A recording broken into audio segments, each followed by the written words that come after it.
Go to live. Pop it out. Over onto the second screen. And blow it up a little bit.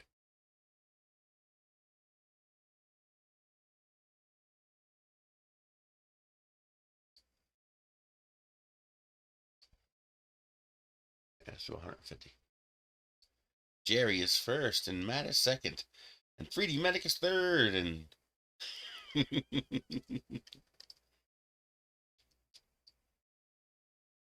see, send Michelle the link.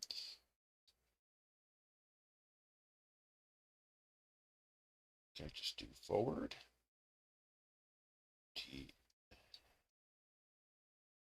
There we go. There, sent Michelle the link. Ender's with us this morning. He loves being pet. Yeah, it was very close, almost simultaneously.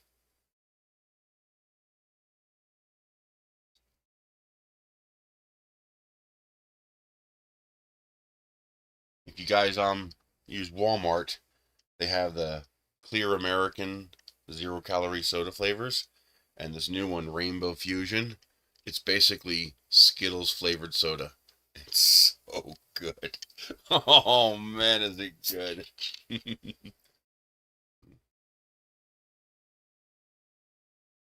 And reasonably priced. 84 cents a bottle.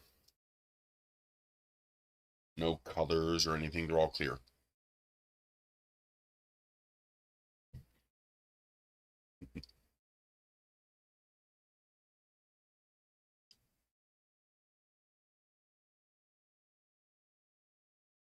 Good morning, Big Bad Joe.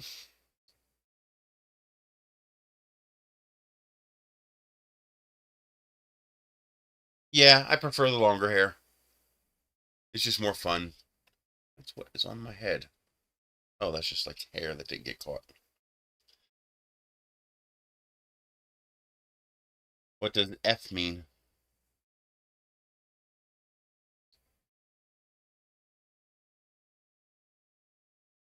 That's gonna fizz.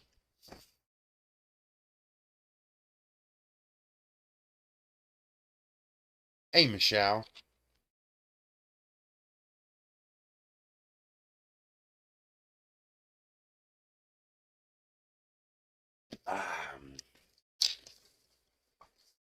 What'd you have for breakfast today?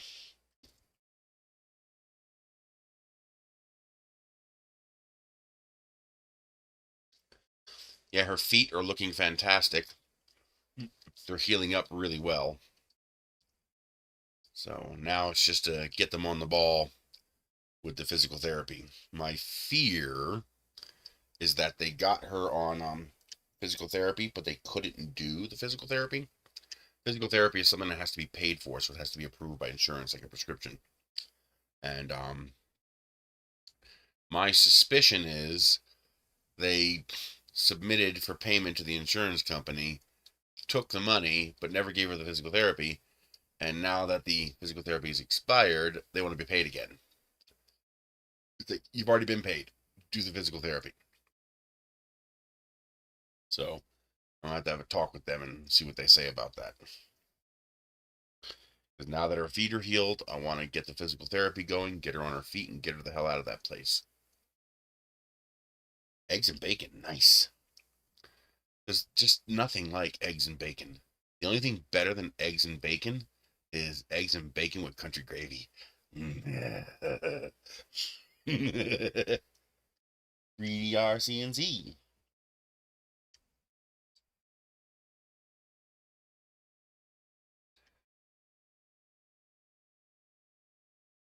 Yes, and if it's the right cheese, if it's the correct cheese.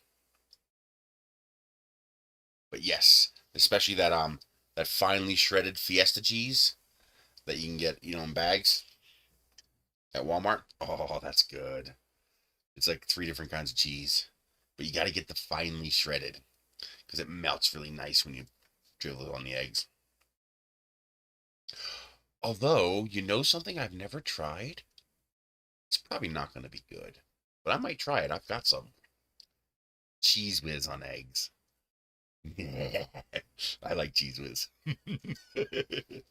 Although the only time I've ever eaten Cheese Whiz is on a cheesesteak. I've never eaten Cheese Whiz on anything else.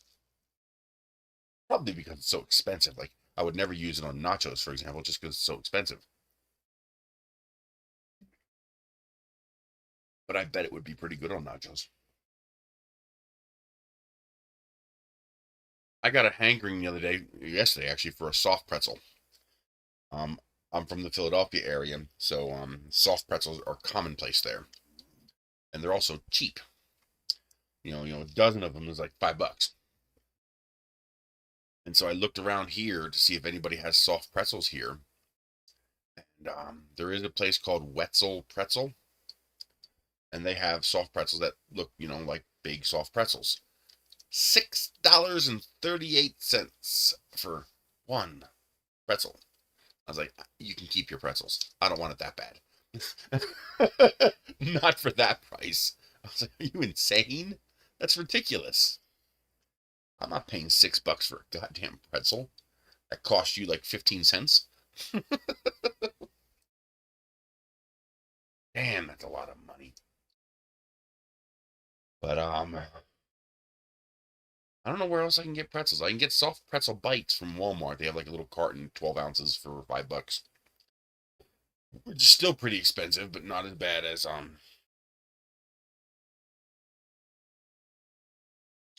have to check that out. But the problem with the frozen pretzels is they're small. I want the like the Philadelphia pretzels, thick. They're like that thick, so you got all that doughy bread inside. There's just it's different. It's not the same. When you get I've had the super pretzels, and they're not bad. They're pretty good, but it's not the same experience as the big thick, you know, pretzels that you get. I guess I call them Philadelphia pretzels. I don't know what else to call them. I'll have to check out the ballpark ones to see how good they are. I never tried them. Let's see if Walmart has them.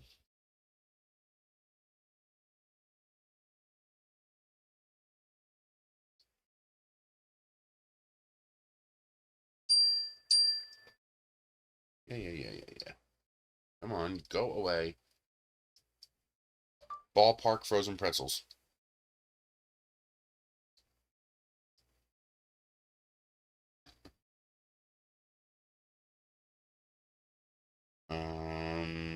Looks like I can't get them. Looks like Auntie Anne's and Super Pretzels are the only ones I can get. So I have Super Pretzels, I have Auntie Anne's pretzels, and I have Pretzilla. Pretzilla is the one that I'm going to grab because it's pretzel bites. That's these.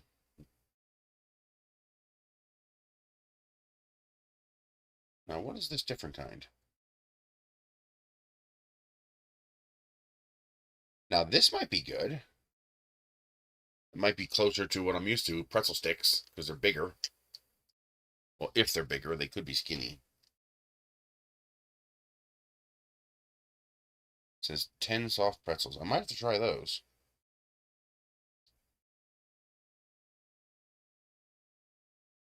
Nice. $200 for a 5 plus? Hell yeah. Any big format printer for $200 is a great deal. Nice. I might have to try these Bavarian ones.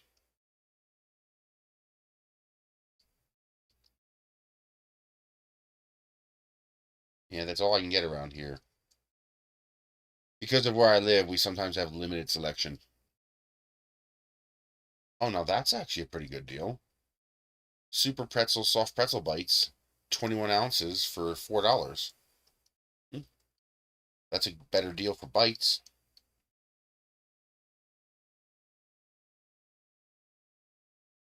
Why won't you go back? Sometimes the Walmart app is so messed up. Hey, Cassandra, how are you doing? Well, they got a couple new flavors of coffee pods at Walmart. They still have the blueberry coffee pods. I have a box. I haven't tried it yet, but they also have I bought them. I'm gonna try them today. There's a couple of little goodies I got myself today just because I wanted some goodies. They have Lay's wavy chips that are Funyun flavored, so I grabbed those. They have some tangy and sweet golden sriracha Doritos, buffalo and ranch Doritos, and late night loaded taco Doritos. I'm gonna try them. But they also have white chocolate mocha coffee. I'm really pissed off that they got rid of the triple chocolate. I love the triple chocolate coffee pods. They are so freaking good, and they don't have them anymore. I am pissed. But they also have caramel apple coffee pods. So I'm like, I'm gonna try them. They're actually a halfway decent price, $4.47 for 12, which is not horrible. It's not great, but not horrible. What is that? 4.47 divided by 12. That's 37 cents each. So almost 3 for $1. So that's not bad. That's usually my limit, 3 for $1. If it's more expensive than that, I don't bother. I prefer 4 for $1, but that's getting harder and harder to get anymore. When they get too expensive, I'll just stop buying them.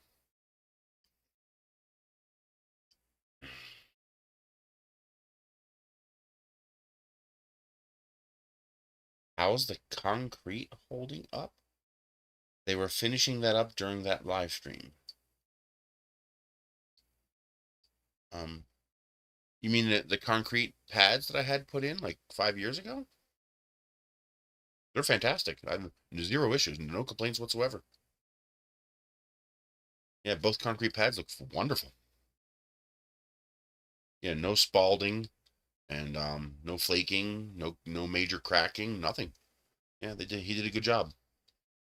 He told me to keep it moist so that it would cure properly, so I did. Every hour I was out there spraying it with the hose. I actually brought the hose in the house so that I could point it out the front window to get the front pad or front door, and then I could point it out the back window to get the back pad, and back door. And so every hour I'd go out and spray the front and spray the back, soak it down. I did that all the way into the evening, and I guess that was the right thing to do because I am nothing but absolutely pleased with the concrete pad. If I had $5,000, I'd get the rest of the place concreted.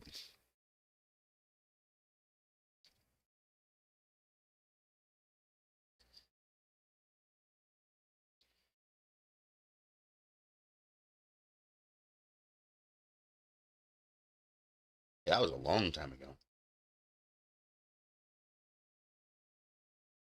Oh yeah, yeah, it's holding up really well. Hey Cassandra, check this out. I got a new pair of earrings that came out really cool. Actually, I got a picture in here. By the way, I found these on Timo. They're like $3, $2, $3. These are fantastic if you have new holes. They're these twisted steel hoops. But the nice thing is the hoop locks in place, and the actual part that goes through your ear is larger, and so it doesn't cut into the fresh skin as much. I can tug and pull and play with these, and they don't hurt. So I've been leaving those in, and you can sleep with them, everything. So they've been working very well. But I got a new set. First, there's this on Quail Trail Road. That's the road at the end. My street goes this way, and at the end of the street, there's two roads. On this side, you have Cactus, and on this side, you have Quail Trail that forms the block. And it's a 2 square mile block. But there's this one section of Quail Trail that has just a ridiculous number of those little. They're not sunflowers, but they look like sunflowers. They're probably a weed, but I love them. They're beautiful. And so I stopped alongside of the road and shoved my phone into them and got that. Isn't that pretty? I'm thinking about going and I think they're weeds. They grow all over the place. So I'm thinking about going and stealing some of them on the side of the road and planting them in my yard because I want to make more of them grow. I have some that grow right at the end of my carport, and I want to encourage more of them to grow. They get about 4 feet tall, but they're beautiful. Here's going the lengthwise. Isn't that just pretty? I would love to have those all over my place. They're these flowers.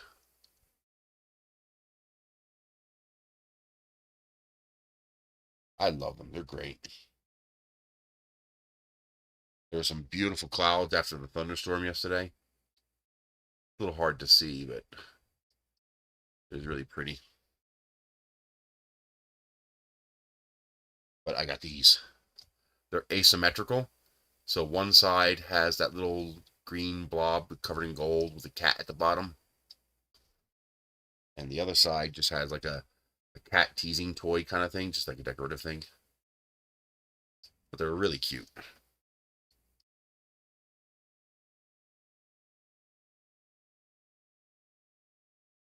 I like stuff like that. Oh, my Walmart order is already ready. Oh, you're gonna have to wait till I'm done my stream.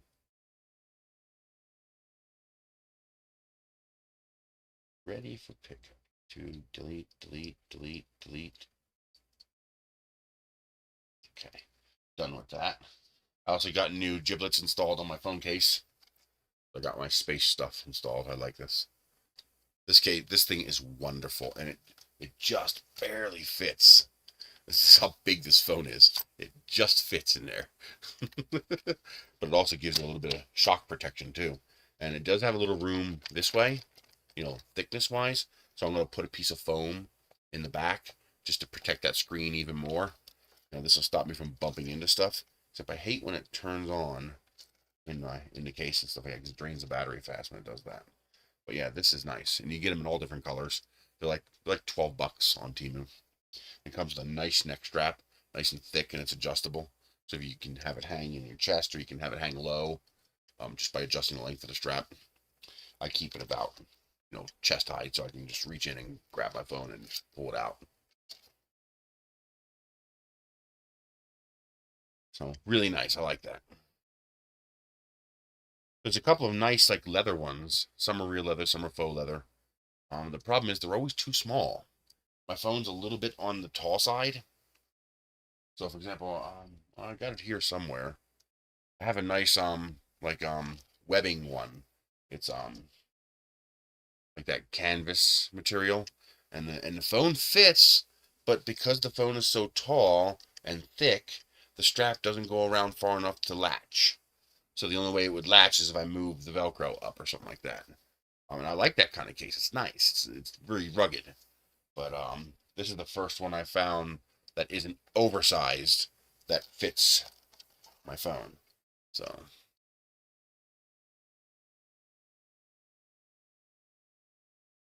got you a Merce. What's a Merce? What is a Merce?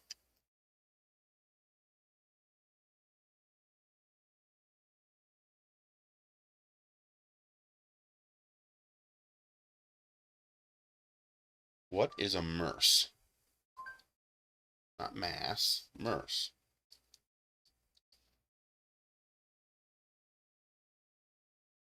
You changed it again, you piece of shit.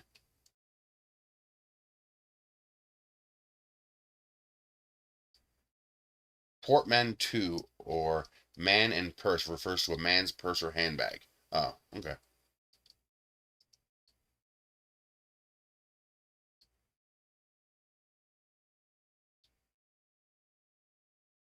Although usually that refers to things like that.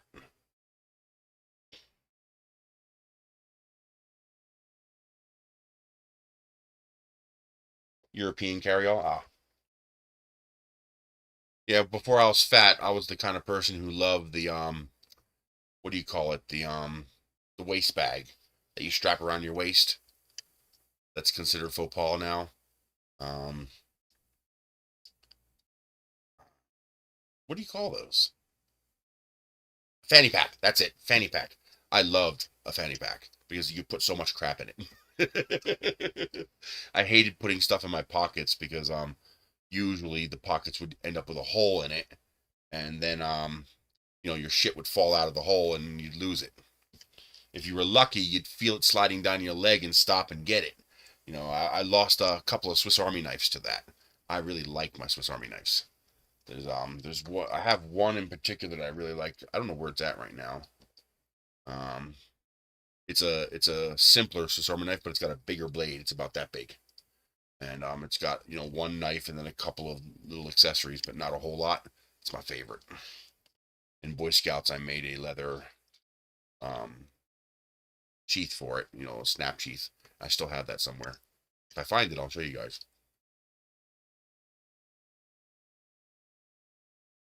Ah, man, this is so freaking good, this flavor.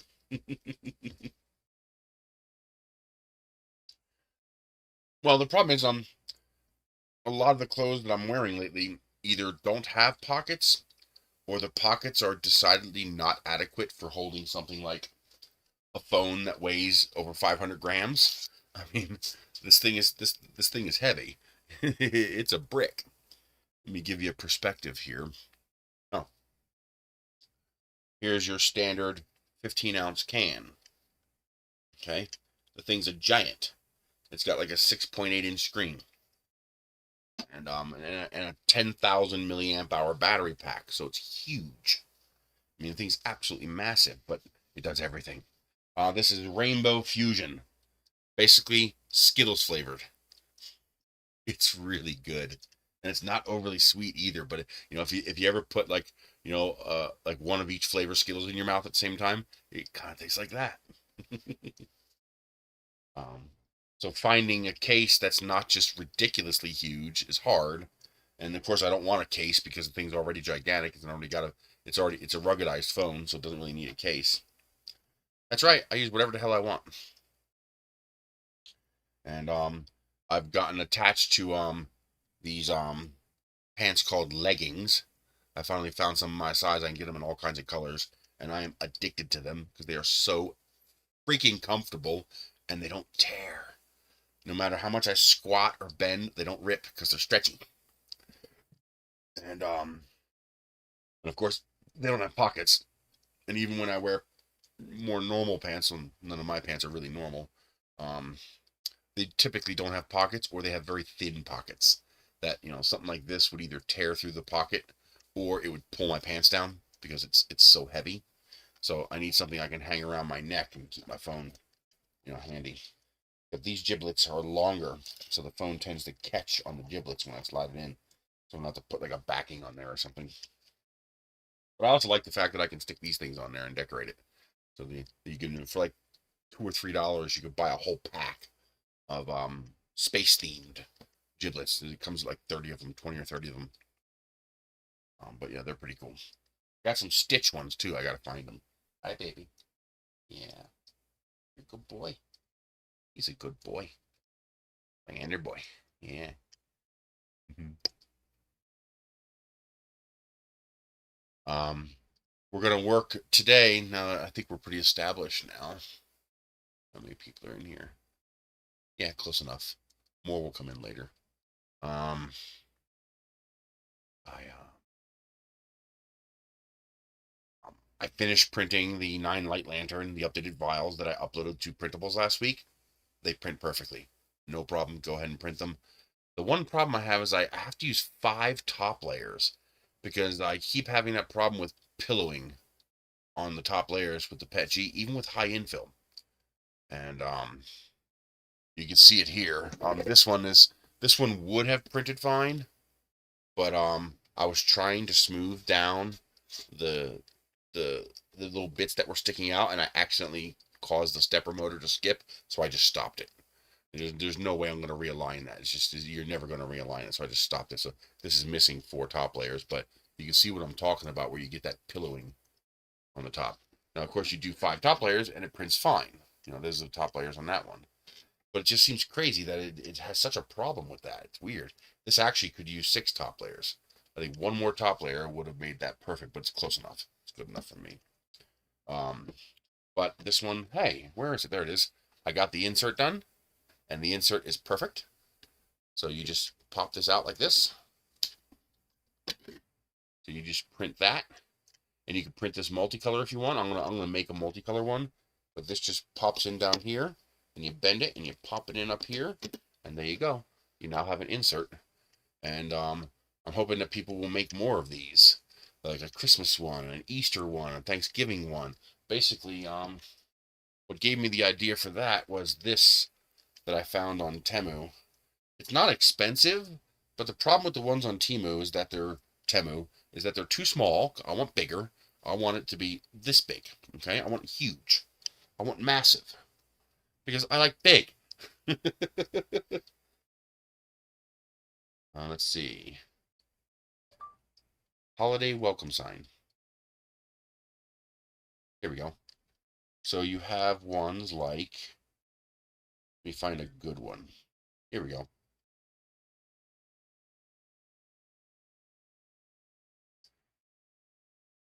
So what you have is you have things like this. Okay? So you have this welcome sign, and then you have a pumpkin for Halloween. That's attached by magnets. And then it comes with all these extra ones for different holidays. So you have your Easter and your summer and your birthday party, your spring, your Valentine's, your luau party, your fall, your Christmas, football, fall, autumn, St. Patrick's Day, all the different holidays. And what you do is you just go outside and you leave this sign up year round, and you just change out the O for the welcome to one of these. So this is perfect for 3D printing. I mean, if I'm trying to get a multicolor printer. I'm trying to see if maybe FlashForge will send me one. So I'm putting out feelers. I'm hoping maybe, because I've worked with FlashForge before, because I can't afford to buy one. So I'm hoping one of them will send me one, either FlashForge or Anycubic. They're the two I think that are most likely to send me one. You can see here they put the Christmas one on now, the Christmas gift. And by the way, this huge tablet is incredible. I love this thing. It's got almost 14-inch screen, like a 13 something screen, and I could just read magazines with it. So this is my magazine reading tablet.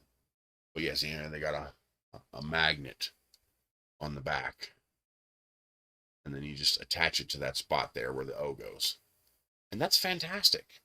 And it would be pretty easy to make these into multicolor 3D prints, because I don't see any of them that use more than 4 colors.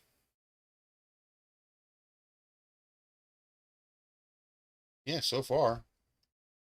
And even if they do, so what? Just do a swap or simplify it yourself.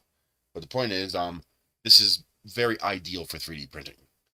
And so I want to make a nice big one, and I'm probably going to make a tall one like this, because you could print it in multiple pieces if you have a smaller printer.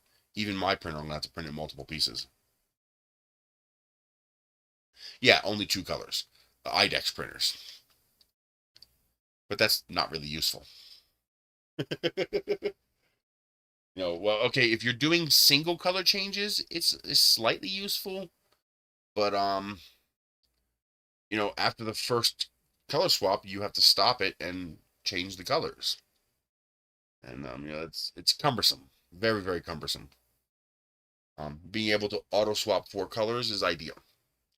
Even better, I would kill to have that H2D or whatever it is, the one that has the you can plug an AMS into, and it has the nozzle, so you basically get 5 colors.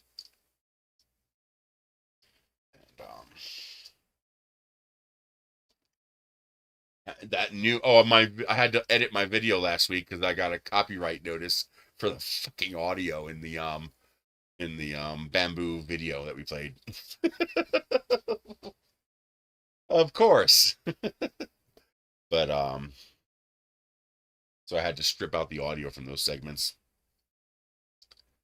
But that would be ideal. Tool changer set up like that. That would be nice. I would kill for a tool changer.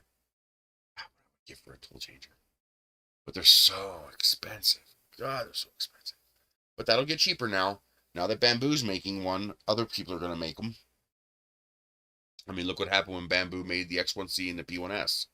Now, Elegoo is making one, Anycubic's making one, Creality's making one, FlashForge is making one, a few others are making one, and they're all substantially cheaper. So hopefully when Bamboo releases a tool changer, other manufacturers will also make tool changers. Yeah, I know. And actually, can't you, isn't like the X1C, you can hook up like 4 AMSs to it? So you can have like 16 colors or something like that?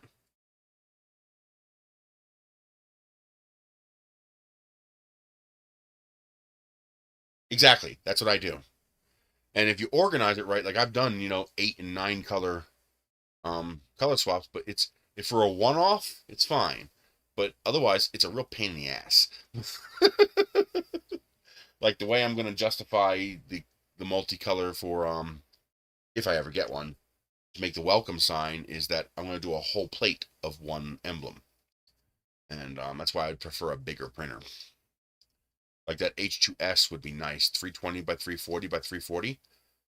Oh, that's nice. Because the point is you can do a lot of parts on one plate and not have to you basically, the more parts you can print, the less damaging the purge is. The less wasteful the purge is, the more you can print.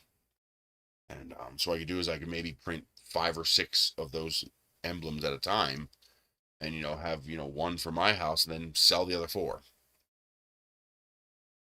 Yeah, the Bond, either the new bamboo coming out or the Bondtech. Yes, both of them are just drool worthy. Absolutely drool worthy. What I want to see Bamboo do is make an H2S version of that printer, and then have like 8 hot ends. Yeah. It's actually pretty I gotta give them credit. It's pretty ingenious what they're doing. They're using basically RFID to communicate data, and then induction to transfer energy. That's ingenious. I mean, that's a great design. It's a good idea.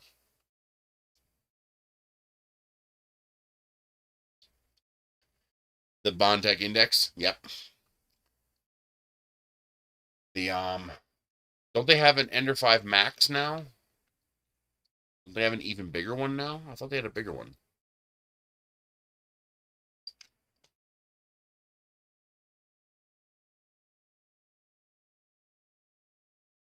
But I want to do that. So the last thing I got to do to this is I got to make this taller. As you can see, I designed it so that we can put a lamp inside there. And I also need to actually you see the lamp fits right in the bottom there. That just slots in. You just wrap a little tape around the bottom for a good friction fit, and that just friction fits right in there. And I don't know how well that's going to work. I don't know how much light it's going to get, but we're going to try it. But I have to retcon this. I have to actually go back to this older version that has the double wall inside. The new version is a single wall, but because of how heavy this is, I want the double wall of this to make sure it's strong enough. Even with a 0.8mm nozzle, I'm still concerned about, well, at least for me, with the winds. I'm pushing on it, but you see it still have the threads, and now I've moved everything so it all fits and nothing interferes. So those files I uploaded last week, they're good. If you print it, it's designed to be printed with a 0.8mm nozzle, so just adjust your wall count accordingly. So this is designed to have 2 perimeters, so that's a 1.6mm wall thickness. So that means you use 4 perimeters if you're using a 0.4mm nozzle, and use an appropriate amount of infill until it looks approximately like that. Otherwise, well, what I do is I actually start off at like 6% infill, and then at the top I switch to that higher infill so that the top layers have something to stick to. Yeah, the SV08 looks awesome. 500 cubed. Oh, I would kill for that. 500mm cubed. um, the today we're going to make a taller version of this, and I'm also going to make the insert to go in here, so you can either put a light in here, or you can put an insert in here to put a like a Dollar Tree light, the holiday ones, so you can still have your holiday lights as well without having to swap out your lantern. So you can permanently install these outside and leave them there year round, and then you just change your inserts and your light insert on the top here for each holiday. So I still have to design more of these. The biggest printer I have up and running would be the Chiron. Well, it's kind of not running right now. I got to swap that hot end. One of you guys sent me a genuine E3D V6, which is freaking awesome. I just got to order a fan for it. I'm going to jerry rig the 40mm fan to work for now, but I got to order the 30mm fan to fit onto the clip that for the hot end cooling. And I should be able to just use my existing heater cartridge, but I'm going to install that on my Chiron and get that running again. I just haven't gotten around to it yet. I was thinking about putting the ruby nozzle on it just because I want to have one with a ruby nozzle, but I think this is a 0.6. Yeah, this is a 0.6. I was hoping this is a 0.8. But so I have a different printer. I'm gonna put the 0.6 on. One of you guys sent me this too, so I appreciate that. And I have to make sure I put it on a reliable printer that doesn't, crash the hot end. But now the other thing we're gonna work on today is using the single piece inserts to go into this instead of this one piece printed vase mode shroud. And then we're also going to work on the candy machine. I want to get that done too. And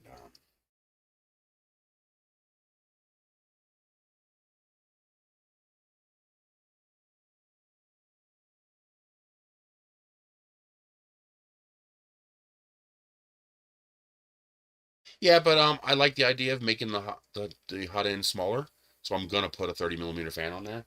But for now, I'll just zip tie a 40mm fan on there or print an adapter. I didn't know there was one. I'll have to print one. But I could just zip tie a 40mm fan on there now until I can order a 30mm fan in a couple weeks. I can't do a whole lot of ordering now. Things are gonna get really, really tight because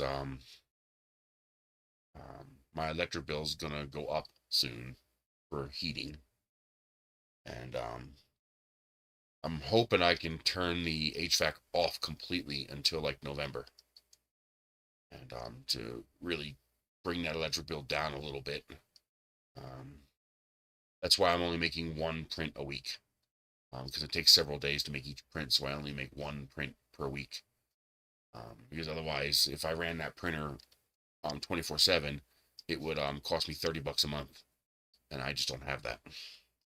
So I make one print per week, and so last week it was this.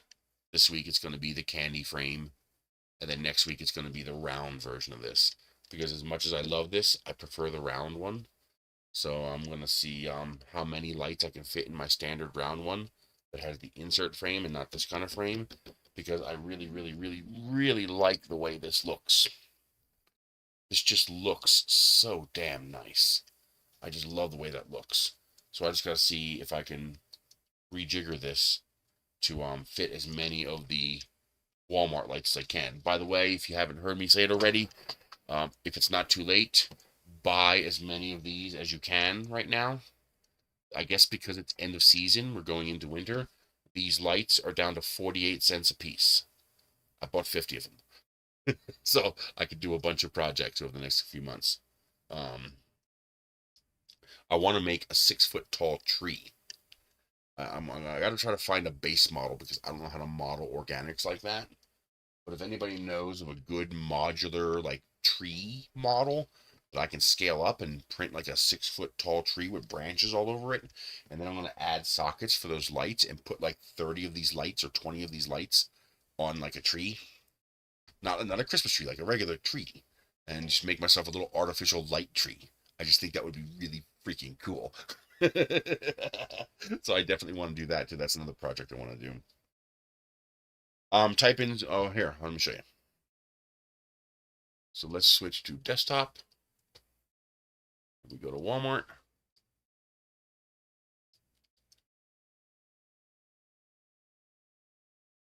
Type in solar LED.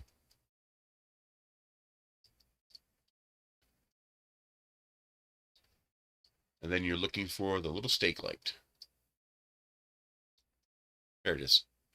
That's a what? No, that's a bigger one. That's a different one. Oh, there it is. There's the 5-pack. Yeah, that's on sale too. $288. But remember, the 6-pack here is dimmer than the singles. There it is. So here it is right here. Mainstays Black Classic Column Solar Light. Why can't I select that? I hate that.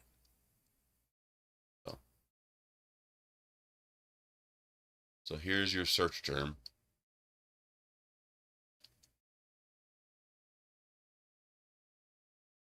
So put that in there, and you see they're on sale for 48 cents a piece. And my store still has some. I should order more, but I can't afford it right now. If I had 25 bucks, I'd order another 50 of them. But well, you can find similar, but the problem is you got to make sure it's the right size, or I have to redesign it for whatever size you find. You could, if you have a large enough printer, you could scale everything to be whatever size you need. So these lights use a hole.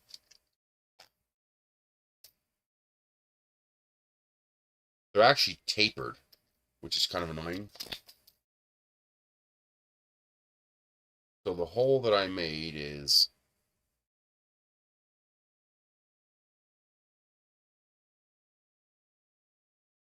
48 or 49. I think it's 49 millimeters. So basically, if yours is substantially different from 50 millimeters, so it should be under 50 millimeters. As long as this top part here is under 50 millimeters, it'll fit. Yeah, it's out of stock in most, but you can't order it for shipping anymore. So your actual store has to have them in stock now. That's because they're on clearance. I guess they are. I thought they were year round, but I guess they're seasonal. These are normally 97 cents. They don't have to be the exact same as long as they're close. Now, one of the reasons I like the Walmart ones is that they are actually unusually small. They're actually surprisingly small compared to most of them. I don't have a free one to show you, but they're really surprisingly compact. This unit here is surprisingly compact. What's really annoying is that the battery is actually replaceable, but there's no point because it's cheaper to buy another lantern than to buy a replacement battery. But I have some that have been out there for 5 years and they still work. So they last quite a long time. The nickel metal hydride batteries have a nice lifespan. And these will go all night too. If they get a good full charge in the sun, they'll actually go all night. But yeah, if you can find them, this is going to be what do you call it? A mystery hunt or whatever you call that.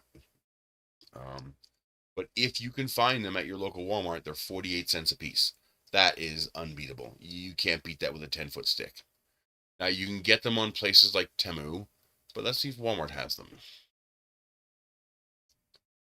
Solar Stake Light.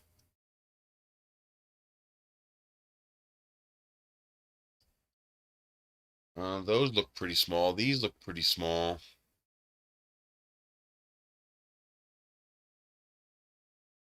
Let's see, 12-pack, 12-pack. Yeah, those look pretty small. 20 bucks with a 20% off coupon.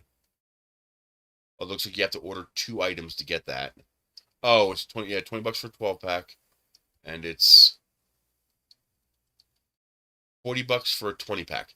See, that doesn't make sense. It's cheaper to buy 2 12-packs and you get 24 of them.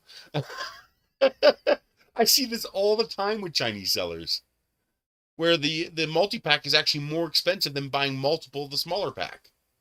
It's like, what is wrong with you? Now, this one, they have it in cold white, warm white, and multicolor. Now, this does look like about the same size. One of these should have dimensions. Yeah, 2.2 inches. That's about right. It's a little bit bigger. 2.2 inches to millimeters. Oh, it's 6 millimeters bigger. So I would have to make the holes a little bit bigger. So if we go, let's see. You could you could just scale it up.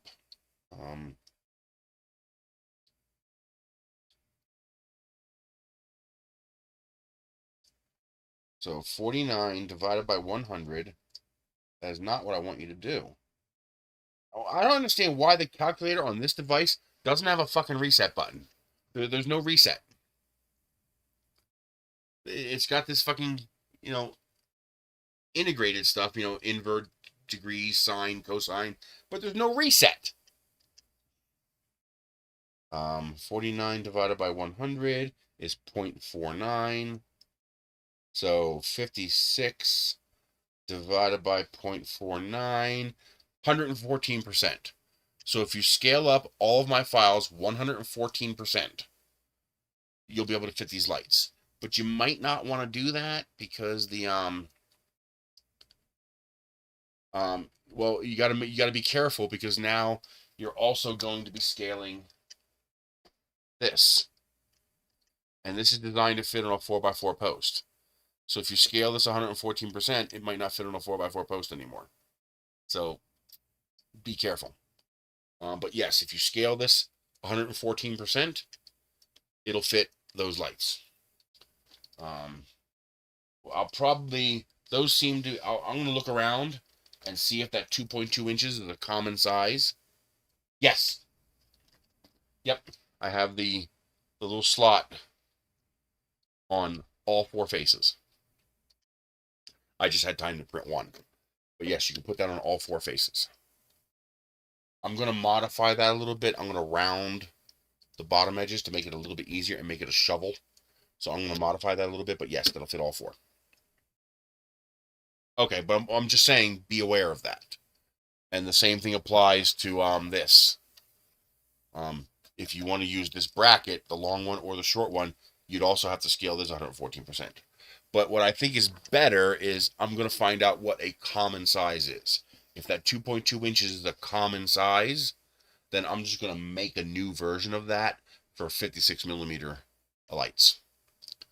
And then I'll just have 2 versions. This one if you want to do the Walmart light, this one if you want to do the Amazon lights, or most likely Temu as well.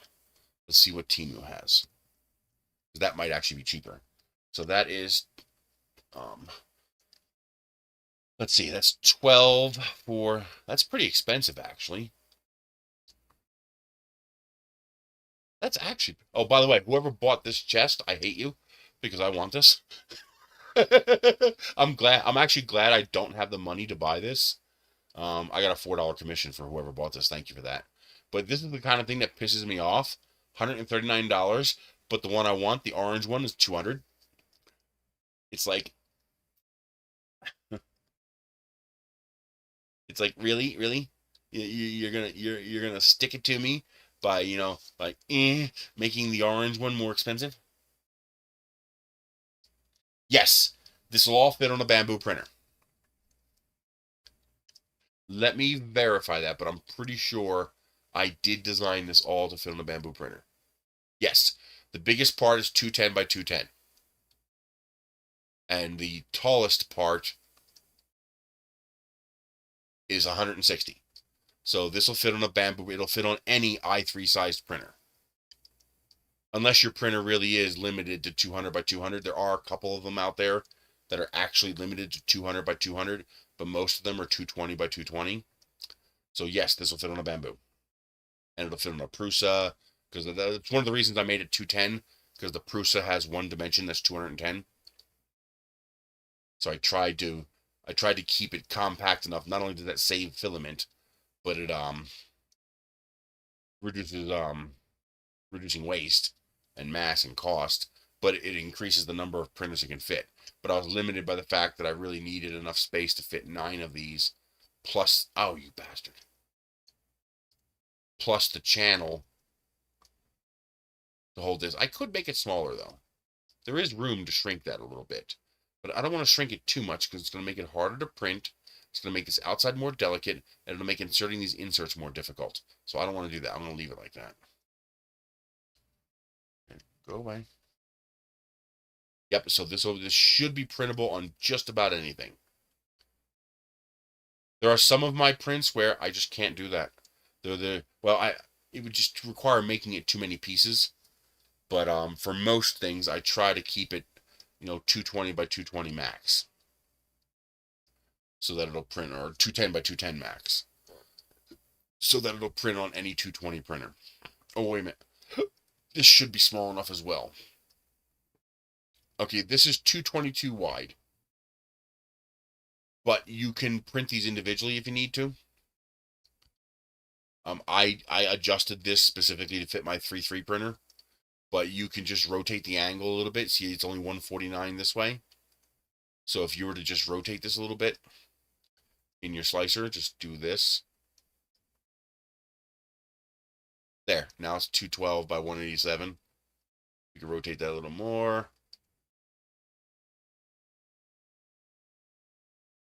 And now it's 205 by 202. And that will get you on any printer. Well, any 200 millimeter printer. So when you print these, this clear piece is designed for a 0.8 millimeter nozzle. It will not print properly with any other size nozzle. You can get away with a 0.6 if you print it with an extrusion multiplier of 1.3. That'll give you a 0.8 millimeter extrusion. You could try it with a 0.4 and a 2 multiplier to try to push 0.8 millimeters out of a 0.4 nozzle. If you slow down enough, that might work. Because these are all straight walls. There's no overhangs at all. It's all vertical. So that might work, but this is the only one that has that limitation. Everything else you can just adjust your slicer settings. This is designed to print with 2 walls, so with a 0.4, you would print this with clear Petchy. Clear Petchy. This is designed to print with 2 walls or 1.6 millimeters, so 4 walls with a 0.4. No top or bottom layers, 25% infill. Because this needs to be stiff enough. Otherwise, when you print these, the threads will jump. These 2 parts here can be printed with the same settings. It's very important. It's designed. Make sure you print this full thickness, this lip at the bottom. So you need enough bottom layers. I think it's 4. I think I designed this for 4. Let me find out. I'm showing you my screen, right? Yes.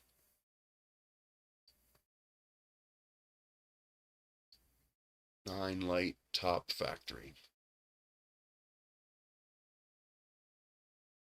Why won't you let me do that?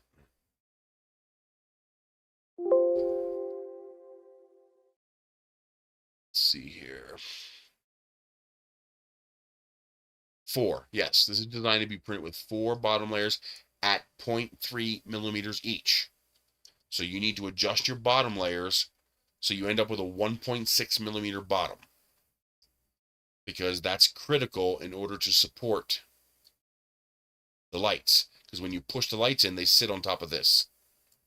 I found out that 2 wasn't enough. They cracked. Like sometimes I'd push a light in and it would hit too hard and it would actually separate the plastic. Where's the, I don't know where it's at. I have one where one of them cracked. So now I print it with 4 bottom layers, and that appears to be strong enough. A couple new things with Tinkercad. They have grouping now. I actually don't like the idea of grouping. Grouping is problematic because grouping, here, watch. So if I grab all of this and bundle group, and I hit bundle group, it happens almost instantly. And you notice it comes up green instead of red. And now this will all behave as one single item. Now that is handy when you want to move things around and you don't want things to get interfered with, but it's problematic when you're creating a solid part, because it's possible to bundle parts together that you cannot combine together. So you won't know that you're unable to combine it until you export it and it fails, because the part gets munged. So be careful with the bundling. Ungroup. I guess this one's group. Yeah, so this one's a union group that merges them together. This one's a bundle group. So bundle group is great for just manipulating a bunch of parts all together and keeping them a separate color. But it's not so great because if, like, for example, if I needed this to all be one part, this would probably fail if I tried to union this. And in order to export it, you have to union it. So what I would like to see them do is if they're going to have this bundle group, then have it so that when I take this bundle group and export it, export them as separate files. So that when I hit export, let's see if it does that. It's probably not going to do that. So if I export this, the selected shape, STL, yeah, see, oh no, wait a minute. No way. That was fast.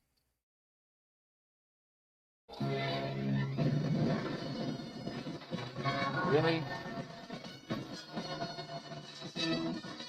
Goddamn debt collector.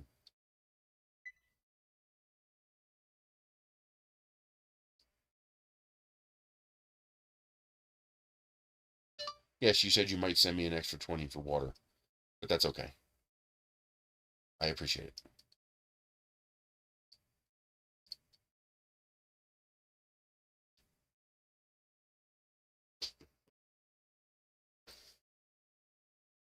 Um, let's see if that actually does something. I'm surprised it either only exported one file or it did something different.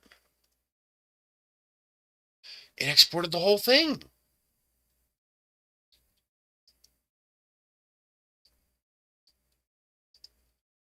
Really? Like these parts are they still separate? Mesh. It is. No, that's still connected. So that's together. That's together. That's together. It did. Okay, that's genius. That's freaking genius. Oh, I like that. Although it's problematic if you need the parts to be merged. But then again, the slicer might be able to handle that. Okay, that's kind of cool. So it is. It's exporting them together, but still separate parts. Let's see if it truly does that.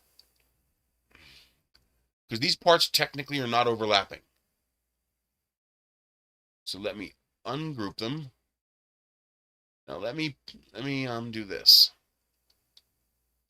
Let me shove this into all. Oh, I don't want to do that. Of course, it's up here. Now this is overlapping. These three parts are overlapping. Nope, I gotta get all of it. Let's do the grouping again. Let's try exporting again. Because that did it so fast. Now let's see what it does. Oh, this is exciting if this is actually doing what I think it's doing. Now let's do a mesh and separate. Yes! They're actually separate. Oh, that's genius. Okay, I like this. I like this a lot. Okay, suddenly I like the union group now, the bundle group. um although what happens if I'll have to try it with a part that's meant to be unioned and see how the slicer handles it when I slice it. I'll have to try that. But if it handles that properly, I'm kind of excited. That's awesome. What the hell? What did it do that for?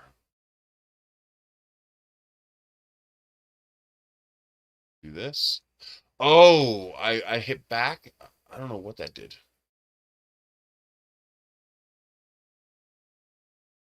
There it goes. That's potentially very fascinating. Okay, now another thing that's new in Tinkercad. Well, I didn't know it did that. I've tried it, but I didn't know it did that when you exported it. Now, another thing that's really freaking cool is all the round objects. It's like, here's a cylinder. You can now defaults to 48 sides, and you can go up to 128, which is double what it was before, 64. That's what I asked them for. I asked them to double it to 128. I'm so glad they did that, because now when you make really big objects like I tend to make, like this 200 millimeter cylinder, there's actually enough polygons now that it's still a reasonably smooth cylinder. See how nice that looks still? Yeah, this is nice. When I print my big rockets, you can see the facets in the cylinder at 64. But at 128, I'm totally happy with that. Now, you do have to be careful. This is pushing Tinkercad harder. So don't use the 128 unless you actually need to. Like when you're just doing holes and things and stuff like that, usually the 48's just fine. So your default is 48. And you can see the facets on that. But when you're doing something like this, that's probably just fine. So don't use it unless you need to use it, because you're just going to make Tinkercad work a whole hell of a lot harder than it needs to. But that also applies to cones, cylinders. I think spheres got a small upgrade. So 24 steps, and now they could do 64 steps. I'm pretty sure 32 was the max before. So spheres also look quite a bit nicer now. The only problem is they have not upgraded the hemisphere. So the hemisphere is still limited to what it was originally. Let's see how many it is. Cylinder, hemisphere. Center, center. Let's jack it up.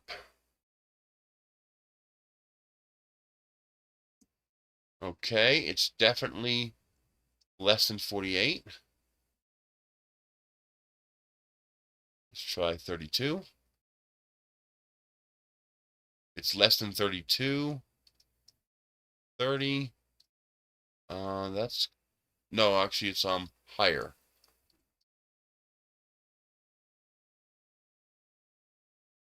I can't increment it. So we are, well, maybe it's 40. No. Why is this? I hate that it's so hard to see this.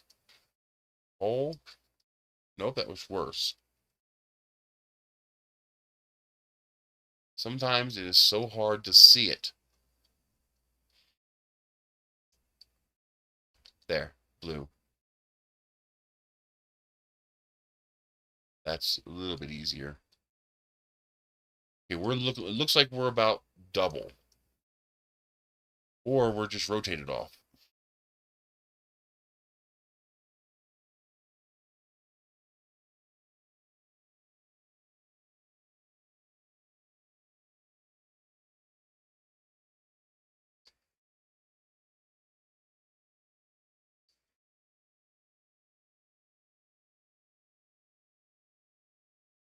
That's 34.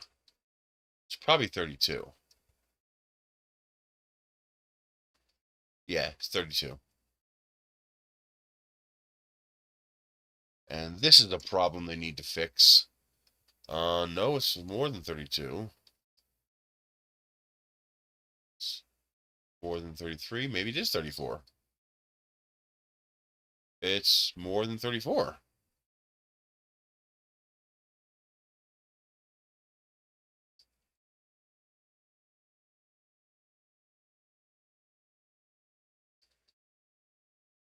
More than 35, so 36? Yeah, 36. So the hemisphere is 36. So now, in order to make, you see how it lines up? 36.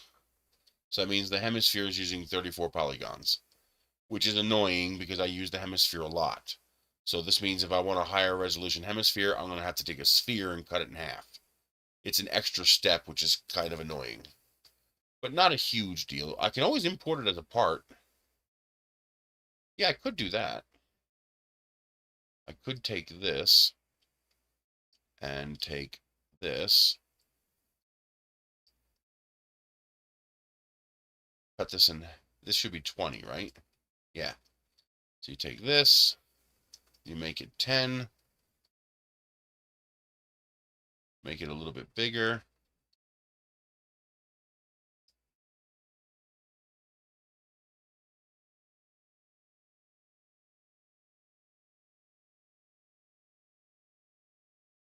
Oh, wait a minute.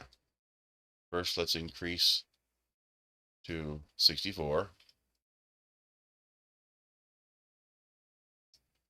And union.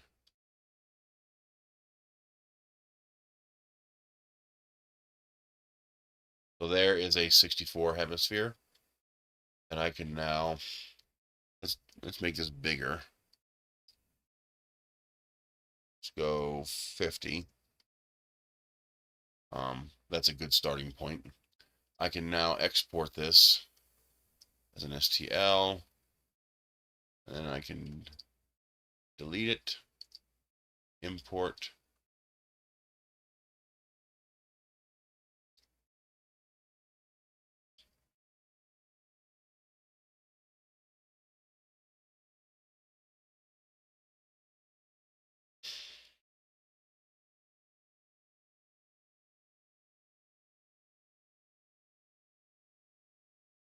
Oh, of course, put it over here.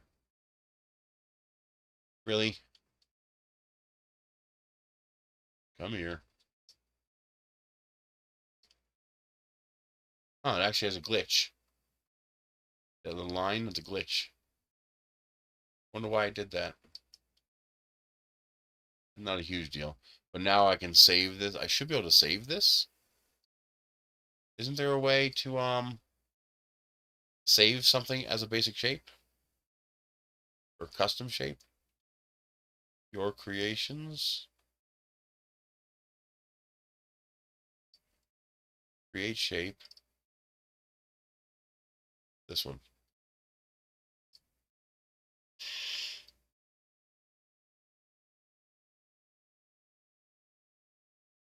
$64 Hemi.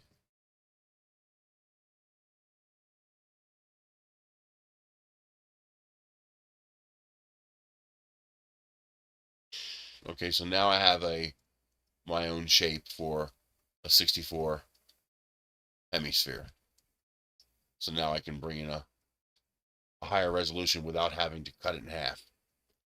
I'll have to figure out how to get rid of that error that's in there.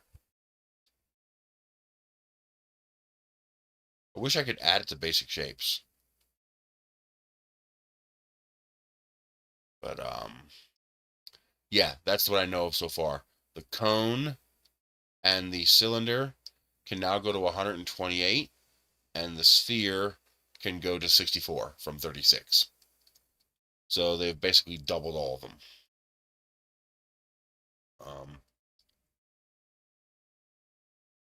Which is really, really nice when you need that little bit of extra resolution. They also did not update the half cylinder. That one's also still low resolution. So if you want to make a high resolution half cylinder, you'll have to make a basic shape for that too.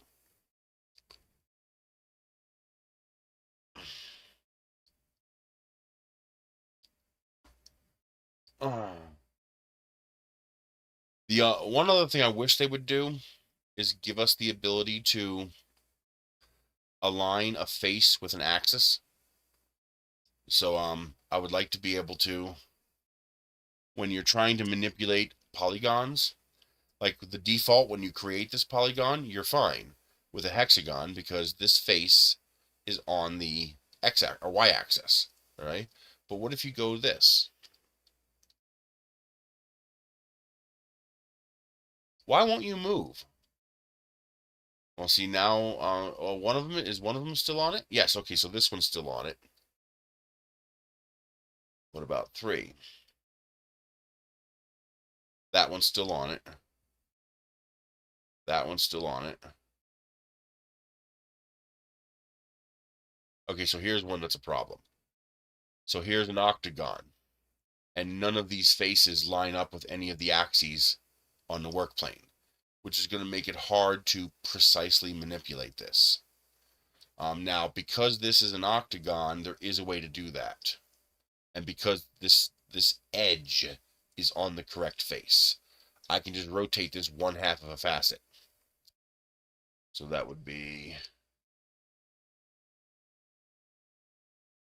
360 divided by 8 is 45, divided by 2 is 22.5.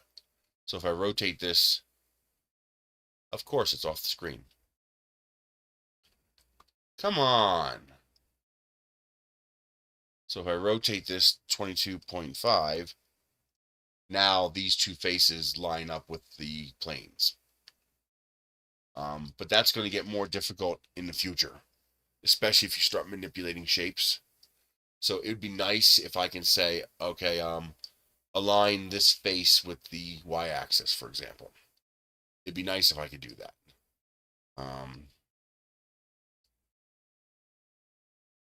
Basically the equivalent of drop model.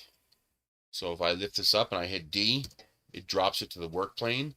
But I can also put a work plane. I did not want to do that. Come on. I can also put a... You're just not going to let me do it, are you? You're just going to be an asshole. I could put a work plane here, and then I could take this part and hit drop. And it'll drop that to the new work plane. And I could put the work plane back down here, and then hit drop, and it'll drop it to the work plane. What I would like to be able to do is to be able to like have a surface icon here where I can apply like this, and then have this work plane be applicable to all 3 axes, so that I can drop this face, like the place surface on bed that you have in Slicer.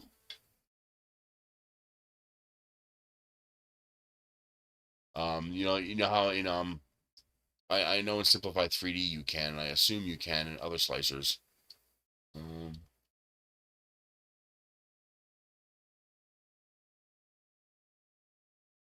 So well, that's not a good one to use because it only has one flat surface.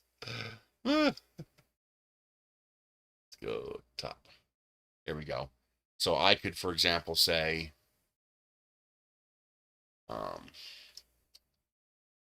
place surface on bed, and I can place that surface on the bed. I can also do that for any surface. So place surface on bed, and I can pick this surface and print it like that.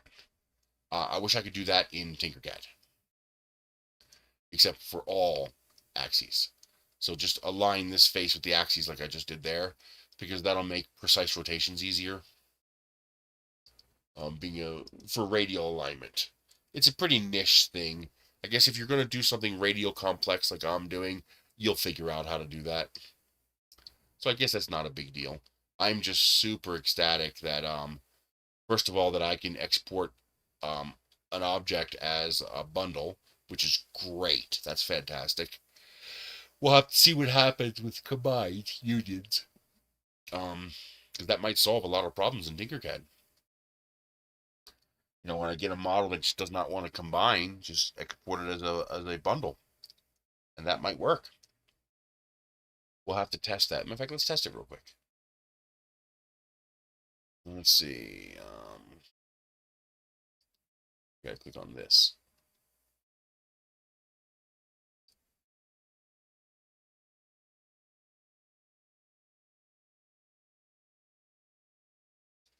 Let's see here.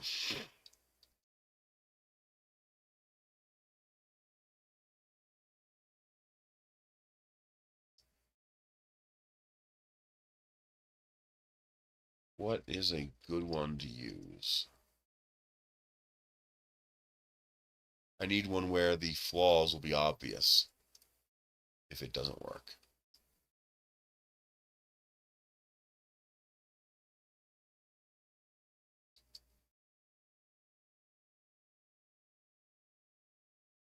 Ah, this will do it.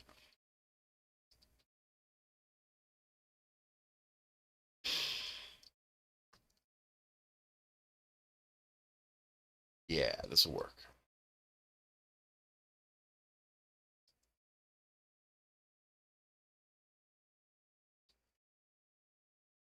Okay, so this is a bunch of parts. Let's do a bundle. Let's export this.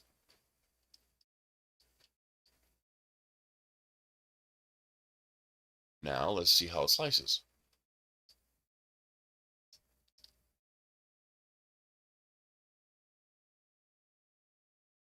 It imported fine. Looks okay to me.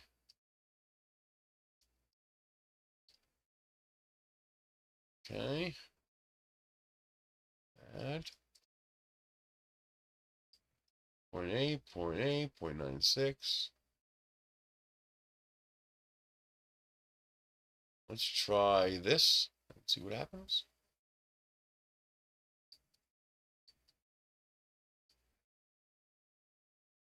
Looks like it did okay, although what's up with this?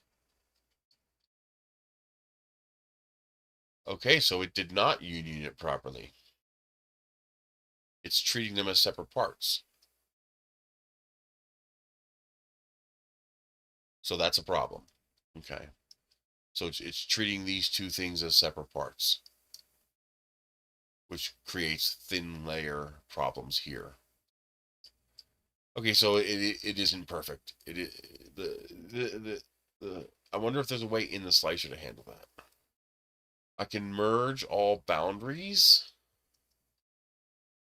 Problem is that might fill in this, or maybe not. Yeah, see, it took care of this, but it filled this in. Okay, so that's that. So it is treating them as separate objects, and that's bad. Okay. Well, potentially bad. Depends on what you're doing. But it's definitely problematic.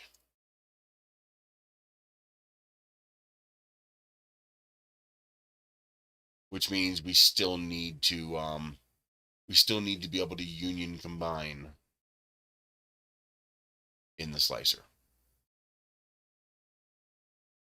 Yeah, see, it's even treating these as separate. See? These are not being unioned.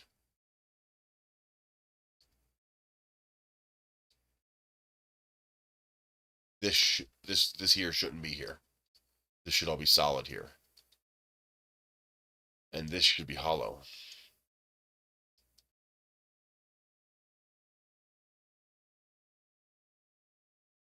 Because it didn't export the hollow one. That's why. Yeah, so that's not going to work. See, one of these is a hole. See? So not only does it not union properly when you slice it, but it did not combine the whole. That did not go with it.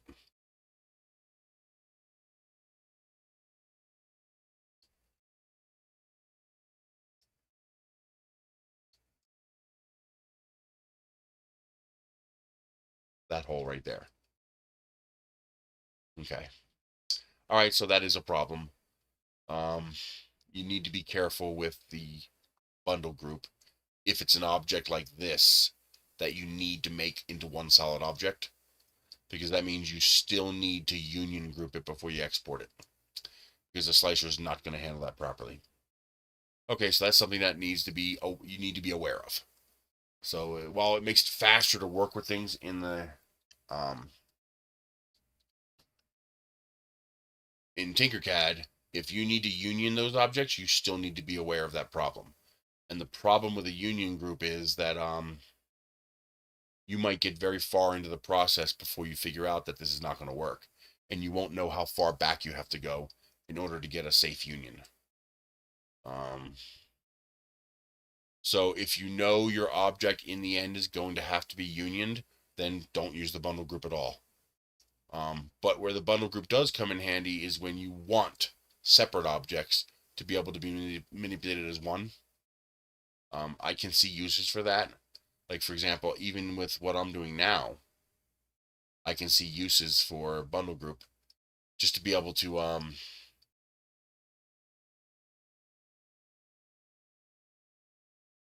still there. Good.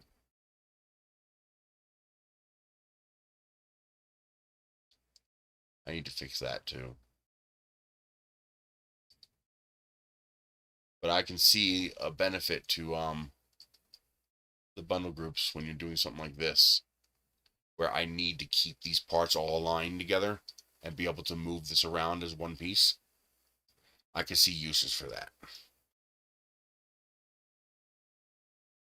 Like when you want to create a 3D model to show people how things go together. Yeah, I could definitely see a use for that.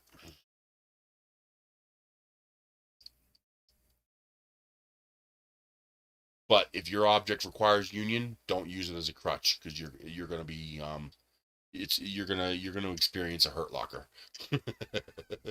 It's gonna be painful, so don't do that. Why won't you let me drag? Get off of it. Arrgh. All right, let's fix this and get this done. Okay. Oof. What the hell was that?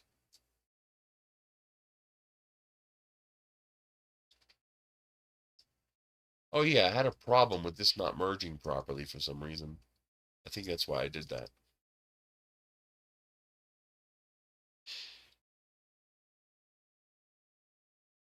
There we go.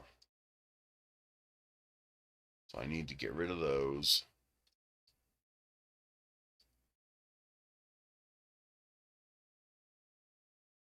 Oh, that's all one, isn't it? Yeah. Split those. So I want to keep just that one.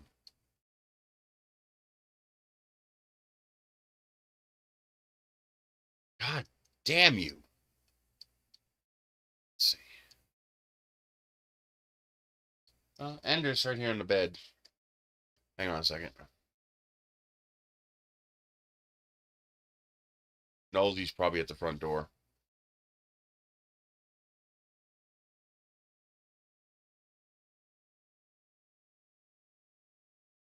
Okay. Let's take all these. Join. Be a single color.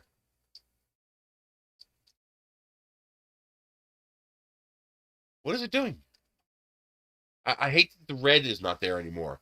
So this is actually still working right now, and I have no way of knowing it's still working until something changes, because it doesn't do the red anymore.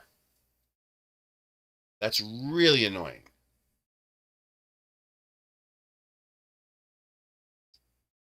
Oh, I hit the wrong one, didn't I? Yeah, I hit the wrong one. But sometimes, see how it's red here? It tells you it's working. Sometimes you don't get that.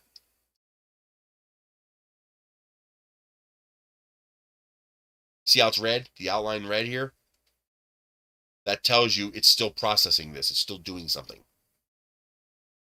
So you know not to mess with it until it's done.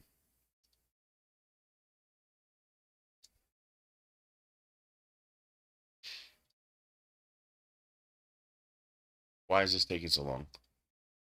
Let's see if this works. I have to hit this one.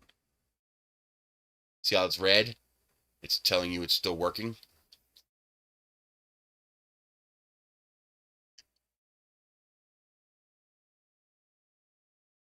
See? Now it's done. Okay.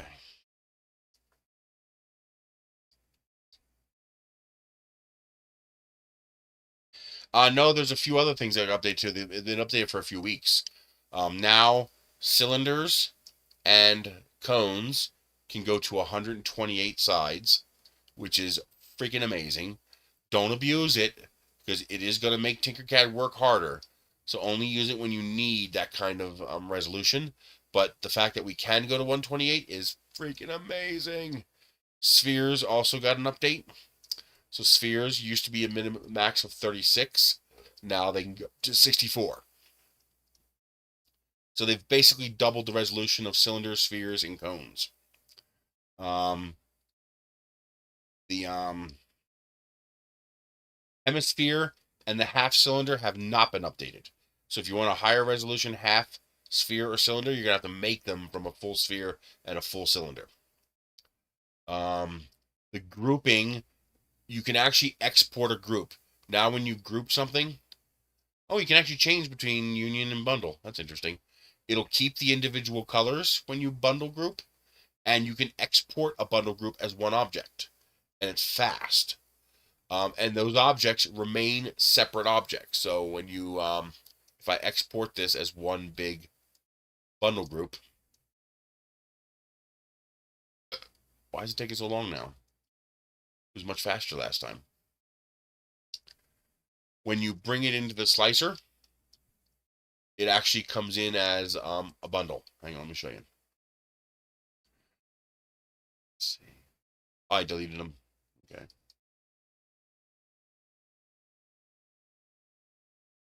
Come on.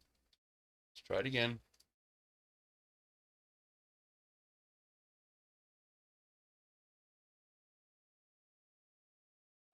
Did it almost instantly before.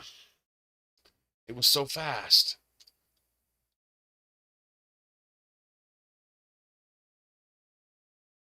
What's it preparing? I don't understand what it's doing.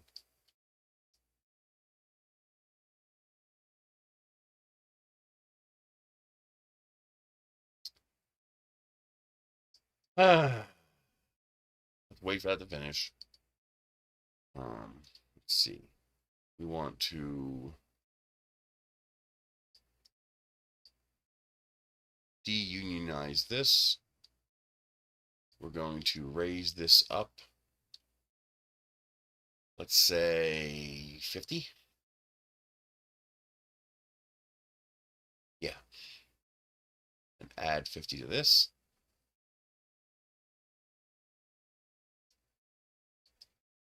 Actually, this is really big, isn't it? Yeah. Let's get rid of this. Since we can simplify this model a little bit.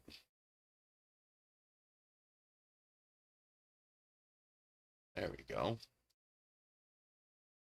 So I raised that 50, so this should now be 95. There we go. That'll make this model a little simpler, which is always a good thing. It's still working. I wonder why it's taking so long.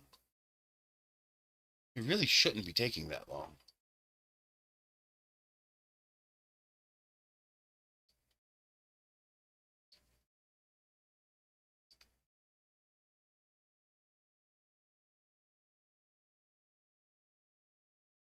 What the hell is that? What's that? I think I needed this for this.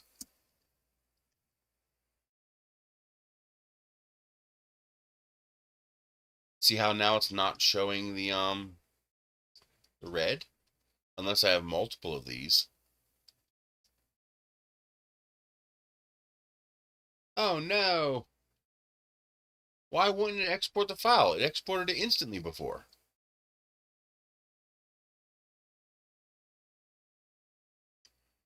You guys saw it. It was instantaneous. Just poof. It's almost like it's trying to union it again. Like it did in the old days.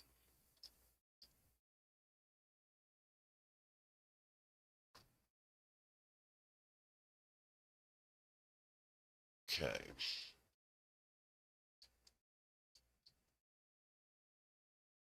Oh, that's to print that. That's fine. Actually, I want to modify that too in order to make these stronger. Okay, so let's hide this.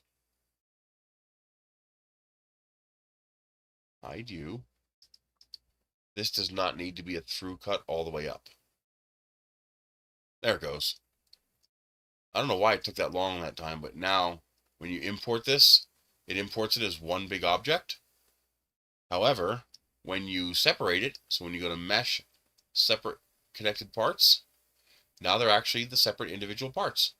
So there's the bottom, there's the top, there's the Via logo, and there's the clear vase mode thing. So that is useful. That I can see a use for that.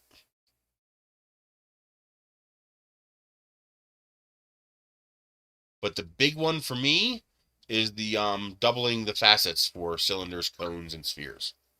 That's huge because I print a lot of really big stuff, big stuff like this. And so when you're printing bigger like that, having, like for example, on this, it's not so bad on this, it's not a big deal, but like on this one here, you can see the facets.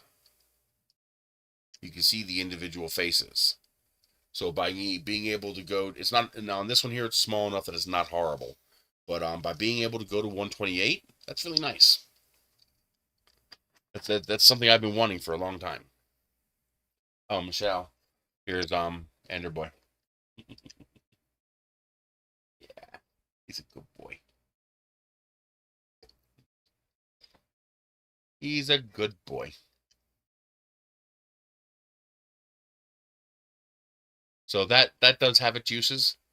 I mean, I don't have any use for it right now, but I can see uses for that. It's a nice way of being able to get everything out real quick. Now let's modify this. So modify. We're going to take this. Good, it doesn't include everything. And we're going to change this to be 0.3. Actually, 0.3. So by making that 0.3, actually I probably should make it, oh man. The problem with that is that if I make it 0.4, I've got to do 2 layers like that. I mean, if you have a 0.4 and you're printing at 0.2, you can do 2 layers. But you can print this at 0.3 with a 0.4 nozzle as well. So we're going to stick with 0.3. And now let's reunion that. Not what I wanted to do. That hole actually needs to change, doesn't it? I think it does.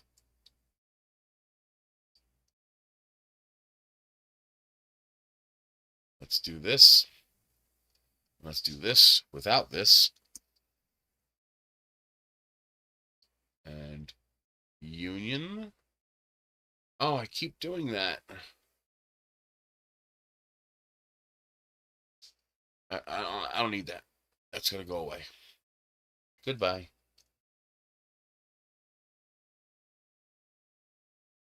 Now this is where it gets annoying, is that now there's 3 here. And I'm used to going to this one to, it's annoying. I'll get used to it. There. That takes care of that. Bring everything back.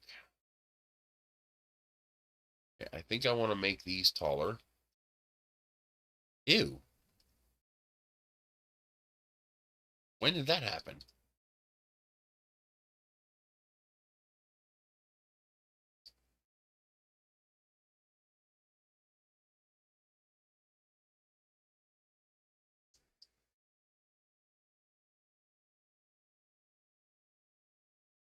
Why'd they get separated?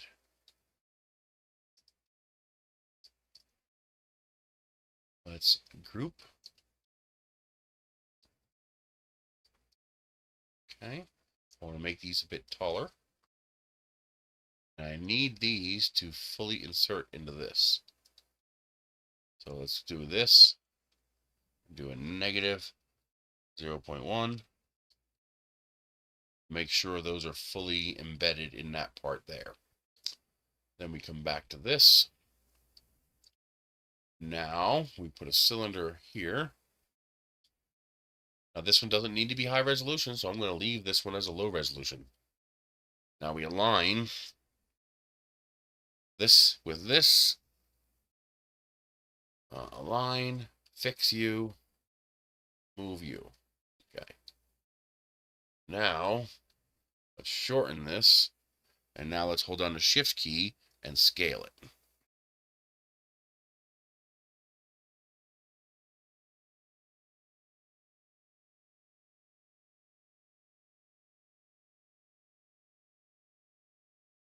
Okay.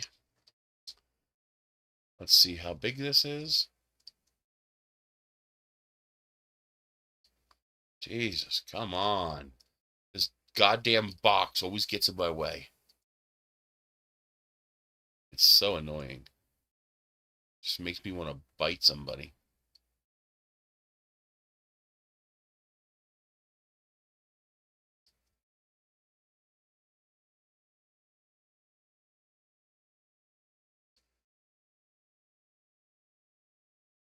Okay. We are. Why? Why does this have to be so big? There's no reason for that to be all the way out there. It's still too big. It's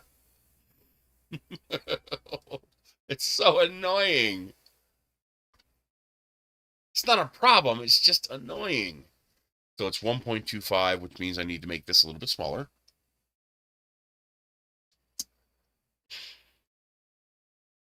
Let's go with 26.5. Yeah. Let's go 27.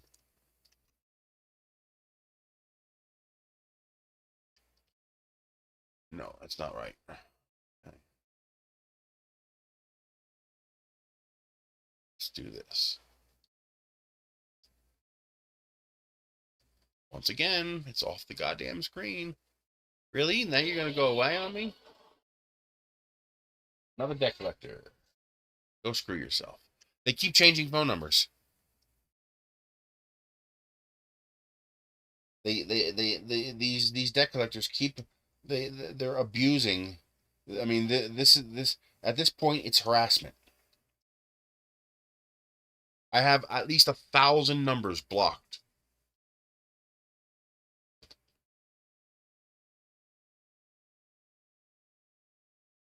Especially when they fucking call early in the morning. Oh my god, that makes me so mad. When it wakes me up and it's one of them. I get it. I owe you money, but there's nothing I can do about it. I don't have it. You know, I would love it if I could afford to just pay you. I can't.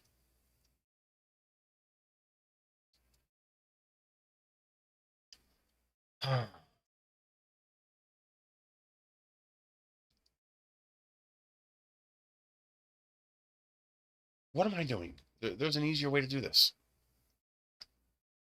Jesus, don't be so stupid. Let's turn this off. Let's start scaling. Let's make it exactly the size and then shrink it by 3. 3.2. So 3.5. Let's go to 59 and then 3.2.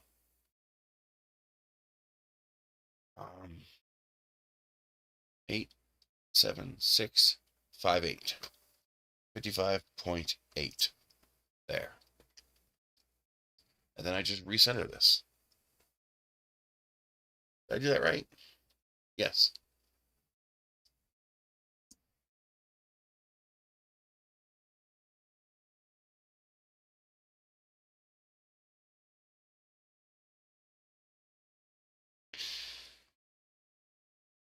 No. I did that wrong. I gotta add 1 point. I only need 1 perimeter each. I don't need 2 perimeters each. So I can add 1.6 back. So that's 56.8, 57.4. Is that right? Yeah. 57.4. I just need 1 perimeter. Oh, I gotta do both.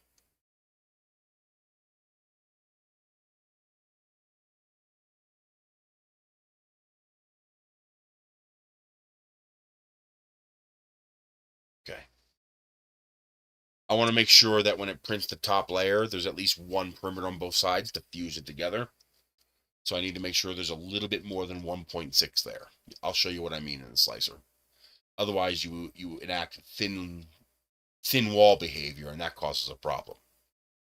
Not a big problem, but if I'm in here fixing it, I might as well fix it right? I mean, I might as well do it right while I'm in here.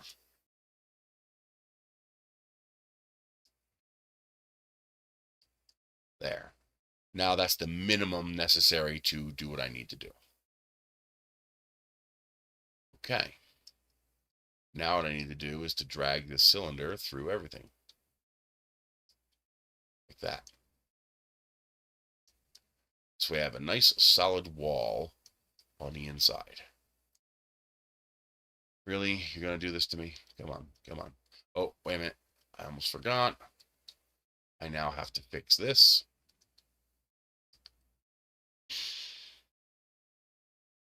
So make this shorter than this so I can manipulate it. This now needs to be aligned with this. Now you can only align inside faces, not outside faces. So I can show you how to trick it. So I do this. Now this edge is aligned with this edge, but I need the opposite edge aligned. Once you do that, you just select this and then invert it. Again, -20. See? Boom. Now this edge is aligned with the outside of that edge. Now I take this and I have to move it 2 times the nozzle diameter. So that's 1.6. So I'm going to do 1.5. Come on. 1.5. There. Now we'll have our fusion. Okay.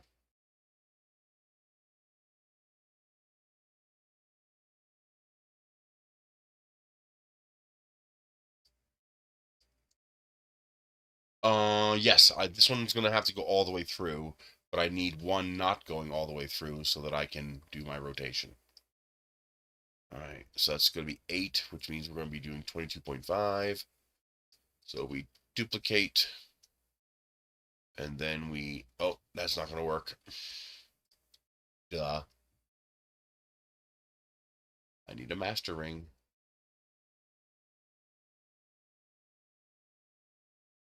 It has to be bigger than, come on. Why do you gotta mess with me? My computer's actually working hard. I gotta get a slightly faster machine. Now I select these two, duplicate. Come on.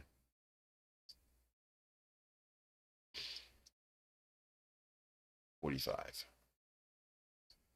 And then duplicate, duplicate, duplicate, duplicate, duplicate, duplicate. There we go. Now I can take all these master rings and delete them. And now I can take this one and do a full penetration. Once again, it's off the goddamn screen. So 24.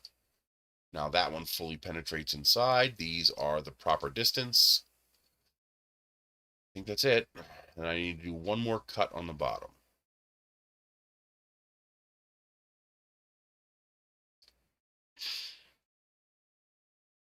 Union.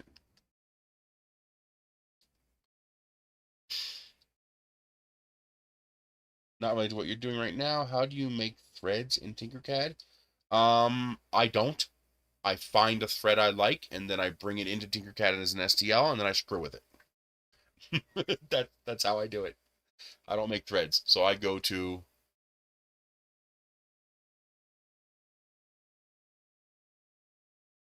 It's actually one of the oldest files. I've used the same file to do everything.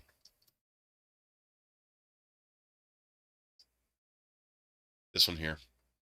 Knurling, bolt, and nut. This is a good print that works well together.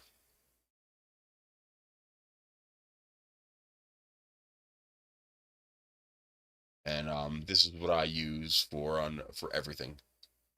I basically just steal the threads from this. I make a mold of it, and I use it to make whatever I want.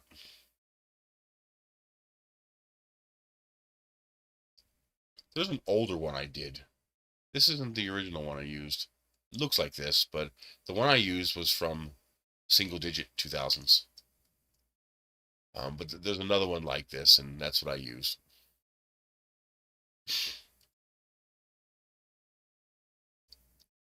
But that's what I do. I import this as an STL, and I keep these two as a pair so I don't screw them up. And I just, like for example, to make these threads, it's just that thread from that model stretched vertically, and then I put a whole cylinder around it, and I cut off the sharp edges to make this more chamfered thread. It all comes from this, or something like this. It might even have been, I'm pretty sure it was this. It might have been a McMaster car file that I used to make the threads. I may have grabbed an STL from McMaster Carr, but this I definitely used to make my I'm trying to zoom in like I'm in Tinkercad. um, you see this little pointy pattern, this knurling? I chopped off all the peaks on this to make that flatter diamond pattern that I use. That I definitely got from this. But that's what I do when I want something complex like that in Tinkercad. I find an equivalent file in Thingiverse or Printables, and I import it into here and I use it. I use the same threading to make these. That's how I made all these. It's all just the same threads, just manipulated. No, these are different. Yeah, these are different because this is rounded. So I used a different file to make this. But that's how I got this. Yeah, it was a different file because that Thingiverse file was flat, and I used this round one here. So I got it from somewhere else. But see how I just took that diamond, I just cut the tips off? Give me that flatter pattern. So it was a different STL file, but the concept is the same.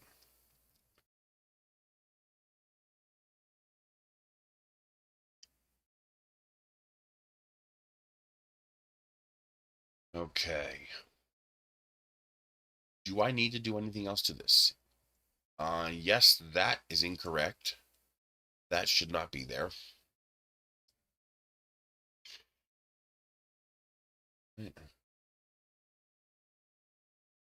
So let's select all this and unselect this. Union these. Now, why are those embedding?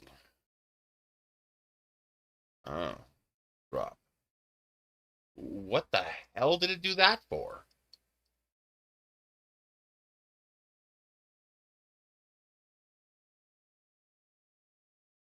Oh, because I had the cylinder selected. Okay, let's do this again. This, and deselect the cylinder and deselect the inside cylinder. There we go. I was like, what the heck? Okay. Oh, yeah, it is embedded. Okay, my bad. You know what? When I made this a little thicker, I forgot to adjust this.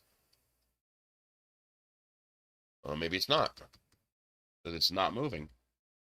Okay, so let's move it up 0.01. Please do what I say. I need to see this. Come on.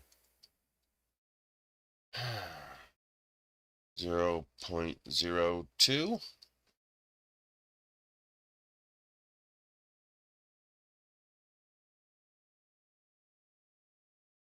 All right, that should be right on top of it without being part of it.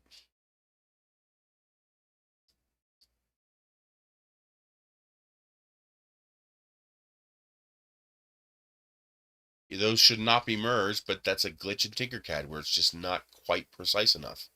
Or it moves things a little bit when it shouldn't be. Now, this is also an error. Come on! No, it's not an error. It's just the work plane's on the wrong spot. It is an error. See, that line shouldn't be there. What that tells me is that these cylinders aren't mated properly. Okay, so the way to fix that is to bring the cylinder down.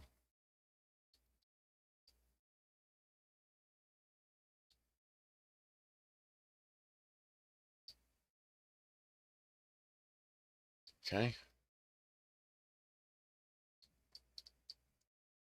Come on. It's really being slow.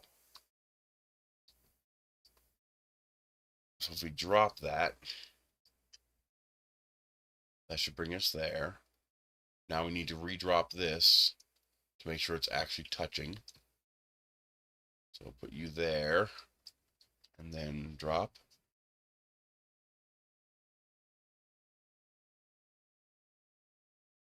And try union again.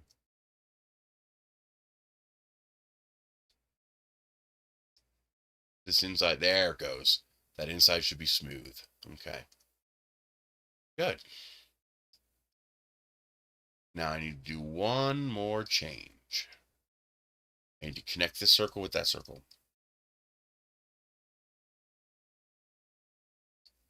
Yep, really annoying. And what's really annoying is when I set a dimension in Tinkercad and it changes it later. Like I'll have something at 59 millimeters and I'll come back later and it's 58.99. It's like, I did not make that 58.99. I made it 59. I'll change it back to 59 and Tinkercad will insist on putting it back to 58.99 later. It's like a quirk in the way it grids or something. It's weird. Although that usually doesn't cause a problem, but here it did because it was technically overlapping two objects, and that can be a problem in the slicer. The slicer could get very pissy about that.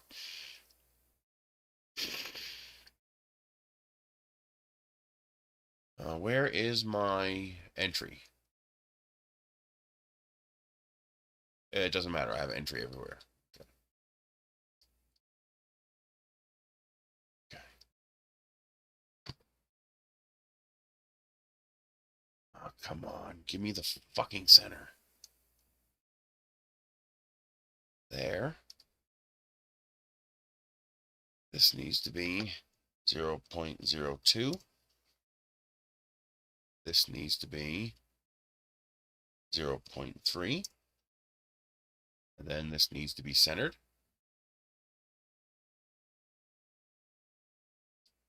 That. There we go.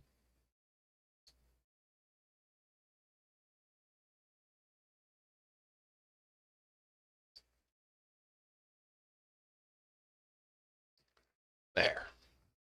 This makes sure that that first layer prints very cleanly. Okay. I believe that's all I need to do.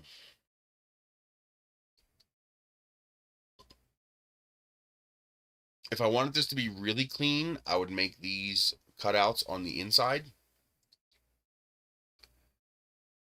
I could do that. It wouldn't be that hard to do. I don't want to. I just don't want to.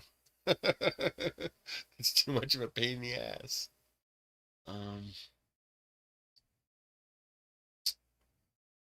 Will it change the aesthetic? Yes, it will change the aesthetic.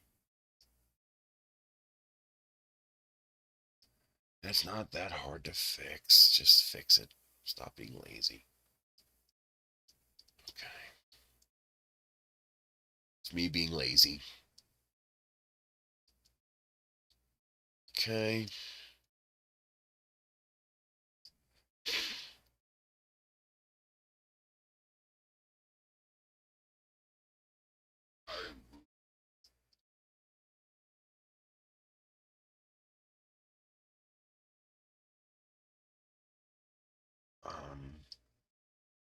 It's Control D. Let's hide one. Let's bring this up.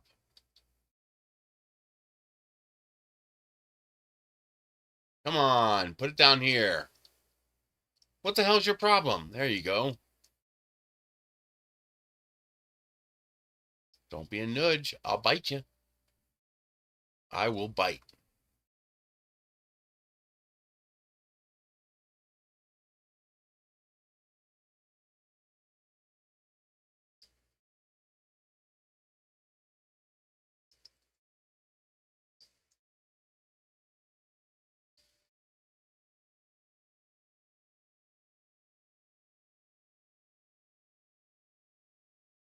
Look at that. Is that a gap or an overlap?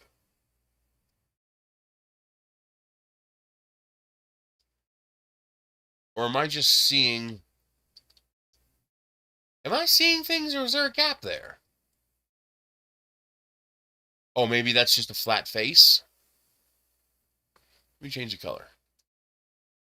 It's just a flat face. Okay, good. I was getting worried for a minute. Like, what the hell are you doing?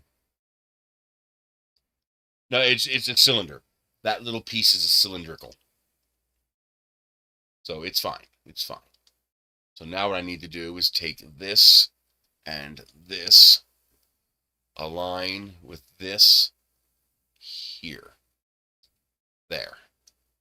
That takes care of that. Now we unhide.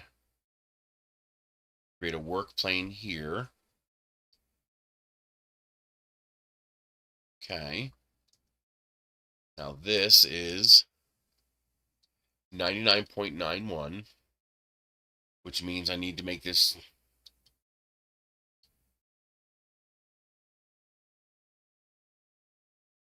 99.989 because we're lifted up 0.02.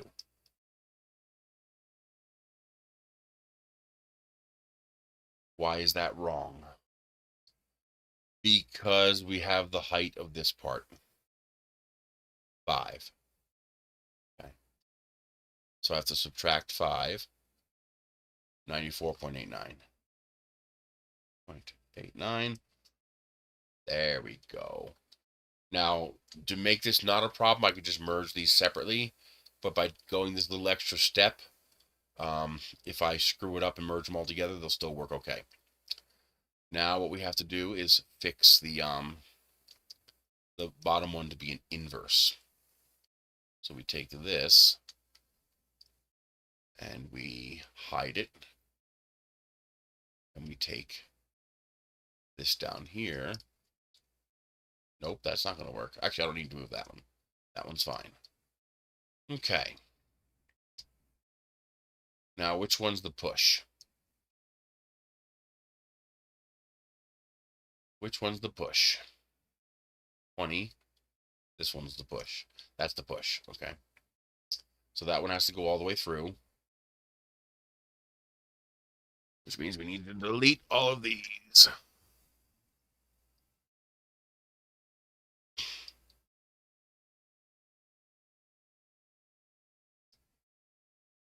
Okay. All right. Oh, I screwed that up. To make my life easier, I'm going to leave the push in place. I want to use this one to make my modification. Okay. So now this is 94.89. I can still see it, so we're okay.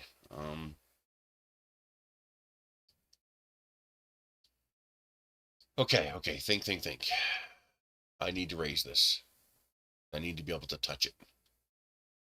Take this, align, you, here, and now we take this, and we go 1.5 in. 1.5. And now I can use the cylinder for a rotation.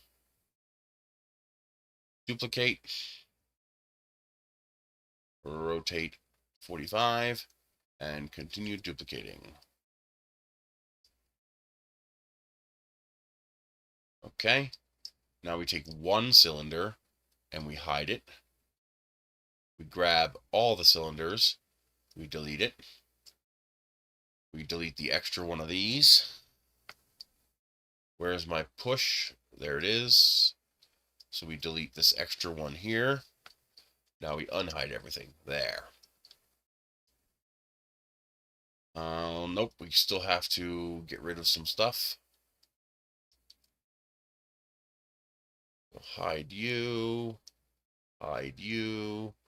These all need to be 94.89.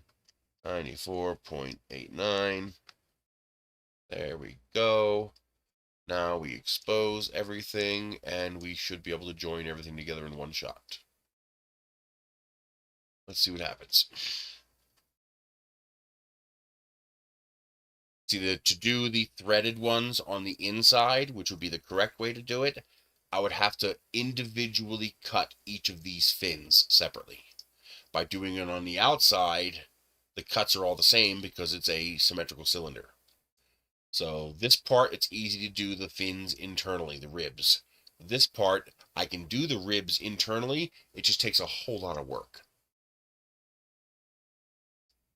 And I don't want to. Because this part's going to be hidden, so I don't care. All right, that should do it. We still have our single pass through. Okay.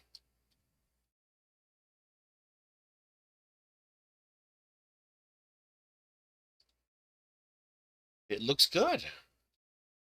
I don't see any glitches.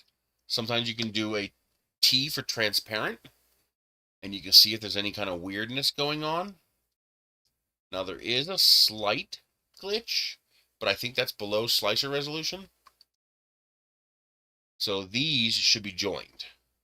There shouldn't be a line here, which means these are probably slightly gapped, maybe, or it just might be an artifact. I hate when you zoom out, it's more coarse sometimes. So is there actually something there? I don't care, but it looks like it's fine. It's well below slicer resolution. Okay.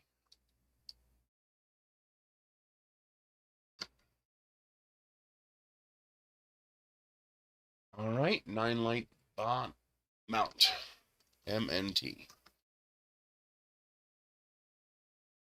Export.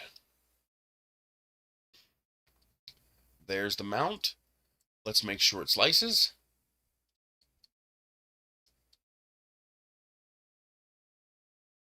Let's delete this. We don't need that. MNT. Okay, now this was 5 millimeters.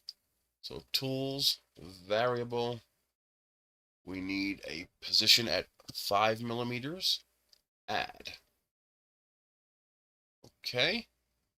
This bottom is going to be 0.3 tall is fine. Wait a minute. Does 5 divide by 3?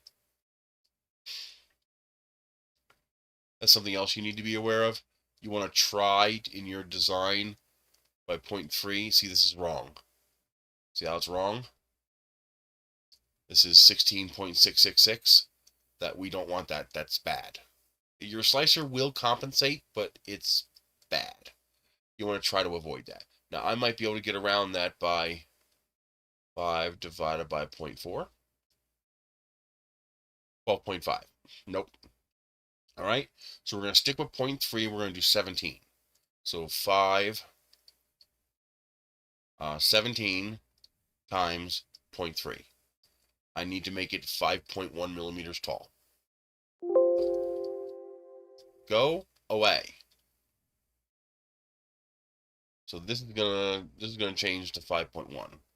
So we're just gonna undo this.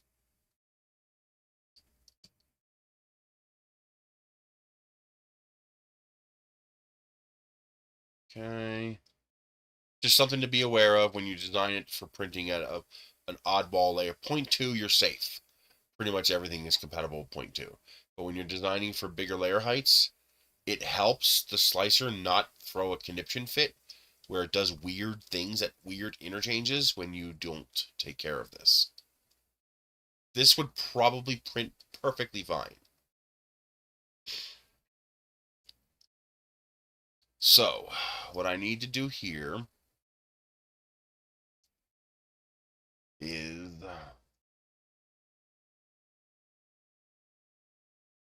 I need to take this and make them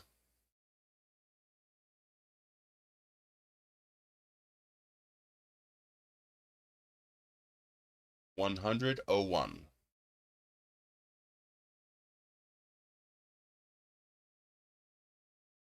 Okay. Then I need to take this. Did I grab it right? No, I didn't.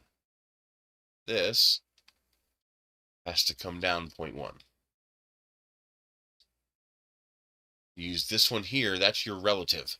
So negative 0.1. And then we take this and bring it down 0.1. Negative 0.1.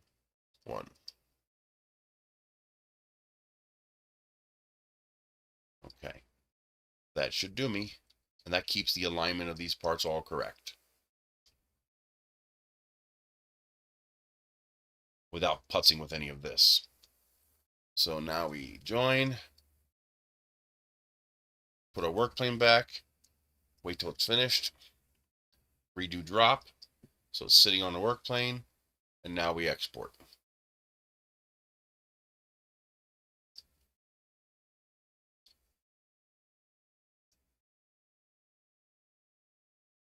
I should check this too, but I'm lazy. We'll see if it has a problem.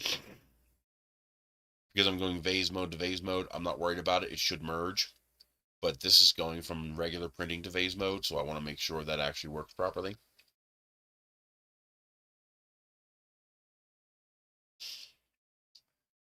This should not take this long.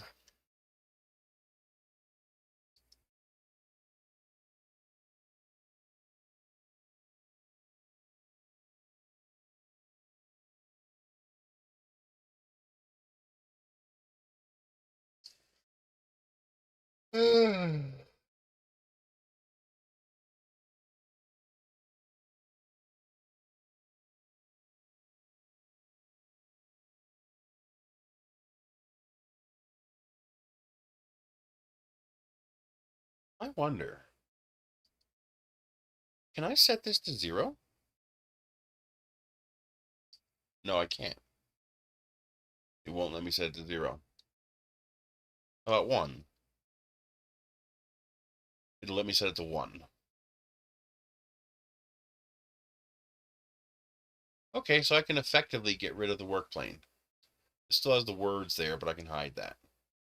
Because sometimes when you're making diagrams for like instructions, Tinkercad is very handy for that.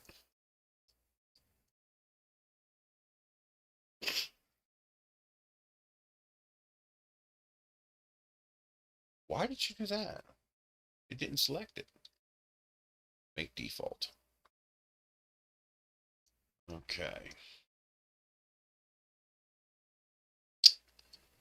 Okay. Bring the mount in. Variable. 5.1. Add. Okay. This part's easy. We're going to do a 1.0 extrusion multiplier. Actually, I'm going to do a 1.05, 1.1. Make it nice and thick. And outline perimeter is 1, vase mode. And we're going to make the start position in the center. 150, 150. Because we want the start position to be inside here so that it doesn't jump when it switches from inside veins to outside veins. This is going to be 4 perimeters. And we're going to do 5 top layers. Actually, we're going to do 4 top layers. Just going to make a really high infill. Let's make the infill 30%. I have a feeling that'll work fine.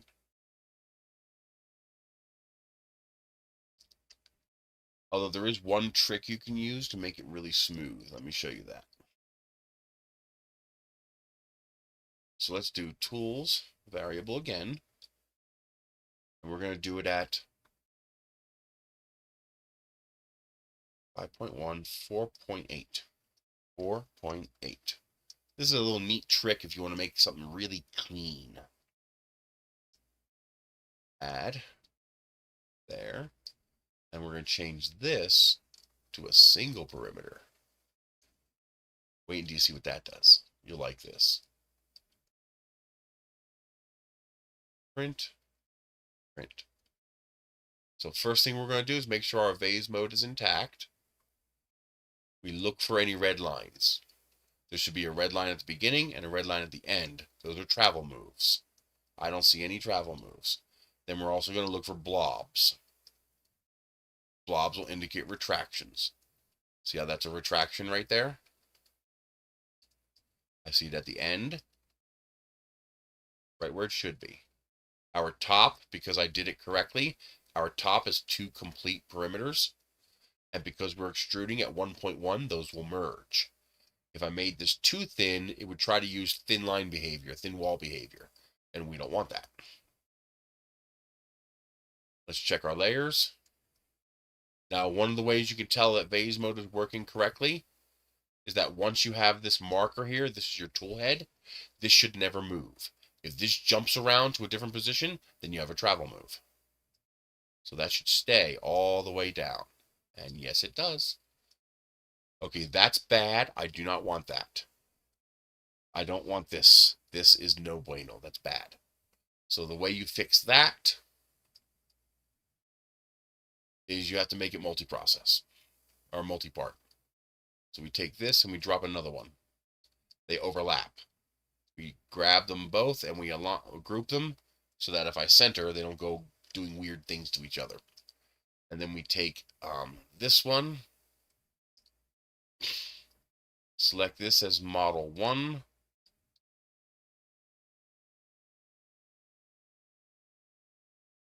Select this one also as model 1. And this one as model 2.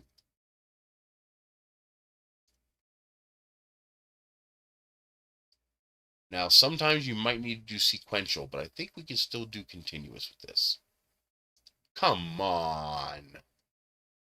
Asshole. He kept inverting. Okay, so this is a problem because I'm doing separate models. I gotta turn off the additions because it's attempting to air print them. There we go. Now we should have solid top layer. So here I'm doing 4 perimeters for strength, but that doesn't look very good when you do 4 perimeters. Now, because I did my cut all the way through here, this creates it. This is something I do with all my models. So now, if you printed this normally without these cuts, what would happen is it would print this outer circle, then it would print this circle, then this circle, then this circle, then this circle, then this circle. And each time it does that, one of these has a chance of failing. Because you're moving from here to here, and your most precarious adhesion is always to the bed. Well, I don't have 5 circles. I have 1 perimeter. 1 single perimeter.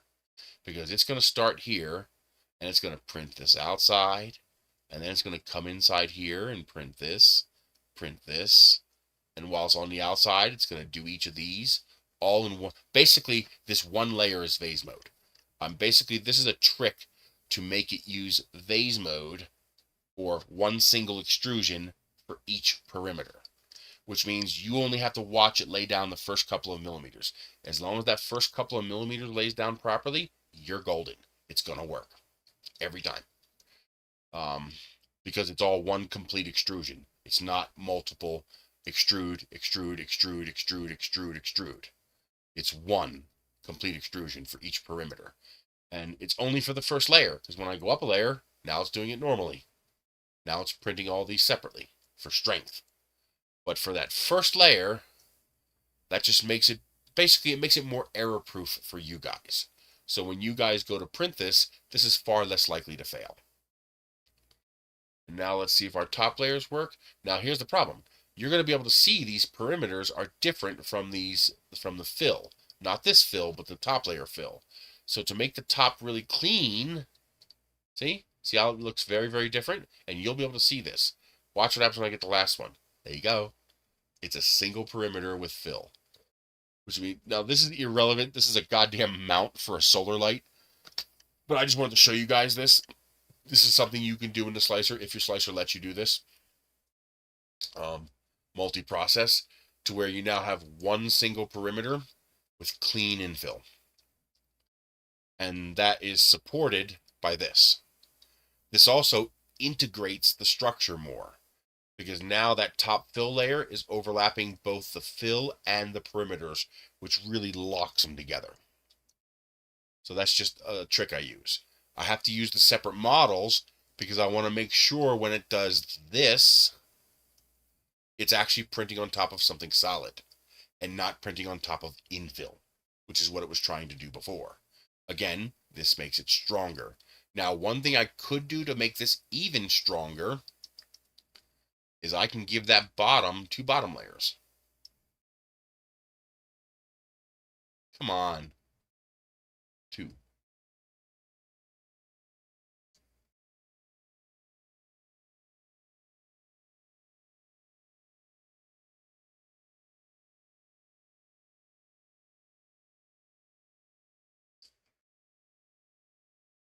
So now I print that monolithic top layer, and then this I also print inside here. So I print solid in here. That just increases the stick a little bit.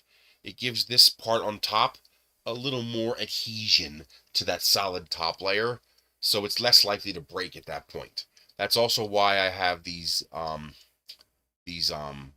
little reinforcement veins sticking out here, so that's not just a simple break point right here. It has to break these two, and that will it'll just boost the strength. I don't need 2. I only need 1. 1 is plenty. I mean, 2 probably adds a tiny bit of strength, but not much. These are just little tricks you can do in the slicer, if your slicer lets you do this, to enhance the model. So now I have my heavy infill. This is getting bolted to a wooden post, so I absolutely do not need fill on the bottom here, so why add it? I'm not going to bother. Although that would help with strength a tiny bit, not much. More importantly, though, this will not hold water. So I don't have to worry about water rotting the plastic, because water will get inside. And now it has a way to drain out. So that's another trick for outdoor prints. It also saves time. Not much on a model like this, because a single bottom layer is not going to add much time on a model this small, but on bigger models, it can add a lot of time. I'm talking getting rid of the bottom layers can save you an hour of print time. So that, now we have our nice pretty top layer. Again, on this model, this does not matter. Something else you might want to do, be careful with what printer you do this on. You might want to enable vertical lift for just this process. So, because all these movements are going to create little tracks on the model, especially with a big honking 0.8mm nozzle oozing.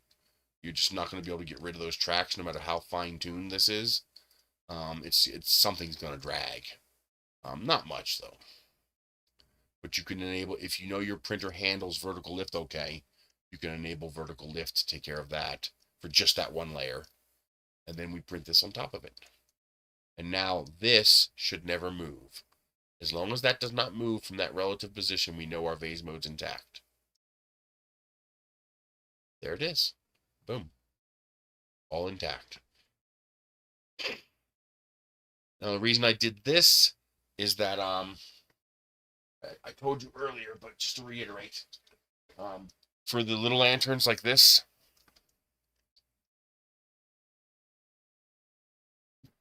for lanterns like this, it doesn't matter. It's completely irrelevant.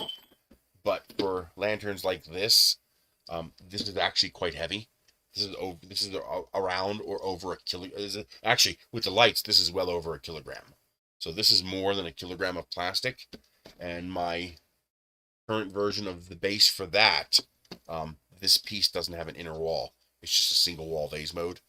And that keeps it light. You use less plastic. But because this is so heavy, I really wanted to beef this up. Because that's a stress point right there, where I don't want this to break if somebody just glancingly bumps into it, or if the winds are high. So to prevent that from breaking, I wanted to make this piece nice and beefy. We made it taller to take advantage of the fact that we're putting a light inside of there to make it light up and look pretty.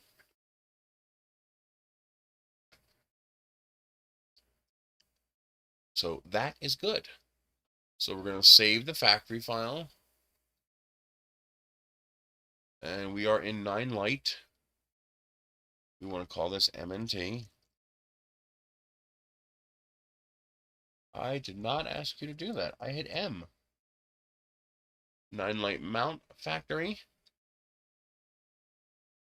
And then we're going to export it. We are in 9 light. This is 9 light mount. Okay. We're good. I don't have to do that. And we want to drag and drop this into 9 light square. We are in the right place, right? Yes, right there. Okay. Now I need to rebuild this. I wish there's a way to sort by extension. You can't sort by type because STL, G-code, and factory are all considered 3D model file. Is there a way to change that? There's got to be a way to change that.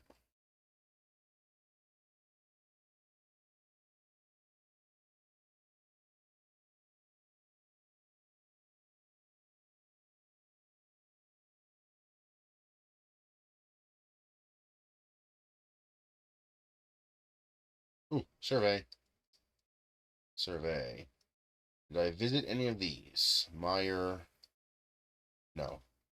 Damn it. I only get 10 cents for those. Okay.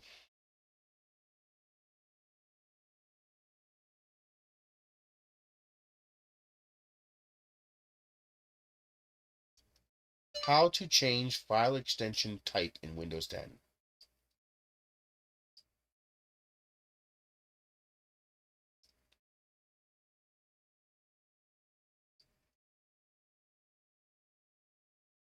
No, that's not what I want.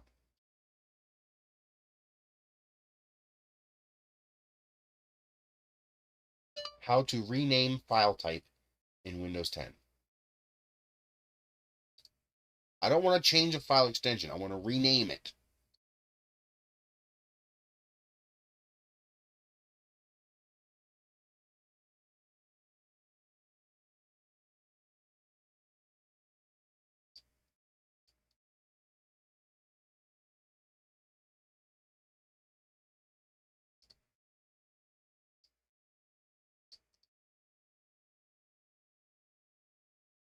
How to change file type descriptor.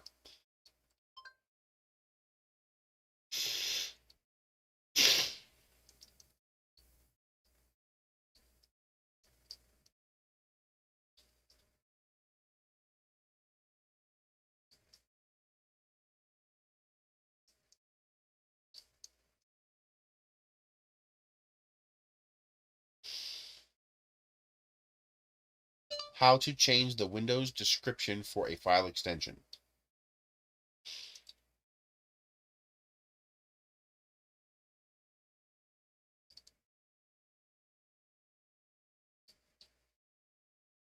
You have to do a reg edit?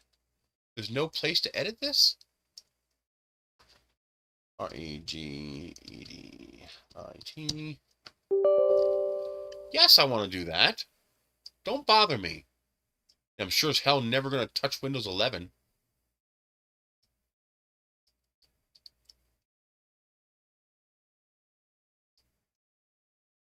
And I'm probably never going to upgrade Android either, since they want to change it so that we can no longer sideload anything in Android. Fuck you, man. Don't tell me what I can and can't install on my own device.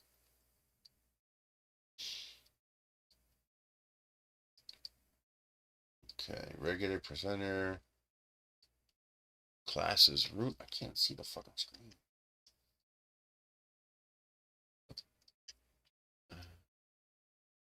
Alright, classes root.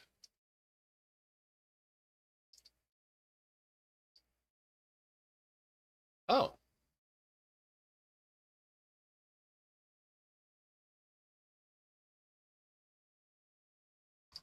Okay. How much you want to bet this is not going to work unless I reboot? Yes. Not here. Maybe it's all up here together? Yeah. Okay. STL.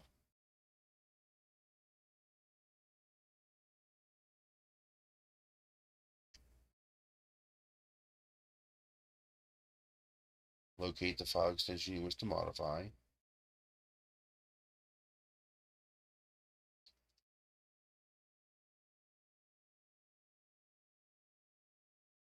STL model file. STL model. Okay. That takes care of STL. Now I need to modify G-code.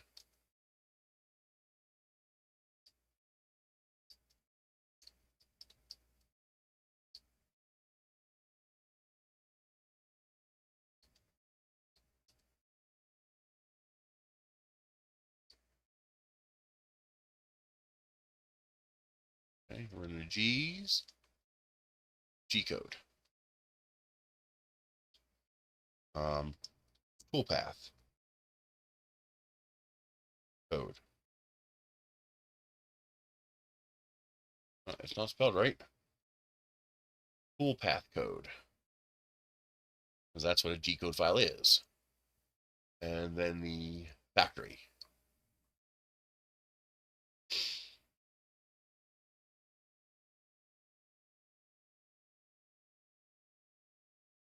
Factory.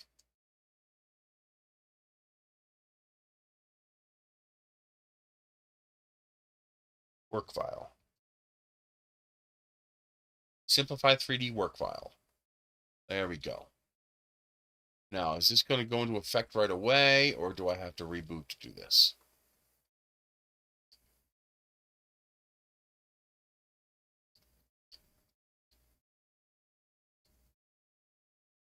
Now let's sort by type.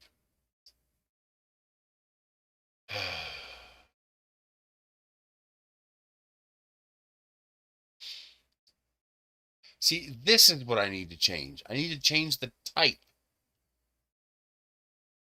where it says 3D model file.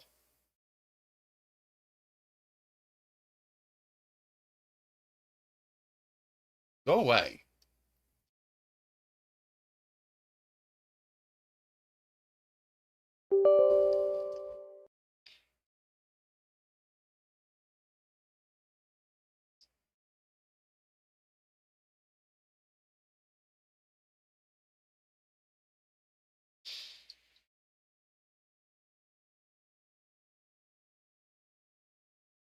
Seriously? Do you have to go off the screen?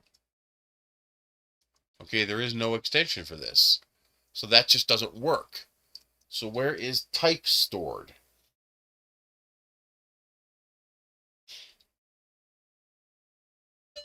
Where is Windows description type information stored?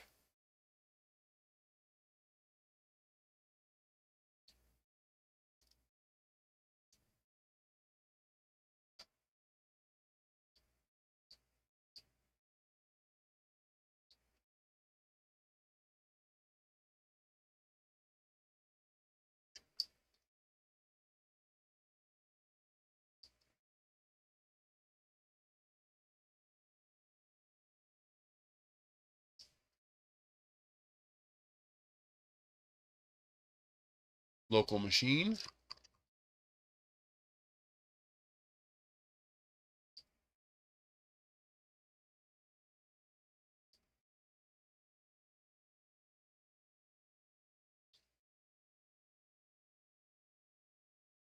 Software classes.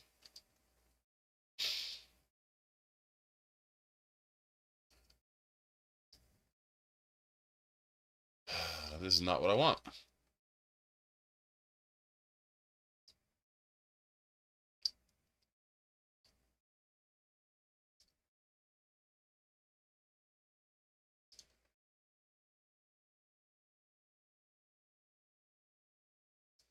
Can I search?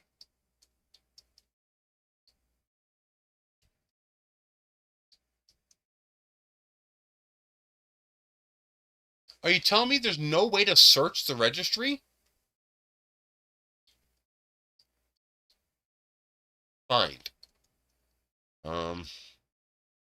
3D model file.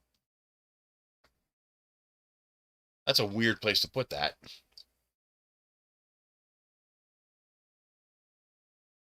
Any of you guys know where I could find this? I need to change this type information.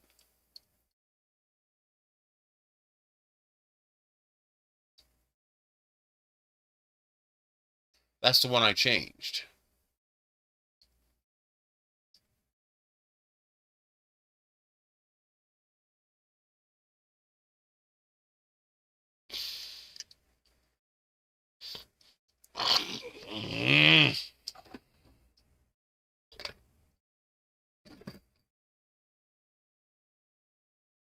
Nasty. Okay, find next.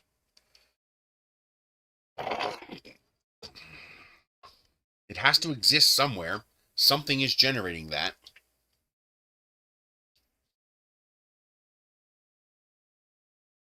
This is why I usually create folders for these things, because there's no way to separate them otherwise. They're all, it sorts it by type. When you tell it to sort it by type, it doesn't use the extension, it uses this.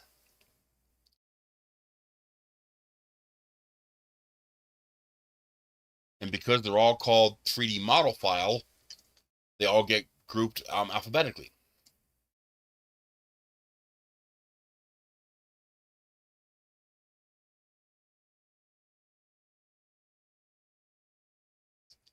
And every time I search for this, it thinks I'm looking for extension changing. I don't want to change the extension, I want to change nothing in here.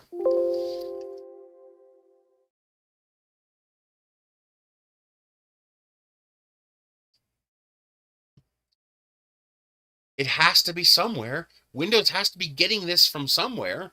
How the hell does it know a G-code file is a 3D model file? Is it because of what it's associated with?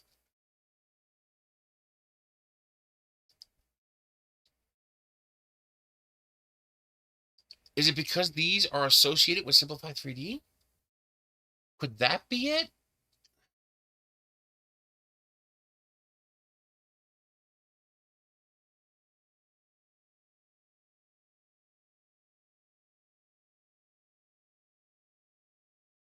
So anything associated with Simplified 3D is going to be called 3D model file?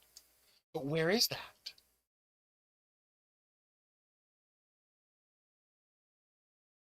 I just have to go back to doing it the other way. I hate it. I hate having to create these folders all the time when I should be able to sort them by their goddamn extension.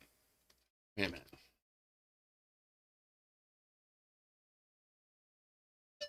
How do I sort Windows View by extension?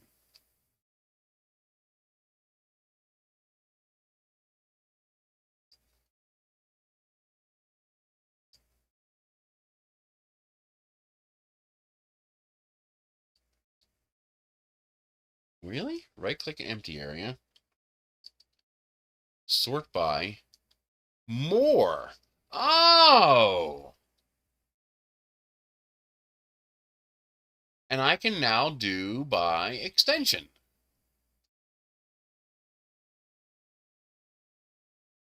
File extension. And there's also file description. Let's get rid of this bullshit type and date modify. Well, date modified is sometimes handy. Now, these file descriptions don't come up with anything, even though I actually told it to. Interesting. I don't want to see the extension. I just want to be able to sort by it. That's annoying. Although I won't if I'm not in detail view. Yeah, if I'm not in detail view, so I can go to view, list, and I can still go view, sort by, file extension. There we go. Nice. I don't need to make these. Okay. That solves the problem. Oh, that's so much easier. So now we can delete this and make a new one for these files.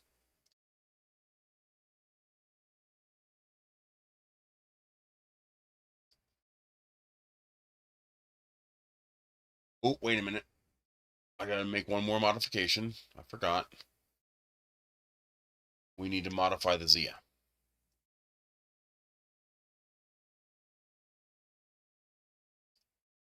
And let's ungroup this.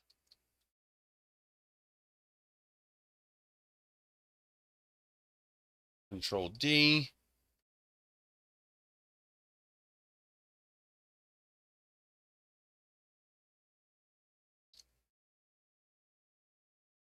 You asshole.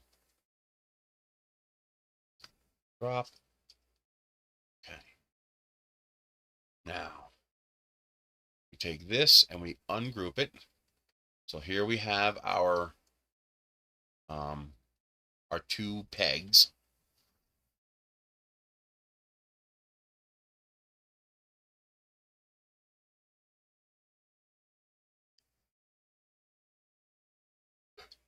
Now what I should do,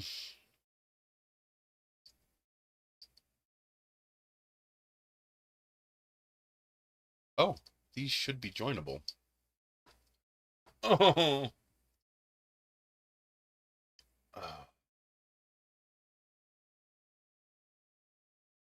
So Control D, and we join this together like so. Overlap just a little bit. Overlap a little bit. Right? Let's modify these. So these are 15. So we take this. We take this. Oh, come on. We make this 15 wide. Wrong one. Take this. We make this. Let's make it uniform. 15.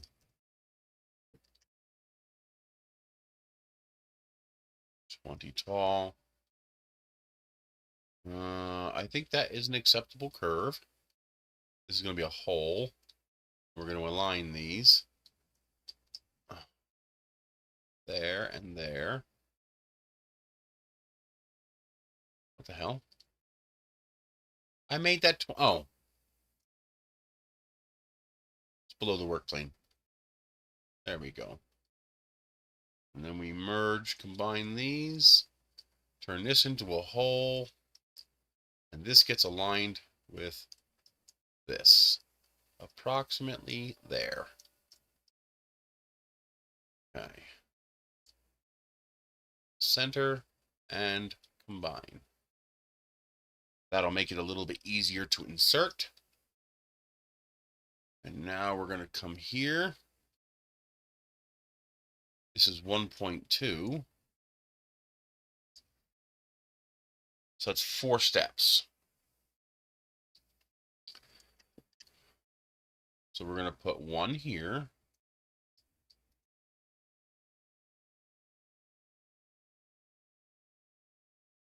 .3. We're going to put you here.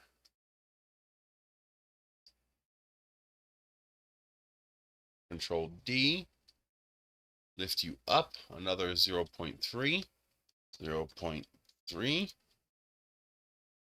And then Control D and D. Okay. So we got to put you out here, put you out here, bring you up a little higher. Bring you up a little higher. And that'll give us a nice little stair step. That is layer compliant. There. That'll make it a whole lot easier to insert the tabs.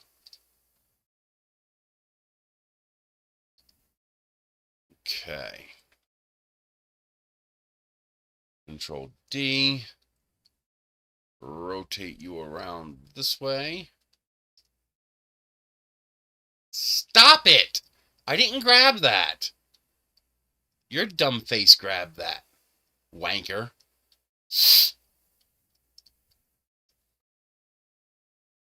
wanker. Center. And now we can delete this other square. There. Now we have our aligned tabs.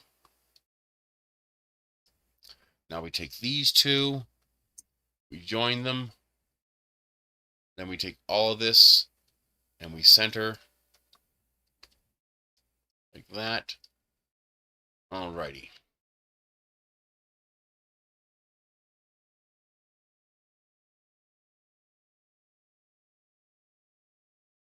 Now I can take this, Control D, and this creates your tab to join. Insert. INST. Insert. And what you can do is you bring this into Tinkercad and add or remove as much of it as you want, but make sure you leave 10 millimeters on each end for inserting it into whatever you're going to do. So for example, for this one, I only have this little bit on the ends for insertion, and I wanted this to not have any crap in it. So that's why that looks like that. So this is going to be a unit, and this is going to be the ZIA, ZIA, export, STL.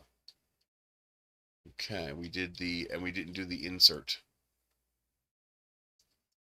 INST, insert, export, STL. Okay. We take the ZIA and the insert and put them in here. 9 light ZIA. And now I'm going to try to keep the same size for all of my fixtures that use tab inserts, all the different lights. So when I make the round version of this lamp, I'm going to keep the exact same height and use the exact same tabs so you can use the exact same files. This way you don't have to print two different ones for two different lamps. Okay.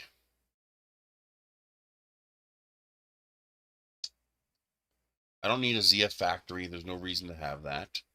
You can just slice that as you see fit. I do have a picture. I'm going to take a new picture. Although I want the picture to be with my kitty cats. I'll just have two pictures.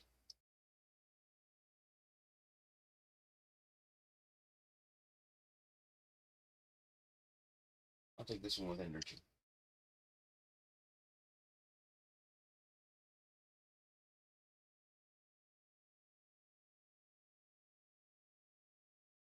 And we will share that.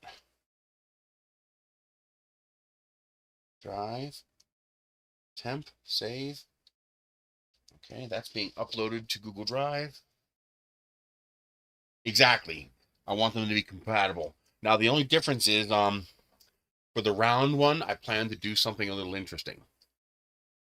So one thing that I want to do with my round one is I want to make the inserts round. But you're just going to print the standard flat insert, and then I'm going to make a tool that you can slide this into, or probably a better thing to do, well, hot water. You know, print it out of, make a like a clamp like thing that you can clamp it into, then run it under hot water, or maybe stick it in the microwave to heat it up a little bit to cause it to take that curve and hold that curve, but it'll still be the exact same insert.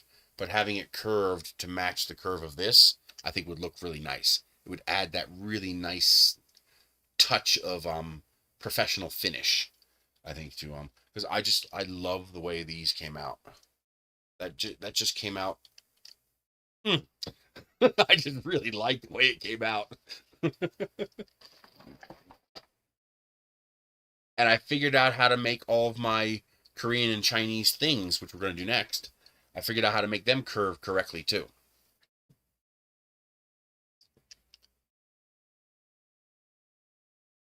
Okay. So, we didn't make any changes to the bottom or the links or the mount. We did the mount or the top. The bishop's unchanged. The bottom's unchanged. The lens is unchanged. The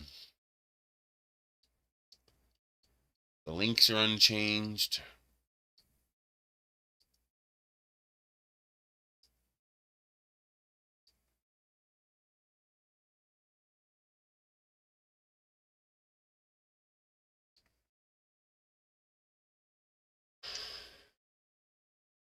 I have the STL files for everything here, the G code for everything here, and the factory file for everything that needs a factory file. Top, mount, links, and bottom. I don't have a factory file for the lens. Yeah, I have a lens G code, but not a lens factory. I should do that too. Let's see here. I gotta have to do it new.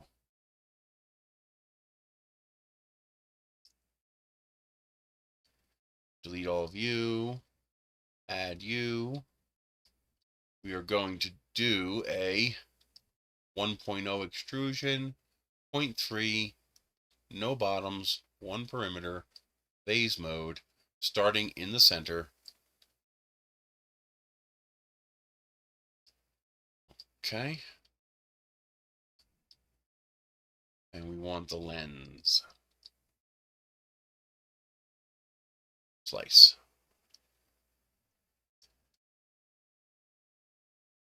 Let's make sure we are clean. Whoa. What the hell was that?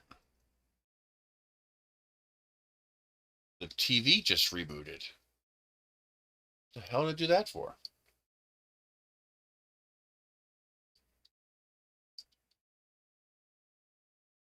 Oh, it did a full reboot.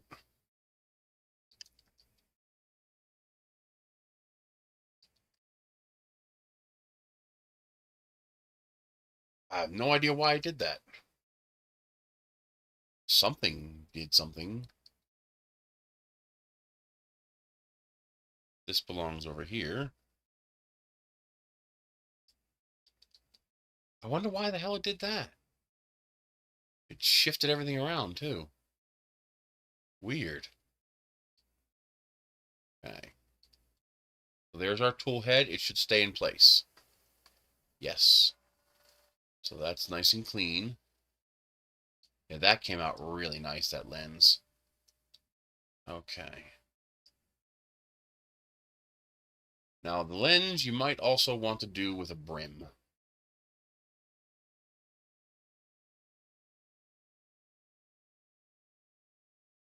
Additions. Let's do a offset of 0.1. 1, 2, 3, 4. 5 outlines. And let's go with 1 layer and see how that works.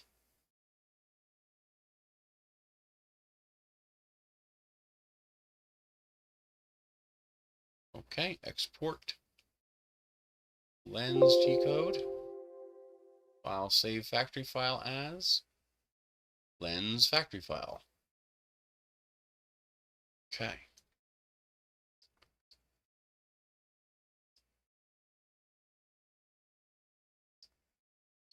Okay. We are refreshed. Let's grab our light. Picture. Drive. This is the newest one today. Yes.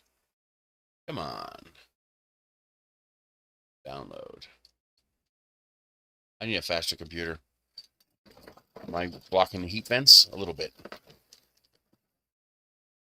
Gotta make sure the heat vents aren't blocked so it doesn't throttle.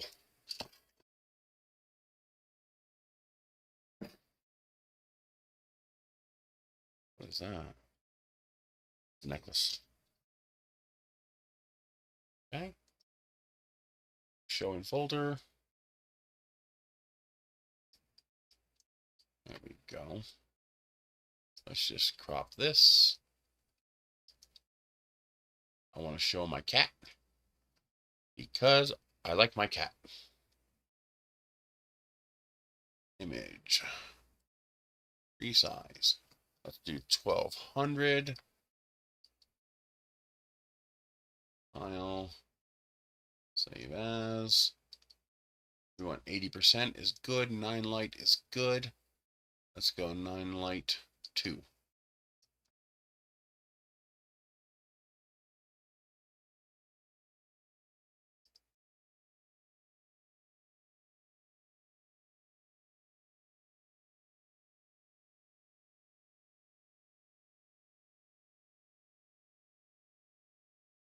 Okay, that's good.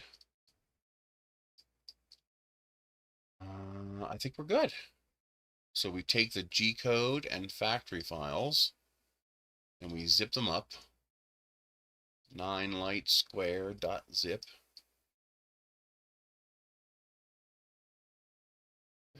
Okay.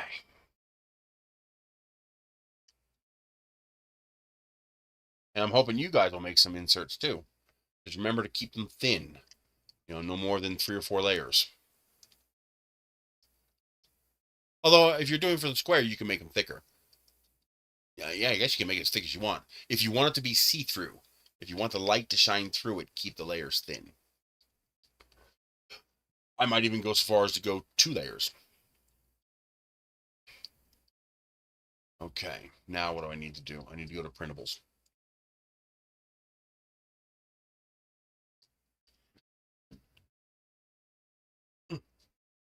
Hi, baby. Hi. How you doing? Yeah. Come up here.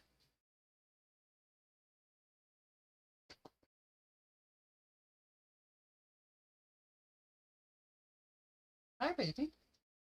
Come here. Everybody wants to see you. Come here. Yeah. There's Nosy. How you doing, baby? Yeah. He's such a good boy. Yeah. He's so soft, it's ridiculous how soft he is. They love that box so much. I can't get rid of it. They love it. I had to put a heavier box on top of it because they keep toppling it over and they end up getting trapped inside of it because they're like scratching at it. And in the middle of the night, they go crazy and jump out of it. So I put that on top of it to stop that. I think what I need to do is, first of all, make that box smaller because it's kind of in my way, and like bolt it to the wall or Velcro it to the wall so they can't pull it down. I love cats. I love my kitty cats. Let's go back to desktop. Okay. Let's go here. My profile. My models. Only 3 downloads, huh? Oh well. Let's see. Edit model. Lantern. Okay. So we need to come down here. And I need to delete the Zia.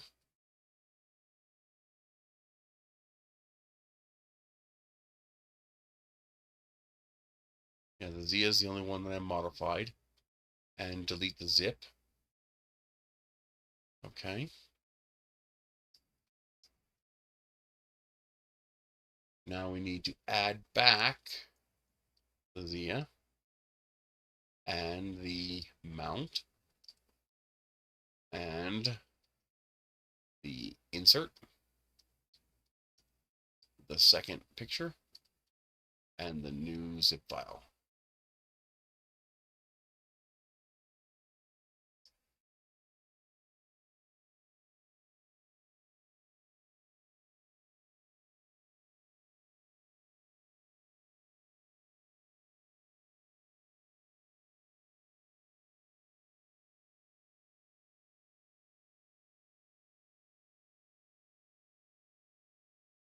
Okay.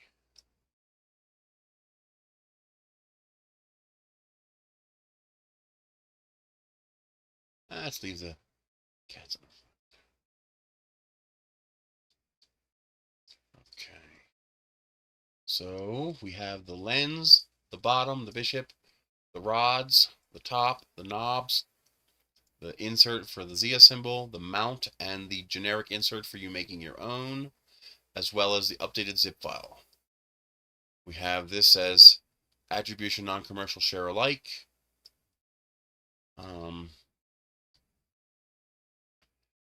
Screw that. Let's just do that. It's not like I could stop anybody from doing it anyway.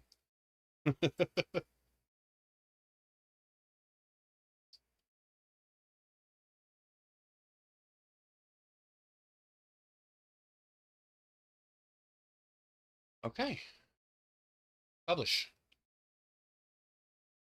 Now, if you've already downloaded this, nothing has changed, except I modified the Zia symbol to be the new rounded corners, but the one you have will work fine.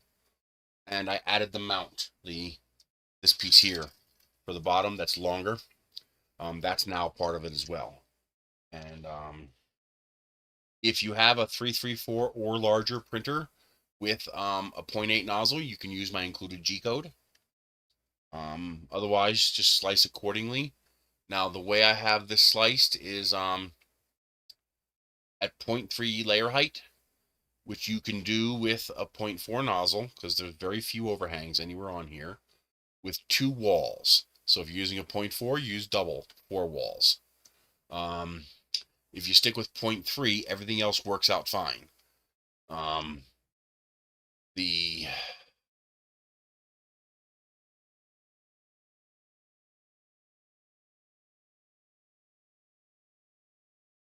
If you notice infill appearing where you don't think it should, that probably means you don't have enough top or bottom layers. Otherwise, slice appropriately. Don't go too skimpy on the rods, because if you go too skimpy on the rods, they'll flex, and you don't want them to flex too much.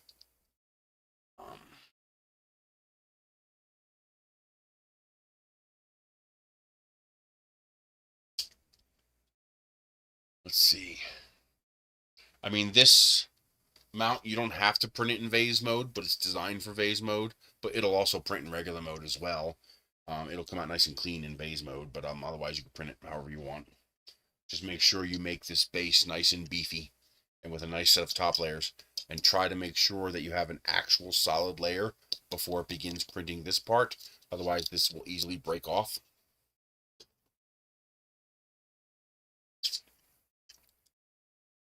Okay.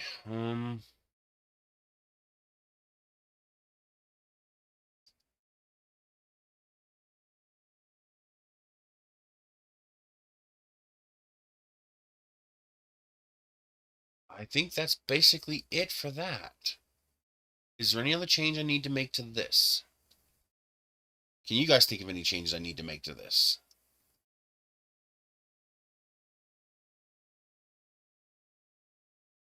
I can't think of anything. Yeah, I think that's it.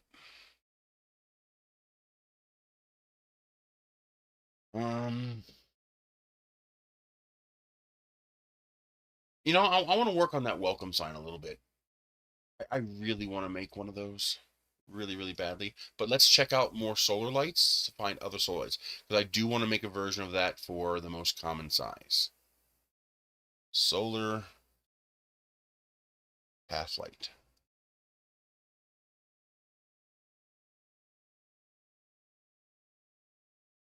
Okay, so here's 30 of these. See how much cheaper this is? It's 20 for $10.98.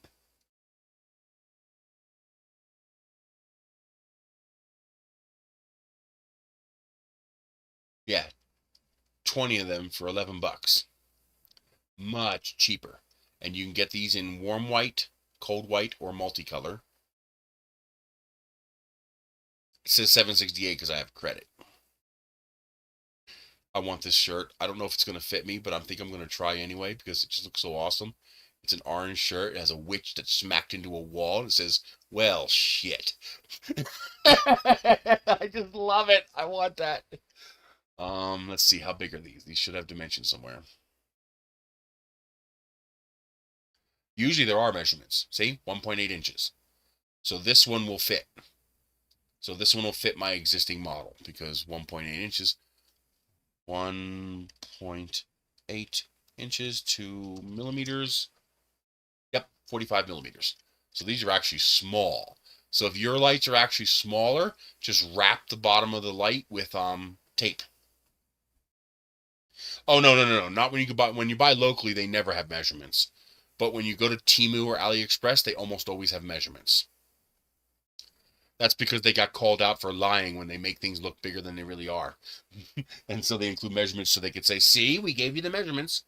But yeah, if you look on Temu or AliExpress for your lights, and sometimes Amazon, because it's usually stuff from Temu. It will it'll have the measurement. So see here 1.8 inches. So this is actually smaller than mine. Now that's interesting. I want to stick with the Walmart ones just because they're so readily available. It's so hard to argue with it when you can get them so cheaply locally. But this would allow me to fit more lights in my round one, because I can make my holes 5 millimeters, 4 millimeters smaller. It's not that much. So this just wraps some masking tape around the bottom, and then until friction fits in. So that one we're good.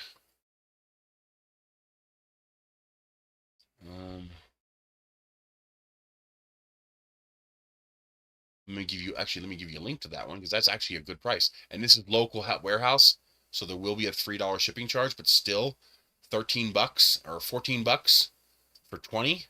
I mean, that's not a bad deal. And if you buy 3 packs, you'll get 60 of them, and you won't pay shipping, which means you'll be getting these for, just a little bit more than 50 cents a piece. So you get them for 55 cents a piece.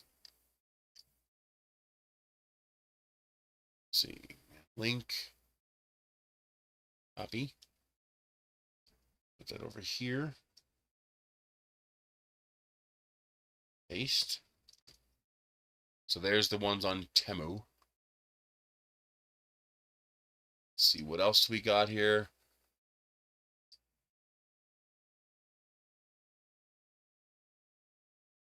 Well, here's 20 pieces for $8. That's $11 with shipping if you only want to order one. And again, we're going to look down here. Come on, let me click it. Why aren't you letting me click this? There we go. Where's the dimensions? There's a length, but no width. What the hell? Or is it up here? Yeah, 4.5 centimeters. So it's 45 centimeters, same as the other one. So these will fit too. This is an even better deal. You could spend $32 and get free shipping, and you'll have 80 of them. That's for a 20-pack of white. That's actually a really good. I'm gonna add that to my cart. It's already in my cart? No, add to cart. That's actually a really good deal. Even if you're ordering one, you're paying $11.12 plus tax for 20 lights. I'm hoping it uses nickel metal hydride batteries inside and not NiCads, because nickel metal hydrides will last much longer. That's that one. In fact, I should add that to printables.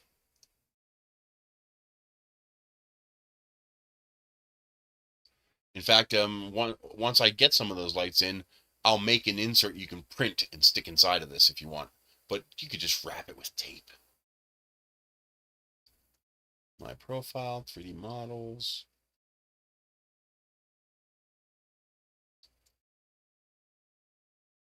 Let's see, edit model.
Yeah, so I'm not going to bother with the larger version. Don't need it. Unless you guys need a larger version, then I'll make a larger version.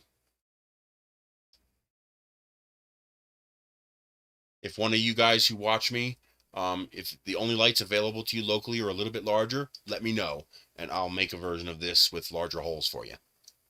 Because I do have room to expand a little bit.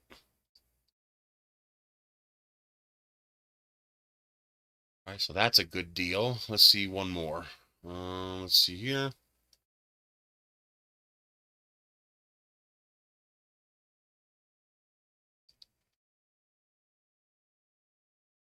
How much are these? That's 10 pieces for $5. But you got to remember, this is local warehouse, so that's going to include $3 shipping. So you're better off getting the 20 pack. Although it is only one shipping charge, so it's the same price. If you buy 2 packs, it's going to cost you $10.60, and it's still only going to be one $3 shipping charge. It's not $3 per item. Oh, by the way, these are fantastic. I have a purple one of these.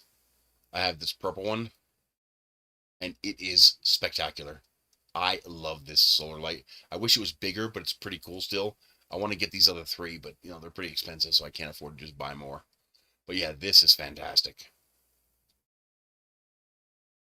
That looks pretty cool too. That's an interesting style. That's it basically. Just do a search for solar path light. Look for this style, you know, the kind that we're using, and then just check the measurements. It looks like all of this style that are on Temu are 45 millimeter, 46 millimeter, so it will fit in my light fine. You just need to add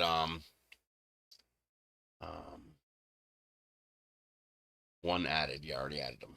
Okay. You just need to make sure to add a little bit of tape so they don't fall out. Just wrap the base of the silver part with tape.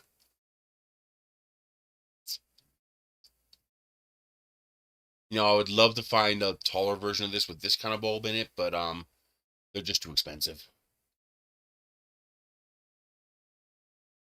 $17 for 8, $31 for 8. They're brighter and the bulbs are nicer, but the whole point of this lantern is to use the super cheap bulbs, the super cheap lamps.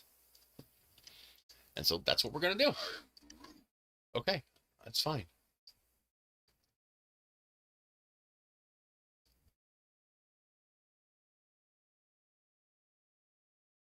Okay. Oh, wait a minute. I want to do something. Demo.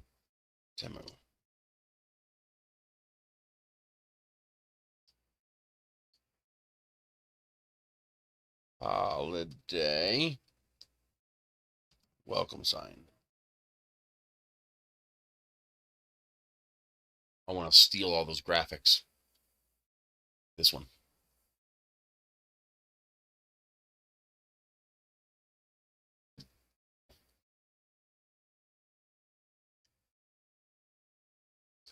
Would you guys see the new Coke bottle that has a cutout on it and you pull the tab and it adds a bow to the Coke bottle? That's cool. Okay. So which one's higher resolution?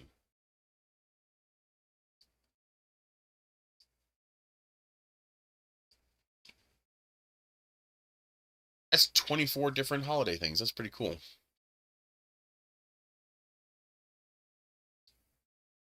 Okay, that one looked bigger.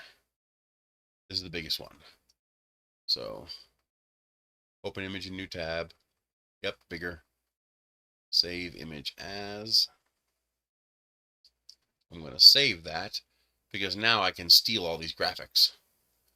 I can turn these into SVGs and bring them into Tinkercad and just, you know, set them as different STLs.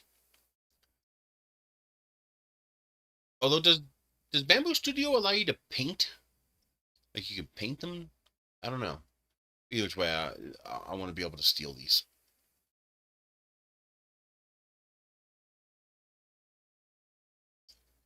So, how big can I make it?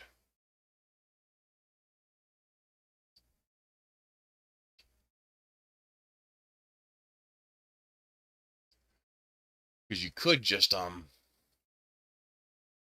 no, because it's going to look for faces and this is going to be flat. So yeah, that won't work.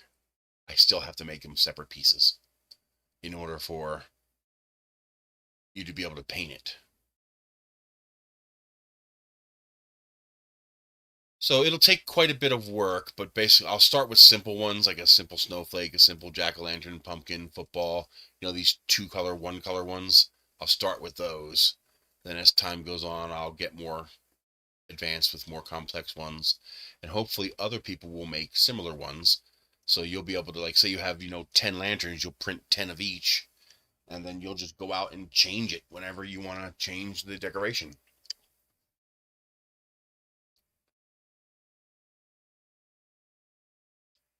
And if you do it smart, a solid underlayer color, and then just change the color for the top 2 layers.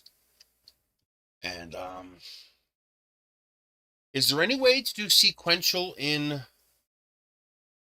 on bamboos when you do multicolor? Like, for example, if I make let's say I make this apple here, okay, and it's 4 colors: white, red, green, brown. Okay, now for the outline here for the leaf, you can just add brown to that. I would do the base in white because that's the cheapest plastic money can buy, and then I would switch to red. Now on this one here, I would probably do the red and brown as a layer, and then do the green as a color on top, so it has a little bit of a 3D effect. Although that's not really necessary. The question is, the way I would do this is I would print, let's say I made this 5 millimeters thick. The top 0.6 millimeters would be the only part that's multicolor. So the bottom would just be white, and then you would print 2 layers of red on top of the white. And then you would print 2 layers of green and 2 layers of brown.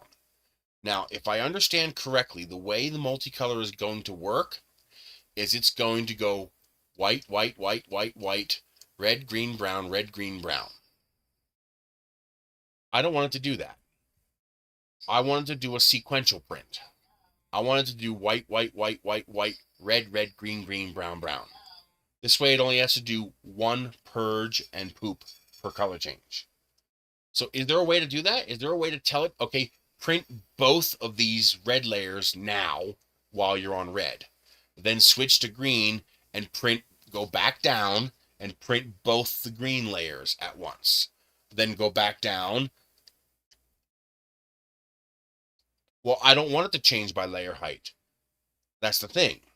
I wanted to do both layers all at the same time, and then change to green and do both layers of green, then change to brown and do both layers of brown. Because otherwise, it's going to do white, white, white, purge, purge, red, purge, purge, green, purge, purge, brown, purge, purge, red, purge, purge, green, purge, purge, brown. Instead, what I wanted to do is white, white, white, purge, purge, purge, red, red, purge, purge, purge, green, green, purge, purge, purge, brown, brown. This way it only does the purge, the full set of purges once instead of twice.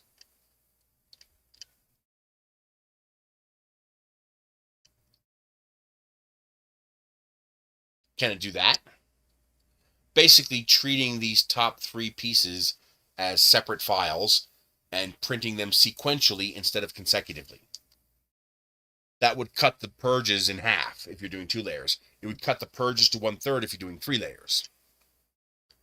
Because you can easily print 3.2 millimeter layers and not have too much of a problem with the nozzle interfering between the colors.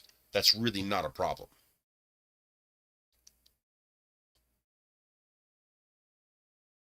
But the question is, can the slicer do that?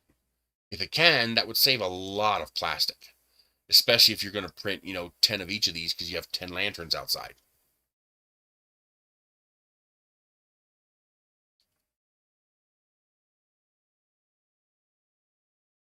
Okay, so now what I would do, I guess we could do one to show you what I would do. So I already have that saved. Okay. I can close this. Let's bring this, let's do the pumpkin because Thanksgiving's coming up. For Halloween. Photoshop, here it is. Oh man, I hate when it downloads as a WebP. It's like, why? Why do you have to be a WebP? Save full page.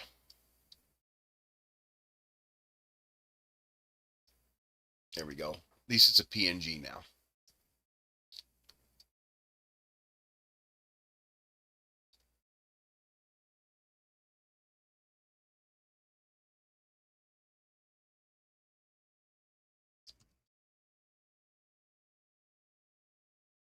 I can delete both of these. Don't need them anymore. Take this. And what we do... Oh, it grabbed everything. I only need this.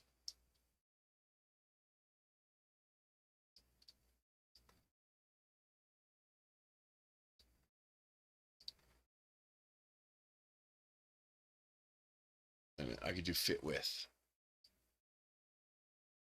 I thought there was a fit with. That's annoying. Maybe IrfanView has that. These are pretty low res, but that's actually okay because when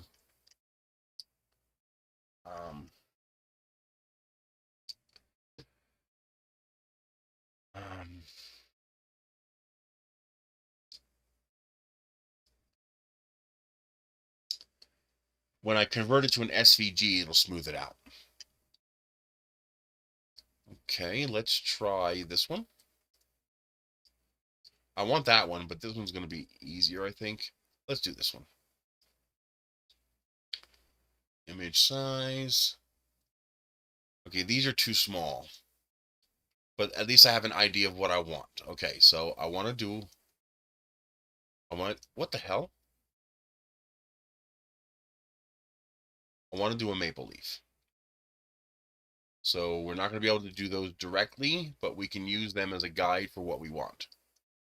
So, maple leaf, clip art. I want a simple maple leaf, but I want something more complex than this, so something like this. But I want something that's more defined in color.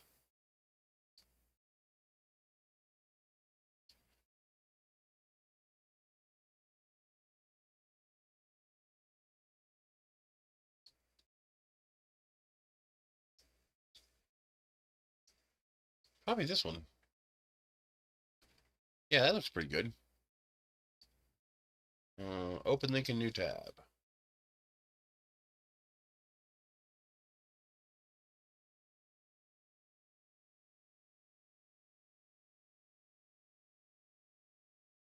It's auto scaling. I hate that. Okay. Take a screenshot of that. Download. Now we have this. There we go. That's enough resolution. Okay, so this, what we're going to do.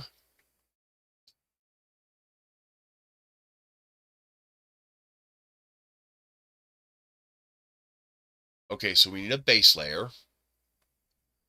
The base layer is going to be this. Select inverse. All right. Control CV. Okay, so there's our base layer. And we're going to do reselect. And we're going to make our base layer black. This is all going to be basically black.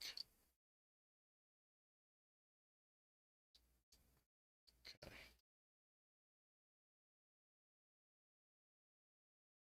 Okay. So that's our base layer. Now we're going to create our second layer. We'll move this up.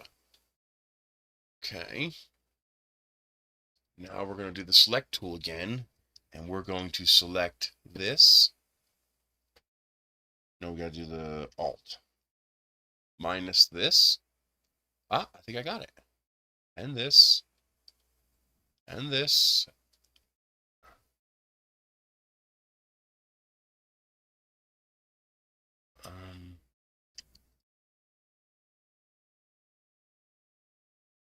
That should be just the perimeter.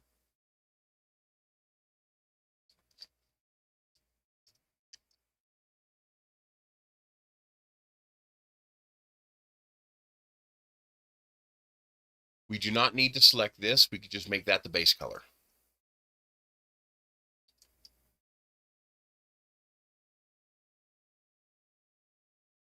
This should be all of our twiggies.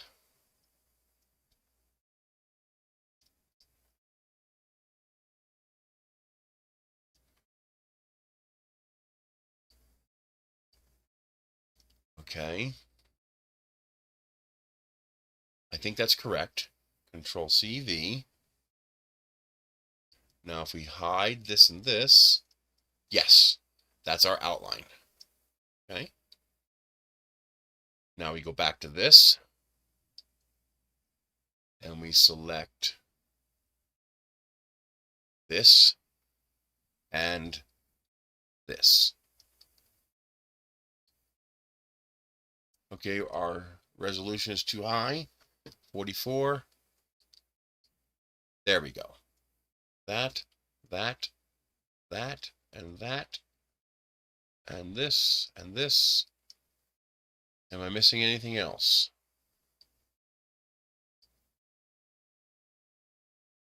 Okay.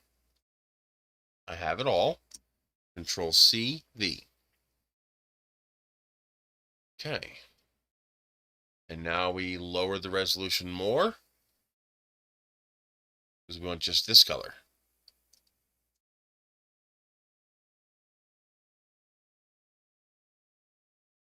This, this, this, this, this, and this. Okay. Control CV. Now we have to do a little trick. Let me show you this little trick. You'll like this. So what we have to do now is we have to color in corner. No, that's not going to work. Edit, undo. What we have to do is create a square right here in the corner and then color in the square.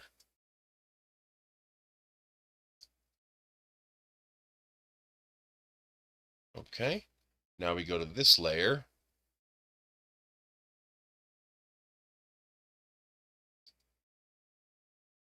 And then go to this layer. And go to this layer. And this layer. Now we should have the square on every layer. This is our alignment pin so that we can align these separate SVGs in Tinkercad. If you don't do this, it'll be very hard to align these. So now what I do is I export each of these as a PNG. File, save file as.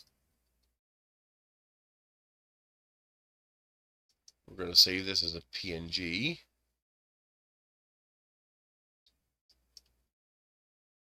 We're going to call this leaf 1. Save.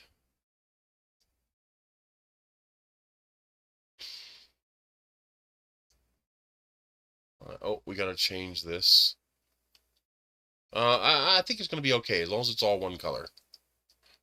File. You should make it all black, but I think it'll be okay as long as it's all basically one color. Leaf 2.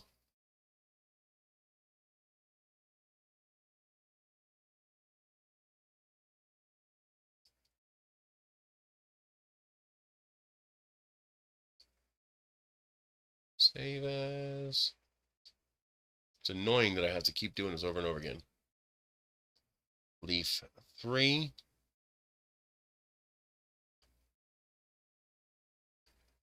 and leaf 4.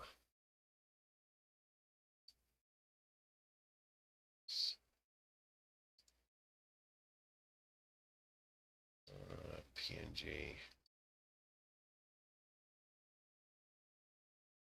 4.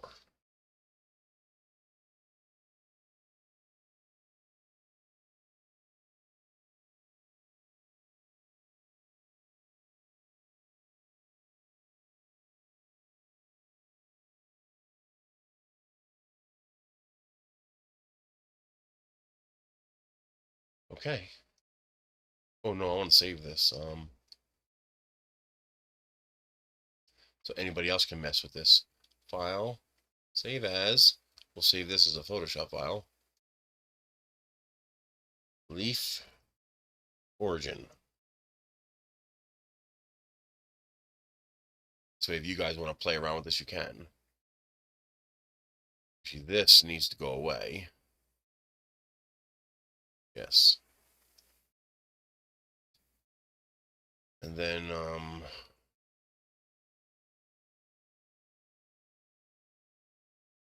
I'm missing something. Control Z. I need to select color range.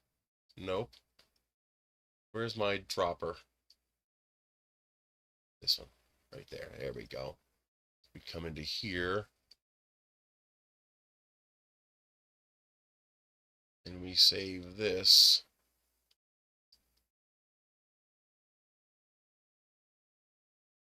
As this color.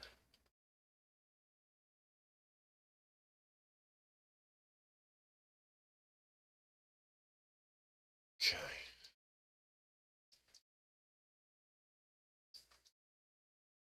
Select, deselect. Now we can delete this. And now when we do this, it'll look like the original leaf again. Isn't that cool? Okay. Now, save that PSD. Leaf origin. Okay. Now, we go into our... I wish there was an offline way to do this, but I don't know of any way to do it offline. PNG to SVG in search. And then look for Convertio. Convertio is my favorite. I don't know why it keeps getting lower in the list, but this is the best one in my opinion. Do you know this? Hang on. Let me get this started real quick. Choose files.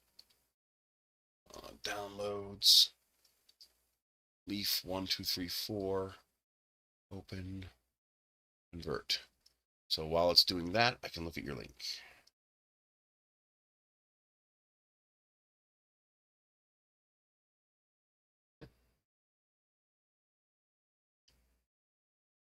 Yes! The positron. Yeah, that printer's badass. I don't have the time or wherewithal to build one, but if I ever do, I want to just because it's freaking cool. The whole thing packs down and fits inside of a filament box. This thing is awesome.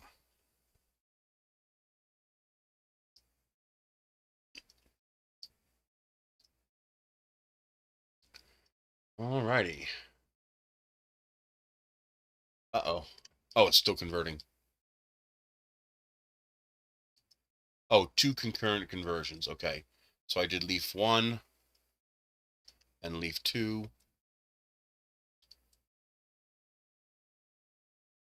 Now I should be able to do convert again.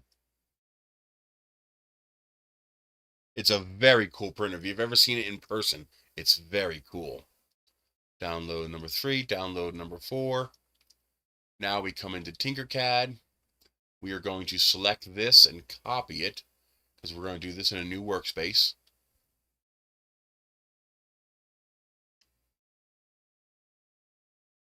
Yeah, it's very insane. Very cool printer. All right, there is our jig. for making an insert.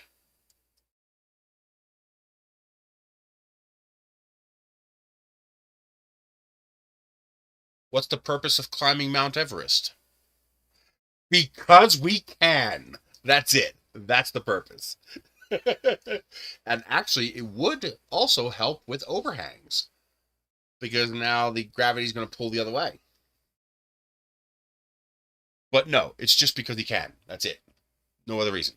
And well, for his particular reason, it's so that they could put all of the mechanisms for the printer in the base. And you only have to assemble that tower with the arm. Remember, his goal was to fit a printer inside of a filament spool box. So think of it as almost like an upside down Core XY or upside down HBot.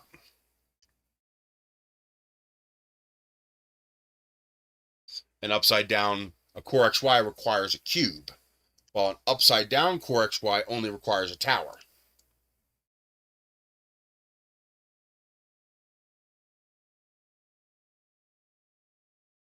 Import. We are going to import these files. Can I select more than one? I cannot. Import. 2. Import. Import. Choose. 3. Import.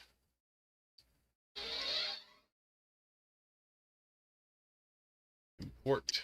Choose. 4. Import.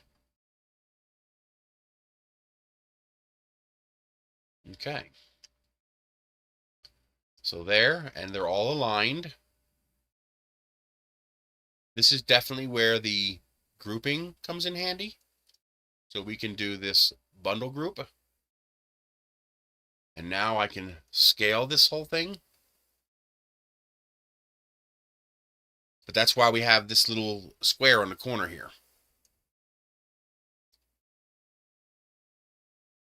Of course, I can't touch it.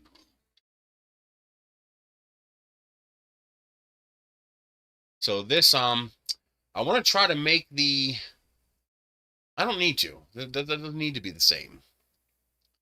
Because the ones for the welcome sign are going to be magnetic.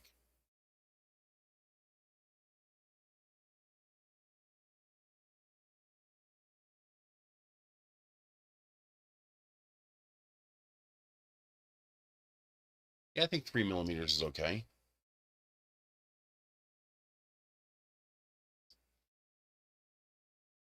So now we get to put the maple leaf on here. Now I'm going to rotate this a little bit, I think. I have to be careful doing that. No, that's fine. I can do that. Because this is going to allow me to make it larger. Because now it'll fit properly on my little template here. So what you can't do is you cannot have this more than 140. So this can be a maximum of 140. So we're going to go 135. I think this is 160, right? Yes. So 135 to 140 is about your max. And so that is going to put us right about there. I'm liking that. I'm okay with that. Now, the only problem with this is you might want to make your base color transparent so you don't see all this. This is, depending on how much work you want to do, you might actually be better off printing this as a transparent piece and then gluing it to your multicolor print. Because that would allow you to make this transparent so it won't stand out as much. But I'm wondering if that matters.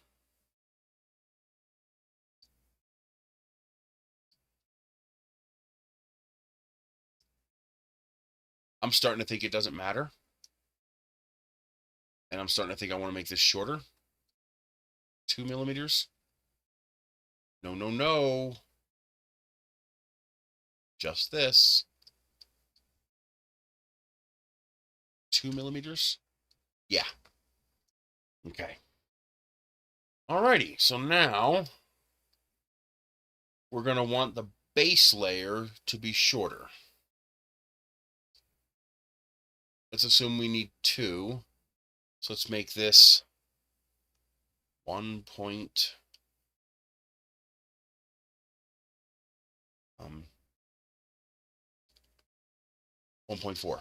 1.4. No! I forgot it's bundled.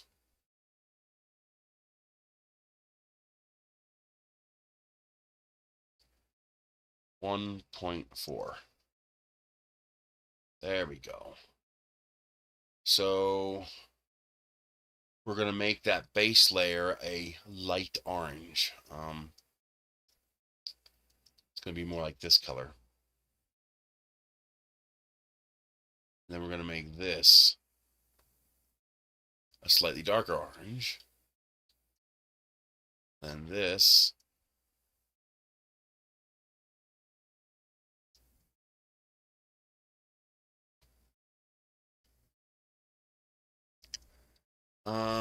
I want to excise them from each other. Let's do that.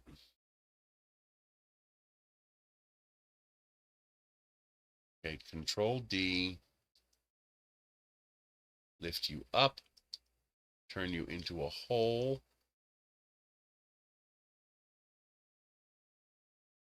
And cut you out of this. There we go. There we go. Ew! What the hell is that?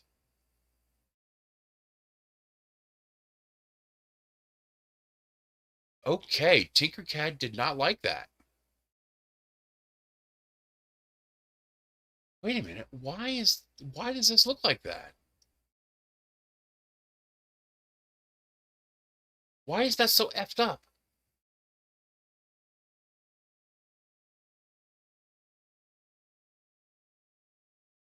All the rest of them are perfect.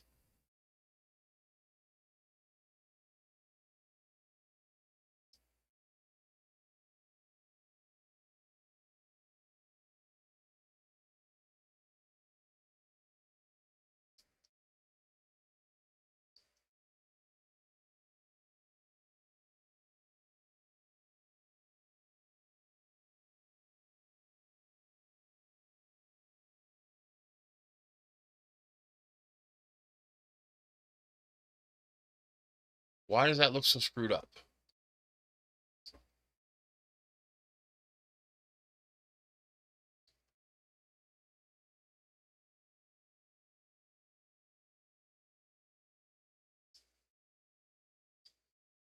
Okay, these need to be separate.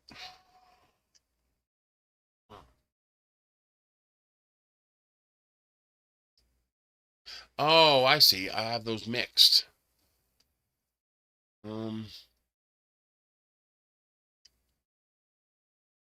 What the hell is that? Oh, I'm on the wrong layer.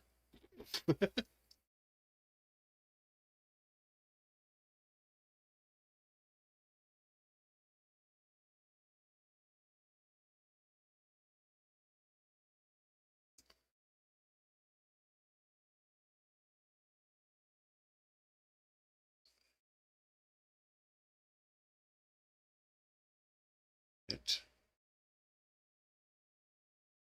here. Okay. Oop, 2 more. You and you. Okay.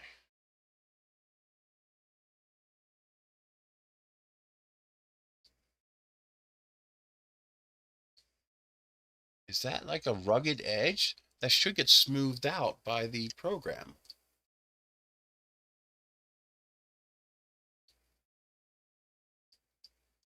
Which one is this? This is leaf 3. That's leaf 2. File. Save as. PNG. Leaf 3.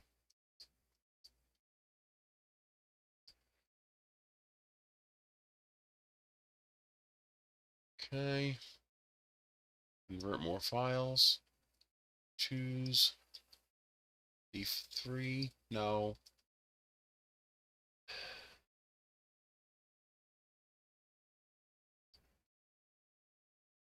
Really? You skipped this part? You had to go back 2 steps? You couldn't go back the one I told you to?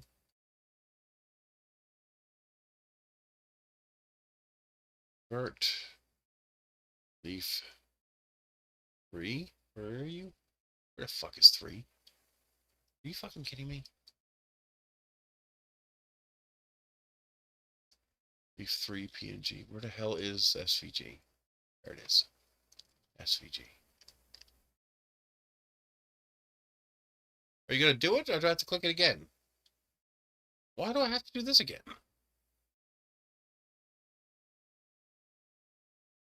What the hell's your problem?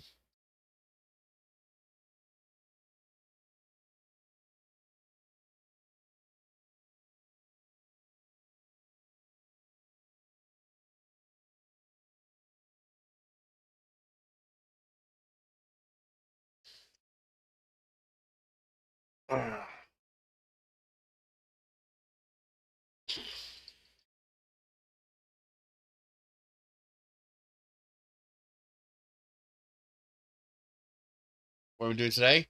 We made the final corrections to the 9 light lantern. We made the final changes to this. I lengthened this, and I cleaned up this, and I re-uploaded all the files, so that's all good to go now. And now we're working on making another one of these, because we can use this idea for both this and for the welcome sign that I want to make.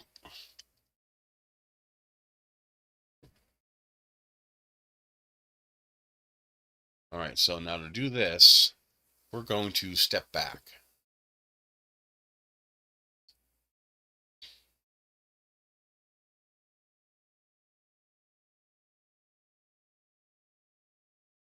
That should be back to origin.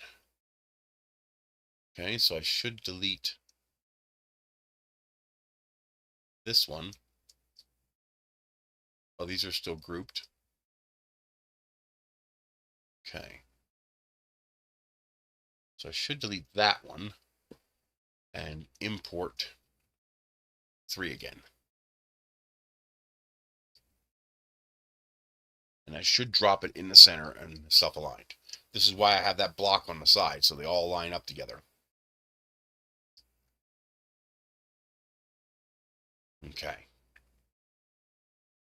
Without that block, these might be all centered in the center instead of aligned with each other. And if they ever get unaligned, all you have to do is select all 3 and then click align with this corner. So you do that corner and this corner. And that aligns them all. And then before export, we'll delete these blocks. Okay.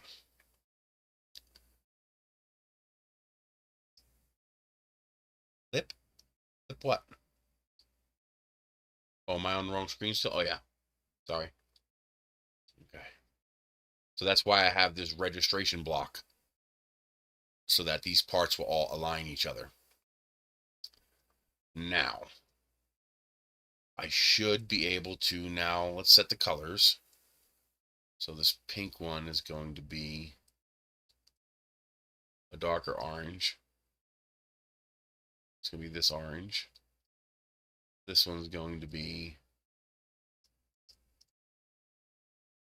orange. This one's going to be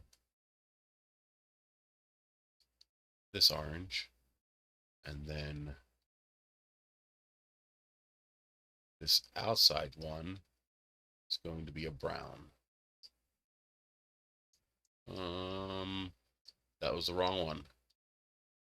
That's going to be the light orange. I need this one. There it is. That is going to be brown.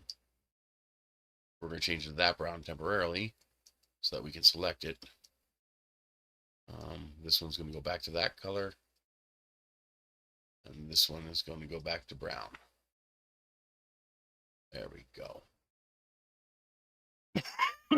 Okay, so we're going to select all of these. And we are going to change it to 2 millimeters high.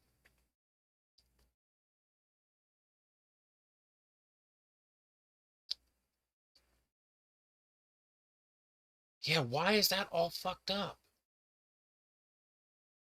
Just the one. Just the orange one's all screwed up.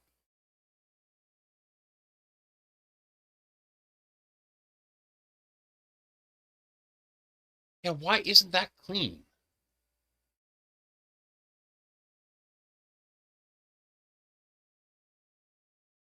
Let me adjust these so I can see what I'm doing.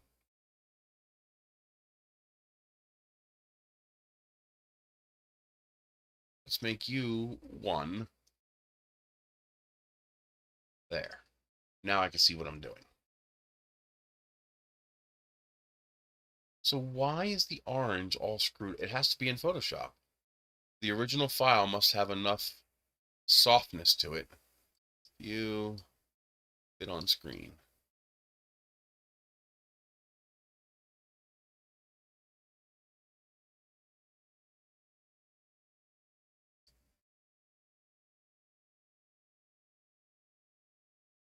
It doesn't look that bad. Oh, I know what's going on. There's a little overlap in color, and I bet you that little overlap is enough to really piss it off. It's deleting it. So I should be able to do this. Select inverse. Let's do this color. Yeah, see, all this shouldn't. Oh, we're on the right layer. Yeah, all this shouldn't be here. None of this should be here. That means there's crap being selected here.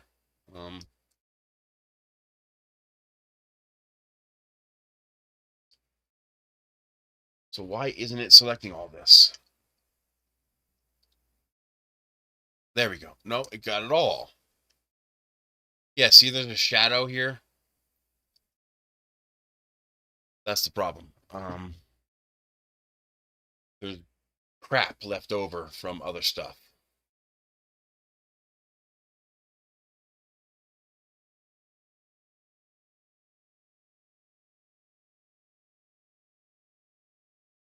I should be able to do this. Do that, that, that, and that.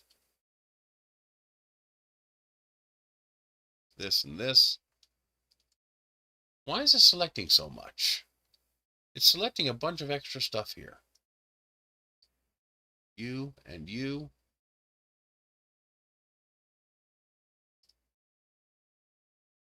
If I lower the tolerance a little bit, 15. That's a little bit better.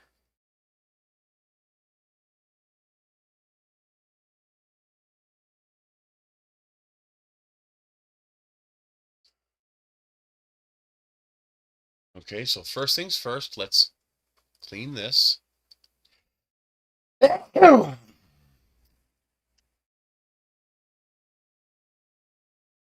we'll solidify this, get this all cleaned up.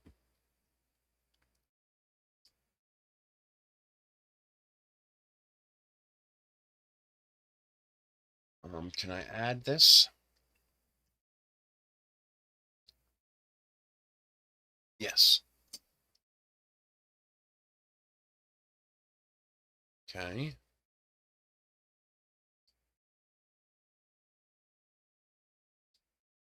Now we select inverse and we erase.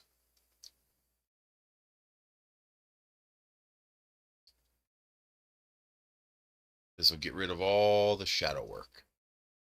Yeah. Oh, I did something wrong. Oh, yeah. No idea what I just did. Okay. We need to add that.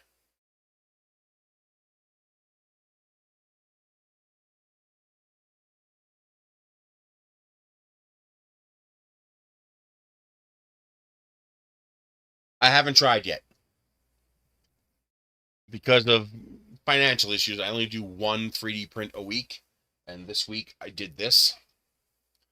But this coming week, I'm gonna print the 3D candy dispenser and make sure the mechanism works. And as long as the mechanism works, I'm then gonna go and put all the holes that are necessary to screw it all together.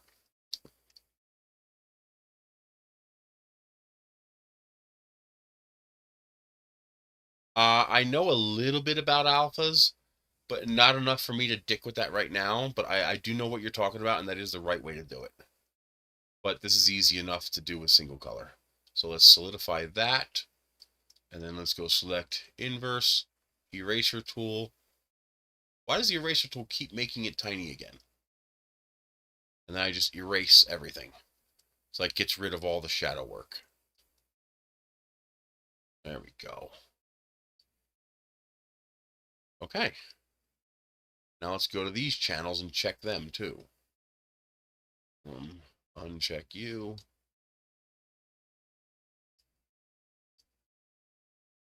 Okay, so we definitely want to take care of this. Select inverse, and we're going to want to clean out this, because these overlap.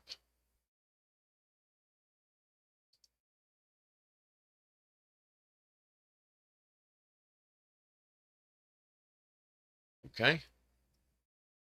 Now we're going to clean this one up too. No, let's go.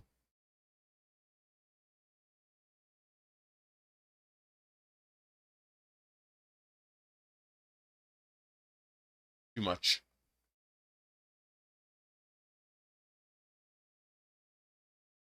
Why is it doing that?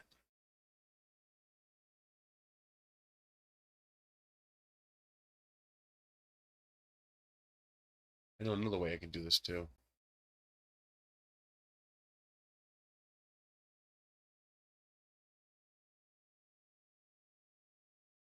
I can jack up the contrast, which should make the colors more alienated. Yeah, that worked. Oh, I did this. Oh, that worked really well. Select inverse. So let's clean up our colors.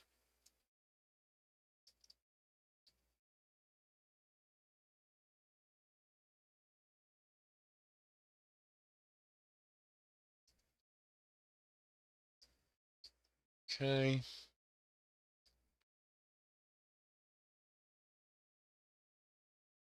Reverse, erase, get rid of all the garbage. Okay. Then we go to this one. That one looks clean. Okay. We're going to clean it up anyway.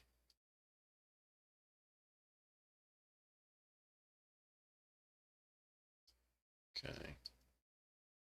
And hue.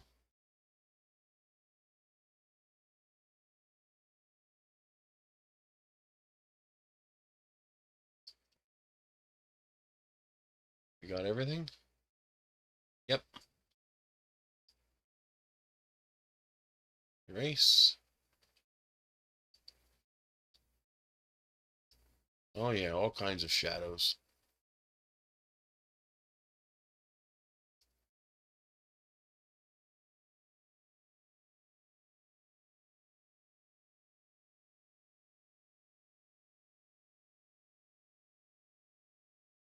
Did I get rid of my registration? No. Okay. Select inverse. We're going to do black.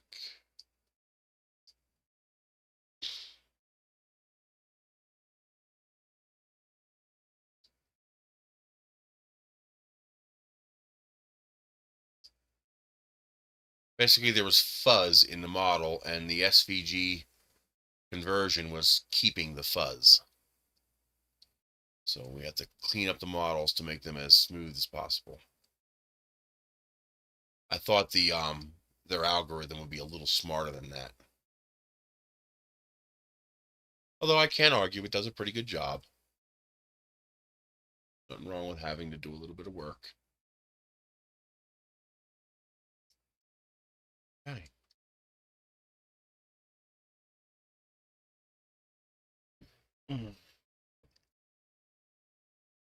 Okay. Let's start again. Delete all you. Delete all of you. Delete all of... let's keep that one.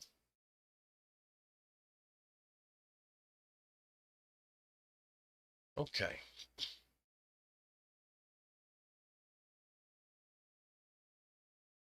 Actually...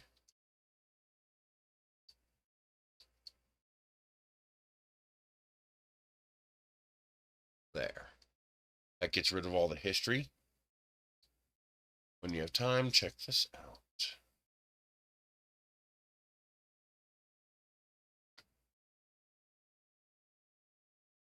What I do is I play a little bit of it, and that puts it in my watch history. So I can always get back to it. Oh, alpha channels. This video is just a short extract from the entire course. If you wish to see all of the video... Okay. I'll come back to that later. Thank you.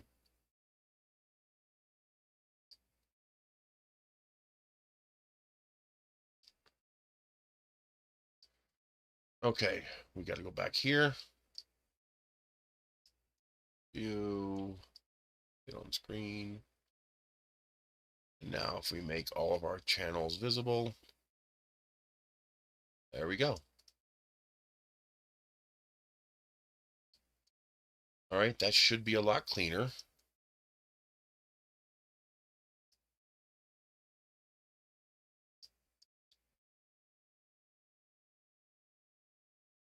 There's some imperfections here, here, and here. I don't care. I just don't want those jagged edges. That's all I care about. All right, let's try it.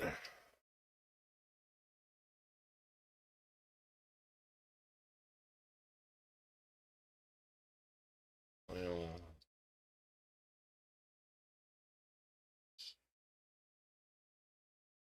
gee.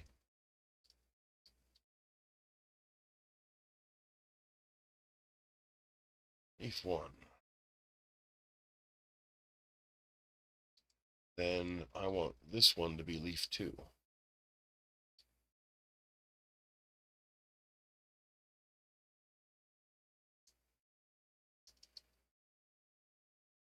Actually, this should be leaf 1.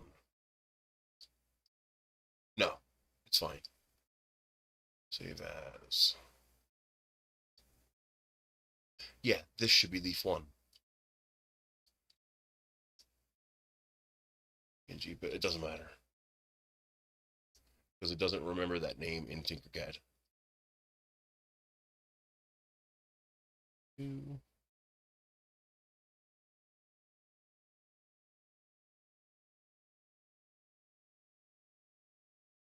Save as.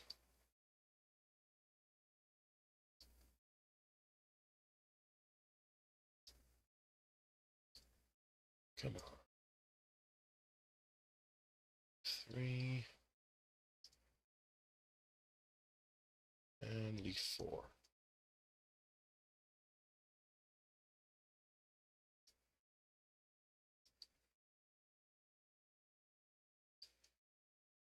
G. I should make a whole video in just this.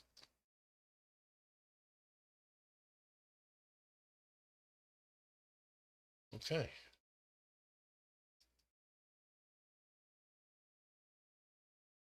File, save. That should save it as a PSD. Okay. Now we go back to here. Go back. Choose. 1, 2, 3, 4. Open. Convert. That's fine. Just do that. Then I could do 2 more.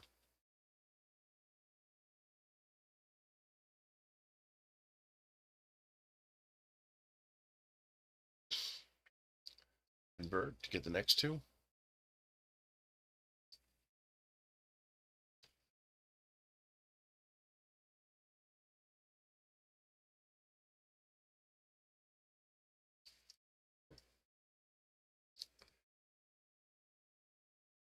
Okay. Now we should be good to go. Import. Choose file. We're going to do... Uh-oh. That doesn't look right.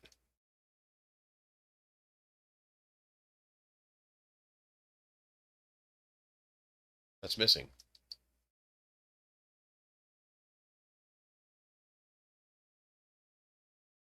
It's the right size. Maybe you just chose the wrong colors in the preview.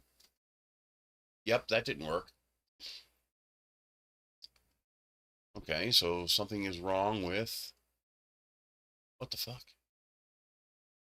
Oh, I hit the browser back button instead of the manipulation back button. I'm pretty sure we are missing this one. Yeah.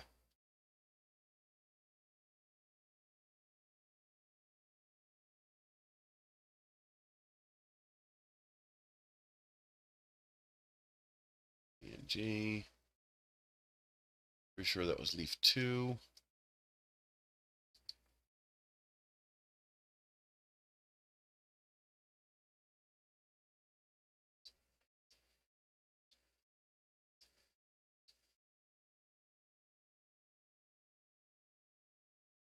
Yeah, there's nothing there. Oh, wait a minute. Oh, there it is. Oh, maybe the colors were too different. Maybe that needs, yeah, it needs to be a darker color. Yeah, the PNG was fine. It was just the color separation was too much. Can I get away? I could probably get away with that if I just do this.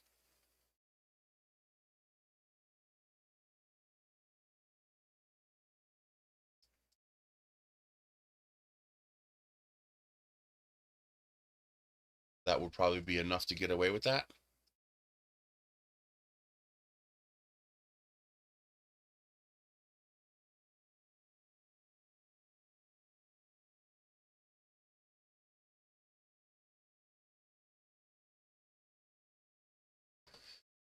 The SVG converter was ignoring the lighter color. I didn't think it would do that.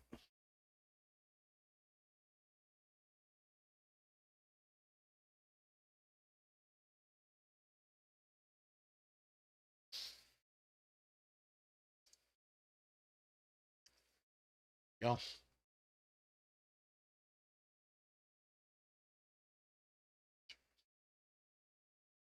Still blank. I guess it's programmed to ignore colors below a certain brightness. I guess I have to make it a darker color. That's a little annoying. All right. You win. I'm not going to argue with you.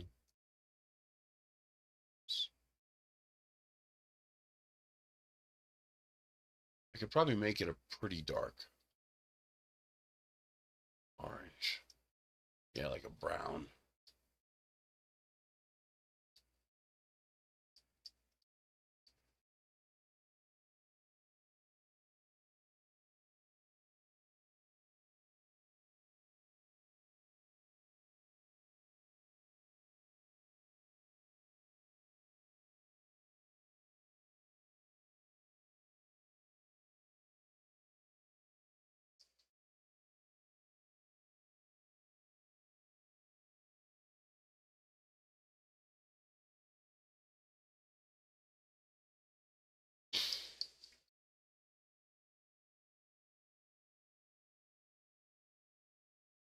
Okay.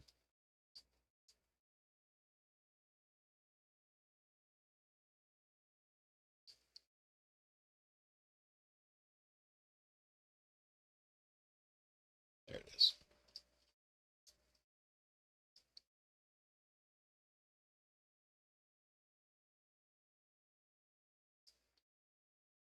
I didn't know there was this kind of a limit. That's new. Oh no. That sucks. You've exceeded the limit of 10 conversion minutes per day. Minutes. I didn't use anywhere near minutes.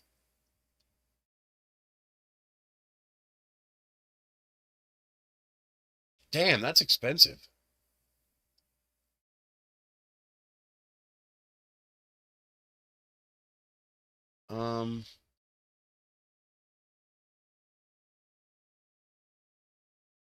Yeah, but this one's compatible. How do I do the incognito? um,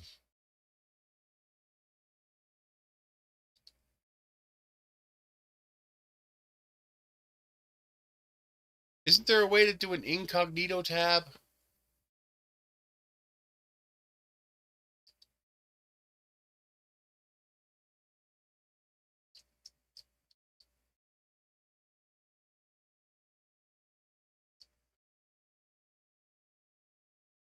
Hmm.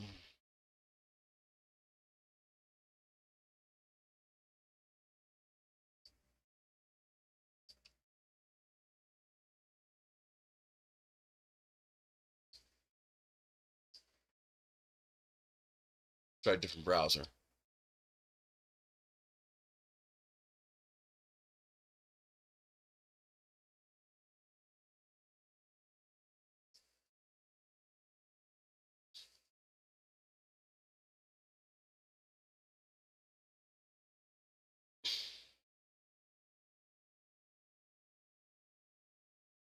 Oh no, it's using IP address.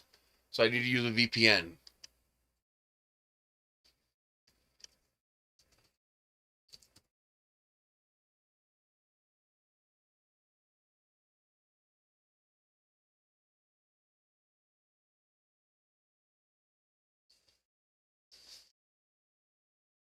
Oh.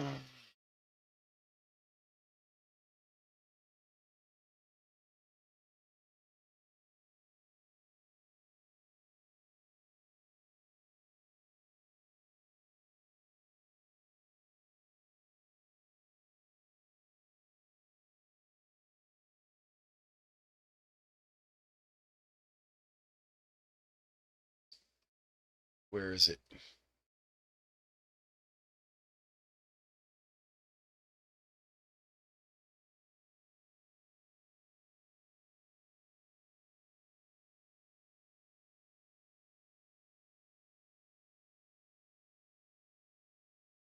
Where the hell is it?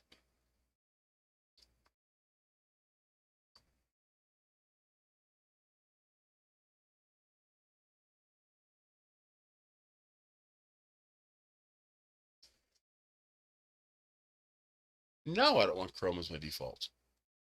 Where the hell's the extension?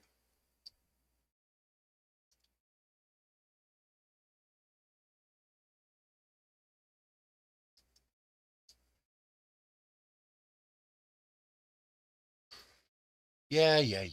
Come on.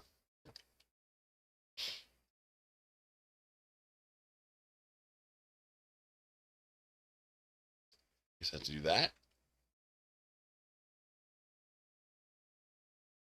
Amsterdam. Okay. Now let's try it.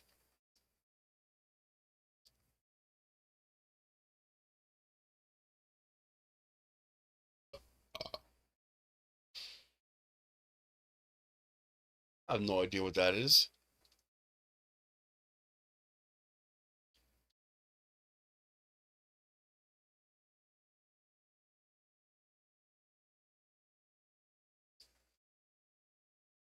Nah.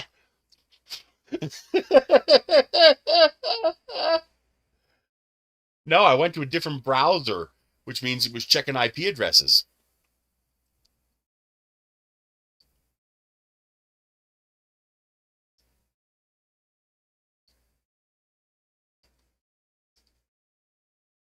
Okay.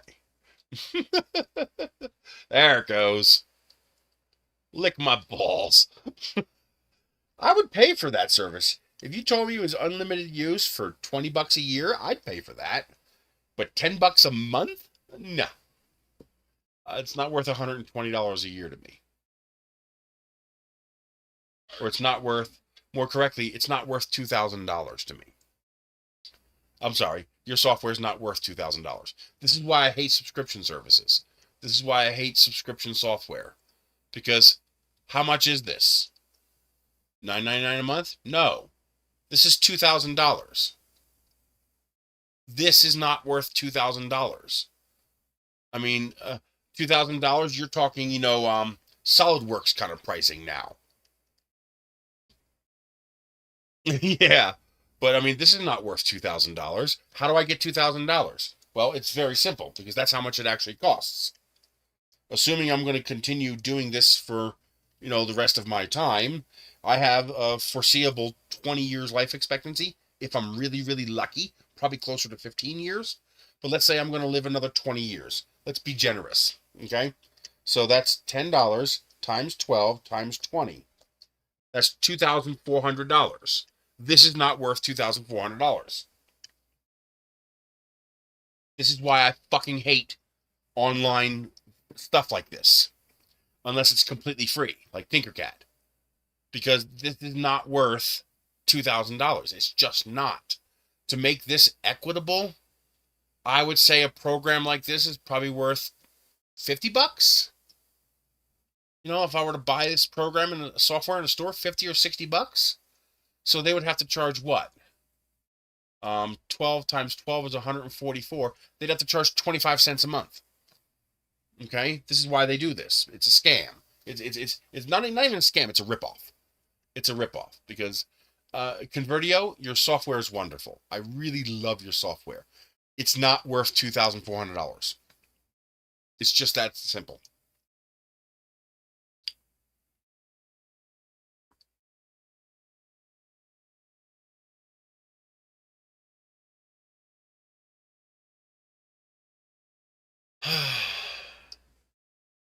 Okay. So let's make this 1.4 millimeters tall. Oh, that felt good. And let's do this one.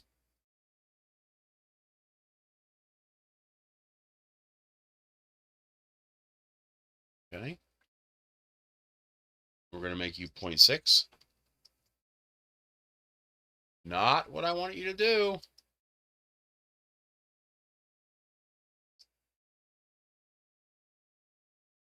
Point 0.6. Drop. Import. Choose file. Choose the next one. Import.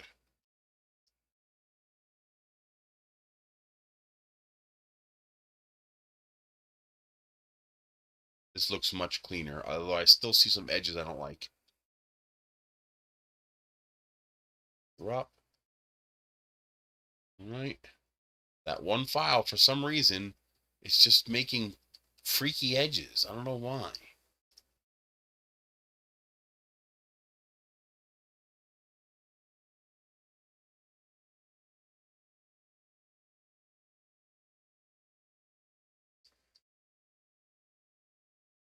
Point 0.6, drop. Okay. That's much better. Much, much better. It's a little wonky here, but I'm okay with that. I mean, there is things I could do to fix that, but I don't want to.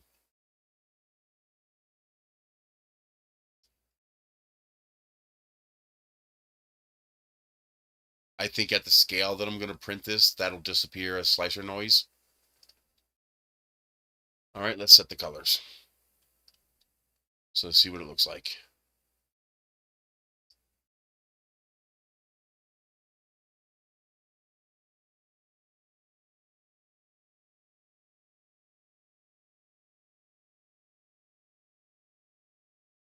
That's the only correct way to compare it. So now from a commercial perspective, that might make sense. But for an end user like me, well, I would plan to use that for the rest of my life because this is something I enjoy doing. So at a minimum, tabulate 10 years. I mean, I've already been doing this for 10 years. So 20 years is not unfathomable. I will be doing this for another 10 years. So that's 20 years. That's $2,400. Even if you only tabulate 10 years, that's $1,200. That's not worth $1,200.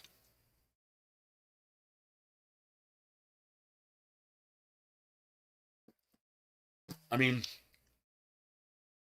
now the argument that's going to come up is, well, you're using server resources, and servers have ongoing maintenance costs. You're the one who chose to make it an online service instead of a downloadable program which would use my resources.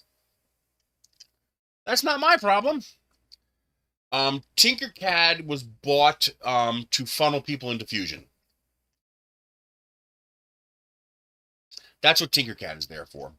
It's for education. It's for consumers and hobbyists. It was to funnel people into Fusion. That's my guess.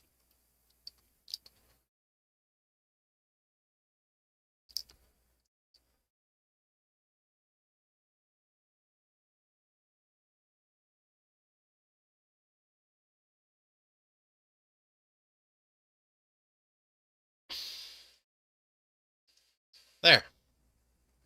That looks pretty good. I like that.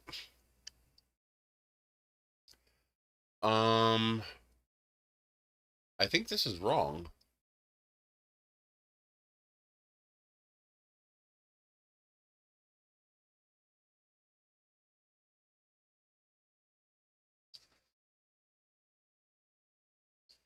Or we have an overlap of some kind.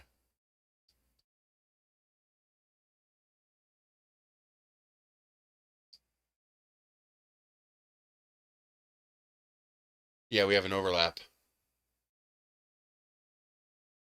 That one's selected for this one. And it's also selected for this one. Oh, no, it's not. It is separate. Okay. I thought we had an overlap problem. But I think that's incorrect. Or maybe it's not. Let me check.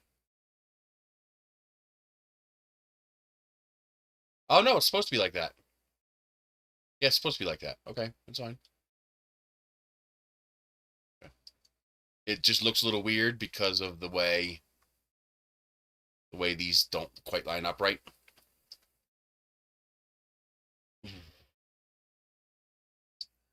I could fix that. Oh, do I want to bother?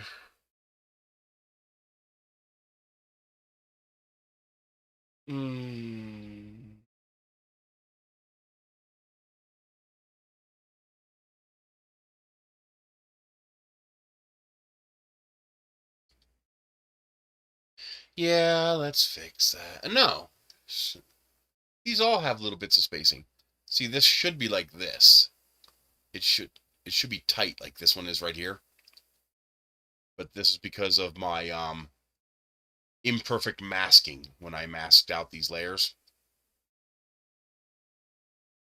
Now, the right way to fix this would be to add to this model until it overlaps this model, and then use this model as a cut tool to cut into this model. That would be the right way to fix this.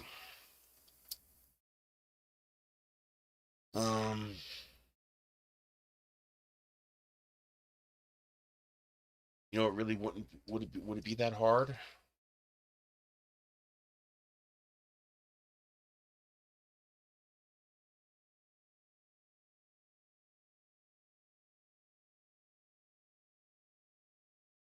What's an easy way to fix this? What is an easy way to fix this?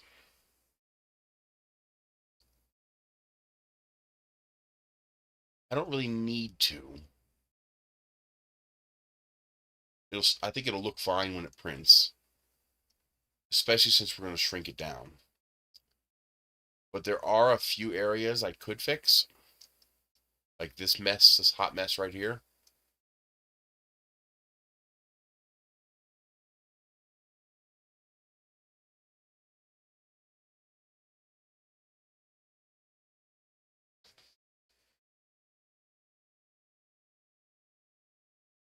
I'm pretty sure that's how Tinkercad is funded. Okay, think.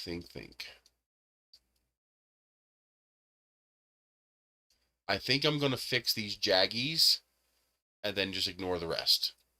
I think it's going to look just fine.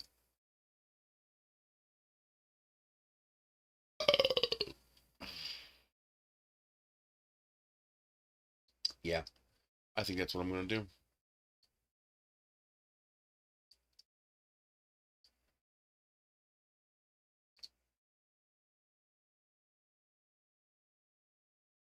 And I think I'm going to actually make this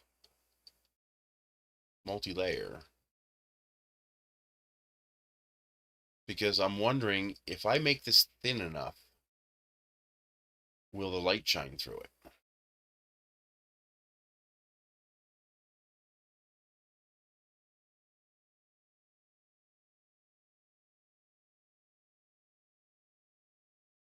That's what I can do, but the problem is there's 3 pieces.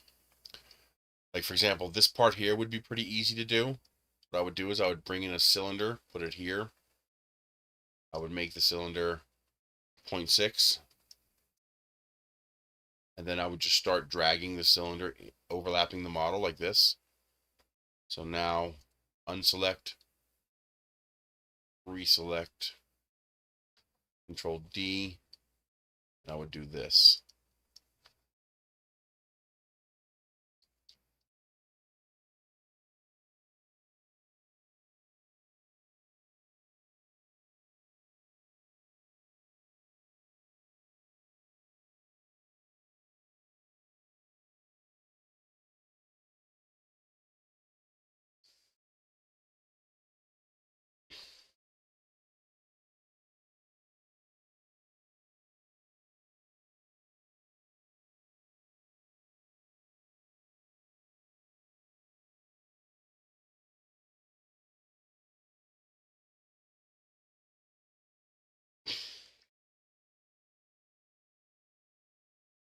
And I just have to make sure it does not go outside of this area.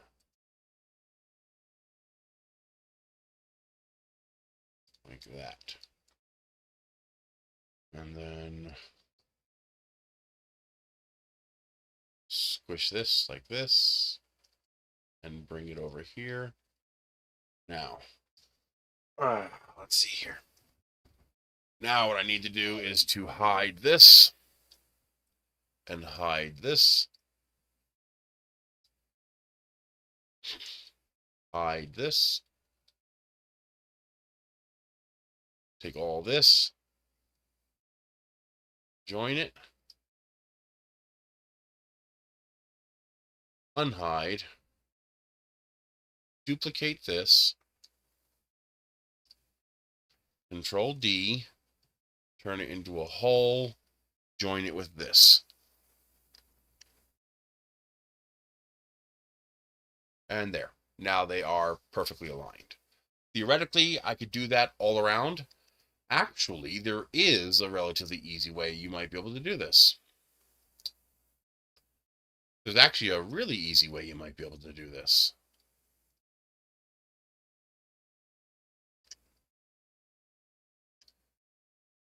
Um,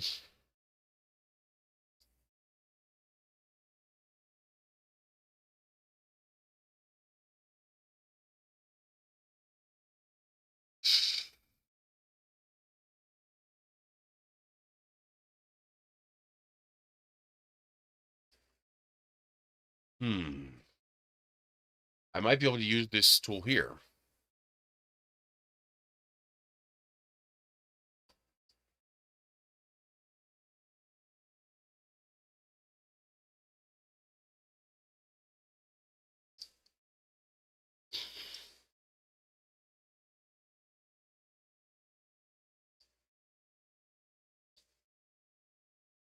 Not a super easy way to do it, though. Like, for example, let's say I want to clean up this. I think I could do it like this.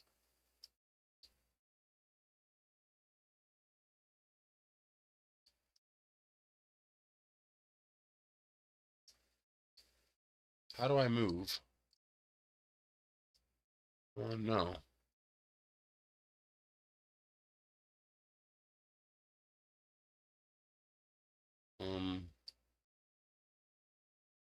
How do I move the sketch? I want to go over here. Is there no way to do that? I guess there isn't. Oh, wait a minute. I can just move this.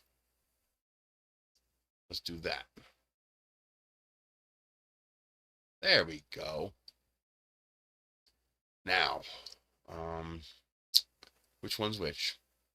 So we're not going to mess with this one down here.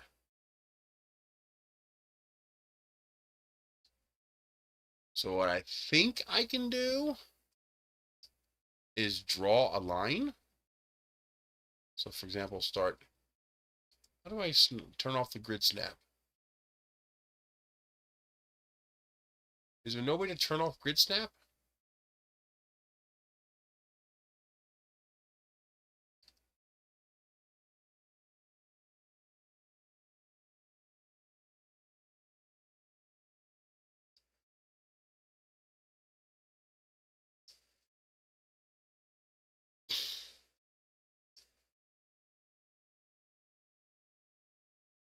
Oh, wait a minute. That's resolution.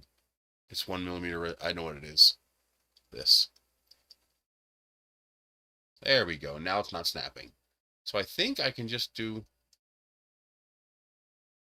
Okay. I think I can just do this.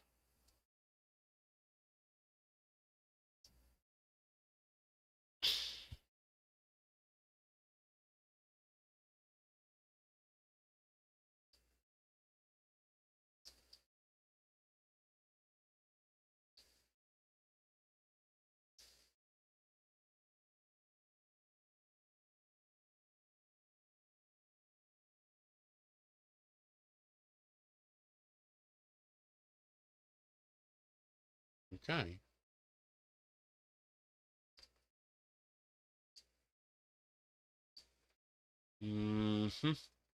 Why is it so thin?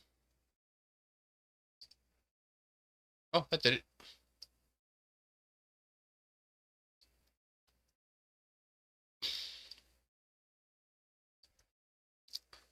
Okay. First, let's make sure it's on the work plane. Then we can make it 0.6. I was expecting it to be a little more rounded than that. Like it didn't fill in right there. But I can just do this. Nope, that made it worse.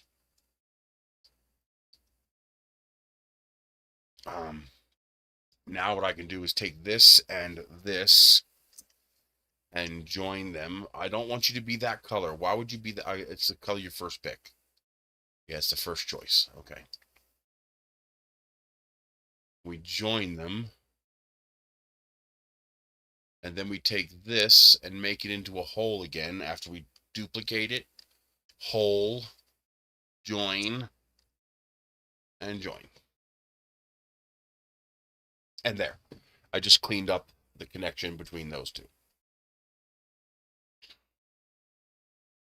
And then I can just do it again at the next location. So pen tool here. All right. You only, but one part has to be perfect though. And that's a long process. But I can keep doing that if I wanted to, but I don't want to. I cleaned up what I wanted to. I got rid of the jaggies. Now, these jaggies up here, I got rid of them. I know what you're talking about. Okay, is there an equitable way to do that with this?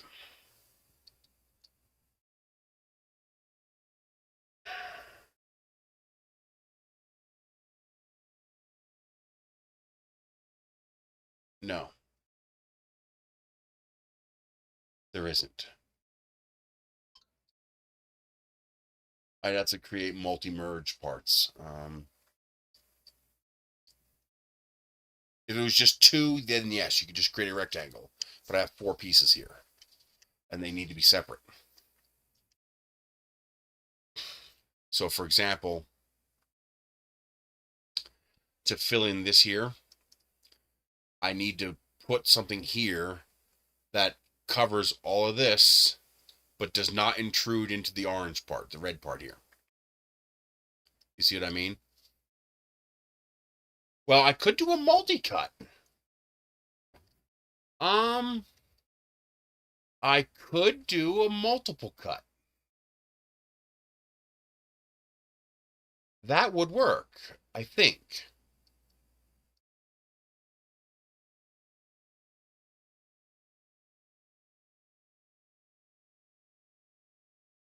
I think I get what you mean. This might work. The easier way to do this will be to rotate this. But we're going to rotate this. And then we're covered there, we're covered there. Then what we do is we put a block here, and now I can manipulate the dimensions this way.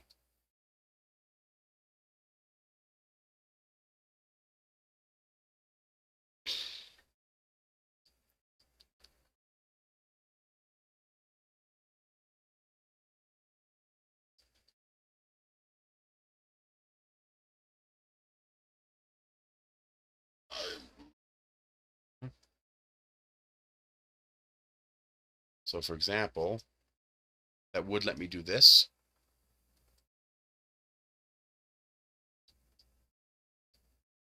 All right, 3D printing PA, you have a good time. Remember, happy victims. I think I can do what you're talking about. Okay. All right, so if we did this, first thing is we got to move this.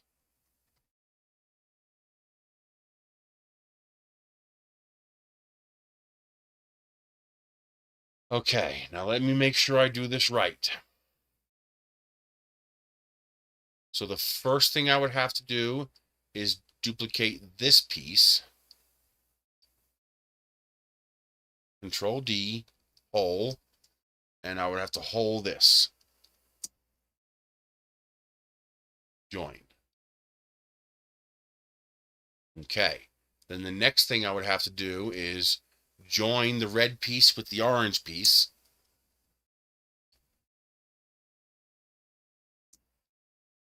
Join. Then turn this into a hole again. Control D, hole, and join it with this. Join. That would work. There. That just cleaned up all that. Okay, that's not horrible.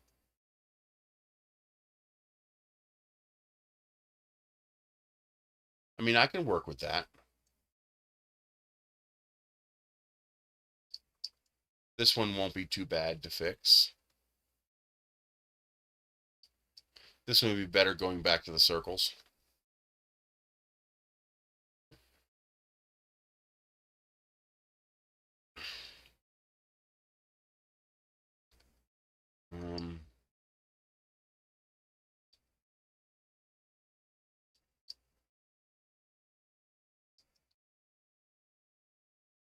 Excuse me.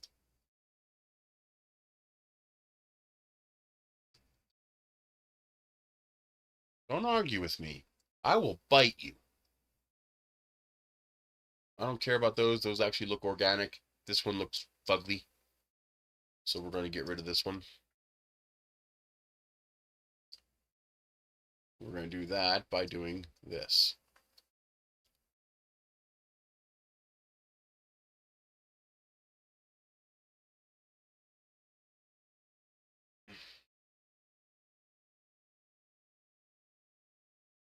Might as well clean up here a little bit.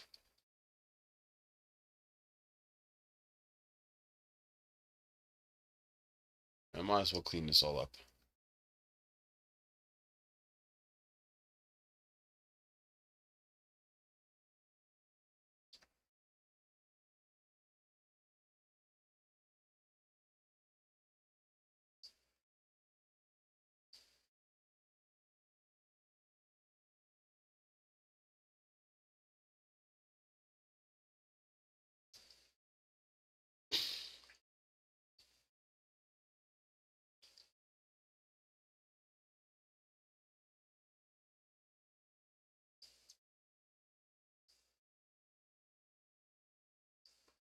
Oops, I put that up there, didn't I? Yeah.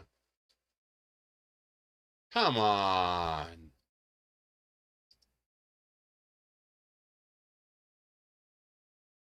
I really want to clean that up a little bit.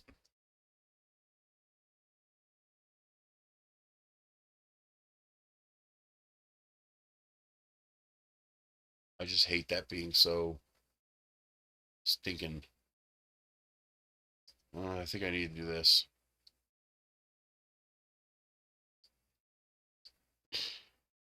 Nope, that ain't gonna work. Okay, we'll come back to that.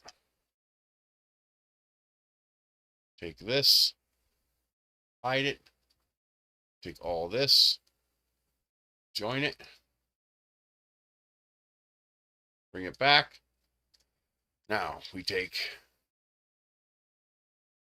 just take this and this, join, and then we take this, Control D, hole, join with that.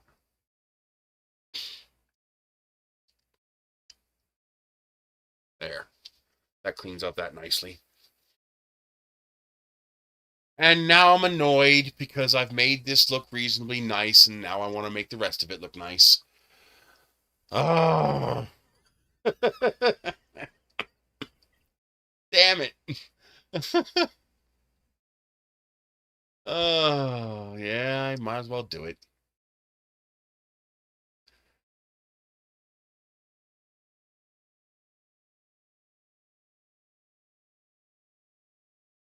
What would be better is to do this in Photoshop. But we're already here. We're going to do it. So I need to clip that little bit off right there.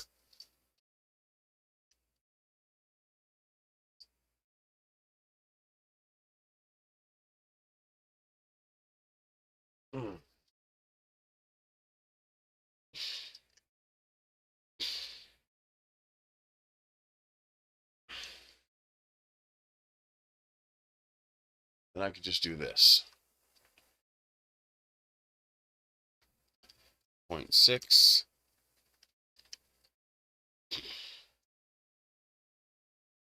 Yep, that cleans it up nicely. What the hell is that? I don't know what that is. It's a booger.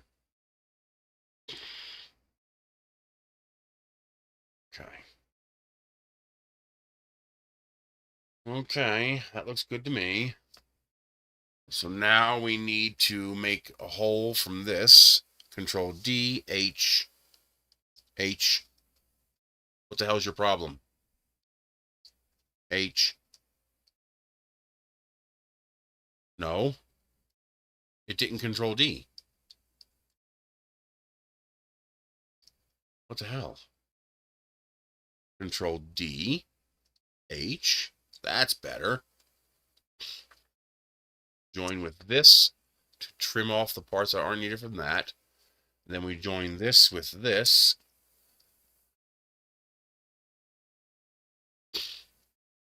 And then we do this again. Control D, H, join.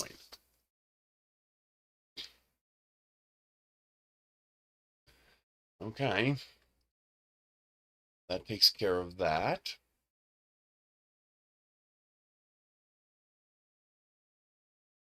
Okay. Now we do this.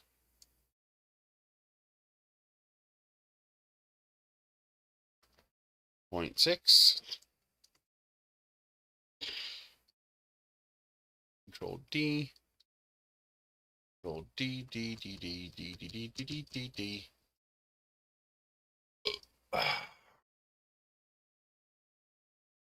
We're going to do... nope, we're not doing you. We're doing the red now. You. We're going to do you. That goes there. That goes there. And there.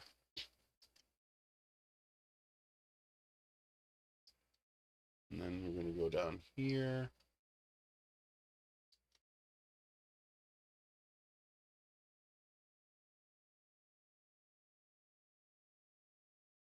We're going to rotate 45. Control D. You're going to go there, and you're going to go there. You're going to go... We're going to put you there. We're going to put you...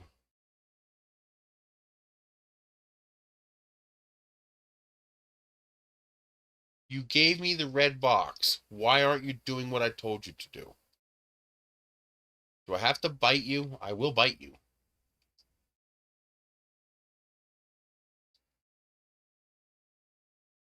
All right. All right. Oh, we need more duplications. There, and you. There. And you. Here. Get her done. Just do it. What a pain.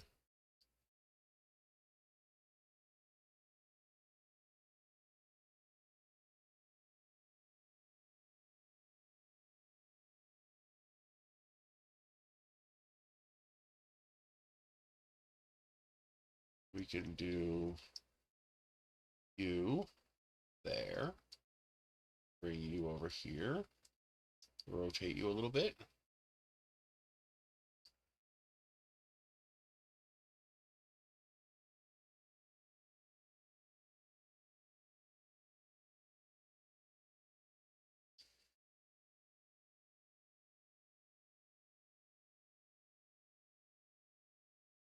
What the hell did you do that for?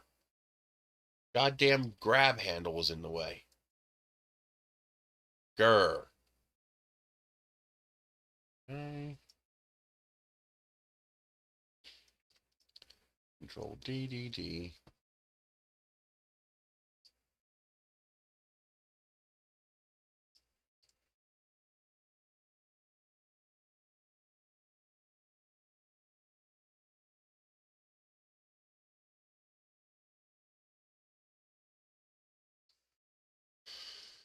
Okay.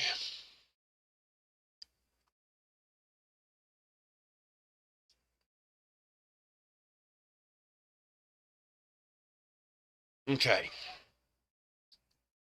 So now we grab all this again.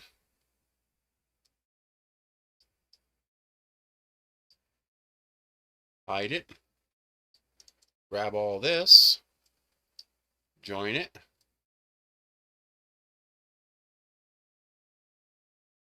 And we're actually going to be doing this color now. Bring you back. Okay. You. Nope. Yep. So grab you. Control D, H. And then combine you with this.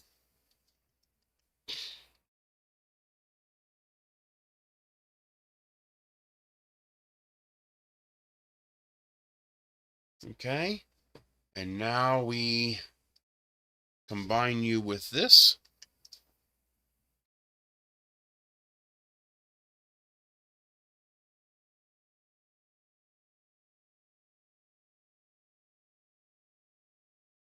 Something's not right. No, that's not right. Did it never get combined? It didn't combine. What the hell?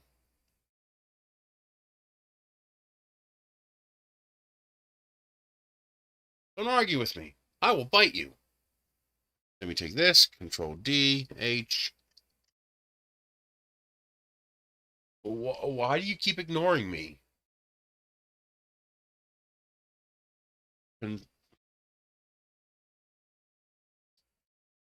Control D.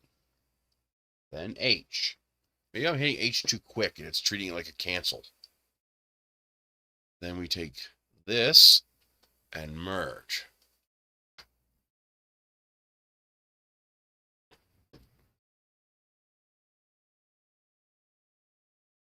Something's not right. This got unmerged? How the hell did that happen?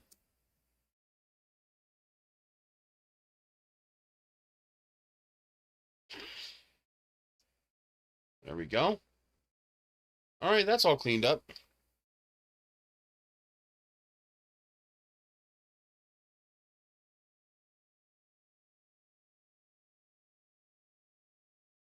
Yeah, you're right. It does look better. As much of a pain in the ass as it is, it does look better.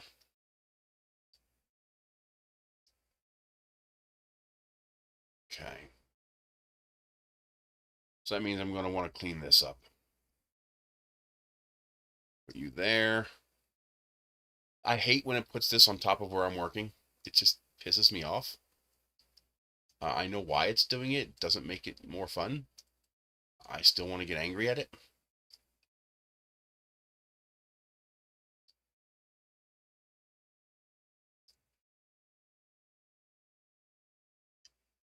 Hey, DeWitt. Check out what I did today. So I got this finished. This is all finished. It's all in printables now. I got the taller version of this. I made all the corrections. It's all up there. Link is in the description. But you take standard solar lights. These are from Walmart. I'm also going to design. I'm going to make a modified version today sometime. Hopefully, at least this weekend if I don't do it today. For 46 millimeters. Because you can buy them plentifully and cheaply on Temu. So I'll have two versions, one for the Walmart lights and one for the Temu lights. You could just put the Temu lights in here and wrap them with tape so it's a tighter fit. And you can get enough lights to make two of these for $11. And so this, you just put a whole bunch of these solar lights in it, and it makes a lantern.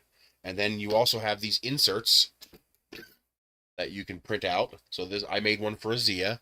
I have a template up there for you to make your own. So, for example, actually, you can use the maple leaf here I'm doing for, I can just do a generic maple leaf for Canada. In fact, I'll do Canada's next.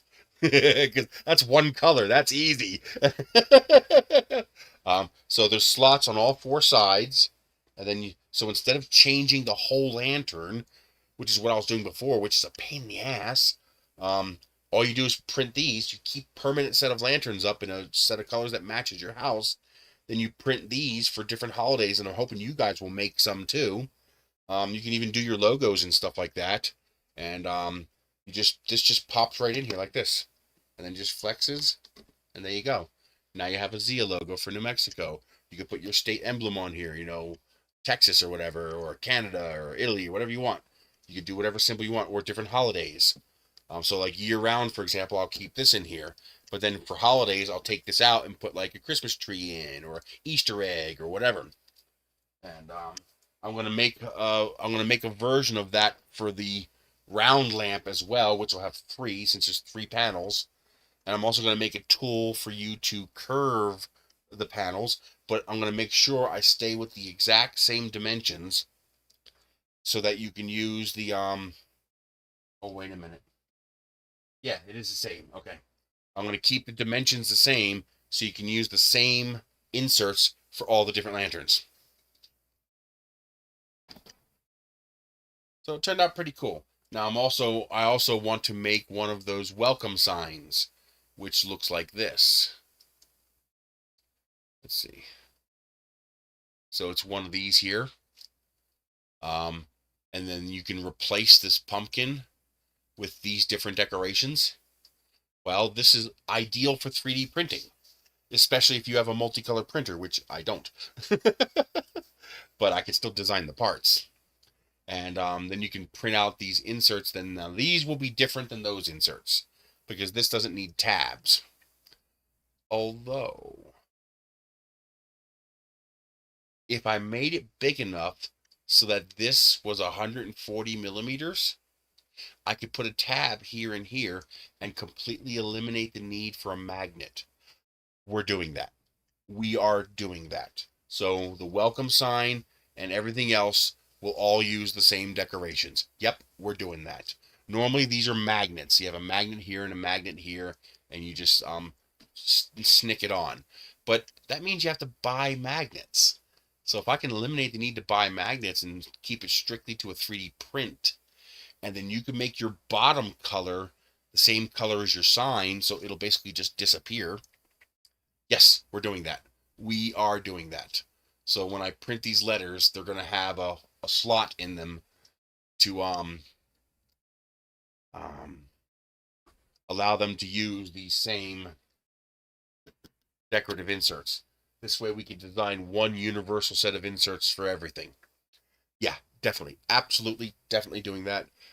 It's worth it just so I don't have to do it twice. Exactly. That's what I mean. That's what I'm saying. I just realized that if I make that welcome sign big enough so that each letter is 140 millimeters tall, that means each letter will be 8 inches tall, which will make for a really big welcome sign. That's what I want. I want a big one. And I can do it horizontally too, and just have, you know, little captures on the top and bottom. Yes, the whole idea. So now you'll be able to print one set of decorations for both the lanterns, square or round. You'll be able to print, you know, signs, welcome signs, you know, home signs, whatever you want. And I'm going to design them all to use the same 140, 160 millimeter architecture, so that you'll have one set for everything. This way you don't have to go, what does this go to the lantern, and does this go to the welcome sign? And then you don't have to buy magnets. So yes, yes, yes, yes, we're doing that. Definitely doing that. Now, of course, this one's going to be tough, because to print this on a 256 printer, it's going to take a lot of pieces. So the trick is, can I make each of these 250 across and 140 tall?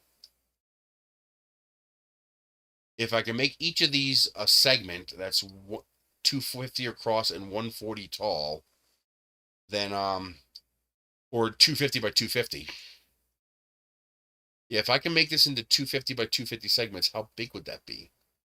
1, 2, 3, 4, 5. Let's say it's 140. 1, 2, 3, 4, 5, 6, 7, 8, 9. So 9 times 140 would be what? 1360? 9 times 140, 1260. Sorry. Yeah, that's right. 900 plus the 360. So 1260. So 1.2 meters tall. Divided by 25.4, which would be 49 inches, 50 inches. Yes, I'm okay with 50 inches. That's like 3/4 the height of a door. It's going to make it huge, but it'll be fucking cool. It'll be really freaking cool. So yeah, we can do that. I can make it so it fits on a bamboo. I'll just have to figure out those dovetail interlocking joints like the Lego guy did. Did you guys see the latest episode where he expanded he made the drawbridge for the Lego castle? Freaking awesome. So yep, we're doing that. Ow. That means this thing will be 10 inches wide. Although that's awful skinny. That's really skinny. We'll see. We'll see what it looks like. Maybe I can squish it down and make the letters smaller, like make the letters like 100, and just that one segment be 140, because it is that way there. That pumpkin is bigger than the C and the M, so I could shrink it. So I'd like to make it 40 inches. 40 inches would be nice. I think that would be a good number. 10 by 40 inches.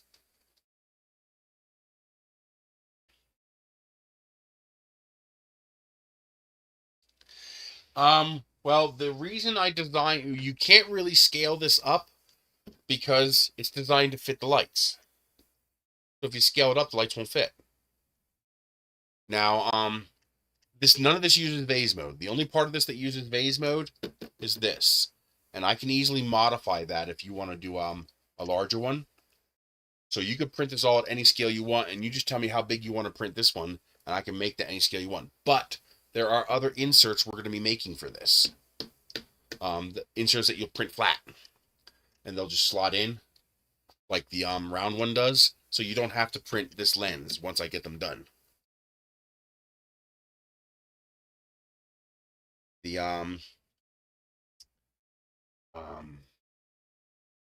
but yeah, I was thinking about making a 400 by 400 one, just because I could probably put 15 lights in it.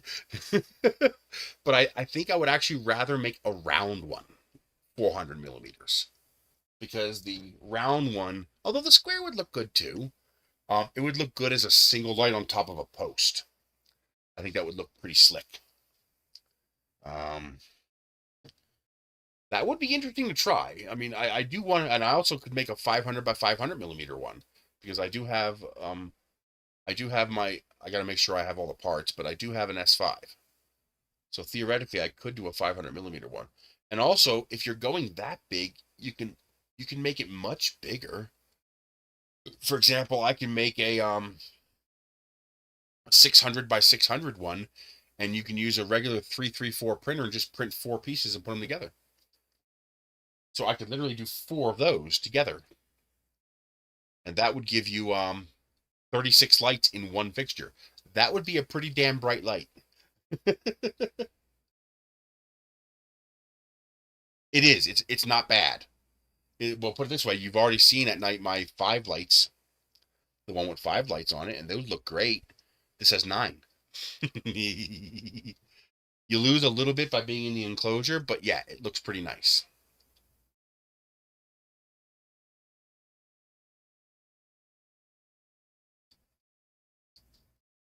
And if you can't find them at Walmart, I posted links to Temu. Go back in the chat thing. Hang on, here's one. Let me find it for you again. I did find come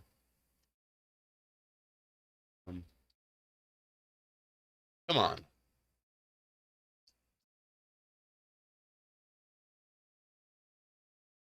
We found very affordable lights on Temu. Let's see. Here's 30 of them for 15 bucks. So if you buy 2 of these, you get free shipping, and that's 50 cents a piece. And you can get them in white or warm white. So let me get you a link to that one. Come here. Now, where are the dimensions? This should have dimensions somewhere. It's telling me it's 17 centimeters tall. It's not telling me the width. These look like the same 45 millimeter. I'm 99% certain these are the same 45 millimeter. I'm actually going to redesign this for 45 millimeters, so you can use Walmart or Temu lights. So that is this one. Yeah, check Walmart Canada first. Just type in, do they call this? Do they call stuff mainstays there? What am I thinking? Why don't I just go to Walmart Canada? Walmart.ca, right? That's your top level domain? Yeah, right there. Okay. Solar light. Why did you do that? Go to hell.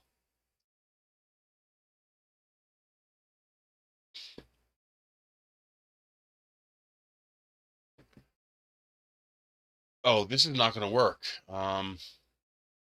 Where do you live?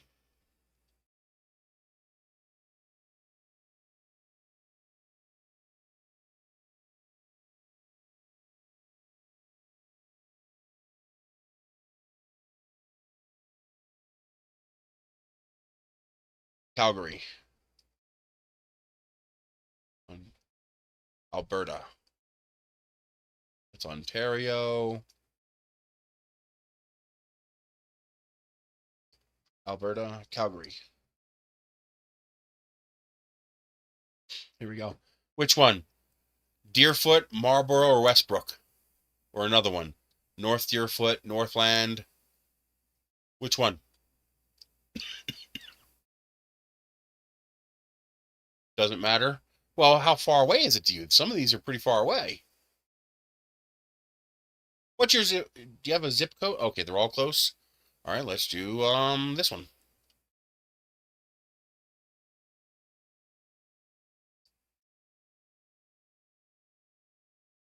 Okay. LED.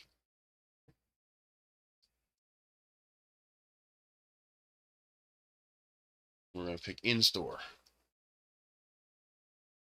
Oh, this crap is popping up. Go away.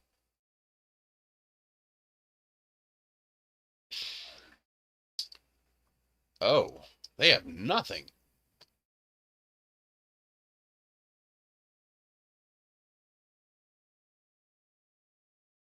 Oh, that's cute. That's really cute.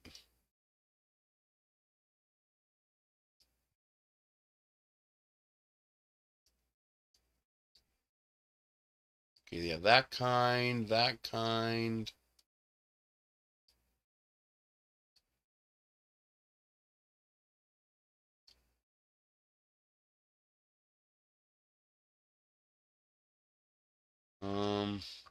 Wait a minute. I know how to find it. Sort by price.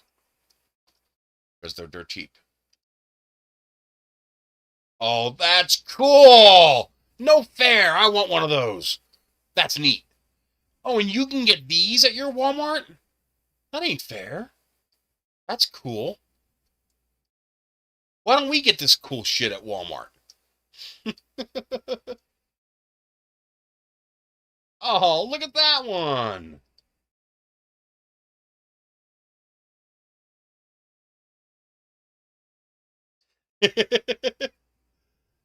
Although it looks like they're being shipped.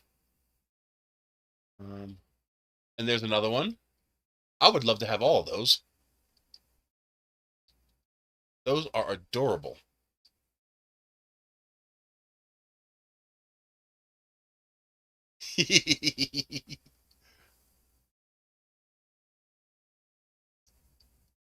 Although I didn't check if I can get it from the Walmart US site. Maybe I can, and I just don't know. I don't see those lights at all.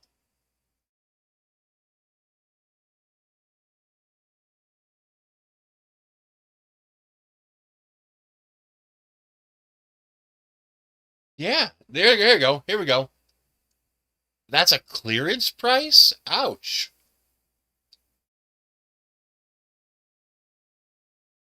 That is one of them, though. That's one that'll work. And this no, that different size.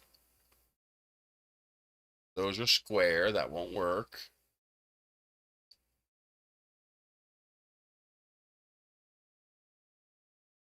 But this will work.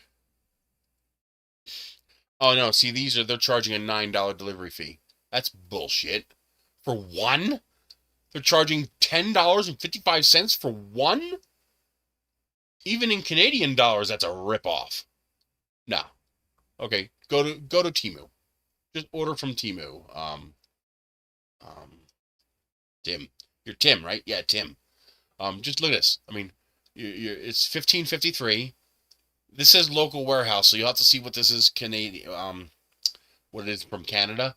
But do a search for solar path light, and what you're looking for are these standard bone stock generic, just these little lights like this. You can get them in cold white, warm white, or multicolor. For decoration, you want multicolor. For ambiance, you want warm light. But if you actually want to light up a pathway, get the cold white. As you see here, I don't know if you guys have local in from Canada. If you have local where it's free shipping over $30 or something like that, just look for something like this where you get 30 for 15 and buy two. If you can get it shipped from China, then it doesn't matter. It's free shipping. Here's $6. Here's 30 of them for $11. Here's 20 for 10. 20 for 10. It should be about 50 cents a piece. You should be able to get them for about 50 cents a piece. But that's what you want. If you want to verify they're the right size, like here's one you can get. Here's 30 of them for $15.89, and you can get the colored ones. but just go here. There should be measurements. Yeah, see? 1.77 inches. So that's a 45 millimeter one. So I'll redo this for 45 millimeter lights as well. You'll be my guinea pig. You'll let me know if they fit. I'll tweak them. And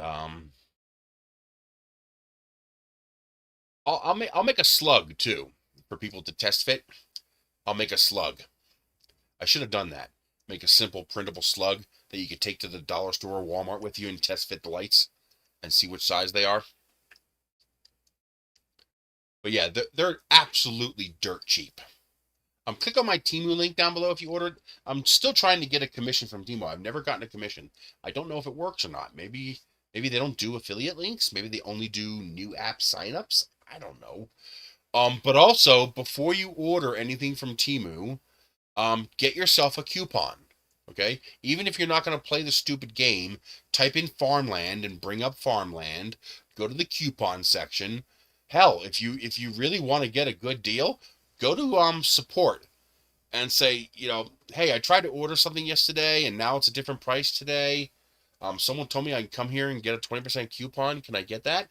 They'll almost 99% of the time say yes and give you a 20% coupon that's good for like 3 days. Well, then you just type that in and you get 20% off. I mean, if you pay full price on Temu, you're doing it wrong. Okay? There's always a way to get a coupon on Temu. Always. And I also like the farmland thing because almost every day, or every other day, it'll pick something from your watch list and your favorite list. So make sure here's something very here's something very important to remember with Temu. And make sure you fill your wish list and your shopping cart. Doesn't mean you're going to buy it. Just make sure you put things you want in both your wish list and your shopping cart. You should have at least 50 items in both. Because when it offers you promos and discounts and stuff like that, it's going to base it on what you have in your shopping cart and your wish list. So if those are empty, it has nothing to offer you. It's going to offer you random junk, and you're going to be like, what the fuck do I want that for? Every time it makes me an offer, it's something I already know I want because I've already added it to my wish list and my shopping cart. Like I got the shirt I got that was I wanted it really badly. It was from a local seller, so there's $3 shipping, and it was $18.71, so $21 total. It popped as soon as I opened up Farmland on the game in the app. And matter of fact, if you want to do that, I'll send you a link for the Farmland thing because I get points for that. It's not much. I don't care. Fuck it. I don't care. But go to Farmland, and even if you don't play it every day, still, every now and then log into it. Because whenever I log into it, like 1 out of 5 times, it'll pop up and saying, hey, haggle for this. And you tap the haggle button or hit back, and it'll give you the final price. I got the shirt for $8 and change. It was $18.71, and it gave it to me for $6.73, so $9 and change. Plus the $3 shipping. Hell yeah. On top of that, usually when it makes you an offer on something like that, it removes the minimum purchase price. So normally you have to buy $25 or $20 in order to get the free shipping. But when it makes you an offer like that and says, hey, will you take this for a lower price? You can order just that. And it'll let you do it.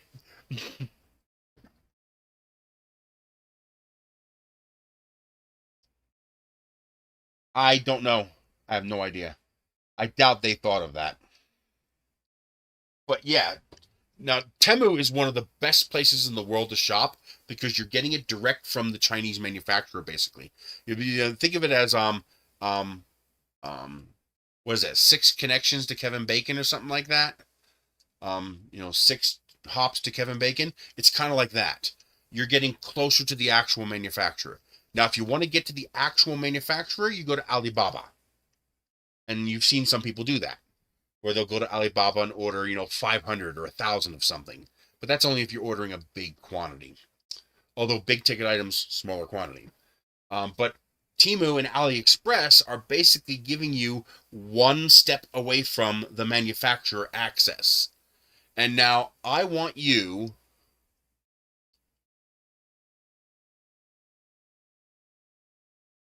to look at one of these lights. Here, I think I can get this one. They're kind of tapered. I want you to look at one of these lights, and I want you to attempt. Go ahead and try and tell me it's not the same goddamn thing as that. Walmart has these in both chrome and black.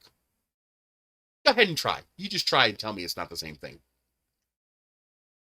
You're absolutely nuts if you think it's not the same thing. Here it is. Here's the black one. Right? It's the same goddamn thing. Coming from the same goddamn factory. Okay? You're not buying Chinese versus American or Chinese versus Canadian. You're buying Chinese with a markup versus Chinese with a smaller markup. That's it. That's the difference between buying from Walmart and Amazon or buying from Temu. You're buying Walmart with their 1,000% markup or 500% markup, or you're buying from Temu without the 500% markup. That's it. That's the difference. Okay? Let's see. The bigger parts take 5 to 7 hours. The bigger parts take 7 or 8 hours. The smaller parts take 5 to 7 hours. I think it took me 5 hours to print the lantern lens, and it took me 7 or 8 hours each to print the top and the bottom. Now that's with a 0.8 millimeter nozzle using the G code that I've included in the listing in printables. If you're printing with a 0.4 millimeter nozzle, double that. So it's going to take double, because you're going to have to do twice the number of rounds. It won't be exactly double, but it's going to be a lot longer. Although, if you have a bamboo or something like that, it can make up for that speed difference. So you'll probably get closer to the times that I get. You'll probably get closer to the 7 hours for the big parts and like 5 or 6 hours for the lens. And then, of course, the little parts don't take long. I think it took 4 or 5 hours to print all 4 struts and all 8 of the knobs. I print them all together. I think that took 7 or 8 hours to print everything, or less. Maybe it was less. Everything is under 10 hours. Everything is well under 10 hours if you're using a big nozzle or a fast printer. Probably the longest part was this one. That probably took the longest because it has so much perimeters. I'm pretty sure, yeah. Although maybe it might have been this part, just because it's so tall. It's the only part that's 150 millimeters tall or whatever it is. Yeah, but if you go with a 0.8, not only will it be incredibly strong. Now, if you're using a bamboo, you can't use the G code that I provided. That almost certainly won't work on your printer, especially since it's centered for a 300 by 300 bed, which means the part will probably be off the bed on a 256 by 256. So you'll have to reslice. But just make sure that you use like if you're using a 0.8, 2 perimeters, 0.4, 4 perimeters. The important part is to make sure the bottom layers for both of these is at least 4 bottom layers, because it prints this rim to support the light when you insert it. That's what holds the light. Keeps it from going all the way in. So these just snick into place like that. They just snick into place in that rim. If that rim is too thin, you'll break the rim when you snap the light in. Well, I print mine with a lot of perimeters only because I designed this for 20 years. I designed this to put outside and stay there forever, which means I print it thick and chunky because I want it to last. And the last thing I want is hail to come down and destroy it, or it to fall over and break just because it fell over and hit the ground. You know what I mean? So I designed it to be beefy. You don't have to. You could probably print this with a 0.4 nozzle and 3 perimeters and you'd be fine.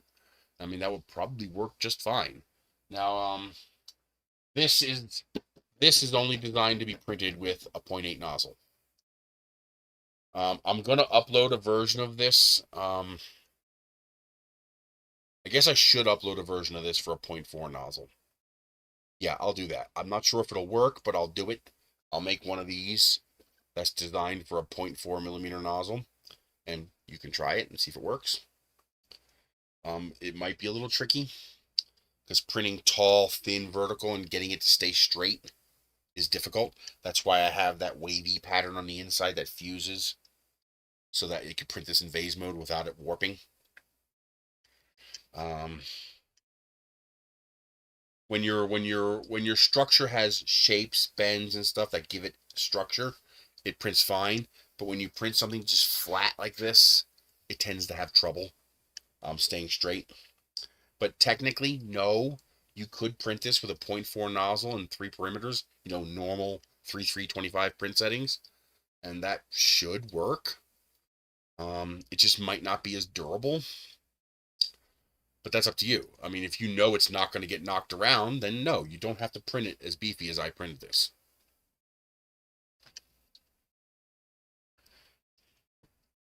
Try it. Let me know how it works.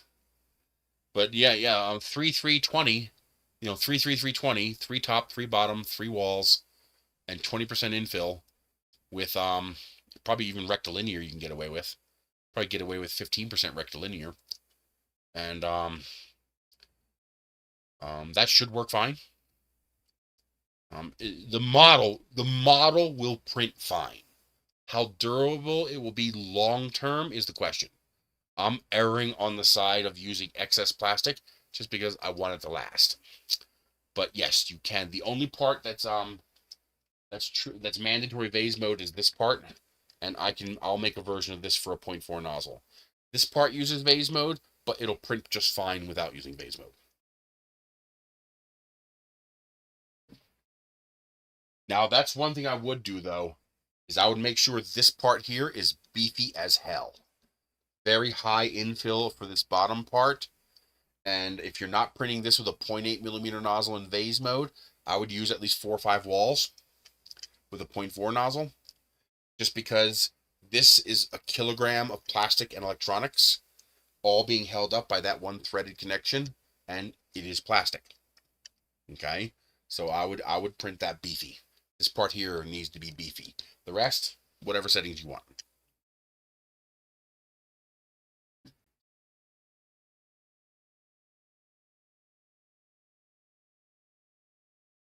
Oh, yeah, I think it would hold just fine. Minus 30 is not going to hurt it. Snow's not going to hurt it. You'd be fine. The whole point of these are to be permanent. So if you have a fence post outside, and like a 4x4 waist high fence post, like a waist cone fence, a short fence, the idea is you screw one of these into the top of each fence post, and it's your permanent lighting for your house. So instead of running wires, just use a whole bunch of these. So I designed them with the idea of leaving it outside forever. And keep in mind, we get down to -20 sometimes here. We sometimes get, 2-3 feet of snow. And of course, we're 7,000 feet up and we have that blazing sun just destroying everything. We get 50-mile-an-hour winds. We get hailstorms.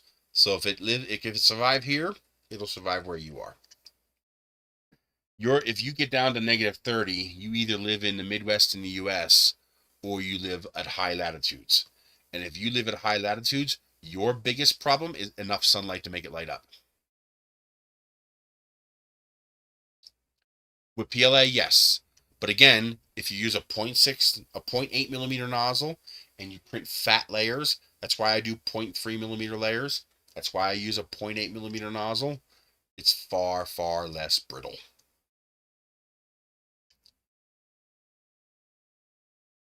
I mean, take something like this, I'll show you what I mean.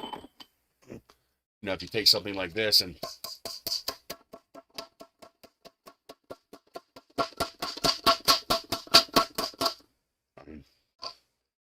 nothing. I mean, that's vase mode.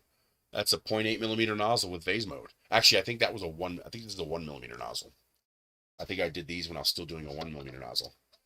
But yeah, I mean, the only part of this that was delicate was this little slot right here to allow this to all print in vase mode. And I fixed that by taking that slot and tilting it at an angle so that you have more interlayer bonding at the joint there. But otherwise, these are pretty tough. Now, of course, if you step on this, that's probably not going to break it. Even me, that's probably not going to break it. If you step on this part, that's probably going to break it, because that's only 1.6 millimeters of plastic there. But yeah, if you build it beefy, hail's not going to hurt it. That's one of the reasons why I build them beefy. We have high winds, we have hail, we have heavy snow. Put it this way, we have enough snow that it collapsed my brand new carport. That was fun.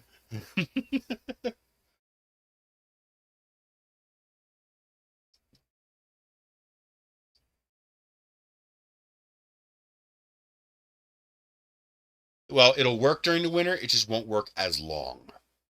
Like here in the summertime, these things get enough light to run completely all night. Even in the winter, they usually get enough sunlight. So if you don't get as much sunlight during the day, it just won't run as many hours at night. It'll still work. It might only run for, 5 hours or 3 hours instead of running a full 10 hours, especially if your nighttime is longer and your daytime is shorter. But it should still work. Now, if you want to do solar lights where you live, if you're willing to dick around with electronics, because I was thinking about making one for people in high latitudes. I was thinking about making a round one that takes like 5 lights and then has a second spot for a second solar panel. And so what you would do is you would just cost you twice as much. You would have to spend $1 on each light instead of 50 cents on each light, assuming you bought it off Temu. What you would do is you would scavenge the solar panel from a second light, and you would parallel that solar panel into the first light with a set of wires. And this way you would have 2 solar panels charging 1 light. That means you could have half the amount of sunlight and get the same runtime.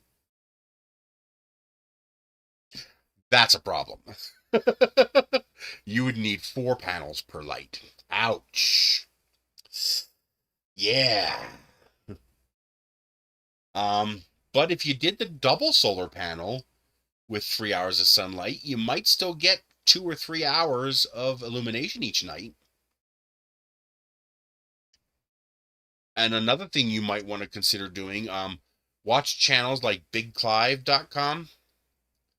He takes apart electronic stuff. Wonderful channel, by the way. I love his channel. You'll have to look into some of his videos and some of the stuff that he does, but you can put a resistor into the solar lights. You can wire in a different resistor, replace it, and basically intentionally make the light dimmer. If you intentionally make the light dimmer, it'll run longer on the battery. And then what you can do is double or triple the solar panels and dim the LED a little bit to make a light that will run for 6 to 8 hours at night, even if it only gets 3 hours of daylight. You just have to decrease the brightness and increase the solar input. And in fact, with that kind of a setup, you might even want to take the extra 2 solar panels that you wire into the solar light and tilt them south to face the sun to maximize the light they get.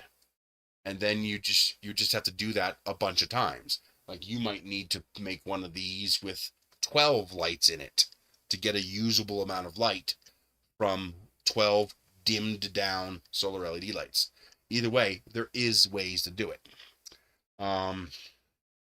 Another thing you could do is get some of the larger solar lights that have solar panels like that big, and then put a dimmer LED in it.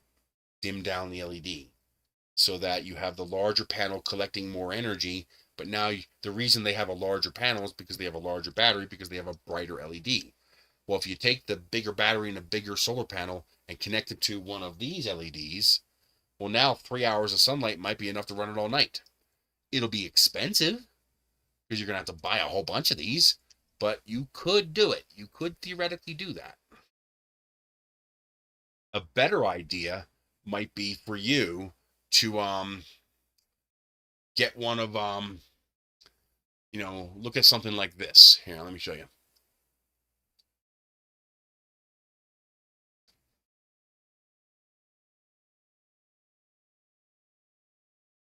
A better idea for you might be to get like a couple of these solar lights. Let me show you this. LED 8 centimeter.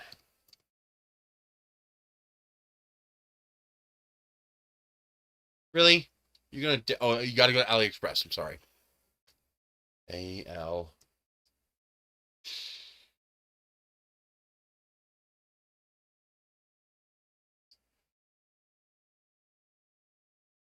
Well, I'm going to show you how to fix that. But it's going to require you to do some custom building. You're not going to be able to buy something off the shelf unless you find a pretty expensive manufacturer who does that kind of thing.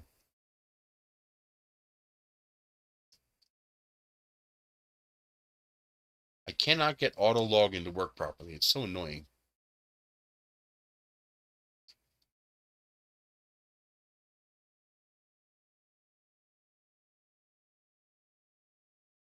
Really? It's that password. Yes, save it. Go to AliExpress and type in LED 8 centimeter. I think that's what I did. No. Solar 8 centimeter, I think. Solar.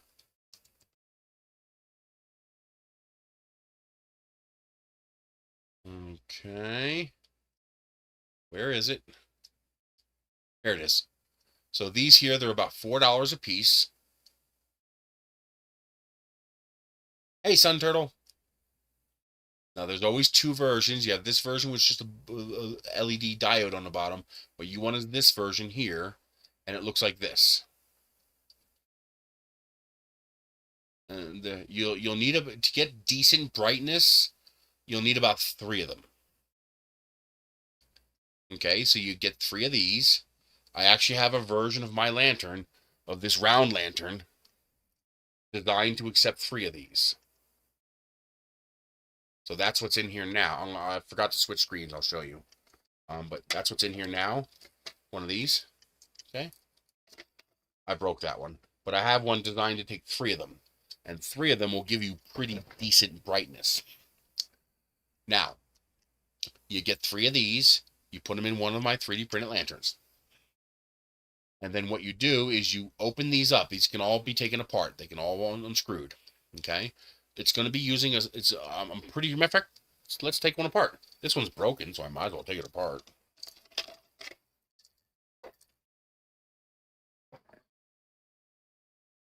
This part here unscrews. Am I on the right screen? Yes. So this part here unscrews. Just be very, very careful because these are incredibly delicate. This one's destroyed, but these are very, very delicate. That's just like hot glued in there. Wow. There's 3 little tiny screws holding that in. Do I even have a screwdriver here? I don't know if I have a screwdriver handy.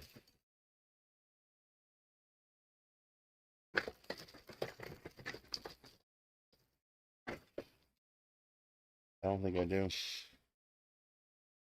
Damn it. I'm not going to go hunting for one. But what is inside of here is almost certain to be a single cell nickel metal hydride battery. If it's not a AAA, it's going to be like a 2/3 AAA. Confirm that it's like a 1.5 volt cell. And then what you do is well, no, I was showing you that. What you do then is you just get yourself a solar panel. So you take 3 of these, you gut them. You're not even going to use the solar panels they come with. Just leave the solar panel there. Take the battery out.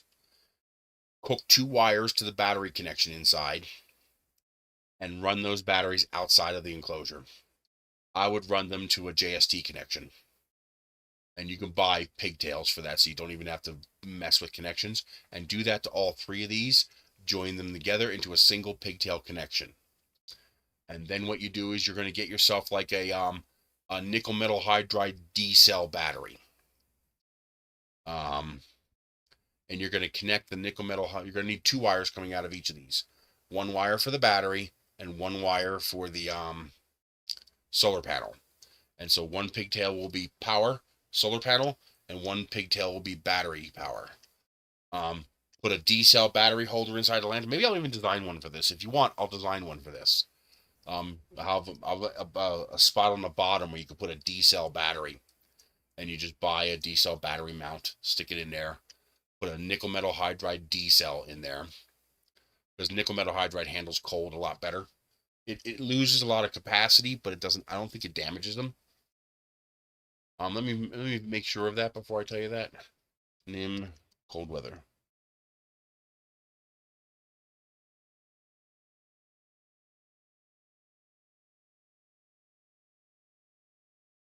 Yes.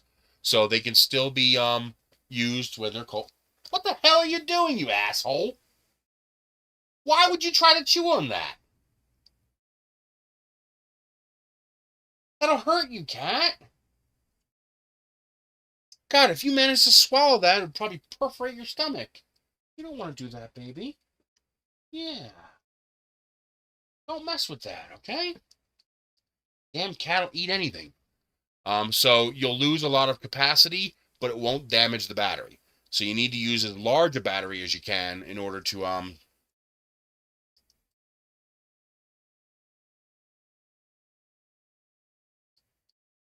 I have no idea what nozzles for the Sprite Extruder Pro. I don't know anything about that. But if you can get, if money is no object, get U.S. Metals Diamondback nozzles. Those things are the freaking cat's meow. Otherwise, just get a tool steel hardened nozzle. Stay away from titanium. Stay away from stainless steel. You want to use either brass or tool steel. Hang on, let me close some of these windows. So you take 3 of these. You disconnect the solar panel and connect wires to where the solar panel connects to the board. Disconnect the battery and connect wires to what goes to the battery and run them to pigtails outside. All 3 sets of batteries you're going to run to the D cell battery holder, and you put your nickel metal hydride D cell there. The idea is to give you enough capacity that even when it's cold, it still has enough capacity to run those 3 lamps all night. Then you're going to have to connect a solar panel. This is where it gets a little tricky. So you gotta get a really, really bright lamp and measure how much voltage this solar panel puts out. And then what you do is you get yourself a solar panel like this. Not that big, but solar panel. So what I would do is I would calculate how much light you're going to get. So you get 3 hours of sunlight. Let's assume you get 1/10 of the solar panel's rated output. Hey! Leave him the fuck alone. You hear me? Yeah. Bastard. It's tormenting Noel. Let's say you get 1/10 of the amount of sunlight that the solar panel can produce in energy, and you only get it for 3 hours. So if that panel is like it's probably a half a watt panel, and it gets 10 hours, well, you need 10 times that. 10 times a half a watt is 5 watts. We have 3 lights, so that's 15 watts. You have 1/3 the time, that's 45 watts. So you probably need a 45 watt solar panel. You're going to have to do some math on this to make sure of this, but you're probably going to need something like a 45 watt solar panel to get yourself enough light to make one of them light up. So for example, here's a 45 watt panel, although be careful, that's not a 45 watt panel, that's a lie. It says it's 45 watts though. It's possible. It's possible. Hang on. I know how to tell.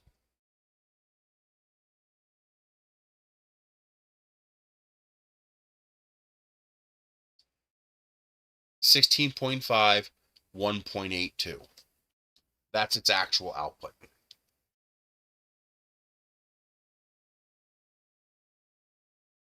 Um, 16.5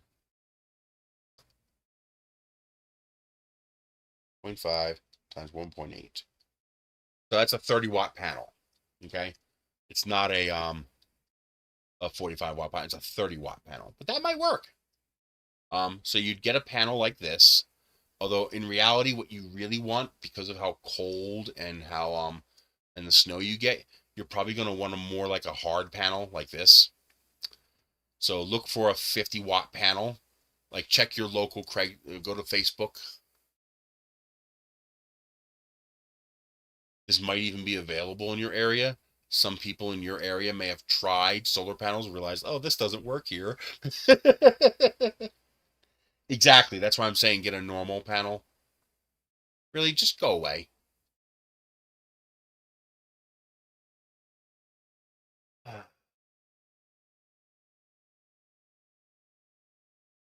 Yeah, the fabric degrades pretty quickly.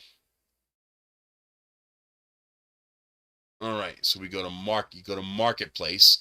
Now, depending on where you live, some places marketplace is more popular, some places Craigslist is more popular.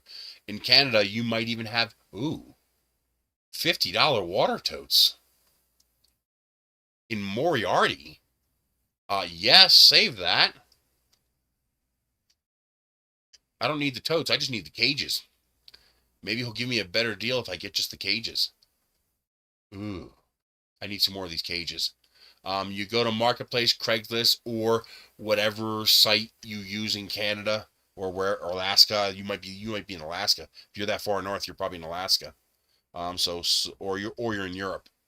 Solar panel. So what you're looking for is why would you show me this? Why the hell would you show me fucking RVs when I search for solar panels? That's beyond the epitome of stupid. So for example, here I can get a 300-watt panel for $50. Sweden. So see what you can get in Sweden on the used market. You're going to want to look for like a rooftop panel.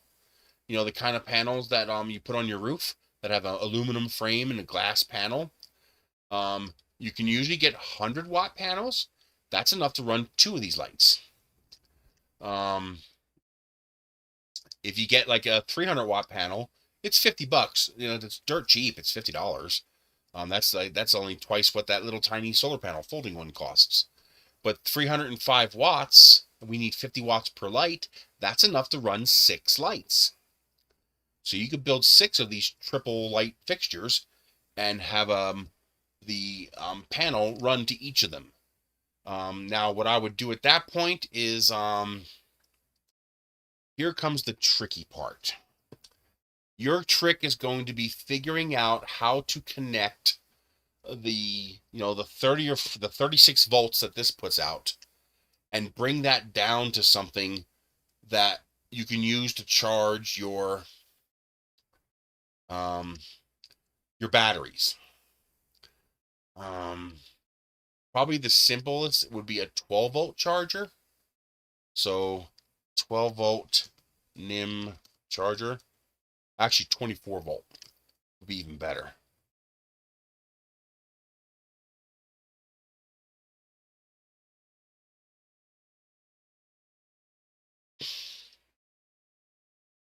Okay, what's this here?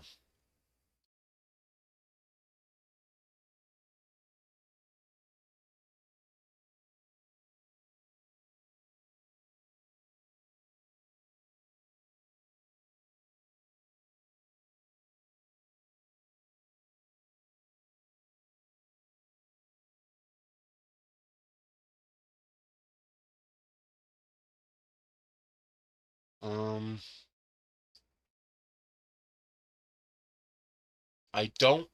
not exactly skilled at this part of it.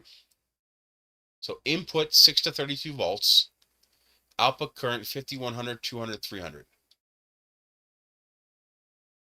So set it for 300 and it should go less if it needs to.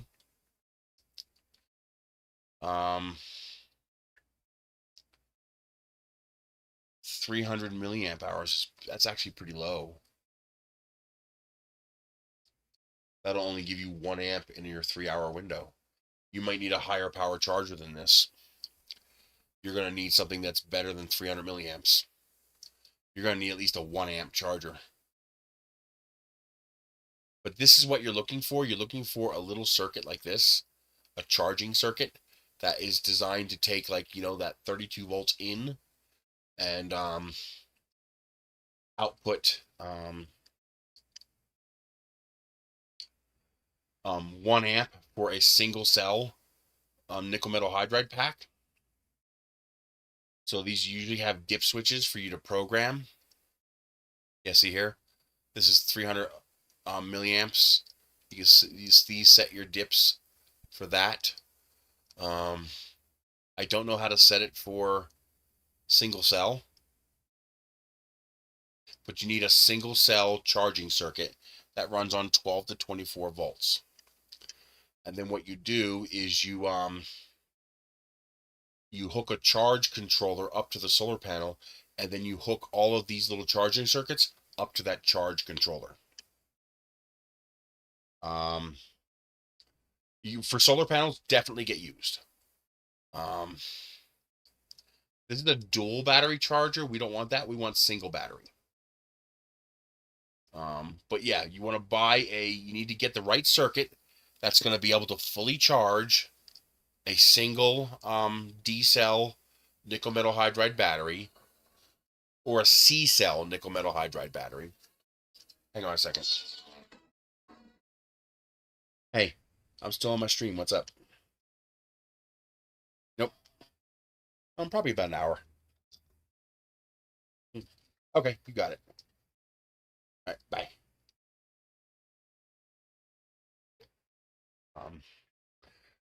You need to make sure that whatever charging circuit you have is capable. A C cell might be enough. I'm guessing it's an 800 milliamp battery inside the light, and so you're going to need to replicate that. So that would be 1, 8, 16, 24, 2400 milliamp hour.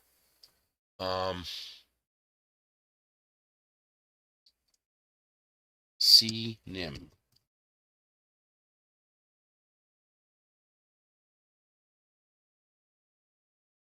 So yeah, even a C cell is 5,000 milliamps. So we'll do a C cell. That's perfect. That's more than enough juice. Now here's something else I'm not sure of. This might actually be easier to use USB. Oh, I didn't think of that. It might actually be easier for you to use USB C cells. These here.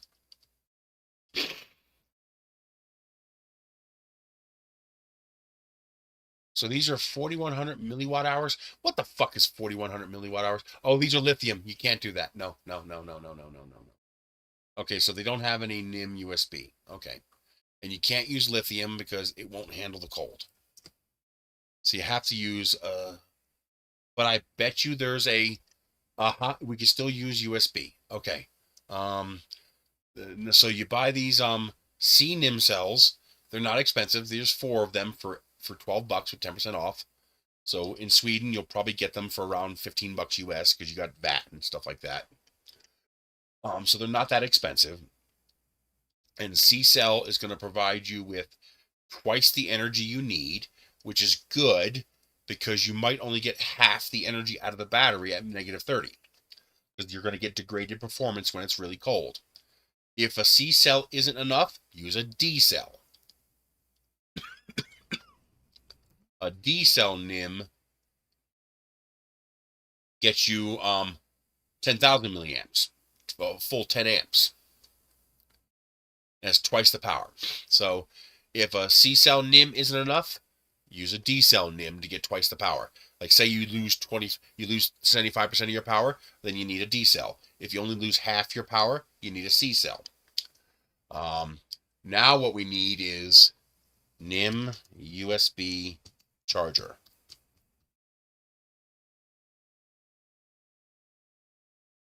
What we need is a single cell USB NIM charger.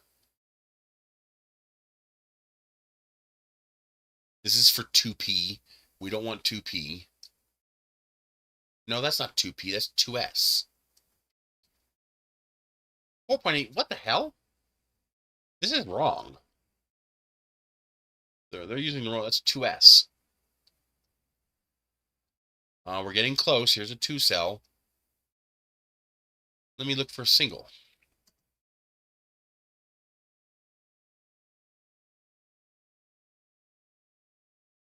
There has to be one available. Here's one. There we go. There's one.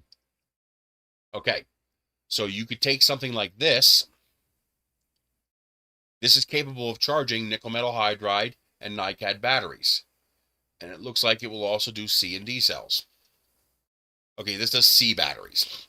So AA, AAA, and C. So this will fit a C battery. What you do is, yeah, this thing was very weird. That looked like more of what you're going to get from a lithium battery, but 4.8 volts? No, that's what you get from a 4S. But 2.5 volts, that would be a 2S. That was just weird. But what you need is something like this. And this will charge up to 2 amps, and that's what you want. You want 2 amps, because that'll fully charge a C cell in 3 hours. What you would do is you'd put your C cell into this unit, and then, or even better, you would get a C cell adapter. So C cell socket.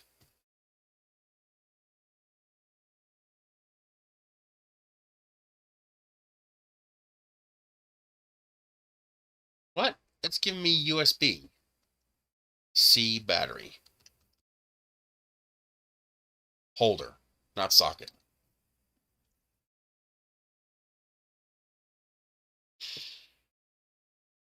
So something like this, but you need single. Here we go, single.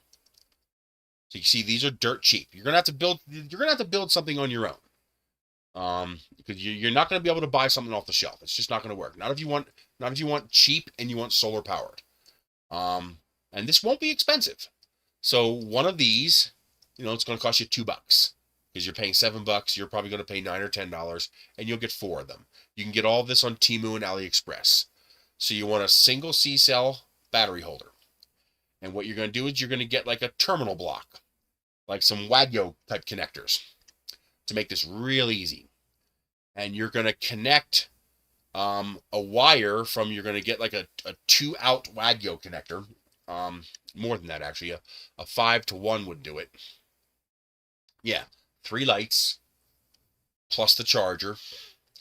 So you need 4 connections for each. You can just solder them, okay? Or if you want to be lazy, you can buy Wagyo connectors and do it that way. You need a 4-to-1. So you plug this into one end or solder this to 3 wires. One of those wires is going to go to the USB charger I just showed you, and you're going to solder that to the positive. And then the other 3 wires are going to go to the positive battery connection in each solar light.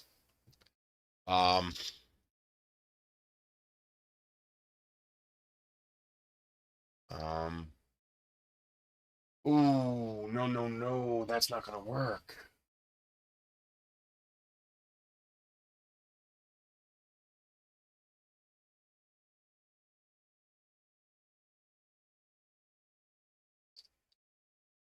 Yes, this can still work. Okay, this can still work. Okay. So you're gonna need to take the 3 wires from that one wire and run that to each positive and each negative of each solar light. Now you have power.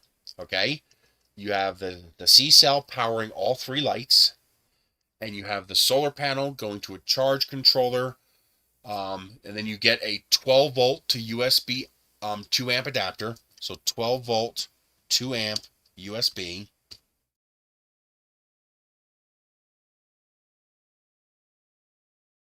So something like this, but you're probably going to want a circuit because you'll be able to get them stupidly cheap. So something similar to this. Yes. So this is something like this, but you don't even need this complex. Even you need even simpler than this. So you see how this has a pigtail? So that pigtail, and actually this would work. And you can get these for probably half this price on AliExpress. I'm using Amazon because it's fast and easy to search. Amazon works a lot better than AliExpress does on this computer. Oh, here's a 1 port. There you go, here's a 1 port.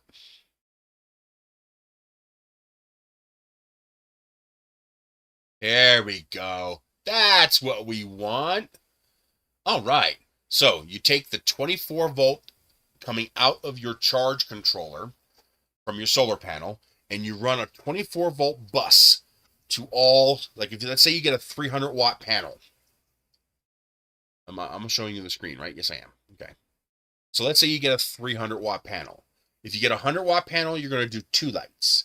And you'll have 2 lights on your fence wherever you want them, along your pathway, your driveway, and then you'll have a solar panel in between them. If you're doing 6, then you'll have 3 solar panel 3. And that solar panel, you'll build yourself an angle iron mount, and you're going to mount that panel at like a 50-degree angle, 45 to 60 degrees, so it's aimed right at the sun. Because if you have it laying like this, you have 2 problems. One, you're going to get a quarter of the sunlight because the sun's over here. Your sun is over here hitting the panel. You need to angle that panel to face the sun. Because of your extreme conditions, you're going to optimize for winter, which means you'll have plenty of power in the summertime, so you don't have to worry about the summertime at all. So angle the panel so it faces directly at the sun. And you want it to be about 2 feet off the ground. The reason for that is so if you get snow, it doesn't cover the solar panel. And if you angle the panel almost straight up, maybe even use a bifacial solar panel, but if you angle that panel almost straight up, the snow should slide off of it. Spray it down with Rain-X. You either get some ceramic, nano ceramic coating or some Rain-X, and before each winter, polish that panel up nice with the Rain-X. That'll make it more slippery so the snow will fall off of it. And what you do is you'll run a 24 volt, you'll run this on the back of the solar panel in a waterproof box. You'll have a charge controller, and that charge controller will have a 24 volt output. You want 24 volts so you minimize your losses over your wires. Then you're going to get a pretty beefy wire, like a 10 gauge extension cord, 8 gauge if you can, but a nice big, that can handle a lot of current, and you're going to cut it up. And you're going to run a 24 volt bus down your post line for where you're going to have your lights. So you'll have that one solar panel going 2 lights, or a 300 watt panel powering 6 lights. And that 24 volt bus will run into each of your lights. So you're going to run 24 volts in to your solar light. That 24 volts will go to one of these. This will convert 24 volts to 2.4 amps USB. The 2.4 amps USB will go into the battery controller. The battery charger, that single cell battery charger I showed you. You want to make sure your battery charger can do 2 amps because you need 2 amps in order to be able to charge this up. And that means you need enough solar panel to give them 2 amps. Oh, perfect. But just remember, the solar panel needs to be close to the lights. All right. Otherwise, you're going to have tremendous losses running a DC wire that long. Because remember, you're going to be pulling, let's say you have 6 of them. That means you're going to be pulling 12 amps. So you need to account for the losses for that. So for example, if you're running the solar panel from far away, you might need to use 2 300 watt solar panels so that you end up with 300 watts by the time you get losses through all those cables. So you're going to have to figure this out. So the first thing I would do is get a 300-watt solar panel, mount it where you want to, and see what kind of output you get. Get one of those little units that allows you to check, power, and just start cranking up the power and see where the solar panel says, nope, I give up. But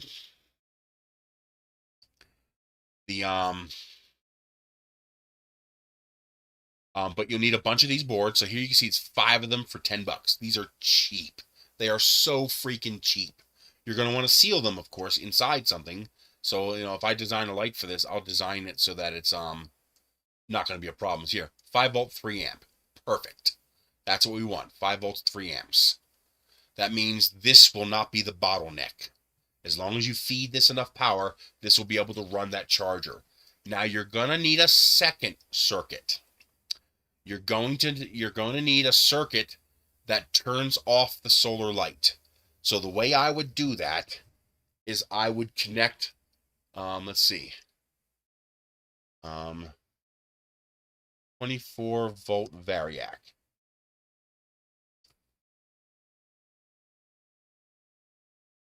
Okay, we don't need this. This is way overkill.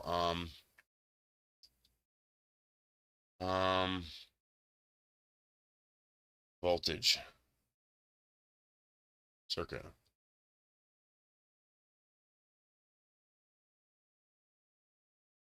One volt.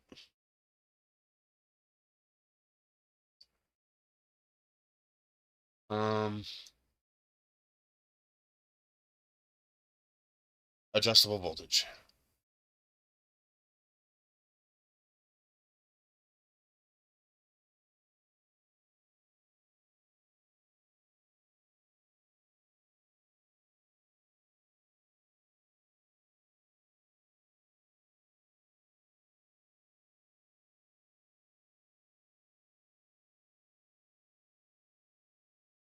I'm assuming the budget is dirt cheap, or I'm going to try to keep it, under $10 a light, not including the solar bulbs. So $12 for the bulbs and $10 for everything else. So $20 a light, not including the plastic. Okay. Here we go. Oh, I need step down. Okay. DC-DC step down. That's what I need. Here we go. Here we go. Here we go. Here we go. Okay. So you need these. You need a step down module. You might be able to use something like this. That's even cheaper. Let's see what the range is.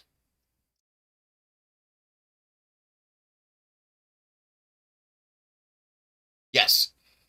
Input voltage 4.7 to 23. Why 23? Why the hell is it 23? I'm betting this will not burn out if you put 24 volts into it. And output 1 volt to 17 volts. So let's, just for the hell of it, let's check the more expensive one. This is probably your safer bet, since it handles 3 to 40 volts. So now, that 24 volt that you have coming into the light, well, that's the problem. If you buy pre-made, it's going to be expensive, because it's going to be very niche. Only people in higher latitudes of Europe, Russia, China, and Alaska would have any use for anything like this. So if it's even available, it's going to be expensive. You're probably going to be told just to run low voltage DC power from the house, meaning just power the lights off your house grid. That would be your best way. Just run the lights off the grid, and and then just use low power lights, 12-volt lights. But if you want a project, this is how you do it. So you're also going to need one of these. Now, the reason we need one of these is we need this 1.5 volt output. Why do we need this 1.5 volt output? Because we need to trick the solar light to turn off. Otherwise, it'll run all day, because we no longer have a panel. Although, Yes, but none of them are capable of running on 3 hours of low declination sunlight.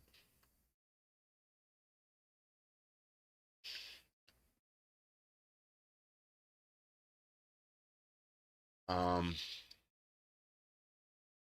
the sun is basically going to be on the horizon, and he's only going to have 3 hours of it. That's a pretty large order for a solar light. You might not need this at all. As a matter of fact, I don't think we need this. Now keep this in mind. Exactly, it's fun. That's why I would try to find a 100-watt solar panel, because then you can just make 2 lights. Although you might actually, believe it or not, you might be better off with a 300-watt panel no matter what, because the 300-watt panel might actually be cheaper than the 100-watt panel. 100-watt panels are seen as niche, and I typically find that because of simply availability, that the 300-watt panels are actually cheaper than the 100-watt panels. You can see here, I mean, it's $50 for a it's $50 for a 300-watt 36-volt panel. But if I want a 100-watt panel, it's $110. This 100-watt panel, $90. This here's a 200-watt panel, $165. For whatever this is, a little solar panel, which is probably 100 watts, $100. That's because there's not as many of these available. These, though, they put them on the roofs of houses. So if there's any use for them at all where you live, they're going to be relatively cheaper than the 100-watt panels. So you're probably going to end up with a 300-watt panel no matter what, a 250 to 400-watt panel. So either which way, expect to spend around 50 to $100 on the panel. But that's only a one-time purchase. You buy that once, you're done. So the real cost here is, what does it cost to make the solar lights? So you're going to need that battery charger. We might as well see how cheaply we can do this. AliExpress. Okay. Single USB NIM.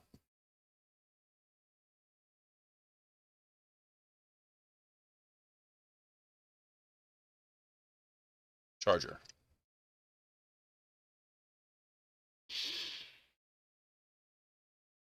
What we need is a dirt cheap single cell nickel metal hydride charger, but we need more than 1 amp. We need 2 amps. That circuit would do it, but we need 2 amp because you only have 3 hours. So whatever we use has to be able to charge at 2 amps.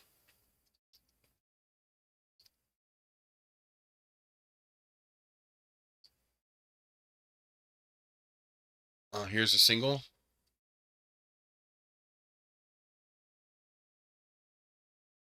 Okay, here's a single.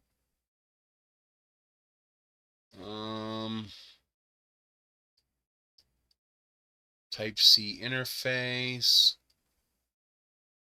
It says it'll do 1.2 volt NIM battery, but how much power?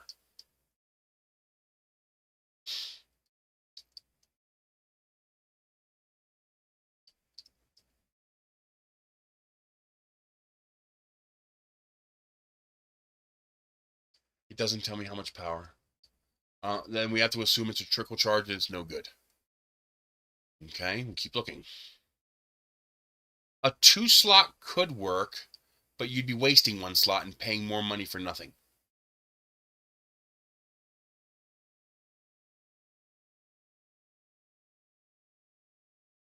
Let's try circuit.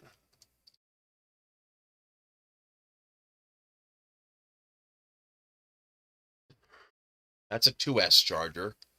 We don't want 2S. That's for 18650. That's 1 amp. That's a 2 and 3S. 18650. We don't want to mess with PD because we're not going to have reliable power. We want straight USB.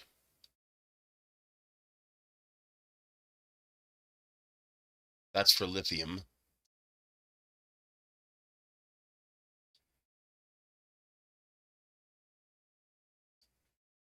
That's a buck converter.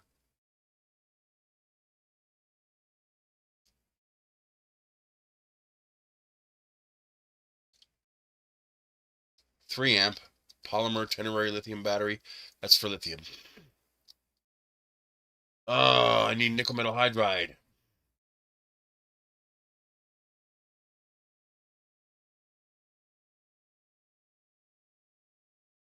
I need 2 amps though. This is what you need right here, but we need 2 amps of output. I mean, I guess you could probably gang up a few of these, but they might conflict with each other.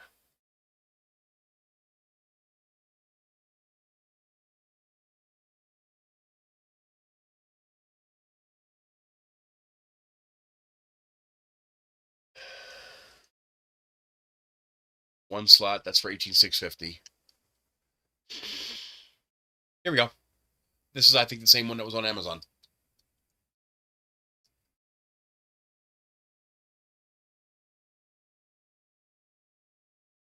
Does this one do nickel metal hydride?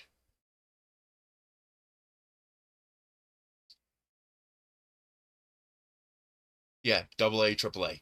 So yeah, here we go.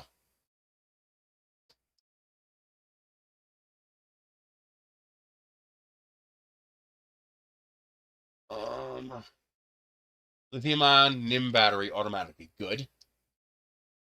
And how much power? This only goes to 1 amp.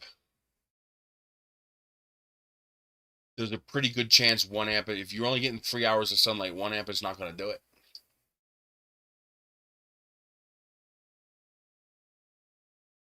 I mean, that's what we need, but we need 2 amps. We need more juice.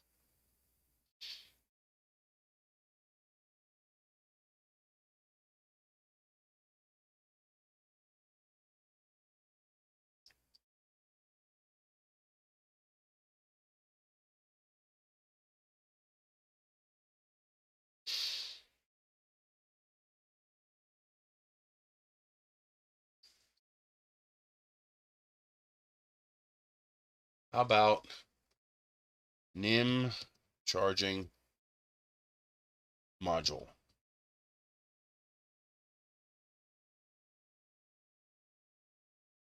Well, when he's covered in snow, I don't think that's going to be a problem since it's not connecting to his house. Here we go. There we go. 2 amp, 4 amp, 4 to 12. Ah, come on. I need single cell. I need 1 cell, 1S. That's a 5 cell. I need 1 cell. This is for 4 cells. Damn you.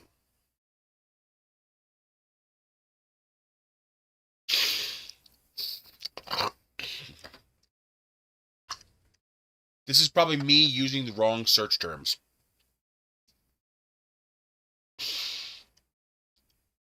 Here we go, 1 to 8 cell. How many amps? Watch, it's 1 amp. So here's a 1S.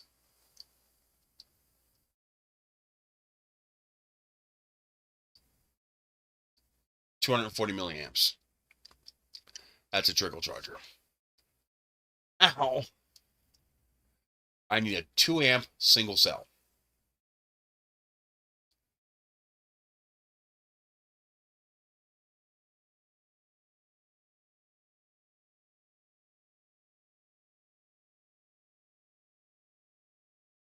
And what we need is the NIM 2 amp USB NIM.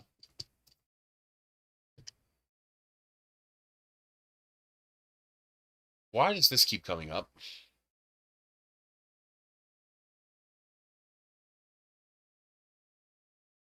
This looks like what I need.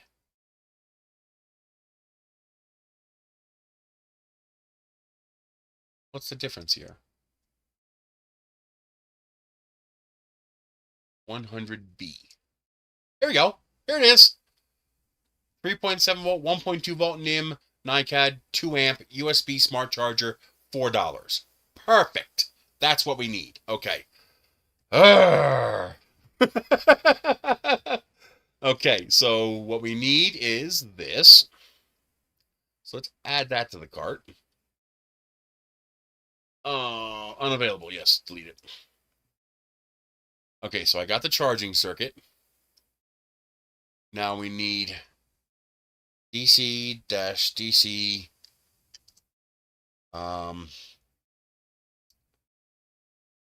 USB. Wait a minute, DC USB.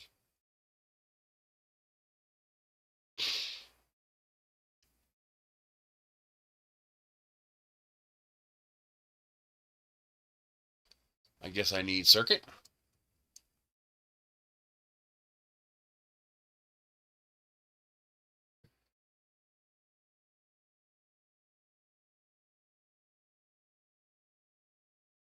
Oh no, I'm sorry.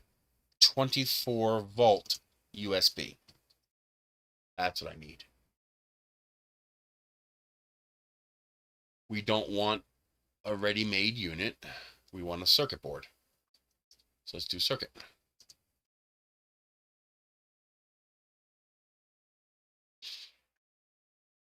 There it is.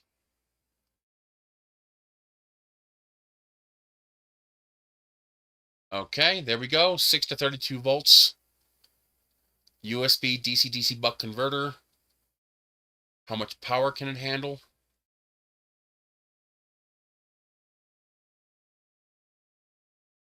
5 volts, 3.4 amps. Perfect. So we need this. They're $1.16 each. You might be able to get these a lot cheaper too. Like you might be able to buy these in bulk. You'll have to hunt around on here for them. So for example, this might be one right here.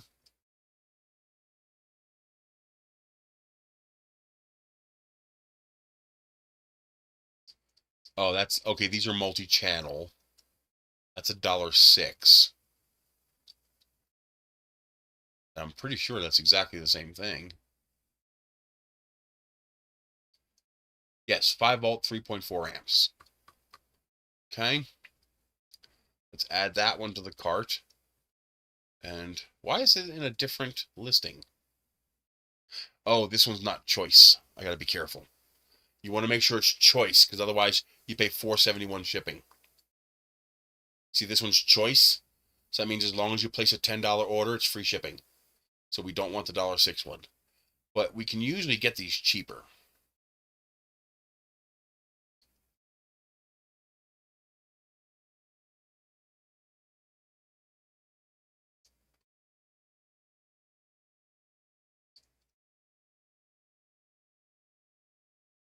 Is this what I need?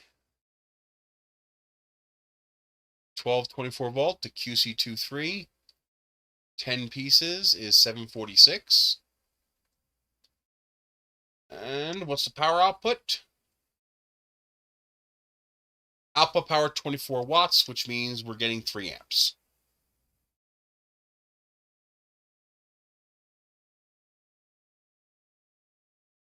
So this will do 3 amps. So here, $7.46, and that'll get us 10 of them.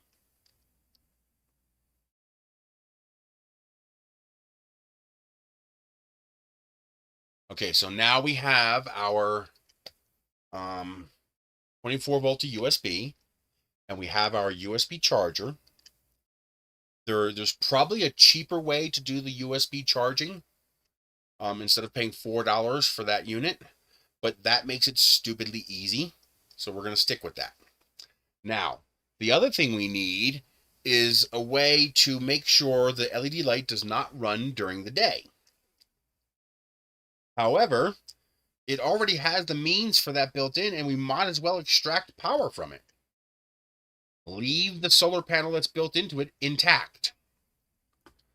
So that solar panel will, not only will that solar panel apply a little bit of charge to the battery, maybe, I'm not sure, and also it might interfere with the charger. So you might not be able to leave the solar panel connected. So we have two options at this point. We can test it. So DC, 1 volt. Come on.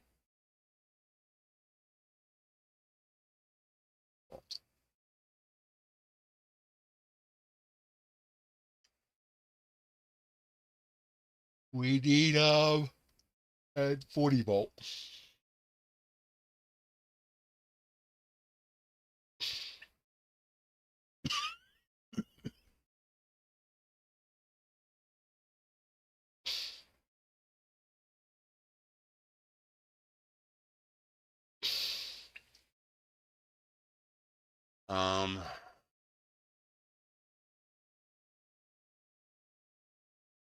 We don't need any power.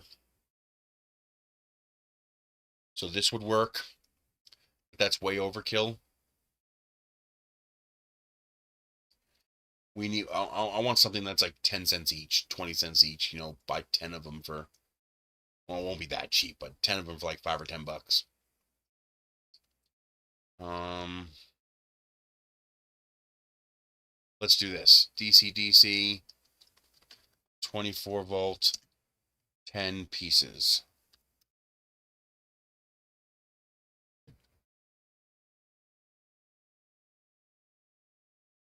Here we go. This might be it.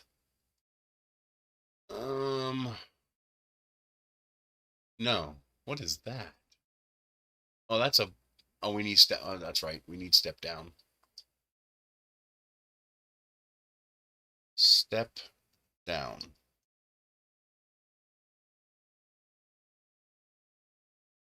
Okay.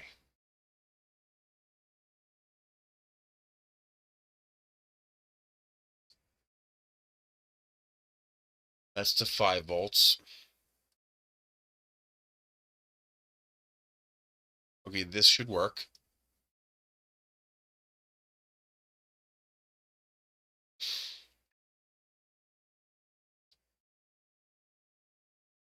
Yeah, there we go. $6 for 10 of them. Now, it's possible we won't need this. It's possible you can use the solar panel that's already built into the light, because what we need is a way to tell the solar light to turn off during the day. And if we're replacing the solar panel and the battery, that's a problem. Now, it's possible. Does the solar panel, I have to look at the circuitry in the solar light. If the solar panel goes directly to the battery and it simply detects the voltage and turns off, you might not need to do anything. However, it's possible that we're going to have to trick the solar panel into turning off. If that's the case, we need one of these. So this here is a, this will handle the 24 volts that we're running on our rail, and it'll be able to drop down to 1.5 volts, which is usually what these solar panels put out. So you might need to go 2 volts. You'll have to see what the solar panel actually puts out.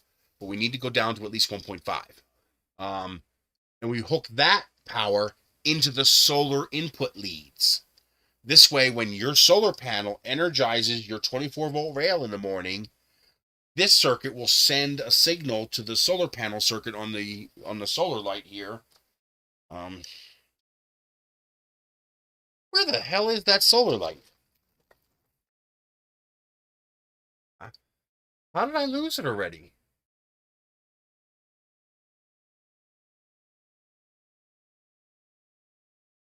Oh my God, it's right in front of me. If it was a rattlesnake, I'd be dead. Oh boy, would I be dead. We can run power from this solar panel. These are usually 0.5 volt each, and there's 4 of them. So this should be 2 volts. So this will go down to 1.5 or 2 volts. So you set this, although this one has shipping. We have to be careful with that. That's still not too bad. However, we might be able to tap off the of the 5 volt, because we don't need any power. We just need, you know, even a couple milliamps will be more than enough.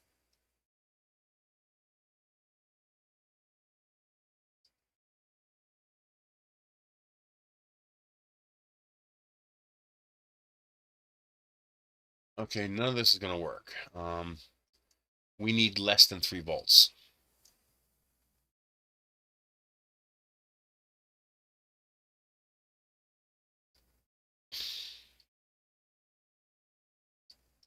Okay, this is 1220 to 5. What we need is 5 to 1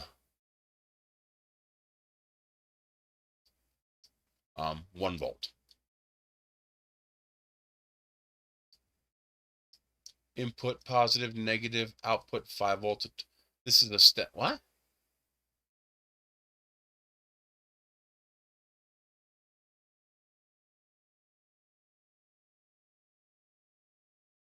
This is to 5 volts.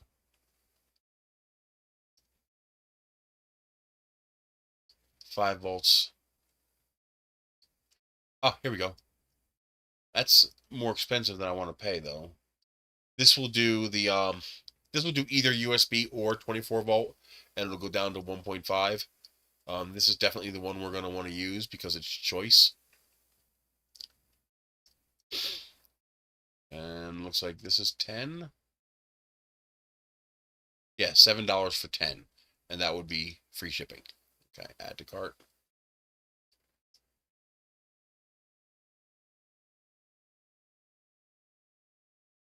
But I'm wondering if we can get a little itty bitty circuit. But the problem is most of these seem to be boost converters, or simply 12 to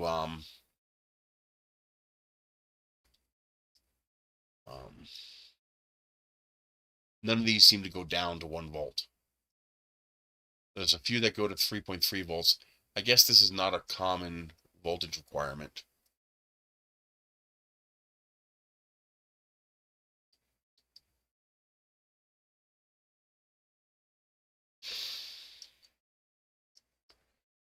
It just seems like a waste to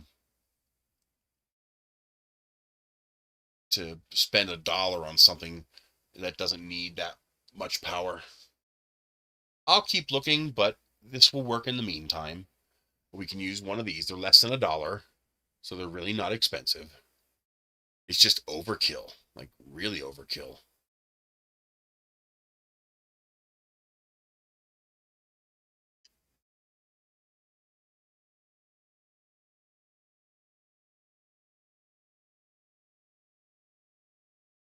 See, what I want something like this, where you're getting, you're paying next to nothing for it.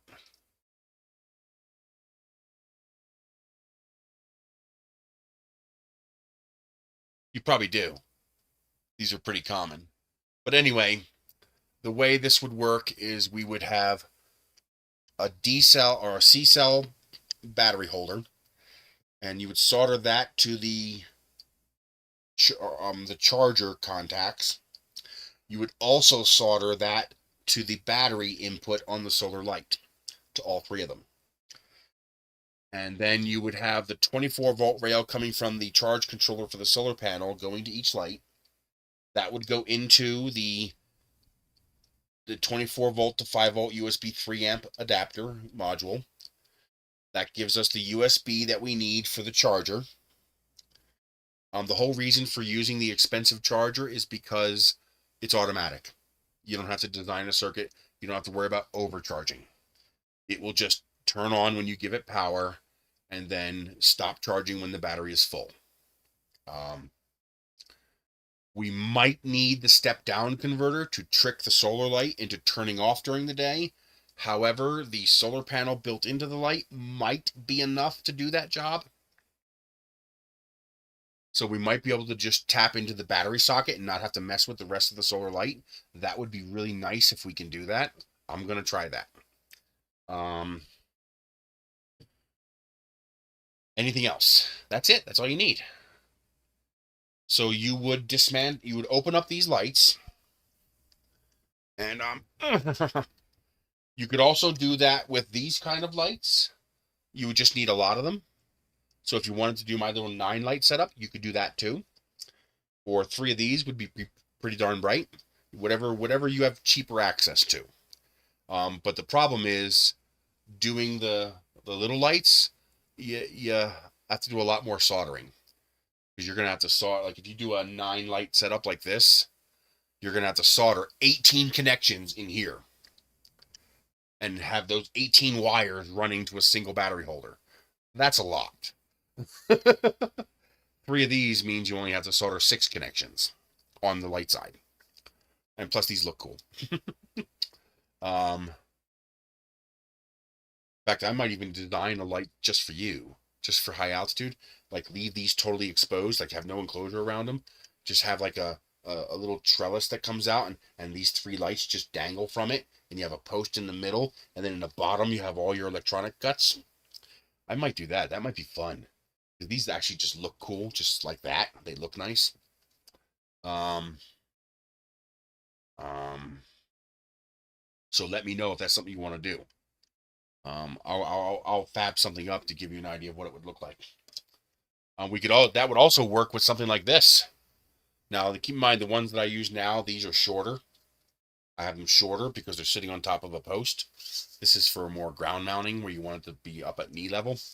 So the ones I have outside, this section here is much shorter, but it would not be hard to design it so that you had a little plug on the side here, and that this would be here, and all your electronics would be in here. So you would have something like this but shorter, and this can hold 6 lights. So you have the 5 lights here, and you have the 1 light in the middle, or you can do the mason jar one with a string of lights in here to make this glow, because that looks really pretty. They all run on single cell, so you can do this with all of them. You just get rid of all the batteries, and we would put a single C-cell battery in here, and that single C-cell battery would be connected to the USB charger, and the USB charger would be connected to the 24 volt to 5 volt USB step down converter. And then you would basically, once you built each light, that's it, you're done. You'd either have a jack in here, like a barrel jack if you want, or I would advise going with a gold plated connection since you're such a wet environment. Or just have it inside if you really want to. You could also just have it so that this unscrews and you plug in your light, and you have a little grommet for it to fit in, to fit in on the side here. I can even put a little channel that comes out like this so that water doesn't go up and inside. And then just, have a taller base section here, and that would contain all the electronics. And what you would do is you would just run 24 volts to all your lights. The only reason we're doing 24 volts is because there's less loss in the cable. Because you're going to need to get a very heavy duty extension cord and cut it up to use it to run power to these. And I would probably use black since that's probably the most stable. And maybe even, you might even want to bury the wire. Get some, underground rated Romex and just run that. That might even be cheaper than buying an extension cord. And you would basically just run power to each of your posts, like how I have outside. I have the little 3-foot wooden posts and have a light mounted on top of each one. Do something like that in your yard. And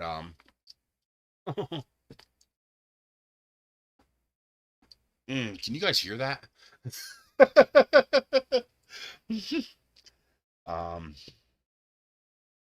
But that would allow you to run this whole shebang off of a big solar panel.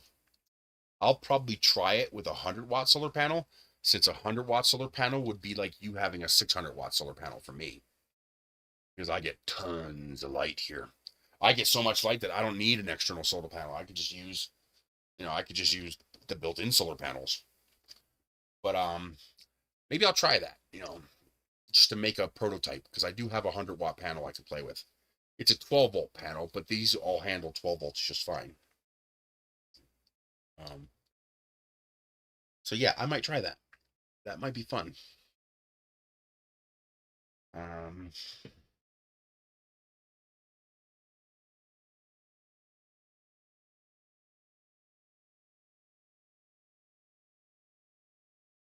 So if these are half-watt solar panels and you want to make just a single solar light, you need 10 watts. To get 10 watts, they do make USB solar panels. USB solar panel. This might even be better for you. I don't know. Not these right here. Okay, this is expensive. That's way too much money, although that is 10 watts. For a prototype, that might be worth it to test it.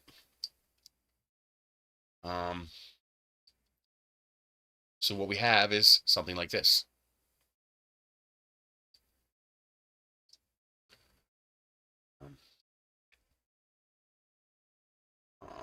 Actually, you can get this with a DC port. That's even better.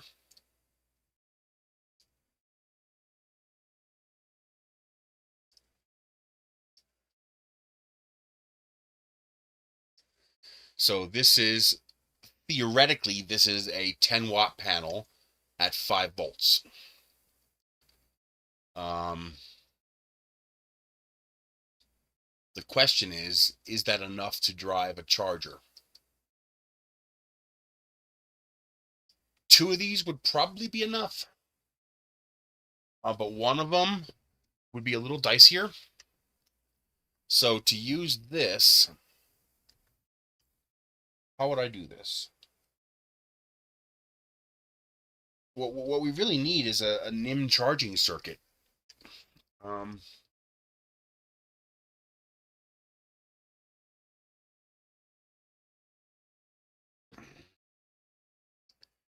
Well, we could use those small circuits and gang them up.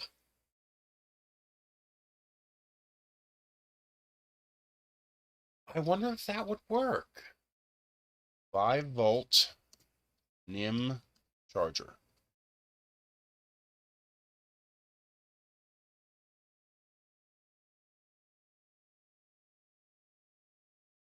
Circuit. Board.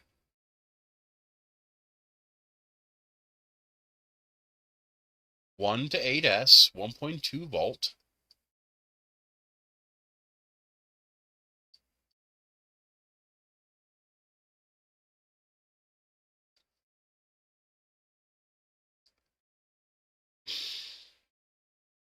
Okay, that's not for NIM. Why did you come up if you're not for NIM? I hate that bullshit. It's like, if you're not NIM, don't come up. This is too expensive. Why are these so expensive? These should be under $1.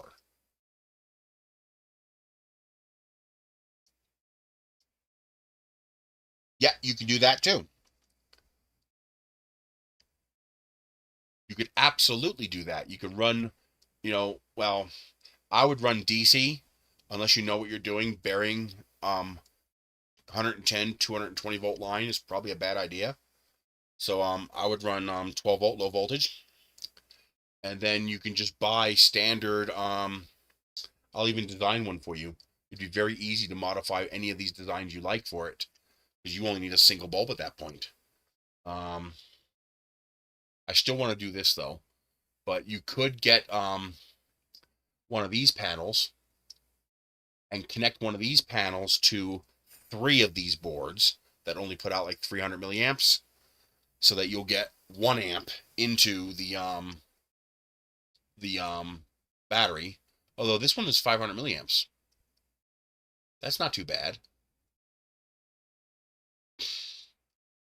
And basically, this would be the top of your solar light. You can get these for around $10. You can get these cheaper. These are designed for security cameras that have a big battery in them to run all the time. But you can also make a big solar light out of them.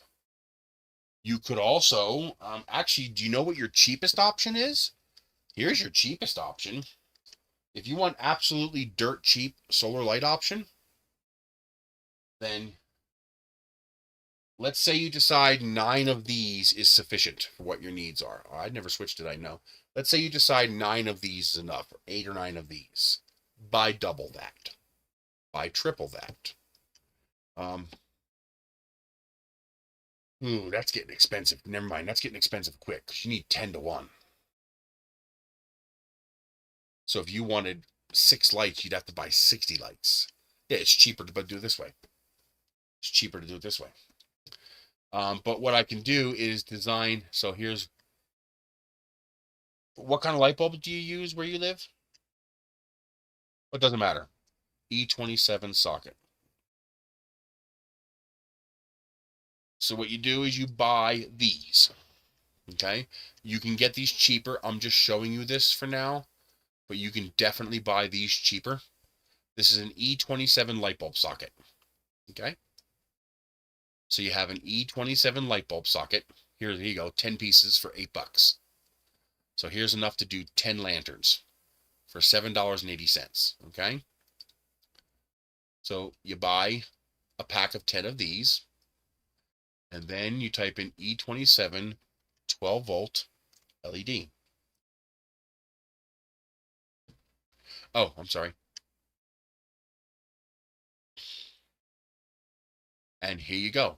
Now, these bulbs are relatively cheap. Here's 10 of them for $6, but I would look for the filament bulbs. The filament bulbs are much prettier. They just look nice. Like, here you go. Here we go. These are quite a bit more money. That's too much. That's way too much. These should not be this much. Here's a 10 pack. We want about 6 watts. 4 to 6 watts. These are only 1 watt. That's not very bright. Now that is equivalent to a 10-watt bulb. That should put out about 100 lumens. So that might actually be enough. You'll have to decide how bright do you want. Do you want it to just look pretty, or do you want to actually be able to see with these lights? If you want to be able to see with these lights, you want around 3 or 4 watts would be better. However, if you're going to be inside an enclosure like that, you're not really going to see the bulb. So I would probably just go with something like this. The only thing I hate about these is that they're just butt ugly, because half the bulb doesn't light up. So there's a 3 watt, which is perfect, and it's warm white. I don't like warm white. I really don't like warm white. Because most LED bulbs are too damn warm. So let's do daylight.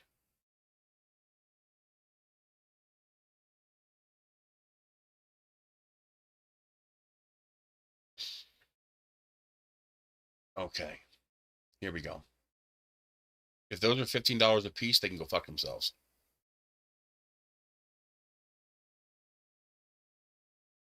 Okay, it's 3. That's not bad. What you want is natural white, 4500. And you probably want to go 24 volt low voltage, because you're going to experience less loss in the wire, but you can get them in 12 volt or 24 volt. But again, if you can do 24 volt, that's what I would do. So you have your natural white 4500K, 24 volt.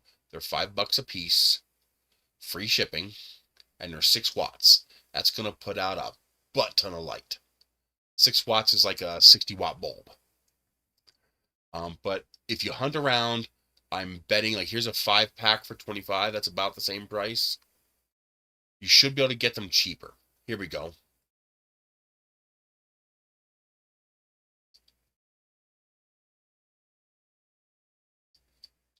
$24 volt.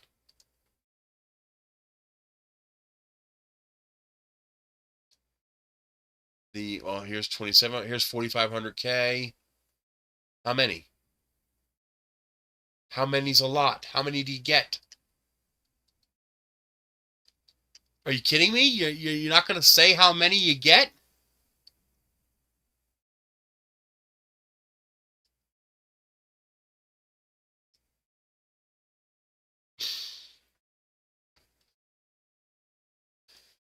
How do you know the price if you don't know how many you're getting? What the hell?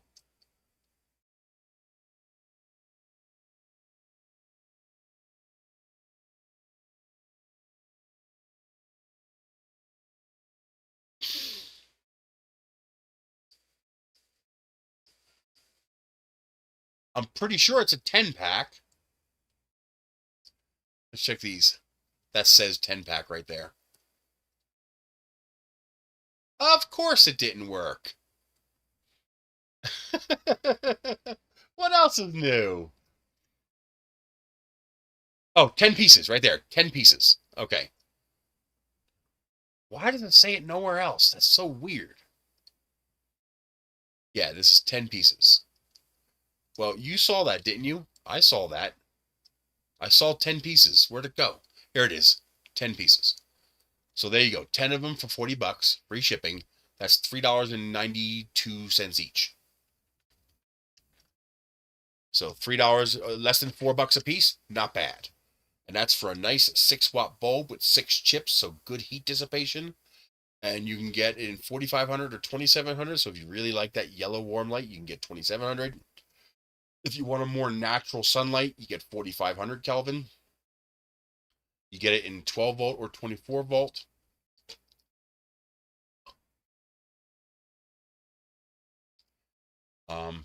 And that you can find by searching for this on AliExpress. Hey, Conrail. So that's what you look for on AliExpress. Search for that, and this will pop up. But that's the best price I've found so far. You should be able to maybe find these cheaper. Like, you can get it dirt cheap if you want this kind of bulb.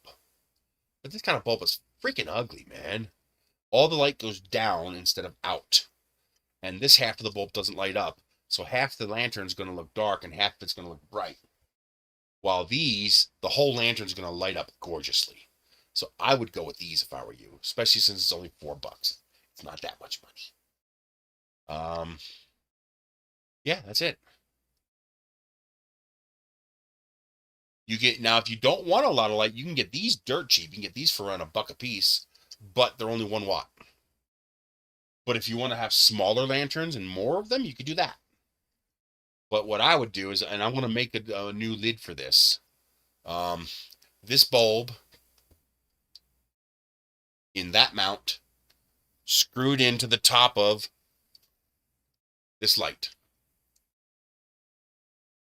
So what I'll do is I'll design a version of this where the top is closed, where there's just nothing there. It's just solid, and there will be screw holes in the bottom for you to screw that lamp socket into inside here.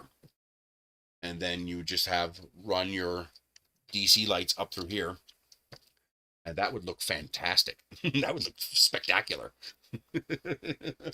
But you'll be using mains power, but it's not going to be using much.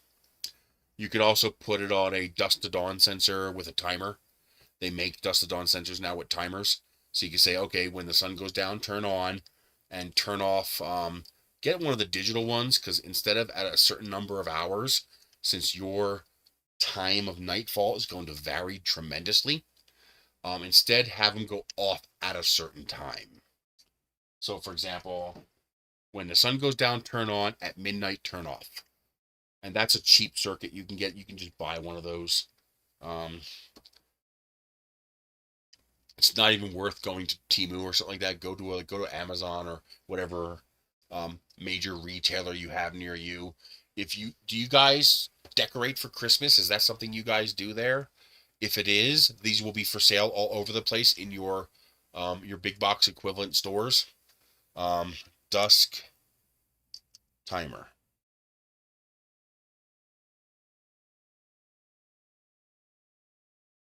So what we would want, and probably your best bet would be a smart one even.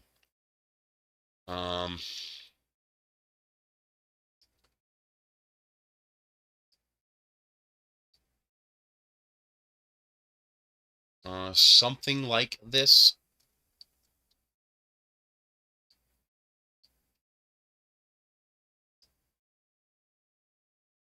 Really? Why are you doing this to me?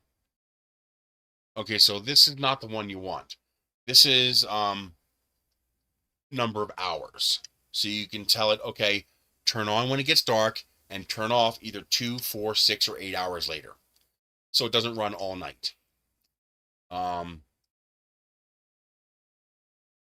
Oh, I didn't know you sent me a PayPal.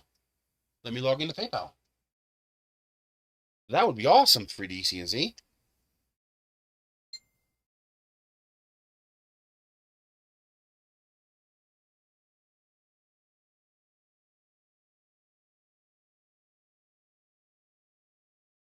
Come on.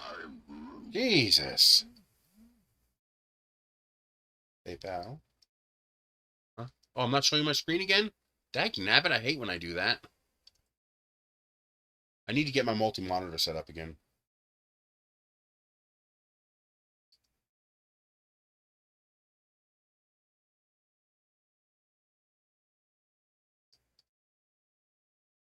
Dude, thank you. 15 bucks. I appreciate that. That pays my phone bill. Thank you very much. This one is set to turn on at dusk and then turn off a fixed number of hours later. But I know they make ones where you can also set them to turn off at an exact time, not a number of hours. You might need to get a smart one. So you need one like this where you can set the off time, but you need the on time to be the dusk sensor. Because you're going to have such a dramatic difference between when dusk is and when you want them to turn off. So for example, in the summertime, for me, 1 o'clock in the morning is four hours. But if I leave it at 4 hours in the wintertime, the lights turn off at 9 o'clock. I don't want them to turn off at 9 o'clock, so I need 8 hours in the wintertime. You're probably going to have an even bigger difference. So you're probably going to have to use a smart, or one like this.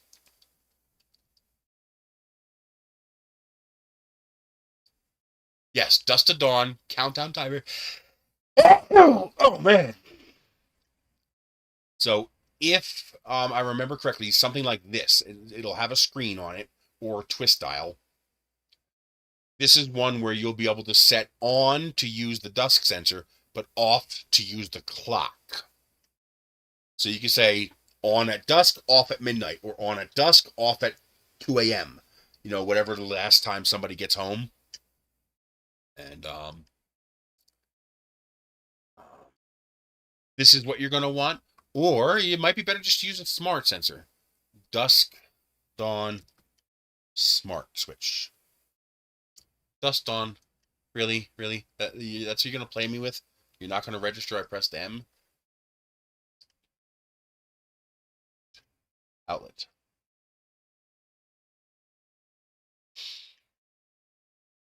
Come on! Why aren't you getting the letters? Is the batteries running low on this, maybe? What is it doing? What the hell was that?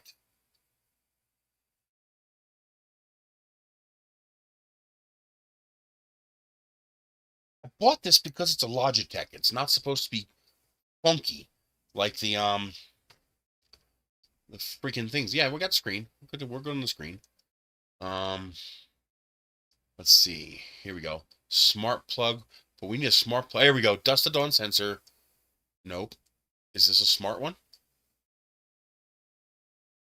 At $10.99, I don't think this is a smart one. This is just a dusk to dawn sensor.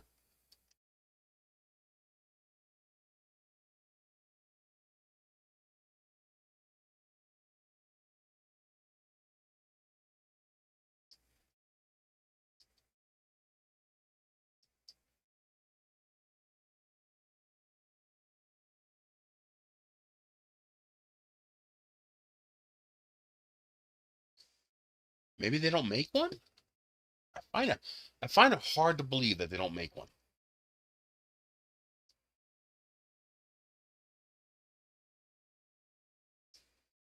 I find that really hard to believe.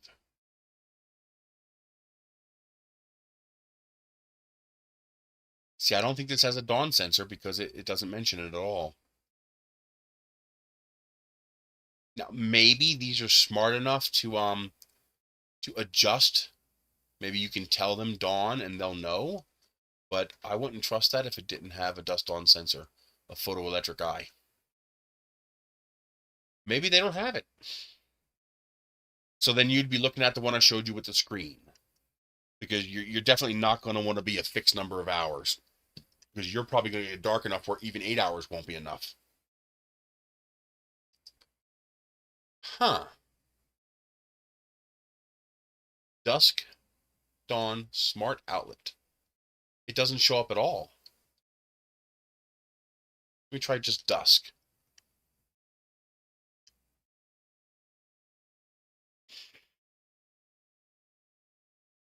It looks like it doesn't exist. I'll have to keep looking for that. In the meantime, look for a what I showed you, the one with the screen on it, or it'll have a twist timer. It's not as accurate, but that it still works fine. You know, the kind with the dusk timer outlet. So you're looking for either the screen or ones like this. Nope, that's 2468. So we don't want that. Oh, you bastard.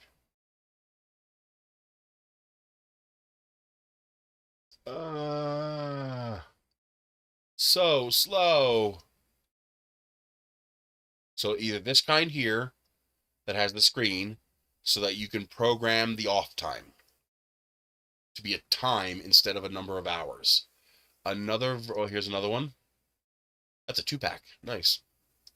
So this again, you'll plug your DC power supply into this.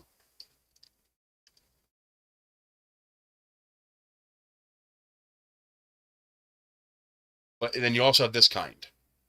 Now this one's not dusk to dawn, but I have seen them where it has a dusk sensor and then this thing here. So these are your nighttime hours, your daytime hours. You basically adjust this to align it to your clock. And then you pull these tabs up and down to define when it turns on and off.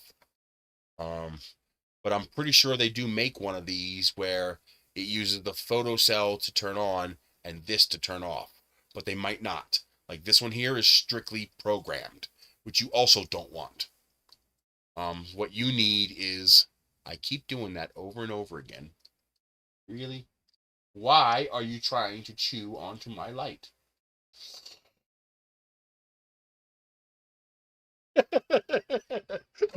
Freaking weirdo cat. But the digital ones definitely do that. Like this kind. That's a nice one. And you'd plug your stuff into here.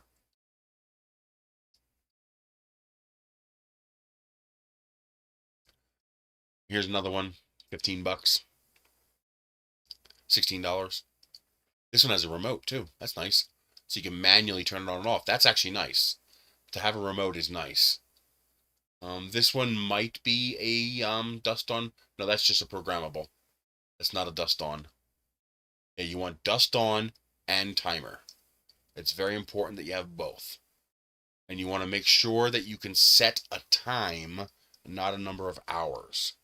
Because number of hours is just not going to work for you. It doesn't even work for me, and I'm down in New Mexico.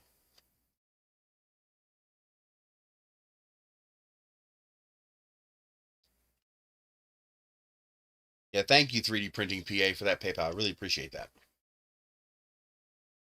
The only money I make is the money I get from you guys when you watch my videos, use my affiliate links, or send me a PayPal. So I appreciate it.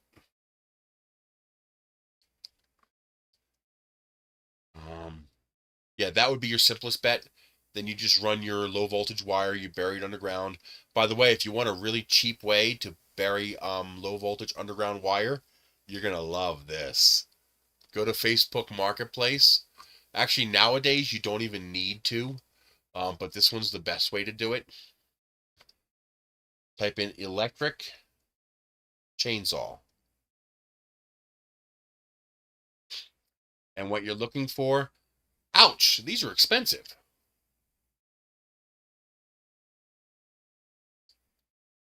Wow, 300 bucks for a still electric chainsaw is not bad. What we want is just an old, plug-in electric chain. These are too expensive. That's kind of cool though. The Ryobi one with the Ryobi battery. That's pretty cool. You definitely are not going to pay this. These are 20 bucks. Okay, well, first things first, check your local used for sale. What you're looking for is something like this. I used to be able to get these for 10 or 15 bucks a piece. They used to be so dirt cheap, but this is a new one. This is a Popolo. That's a brand name. That's a new name. But I'm talking like the old Craftsman Home Light Black & Decker that have a 110-volt plug. You know, a lot of times people have these things just lying around. They just want to get rid of them. The cordless ones they're going to be pricey used. But these 110-volt plug-in ones, if you find the old ones that were made, 10, 15, 20 years ago, you can usually get them for under 20 bucks. If you can't, then you just get a cordless chainsaw.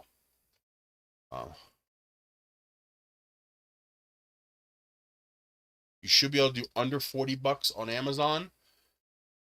Here's $43. Here's 40 bucks. That's actually a pretty nice one for 50 bucks. That's 20 volt. Nice. I'd go with that one. If you're going to spend 40 bucks, spend the extra 10 and get that. Damn. But then again, you might not want to because you're going to beat the living shit out of this thing. Here's one for 30. There you go, 30 bucks.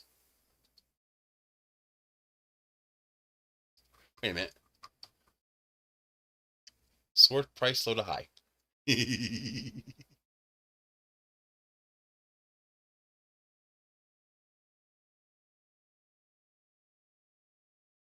Let's do Prime.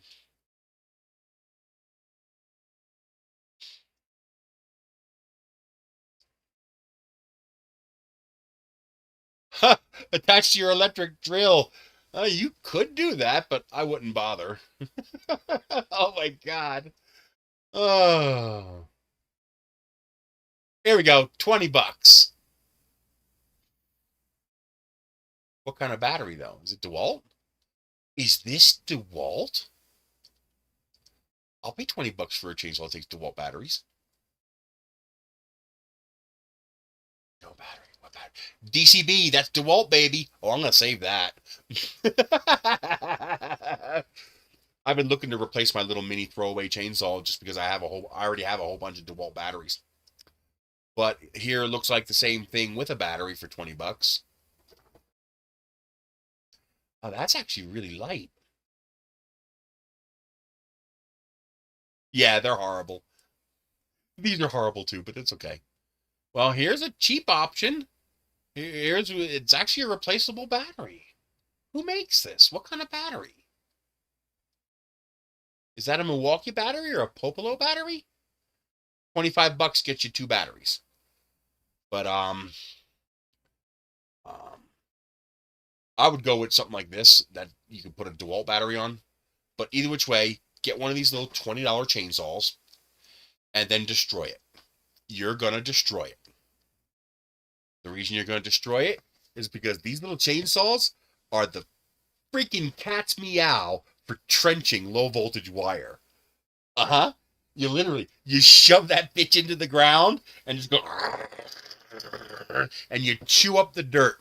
Yes, it's going to wreck it. Who cares? That's what you're going to use it for. When you're done, take it apart, hose it down, oil it, put it away. The chain will be dull as anything in no time. You'll never cut wood with it ever again. But you're not using it for wood. You're using it as a single line trenching machine. And even dull, that will do fine for trenching soil. You see what I mean? Actually, the $25 one even comes with an extra chain too. So you use that and you trench your line, you shove your wire in, and you push the dirt back in. It is so freaking convenient for trenching low voltage line. It's amazing. I used to keep like 2 or 3 electric chainsaws in my garage in Pennsylvania. Whenever we needed to run a new wire, I just grab one of the dirty chainsaws hanging up in the garage. And like the electric ones, yeah. I was like, which one? Doesn't matter. Just grab one. I get them for free. I find them on the trash. I just grab them. I'll be at a yard sale and the guy say $5. I'm like, okay, no problem. I'll just take it for $5. And that's when you can get them cheap. I guess now their price is going up for some reason. Or there's no more of those old ones available anymore. What are you doing, you little zoomer? Give me, you little zoomer. He's all excited about something. He's all zooming around all over the bed. He's sticking his ears back and. Oh, now you're not gonna do it, huh? Now you're not gonna do it. Now you're not gonna do it, huh? You're not gonna do it now. But yeah, you use that little $25 chainsaw. I mean, for $5, I'd get the one with the extra battery and the extra chain. Or if you have DeWalt batteries, get the $20 DeWalt one. And you can get these for under $20 sometimes on Temu. Let's see. I think I've seen them for as low as $8. Come on.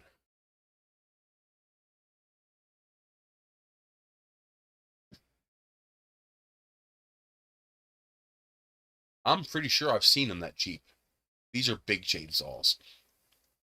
Where is my price?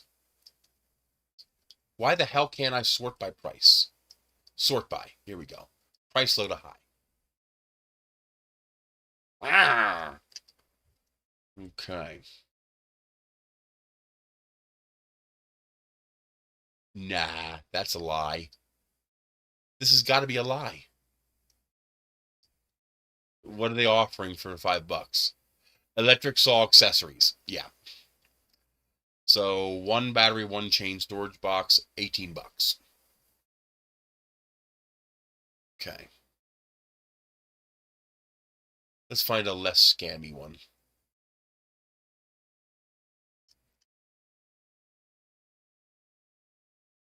I hate when they try to scam you. It's like, why do you do that? Why? Why do you do that? See what they do? They have the 2 chainsaws that are actually, well, actually, that's not bad. That's $15. And this one is, now why is that one so much more? Oh, it also comes with a case, extra chain. That's still, you could buy 2 of these for the same price. And then you'll get, the extra chain and the extra battery too. You just won't get the case. But yeah, you can get these seriously cheap. And if this guy has other stuff that you want, like, see, here's what they do. They have a listing. They're going to show you, the picture they're going to show you is this, the highest priced item. But the price they show is the lowest priced item. And this is Temu's fault.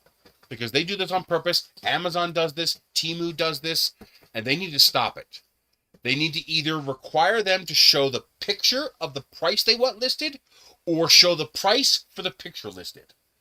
The problem is the price and the picture don't match. See? They're showing the 2 battery with the box. Did I forget? Yes, I did. I'm sorry. You see, they're showing the 2 batteries with the box, but they're showing the cheapest price. And that's because they're liars. What they're doing is showing you this picture, but this price. And they should not do that.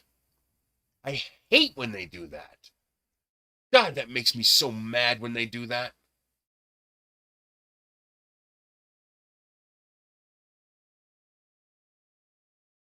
You can get these really cheap. Ooh, a pink one. I want a pink one with the now this one, see, this is a cheap one. So it looks like is the pink one the cheap one?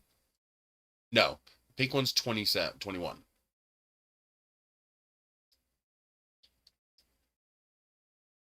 Okay, so which one is the cheap one? $15. So you can get this one for $15. Okay. But at that point, check your local retailers because you're gonna have to pay VAT on this most likely. So but they should stop doing that. It's very anti-consumer. I hate it. I hate it so much it makes me rage.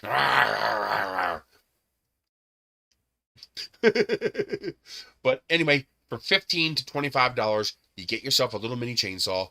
But check your local yard sales and your for sale things, because if you can find an old like Craftsman or Black & Decker or Homelight, plug-in electric chainsaw from 20 years ago, you could probably get it for a song. And you just use this to trench your wire. It's so convenient. You'll wonder how you got by without it. You'll be running low voltage wire everywhere to do all kinds of things, because you want to run little water lines for a garden. Perfect. You just got to make sure, it's not going to be something that cracks when it freezes. But yeah, it's very, very convenient. It's such a nice tool to have on hand. And in fact, as long as you properly clean the machine between uses and oil it, you can keep one chain for dirt digging and one chain for wood cutting. So you can actually use it to cut wood. Now, if you have a need to cut wood, we're not talking about cut wood for the fireplace. That's not what this is for. We're talking cutting branch like this right here, like what he was doing right there, cutting branches on a tree. That's what this is for. Or little woodworking projects. Then what you want to really do is get an oiler one. They do make one, they're like 25 bucks, but they make ones that have a little oiler capacity, so they oil the chain, because these don't last long because they're not oiled. You have to manually oil them. But otherwise, if you're just going to use it for trenching, get as close to 20 bucks as you can and just get the cheapest one you can. It's so convenient. It's so nice. I dig this one. Now, if this used Milwaukee M12 batteries, I would dig this. That would be nice if that was M12. But I'm pretty sure that's not M12.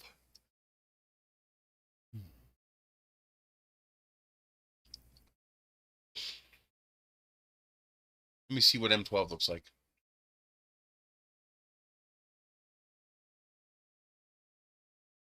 Yeah, see, M12 has a little tower on the top here with the 3 connections. This uses your standard Chinese knockoff tool. At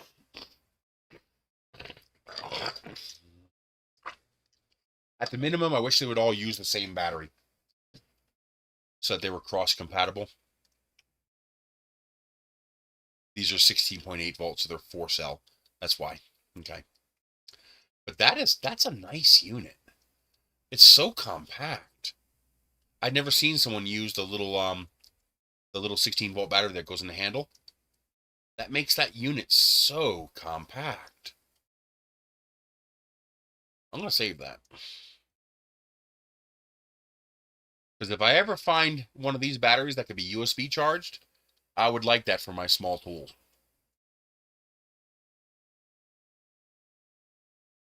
Where the hell is my option to add this? Add to list. Here we go. And found on Amazon. Because that's nice. I wonder if that uses the same battery as my Popolos.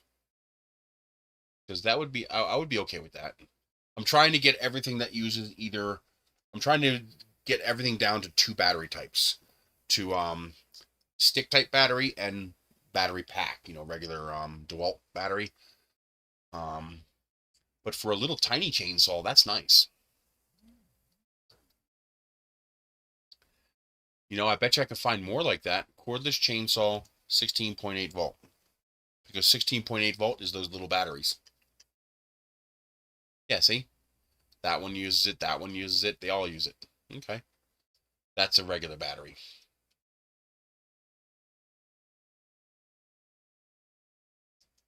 So there is a couple of them. The blue one's nice, but not worth an extra $10. Well, it comes with 2 batteries. No, the other one came with 2 batteries too.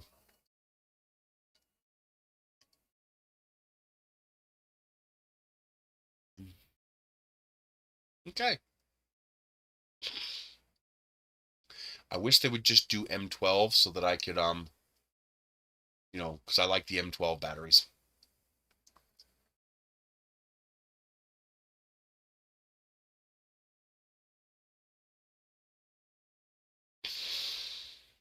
What I think I'll do is I will design, I'll design a version of these lamps, both square and the regular. What I'll do is I'll put a line of holes so that you can just rotate your base and line it up with 2 of the holes. And this way it'll work with different E27 bases. If I just put a line this way and a line this way, you can simply rotate the base until it lines up with 2 of the holes. So I should be able to make one of these that's universal, that'll support them all. And then I'll just have a hole in the bottom for your wires to come out and go to your low voltage system. So I will design that for you. I'll have that I'll try to do that this weekend. I'll try to first I'm going to rejigger these for the 45 millimeter bolt lights, so that you can get either the Walmart solar lights or the Temu AliExpress lights. And then I will also design a third option for hard mounting, so either 110 volt or low voltage, doesn't matter. It uses the same mount and the same sockets. And I'll fab that up, because that is, as far as I'm concerned, that's done now. I'm satisfied with the completion of that. I don't think I need to do any more. I might readjust my nubs inside, because they're a little too loose now. I need to make them come out just a little bit more. Basically, I cut away a little too much, so I might tweak that, but I don't really need to right now. You can just wrap a little tape, and it'll friction fit in. The one thing I don't like is I'm not happy with the lack of positive capture for the bottom one here. I'm afraid that in the wind, as this vibrates, that this might eventually work itself loose and fall. So I might look into fixing that eventually. You know, having a couple tabs that come up and hold on to it firmly. I definitely want to do something with this for marking where something is. The single bulb works very well, but I can also put 4 Walmart lights in here it'll take the same, I could probably fit 5 Walmart lights for the same price as buying one of those, and it'll probably be brighter. So I might just go that route. I might just abandon those filament bulbs. I just love the way they look. The filament bulbs just look so nice. They have a nice aesthetic. So I might try to work with that.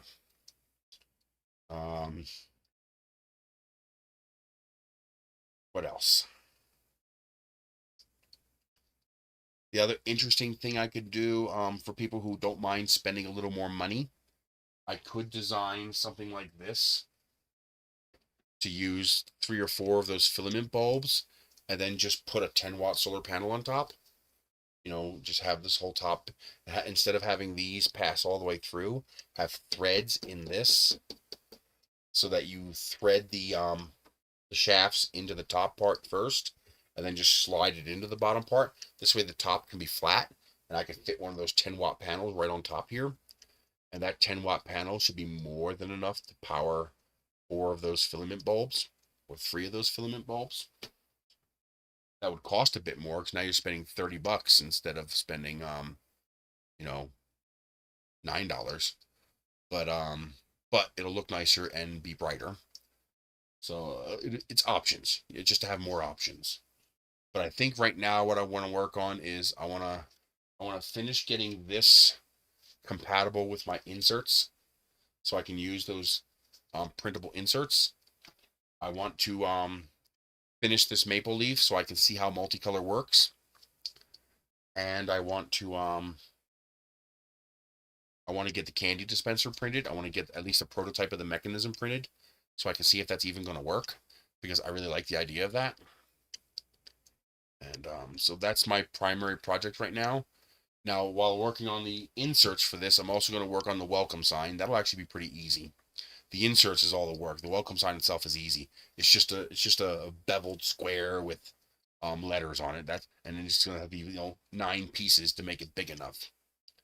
For people who have a 400 millimeter printer, they can print maybe. What I'll probably do it so that they're like 140 millimeters tall each. No, I should go 250. No, I can't go 250. I have to go 200.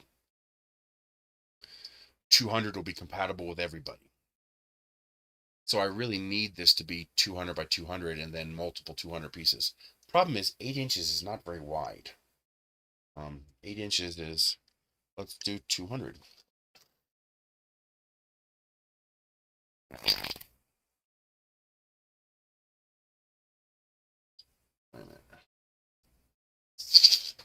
Oh yeah, screw that. 200 is only that wide. Okay, so I'm going to have to make it 2 pieces in width. Yeah, I want it 400 millimeters wide. So those are the 400 millimeter printer. We'll be able to print it with less pieces, but I'll have to make it modular enough so that people who don't have 400mm printers can still print it. I might be able to get away with that. Make the letter 220 by 220. So make the W the E. The W is going to be the biggest letter. So make the W 200 by 200. And then see how that looks with a 300 to 400mm base. 300 or 400 doesn't matter. I'll probably end up around 380 so that you don't go all the way to the edge of a 400mm bed, since that would encourage peeling. And this is something that you're going to want to make sure is really flat. It just won't look nice if it's not flat. Okay. Yeah, I want to print the candy dispenser too, but I can only afford to print one project a week. It just costs too much to run the printer continuously. So, while I would love to run that thing 24/7, I just can't afford it. But this week is going to be candy dispenser print, not the whole thing, but because I'm probably gonna have to print it a couple times, but the mechanism, I think I figured out a good way to do it without supports. I've been working on that, but I have an idea for how to get rid of supports in the turning mechanism.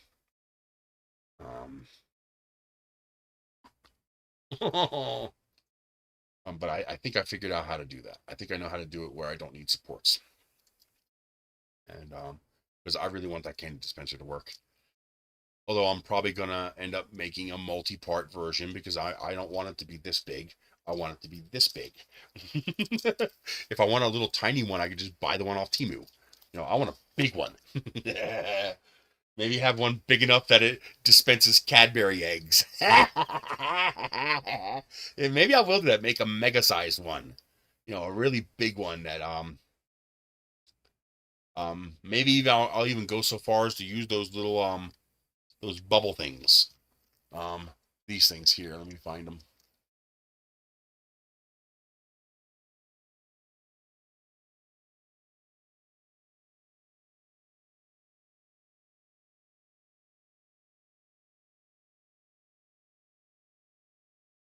I think they're called bubble containers.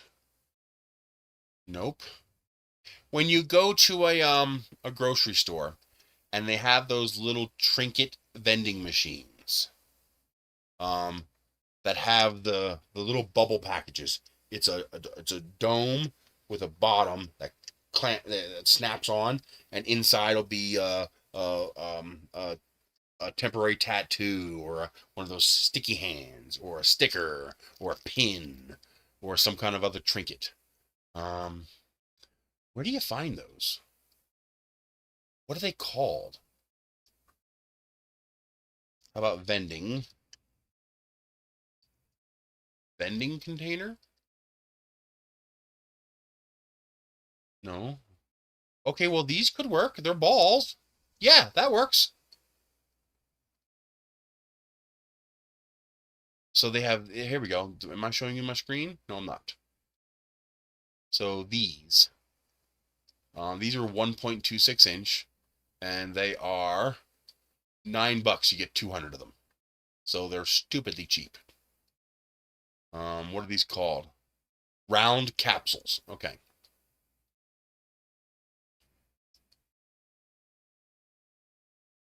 Well, no, this is so that I can design a machine. Well, yes, they do, because they have to fill those vending machines.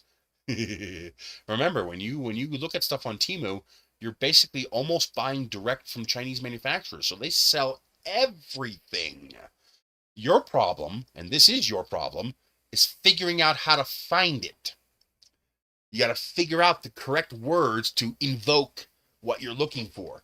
The problem is not that people don't usually buy this, is that people like me don't usually know what the hell they're called, so we don't know how to look for them. But thankfully, vending container came up. See, I got vending, actually vending capsule will probably be better.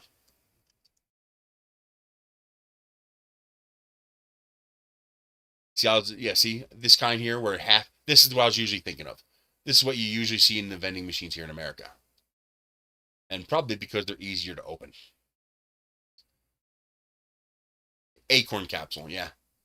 But here's well, that sure as hell's not a good deal when you can get these 500 of them for $20, or these pill-shaped ones. So with this, if I designed it for one of these 32 millimeters, the 1.2 inch, that seems to be a standard size, then you could put M&Ms in that, you could put jelly beans in that, you could put bonbons in that, you can put Cadbury eggs, possibly, they might be too big. You could put, Reese cups, whatever little chocolate truffles, or for whatever holiday.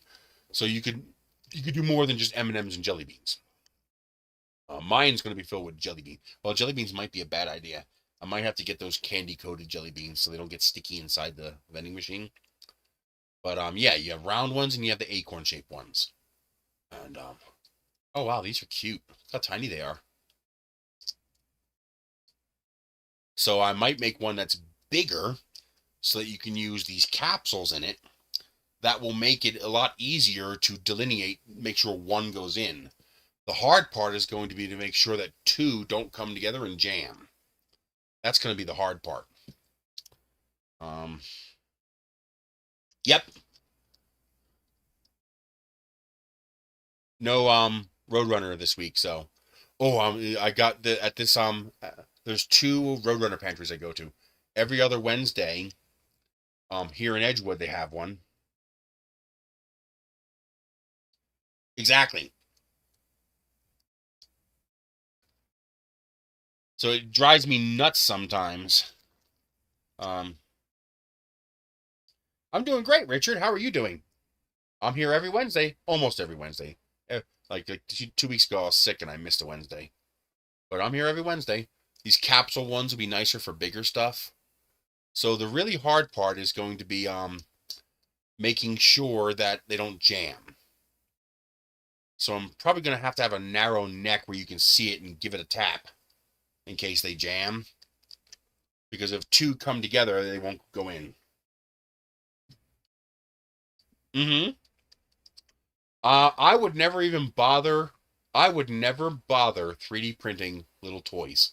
Like, I plan to bring 3D printed cats um, to give away at my booth at the show. I'm not printing them. I'm outsourcing it. Because, watch this. 100 3D printed cats.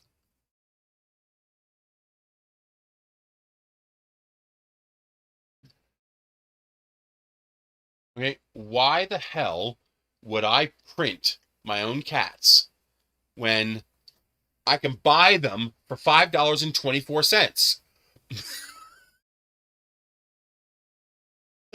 I mean, I could just buy it, and they're all different colors. Do you know what it would cost me to do that? How many rolls of filament I would have to use? Just a little bit from this roll and a little bit from that roll to get all these different colors? And then, God forbid, if they failed, I'd have to start over again. Just the electricity. It would cost me more than this in electricity to do this. When you add failures and changes and swaps. Probably not. With a 400mm printer, I could probably print 30 or 40 of these on the bed all at once.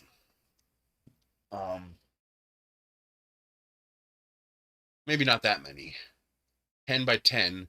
Maybe. I should be able to print 50 of them all at once. But man, if one fails, you're done.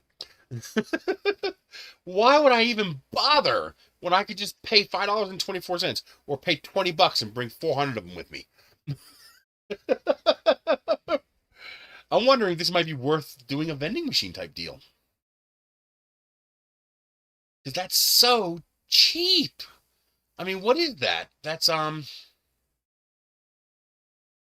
what is that, 10 cents a piece? No, that's a nickel a piece. That's like a nickel each, isn't it? No, it's more than a nickel. But less than a dime. I might have to try that. Where do you set up the vending machine? How do you set that up? And you can get all kinds too. You can get way more than just cats. Just put in 100 3D printed. Here's some nicer, taller cats for $7. Just type in 100 3D printed. Here's 3D printed mini cat, $6. Yeah, that looks like cats still. Here's puppies for $6 for 100. Here's I also like the ones that give you randomized, where they're all different. Animal garden skulls. So these are gnomes. It looks like there's a bunch of different ones. I see little dogs. I see cats. I see frogs. So here's 100 random ones for $4. Various styles for 100. And you get 50 for how much? I don't understand. Oh, $7 for 100 and $3.93 for 50. So $7 for 100 randomized different ones. This would be great for vending machines because you get all different kinds. People will want to do more because they want to collect them all. Gotta catch them all. Yep, I'm still live.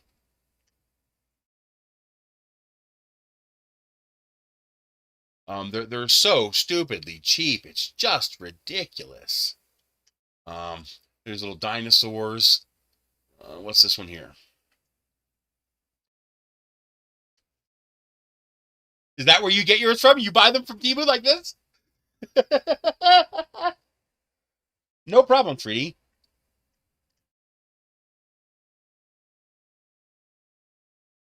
I'll try to work on it this weekend. I'm going to be working on the candy dispenser, so I might not get to it. But doing that should be pretty easy. And I can use the exact same template for all of my models. Because all I have to do is make the base solid with a single hole in the middle for the wires. And then have a set of opposing lines with dots, with holes coming out for you to screw your screws into.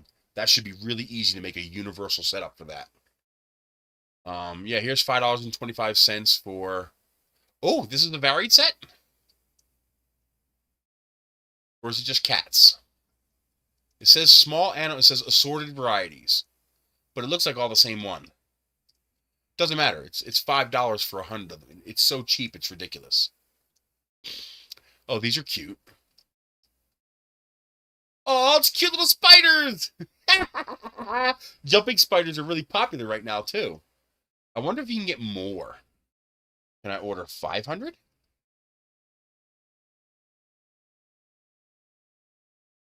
Nope. What about 1,000? See, this is part of the trick. You got to figure out what the numbers are.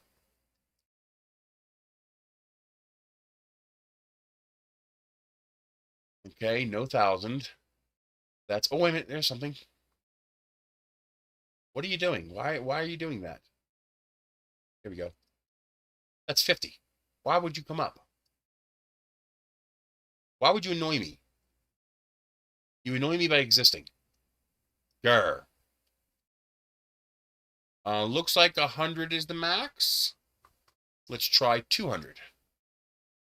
Because the more you buy at once, the cheaper it's going to be. Yeah, you can get 200. There we go. See, that's not a good deal.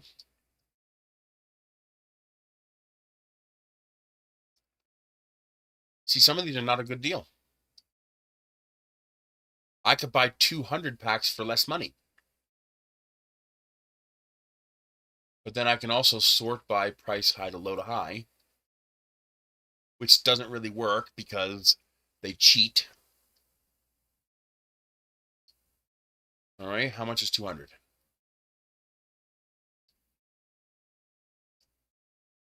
Come on, update the price. There it is. And see, that's not bad. But I can, depends. Yeah, the variety ones were $7. This is less than $7. So yes, this is cheaper. So this is the variety of animals for $11.52. So you can get up to 200.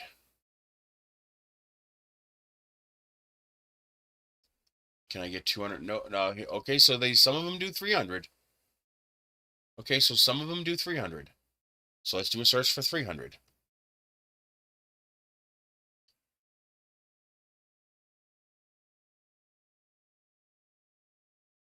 This is still more expensive than buying them as 100. And these are all the same, little bears. So you could probably get this cheap, well, $24. So you could probably get this cheaper buying 100 at a time.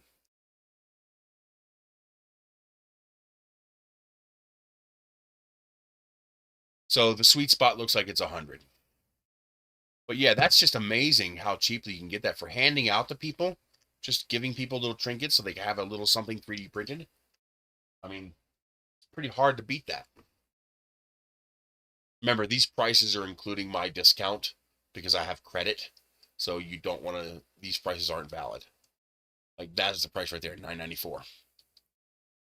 Well, that's $5.25. So that might actually be $5.25. Okay, that one actually is $5.25. Okay. Sometimes my credit gets reflected in the price.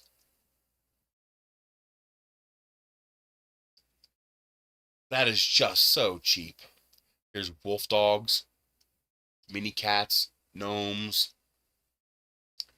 Oh, little hedgehogs! Oh, come on. That is so freaking cute. It's ridiculous. Really? Who doesn't want a little tiny hedgehog? Okay, let's go open up a Discord. I have no idea what the hell I'm doing with Discord.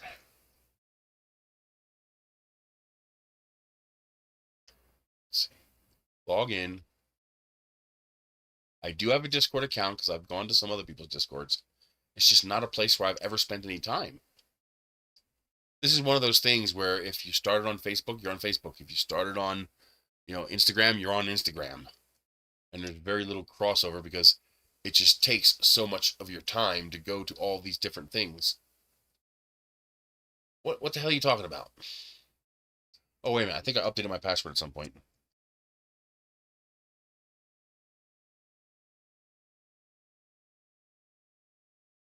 You son of a bitch.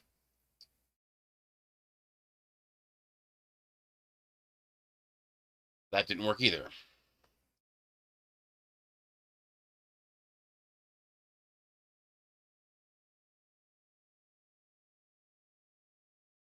What the hell?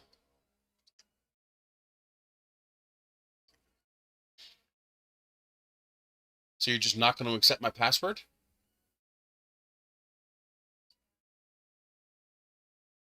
Guess this has to go here. And this has to go here.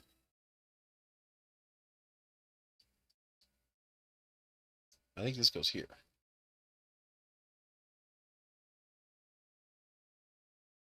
We set instructions to your email.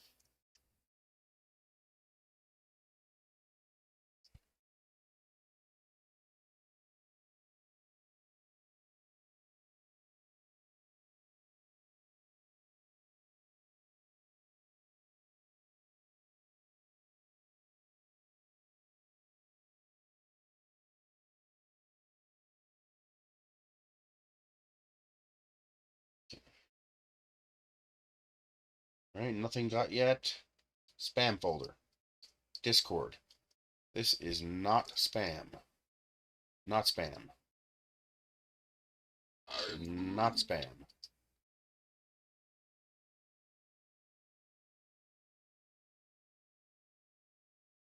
Password reset. Reset password.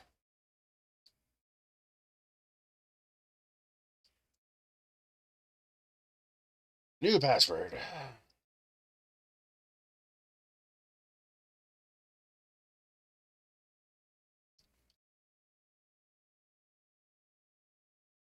Update. Okay.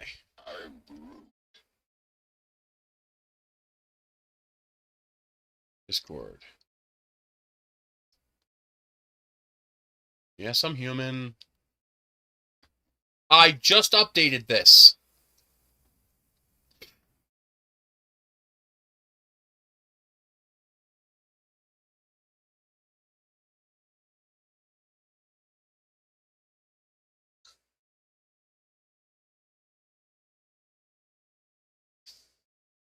I just updated it.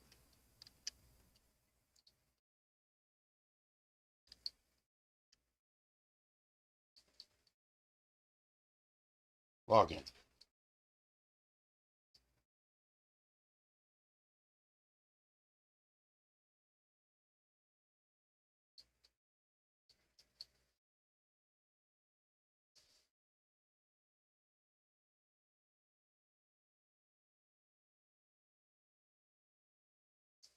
Oh, it wants to verify. New login detected. Why the hell does it start with email or phone number? Stupid piece of shit. That's their fault. I saw the first thing, email or phone number, which usually follows is wrong because it's in red. No, it's they want to send me an email to verify login. That's what they wanted to do. Of course the IP authorization link is expired. Why wouldn't it? uh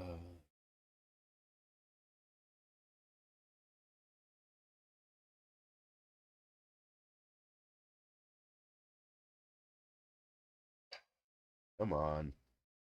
I have to just wait until it sends me the email again?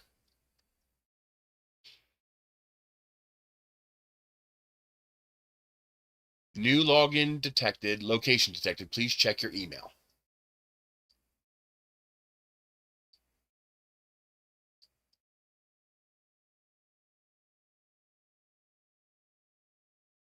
Check the spam again. It's not in spam. The hell is this? I don't care. This is not spam.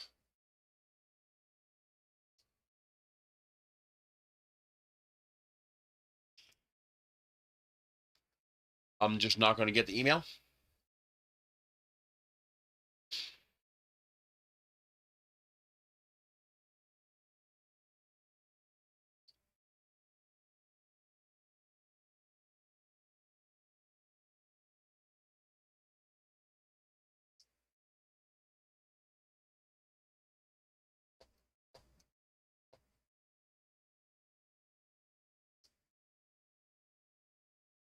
I still haven't gotten the email.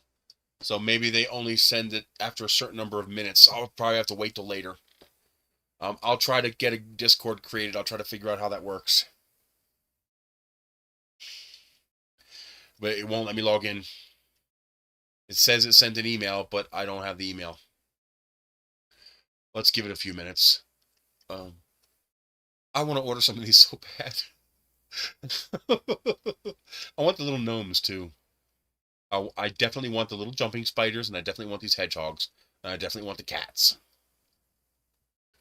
You can even get little lizards. How much are they?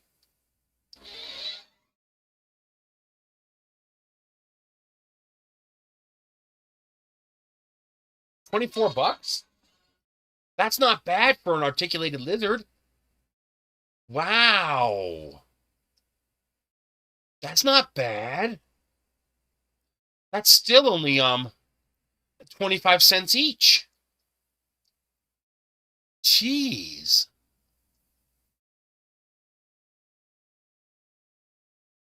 Here's 100 little gnomes for $4. And you can get $1 off if you order $10 worth from his store. Here's frogs. Here's cows.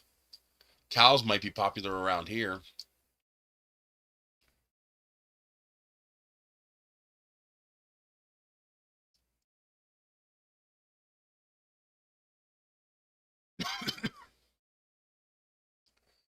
What are these? These are more little lizards.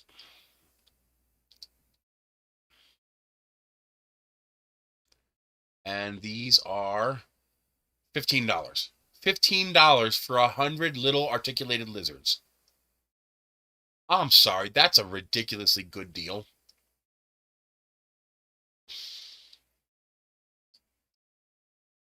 That is such a good deal.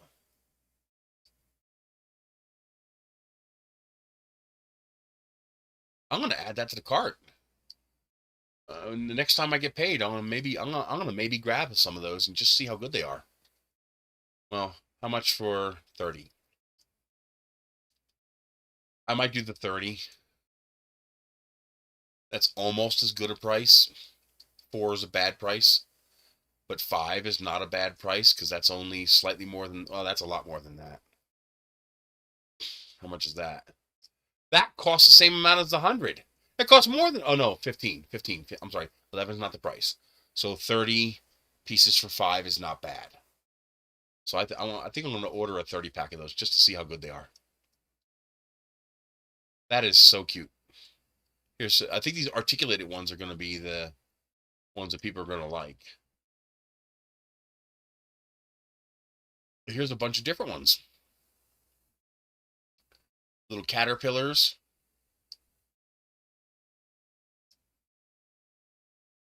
Turtles and caterpillars.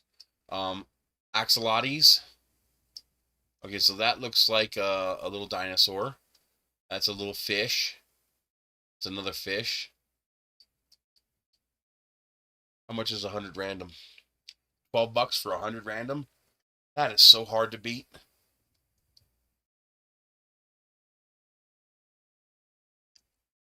That is incredible. Oh, wow. Look at that. That's pretty. $2.44.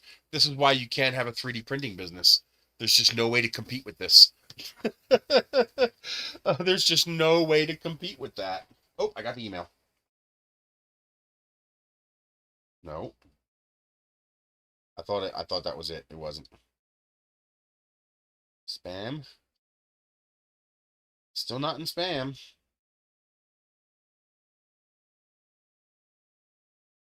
I'll give it 5 minutes and I'll try it again. That is cute. That is crazy cute. These aren't as nice. Oh, the fish is kind of cool. The otter is wicked.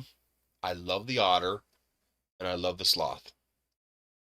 I might have to get both of these just because that's so cute. And I don't have a multicolor printer, and I want one of these. I know it's dumb. I want one. Oh, come on. I'll just add it to the cart. Ah. All right, let's get rid of this one. I mean, I definitely want that eventually. Zip ties are easy to look up. That is amazing. It's small. You can now see. This is why I like them showing this picture, because it shows you what size you're actually going to get.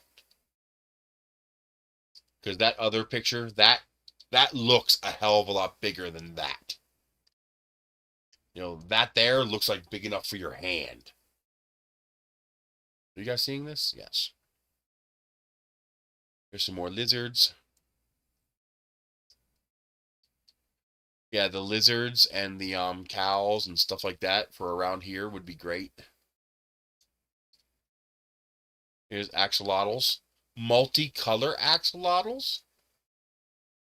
Okay, these are a bit expensive. Oh, these are salamanders.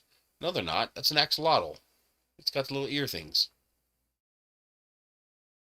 That's a little pricey.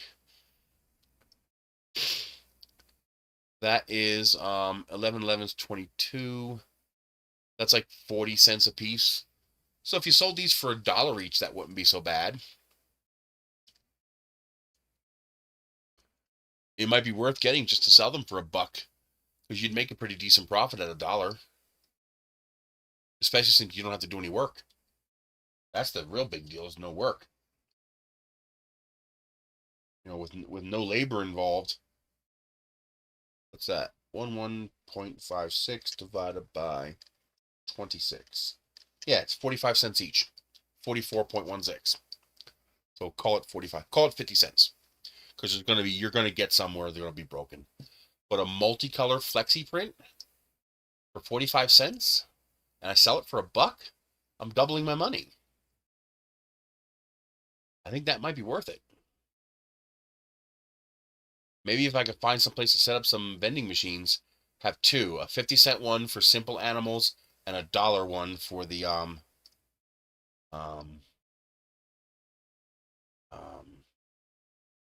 for the complex ones like this. The lizards, the multicolor. That is adorable.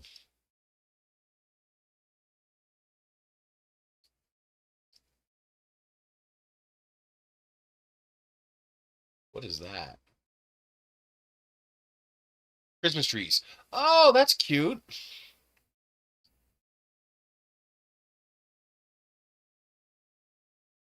And you know what else these would be good for? Because these are really tiny.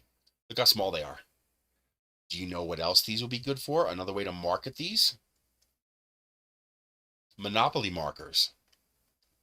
You can use these when playing Monopoly.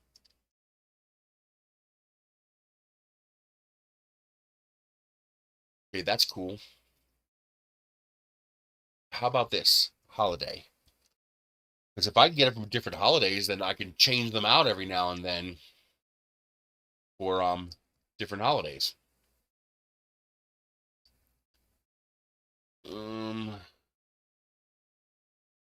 Got gnomes. Gnomes would be good for spring. But what I want is like balloons and Christmas gifts, and this would be good for Halloween. Wizard hats. That would be good for Halloween.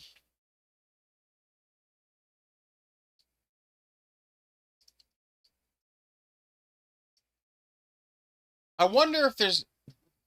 Oh, that's so friggin' cute. Oh, little raccoons. I love raccoons. That is so adorable.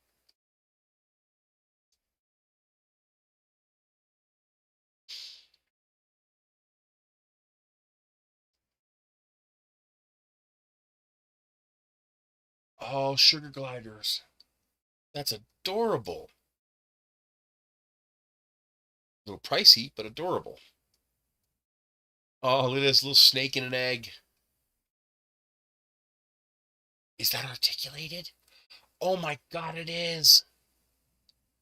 Do you know how much time I would spend tuning a printer to print an articulated snake that small? Oh my God. That's like nightmare juice trying to print something like that small. But once you have it tuned, all you got to do is click print again and again and again. Wow. Is it actually multicolor? $3 and it's got multicolor eyes? Holy crap. Yeah, we're going to save that one too. I can't save that one. 3D printed egg snake. That's adorable. I want one of those. That is an extremely creepy looking. I thought it was a frog, but it's a gecko. That is very creepy looking. That small? You print them that small? Oh, little corn dogs.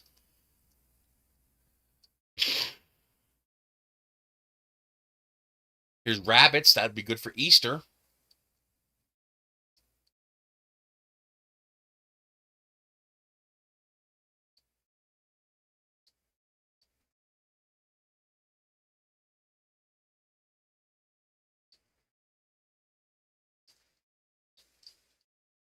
Oh, the squirrel's pretty cool looking. I dig the squirrel. It looks good too. Little geckos, little mini cats. I want this shirt, but it's not available in my size. Nope, it stops at 6X, you fucking bastards. Actually, that's pretty close to my size. This is not a normal 6X, it's a different scaling. This is closer to a US 6X. Yeah, see, bust 5760, 5356. That's normally about an 8X in the Chinese, in the Asian scale. So that's close. One more size and it would fit me. I mean, that would fit, but it would be snug. It'd be tight. It looked like it was 3D printed. But you're right, they might be printing them separate and gluing them in. I don't care, it's fine. The point is, it's different. Balloon dogs for carnival time. This would be nice. Oh, that's a cute sugar glider. Oh, that's adorable. I want a multicolor printer so bad. I'll get one eventually. I just got to start making more money. Oh, Jesus. I only wish I had a body like that. Oh, wow. That's kind of cute. Oh, is this the K-pop cat? It looks off, though. Doesn't quite look right. Oh, check these out. That's slick.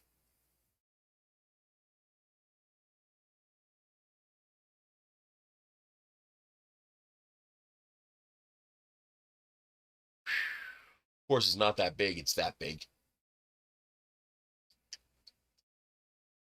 Why does Anycubic have a bad rap? I like Anycubic printers.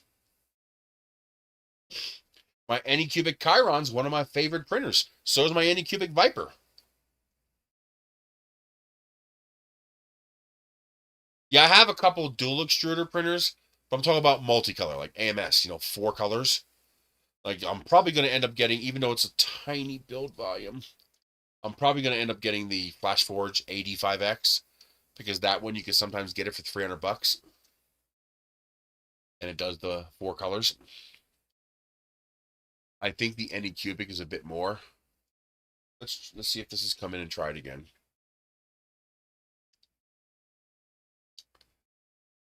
Not in the regular. Not in the spam. Let's try logging in again. Yes, I'm human.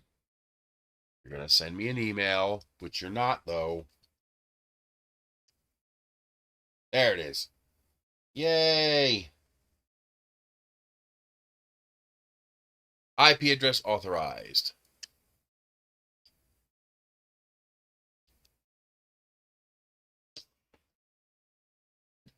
Yeah. What the hell's all this? That's fine. Yes, I agree. Come on.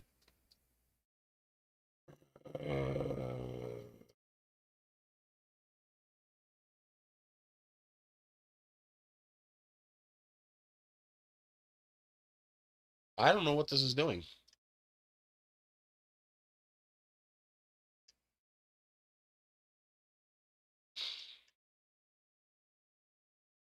There we go. Pending?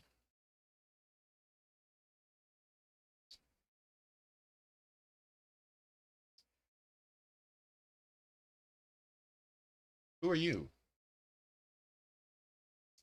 Widow, 2 children. I have no idea who you are.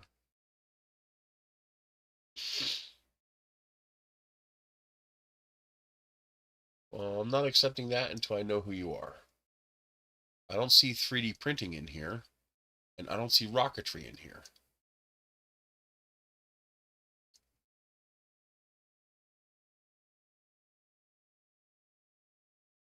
I'll leave that for now.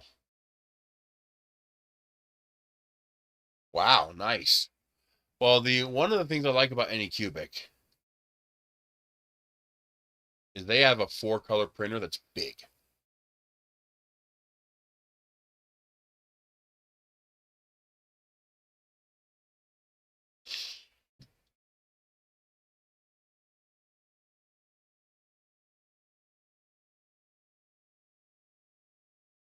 Here we go.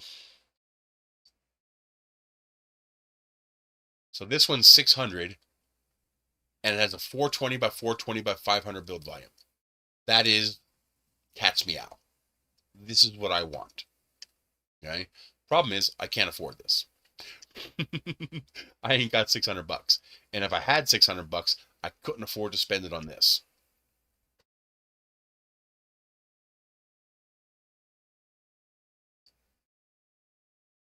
Wow. $878 for the 8-color one. Now this would be the ideal setup, having an 8-color setup for $878 for half the price of a bamboo with a 420 by 420 by 500 millimeter build volume. Oh,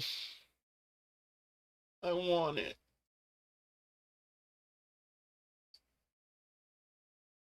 Yeah, what are you gonna do? I'm just not big enough a channel anymore to get them to send me printers now. They're being more selective over who they send printers to. They just won't send me a printer. I don't think they will. That's what I want, Cobra 3 Max. If I were going to spend money, this is what I want. And ideally, I want the big one with the 8 colors. Does it really cost that much for one extra Ace unit? I guess it's only $200. I guess that's the going price for an Ace unit, isn't it?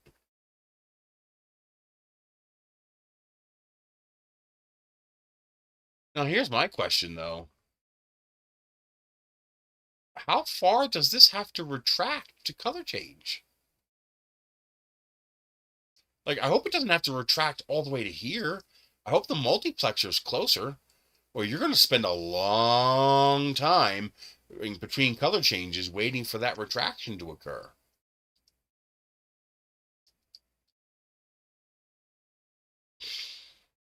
Like, where does this filament hub go? If it's just up here, that's good, because you just pull out, you cut, pull out, and push back in. But if it's got to pull out all the way to here, oh my God. So how does it work? How many filaments are going through that right there?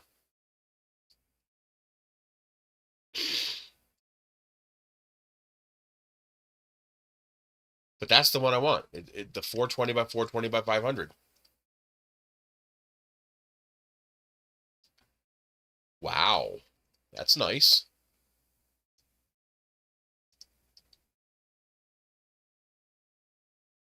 Oh, it dries the filament too? Holy shit.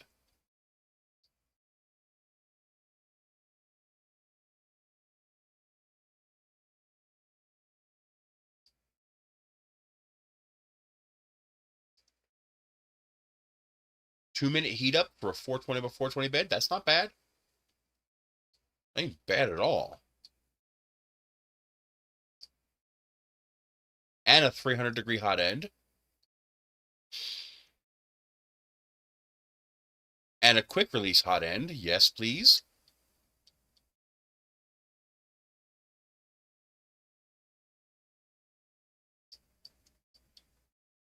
Now, why would this be a problem? This looks fantastic to me.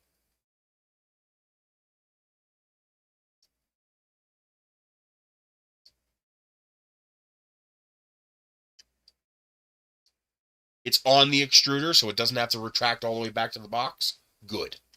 Because that would be insane. You would literally add days to your print waiting for it to retract and push.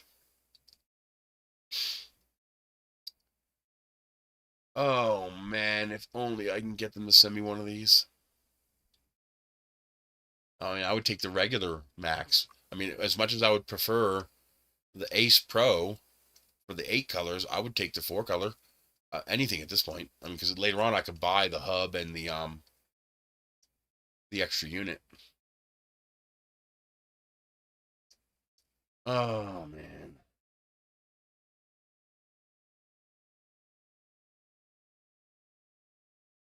That is such a nice machine. I don't even care about speed. I don't give a shit about speed. I don't mind waiting. How much is the smaller ones?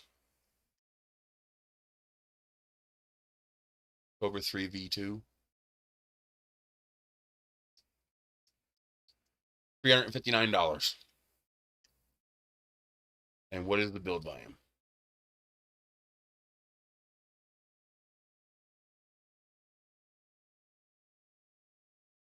What the hell?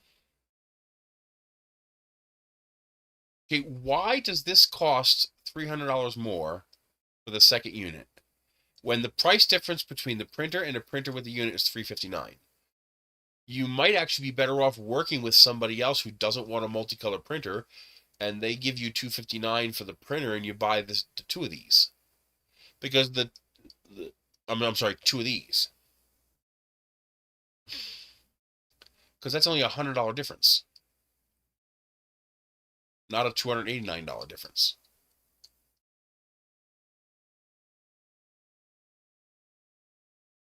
That's why they're basically adding almost the full price they're adding the $289 to this price. They're not giving you any kind of discount.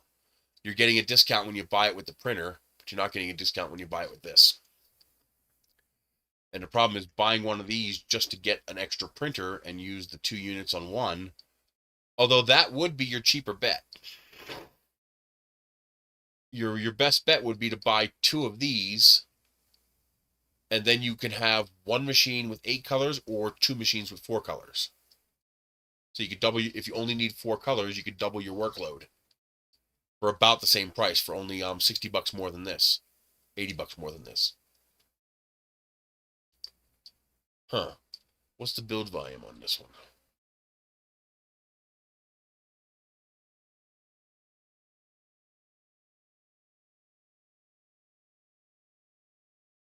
My problem with the bamboo is how locked down they are.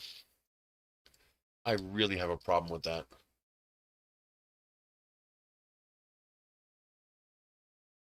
I mean, I don't blame them. I don't fault them for it. It's just not something I prefer.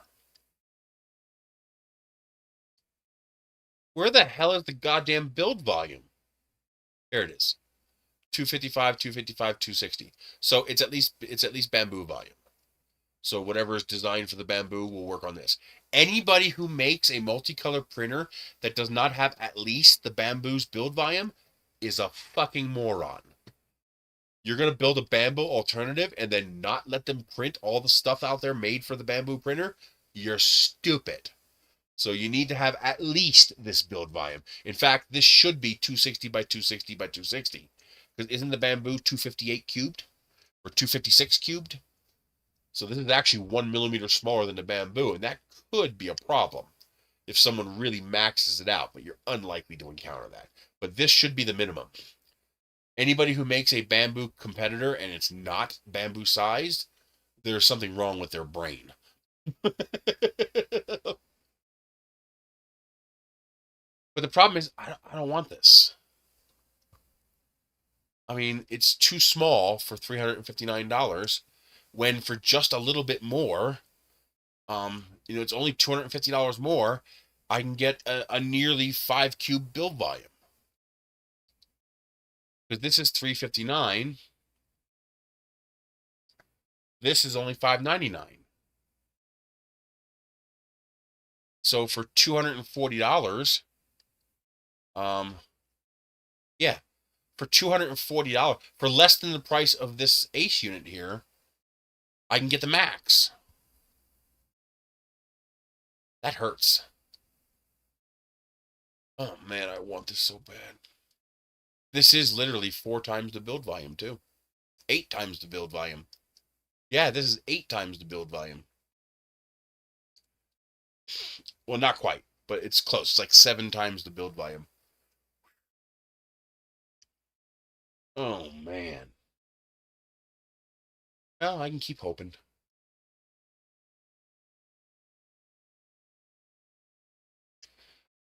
Okay, so what do we do with this? Okay, what in the world do I do with Discord?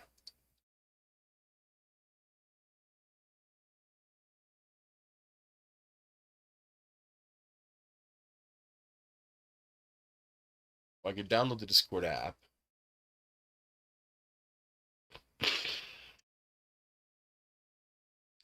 Oh, I have no doubt. Trust me, the bamboo printers are fantastic machines. I mean, I have seen nothing but good things from them. For me, here's the problem. I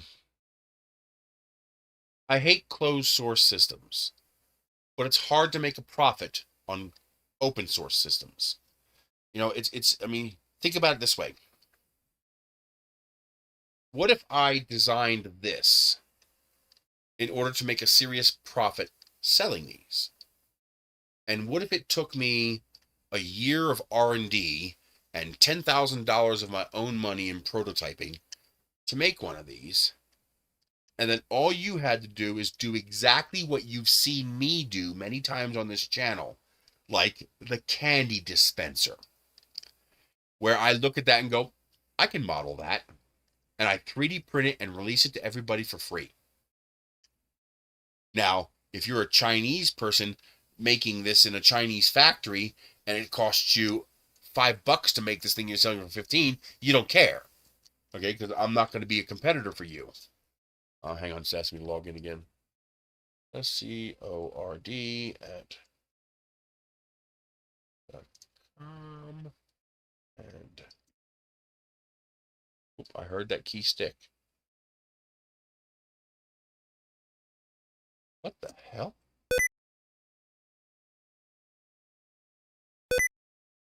That's weird.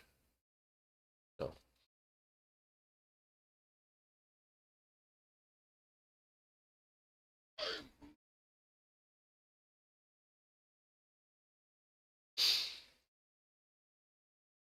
Okay, now I'm on the Discord app.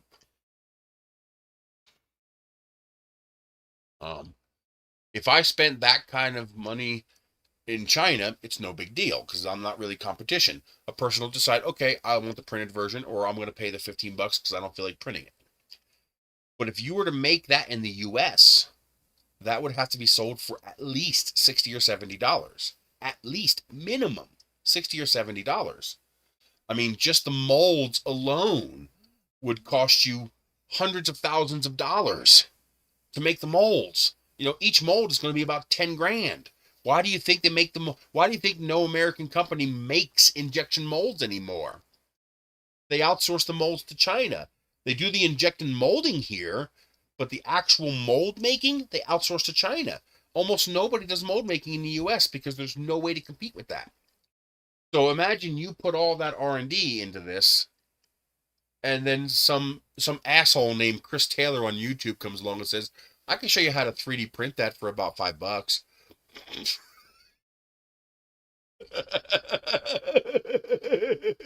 Could you imagine? Why do you think stuff like this is not designed in the US anymore? Because the same thing happens with that asshole in China going, I can copy that and sell it for a fraction of the price. I mean, they do. What do you think? Where do you think these come from? I mean, that's what happens. They go, oh, there's a market for that. We can make it cheaper and we can sell it cheaper. You see, this is where it's what I call, I got mine for $249 and the max not out of time. Wow. Yeah, the Centauri carbon's pretty good too.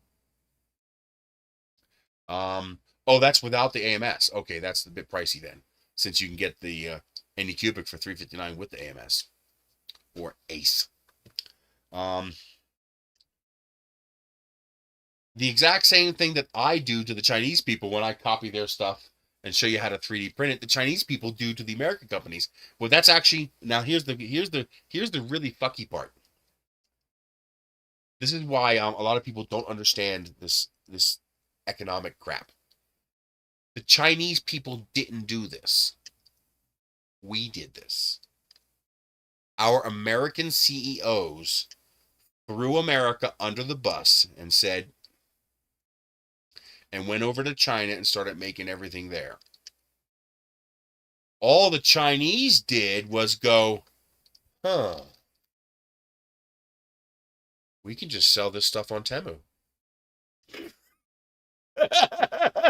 And slit the throats of the Americans who went over to China to slit the throats of Americans. So our American CEOs slit our throats. Go look at how many steel mill towns. I'm over amping. Go look at how many steel mill cities in Pennsylvania and Ohio, Virginia are all going ghost town because the steel mills closed down. Okay? So our own American CEOs, our own American oligarchs, whatever you want to call them, they slit our throats by going over to China to produce everything. And so America doesn't produce anything anymore. The only thing America produces is things that you can produce without labor. If you can make it without labor, you can make it here. That's why it's possible to buy, a big, beautiful glass like this for $1 at Dollar Tree. And it's made in America because no labor is required. It's all machine made. As soon as labor is required, forget it. You're done. You can't do it here. I mean, if you want to see what I'm talking about, if you want to actually see a fantastic non-political video on what I'm talking about. I'm was it Destin from Smarter Every Day? I think it was his channel. Go watch his video on how they're trying to produce a grill scrubber that's all American made. And not just American made, but high quality American made. Not a cheap piece of shit garbage tool. Okay? It's fantastic. I want one, but I can't afford $80 for a grill scrubber. So they're making products that the people here can't afford to buy, except the rich people. I want it. I want it bad. It's so well made. It's a tool. It's like something you'd buy, better than something you'd buy from Snap-on. Well, it probably depends on what kind of grill you have. Because it has to be able to flex enough to get between those tines. But I want one, because that would be great, for example, for my griddle. That would be awesome for my freaking my Blackstone. Hell yeah. That thing would kick ass on my Blackstone. But I can't afford it. I can't afford to pay $75 for a griddle brush. I just can't afford that. I can't justify that expense. If I doubled my income, yes, I'd buy one tomorrow. But and that's not even all American made. They even tried to just not buy from China. So they found they couldn't use bent links because the scrubbing process destroyed them. They had to have welded links for the chainmail, for the octagonal chainmail. And so they finally found a supplier who, at a reasonable price, making them in India. When they got the pallet full in the mail, they were all reships from China. They were looking at the box and were like, whoa, wait a minute. That looks like Chinese. And sure enough, the Indian seller was buying them from China and reselling them at a markup as Indian made. It's so hard to get away from China not because China's doing anything. They didn't do anything. China didn't do any of this. Our own Americans did this. We did this to ourselves. We slit our own throats for profit. And now, comeuppance is coming back. Karma is coming back to say, oh yeah? You see what you did over the last 50 years? You got to do this one. Okay?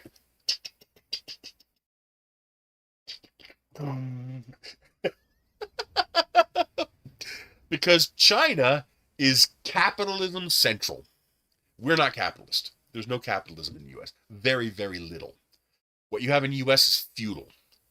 It's a variation on the concept of feudalism.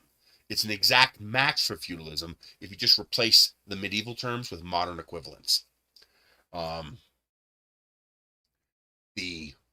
Chinese, however, because their population is so vast and their labor is so cheap, is capitalism central. They are capitalism crazy. They took the capitalism that we started in the 50s and they ran with it at warp 9. And as much as their supposedly communist government hates it, there's not much they can do about it because the money's rolling in and they don't want to stop that money train. But what happened is we went to China and said, make these for us cheaper. We went to China and said, make these for us cheaper. We went to China and said, make these for us cheaper. And then the Chinese realized that, we could just sell this stuff directly to people and ship it to them. And we can make the money. They're not shipping Chinese products. None of these are Chinese products. You'll know a Chinese product when you see a Chinese product, because you're going to look at it and go, what the hell's that? That's weird, because that's a Chinese product. You know, their culture's different. You're gonna notice it right away when it's a Chinese product. What you're seeing is American products that are made in China, shipped to America, and then put on the shelf in Walmart and Bed Bath & Beyond and Harbor Freight and Amazon and Kmart and Sears and Toys R Us, and that's what you're seeing. Now, let me show you. I can show you an example of this. Now, this example used to be better before, but Walmart has smartened up when they realized they couldn't get away with the price gouging anymore. Seriously? Oh, wrong browser. Let me close these windows since I'm stressing this machine. Walmart. Walmart. AliExpress. Temu.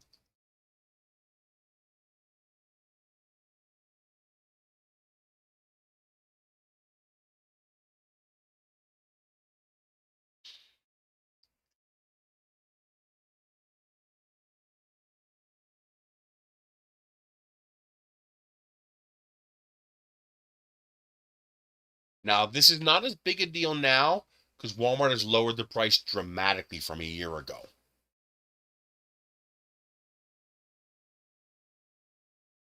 Because they realized they weren't selling it, and they realized why. So, oh no, it still is. I can't believe it. It still is. Now, why is this available? What's the deal here? Oh, this is the fixed angle one. Okay. So this is the one we're going to compare. So I can't believe they're still doing this. They're insane. They're absolutely insane. So here is your screwdriver. Okay. You have a little light on the front. You can swivel that handle to turn it into a stick. So you can put it in stick format or pistol format.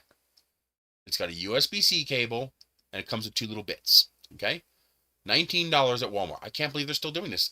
They had it down to $10 at one point, and now they put it back up to $19. They're nuts.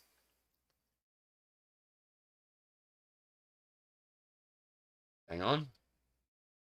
Price.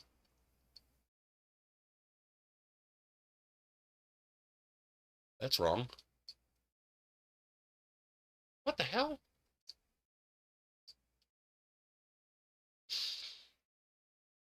USB.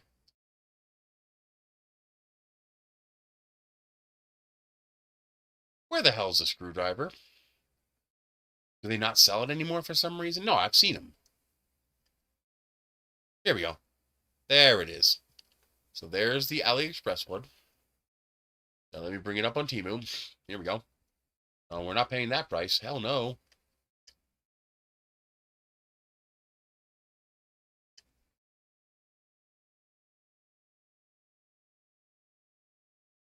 Huh. Why are they so expensive on Temu?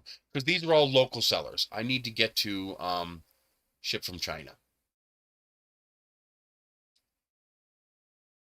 See, Temu does this sometimes. These are available shipped from China, but for some reason it's only showing me it's only showing it won't let me not show this local seller stuff because they're pricing it based on Walmart's pricing and Amazon's pricing. So why can't I see top sales?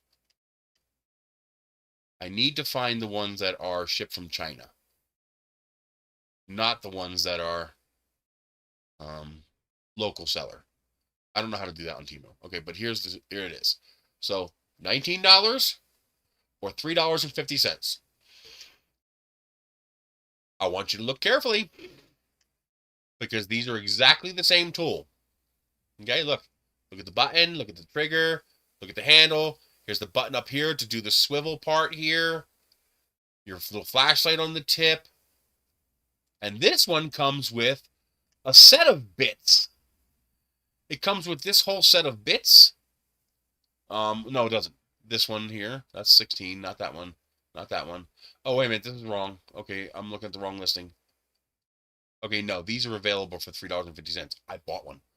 I can probably do this and do an image search.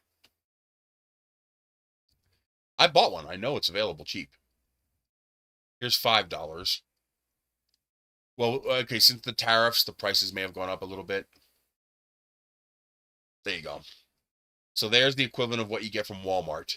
Now, keep in mind, I bought my pink one for $3.54, and Walmart was selling it for $19.97.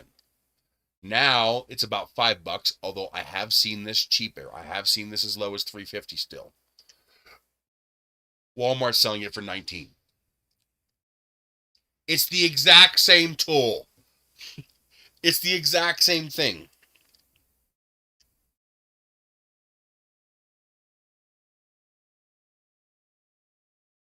No. I still buy everything from China still. It's just certain searches it invokes that. Hey Cassandra, you have a good night. I'm gonna get out of here soon too in a few minutes. But yeah, it's the exact same thing. I mean, here it is. You can buy it right now for $5 from China. Free shipping. All you gotta do is buy $10 worth. All this stuff we're looking at is free shipping from China. Temu does the same thing. It's just some things are harder to find. Now I'll show you. Like if I do a search for earrings, that always brings them up.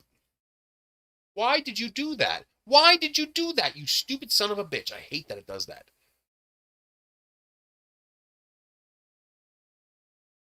It's because when I pass over categories, it invokes this drop-down menu, and that steals the focus away from here. See how these don't say local? These are all shipping from China. Okay?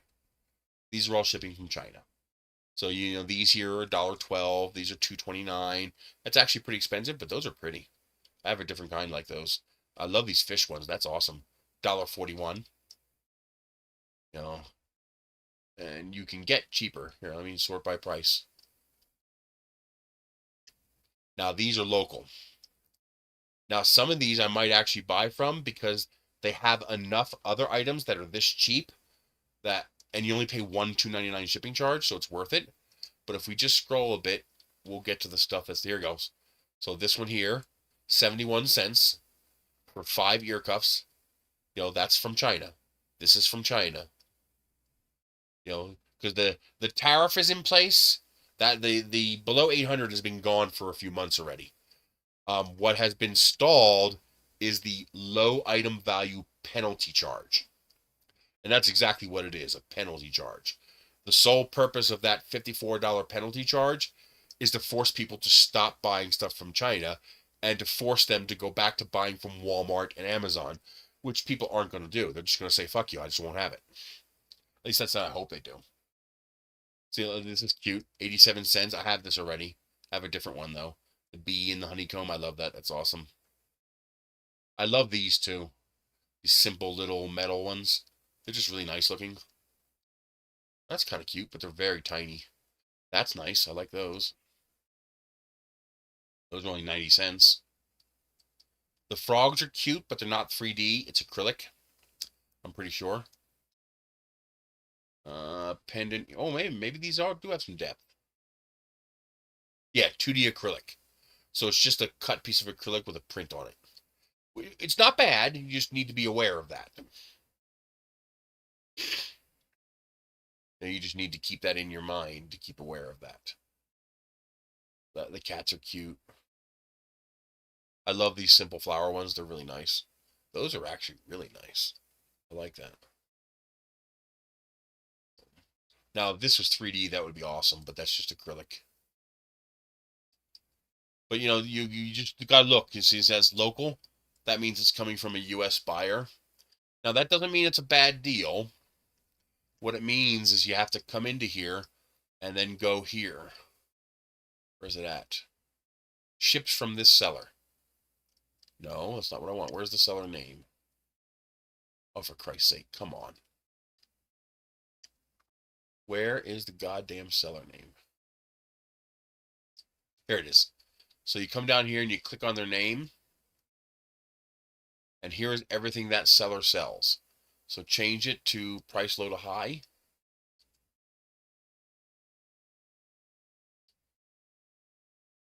And you can see they actually have a pretty decent amount of cheap things. So if you look through here and there's multiple cheap things you want, then that's not such a bad deal. Wait, is that all? Best items from store.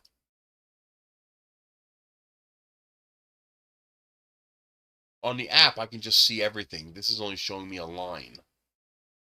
Why is that? Well, it doesn't matter. These are all from that same seller. So as long as you can find 4 or 5 things that you want from this seller that are a good price, then you only have to pay that. Oh, that's cute. You only have to pay that $2.99 charge once.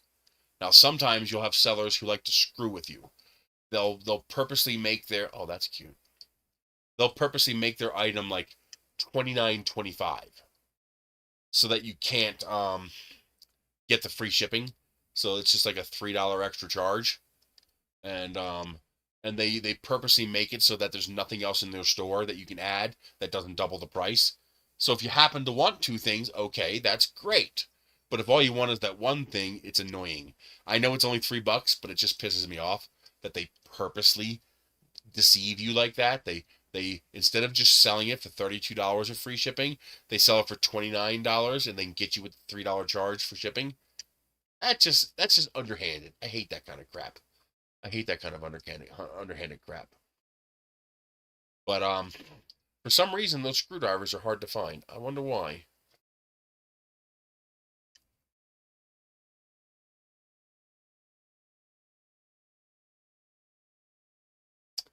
Fucking thing did it again. The problem is I highlight from right to left and then I go over this. And as soon as I hit the categories things, it steals the focus from here. See how the cursor's there? And as soon as I do this, the cursor is now over here. I hate that.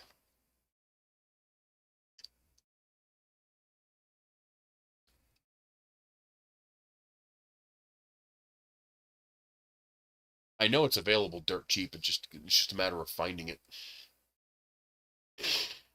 Why is it showing me all this expensive shit? Because it wants me to spend more money. Duh. See the difference? This is $1.96 from China. This is $2.08 from the US, but you got to pay $3 shipping. So it's actually $5 if that's all you buy. So you got to be careful with that.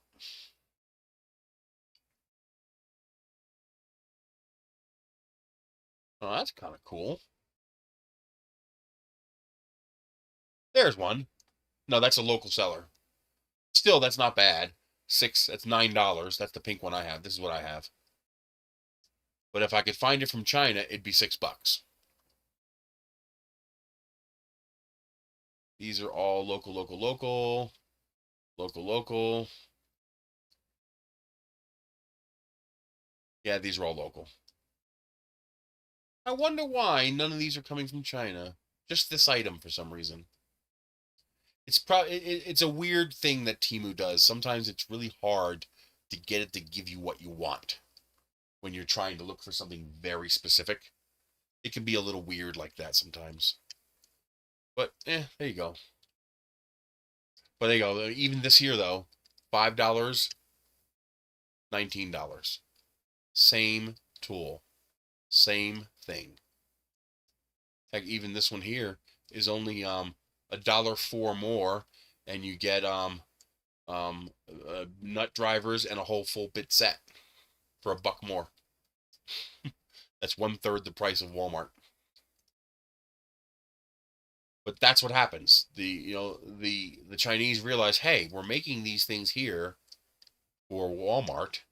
We can just sell them here for a little bit more than what it costs us. And that's what these companies are finally realizing. And I'm hoping Americans can stand strong and say, screw you. You're trying to rape us, because that's what happened. They went to Trump and said, can you stop this? That's where the small item penalty came from.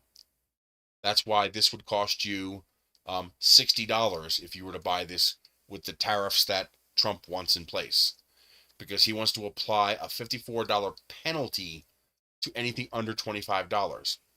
Of course, Walmart doesn't have to pay that penalty. They're going to order $1 million worth of stuff. So they're just going to pay the 13% tariff. Hell, at the profit margins they're working, they can afford to eat it.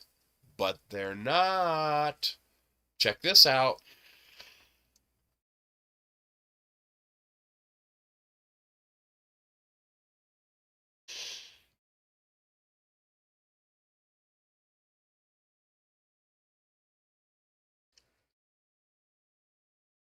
Walmart has increased the, oh, they lowered it. It was $1.47.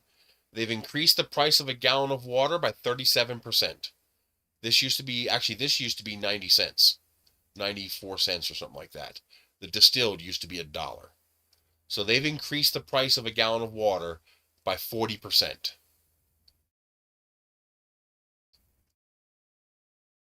In the last week, they've increased the price of soda by 22%. 1 week ago, I bought a bottle of this for $1, and I bought a bottle of this for $1, and I bought a bottle of the Zero Sam's Cola. This one here. I bought this one for $1. This 84 cents, that's a fictitious price. It doesn't exist. This was the actual price. Whenever Walmart puts something out of stock, they lie and lower what the price was for that item to some clearance price. But the moment they restock this, it'll be $1.22. That's another way Walmart lies. But yeah, this Zero Sam's Cola is actually pretty good. But yeah, 1 week ago these were $1. So in 1 week they raised the price 22%. Water 40%. They're doing this across the board. And of course I can't get any of these. It's too bad. That pineapple peanut looks pretty good. This is used to be in stock, but not anymore. So yeah, they're just screwing us and calling it rain. They're just raping us all around. I'm tired. I've been doing this for too long now, like 9 hours now. I'm going to later on. I'm gonna finish cleaning up the maple leaf, and I'm gonna get that done. I'm not gonna print it, but I'm gonna get it done, and I'll put it up for anybody else who wants to print it. It's a simple multicolor print, so it's not like something I have to test. Eventually I'll get around to it. I gotta see if I have enough shades of red and orange. But I am going to work on the candy dispenser and the round lamp. I like the round lamp, so I want to use that on my property. That was more of a test bed just to see what would 9 lights look like, and it's pretty bright. But I want to get the round one done and updated to use the smaller lights. I might even start using the Temu lights instead of the Walmart lights. I'll have to order some and see how bright they are. See if they're, because the mainstay Walmart ones are really actually pretty good. Like I said, I have some up on my fence outside that have been there for 6 years and they still work. So they're actually pretty good lights, and they haven't degraded, especially because they use a glass panel. That's the one thing I like about them, is they use the glass panel, so it doesn't UV degrade. And I might switch to the Temu lights if they're bright enough, though, just because they're smaller. That 45 millimeters versus the 50 millimeters, that 5 millimeters might allow me to fit 6 or 7 of them in the round one. Right now, I think I can only fit, I think it's 6 and one in the middle, 7. Or it's 5 plus 1 or something like that. But I would like to get 6 of them in there, because I think 6 of them would be bright enough. And I still want to keep the center free for adding the decorative, Dollar Tree lights, like the snowmans and the Halloween pumpkins and stuff like that. So I do want to do that. I also want to get some of those other panels fabbed up, designed up. They'll work in both the square and the round. I'll have to make them different sizes, but they'll work in both. And if you guys want to start making some inserts for these lights, you can.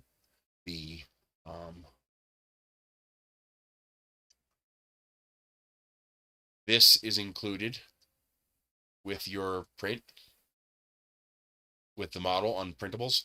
So if you import this model, the 9 light insert, INST, if you import this into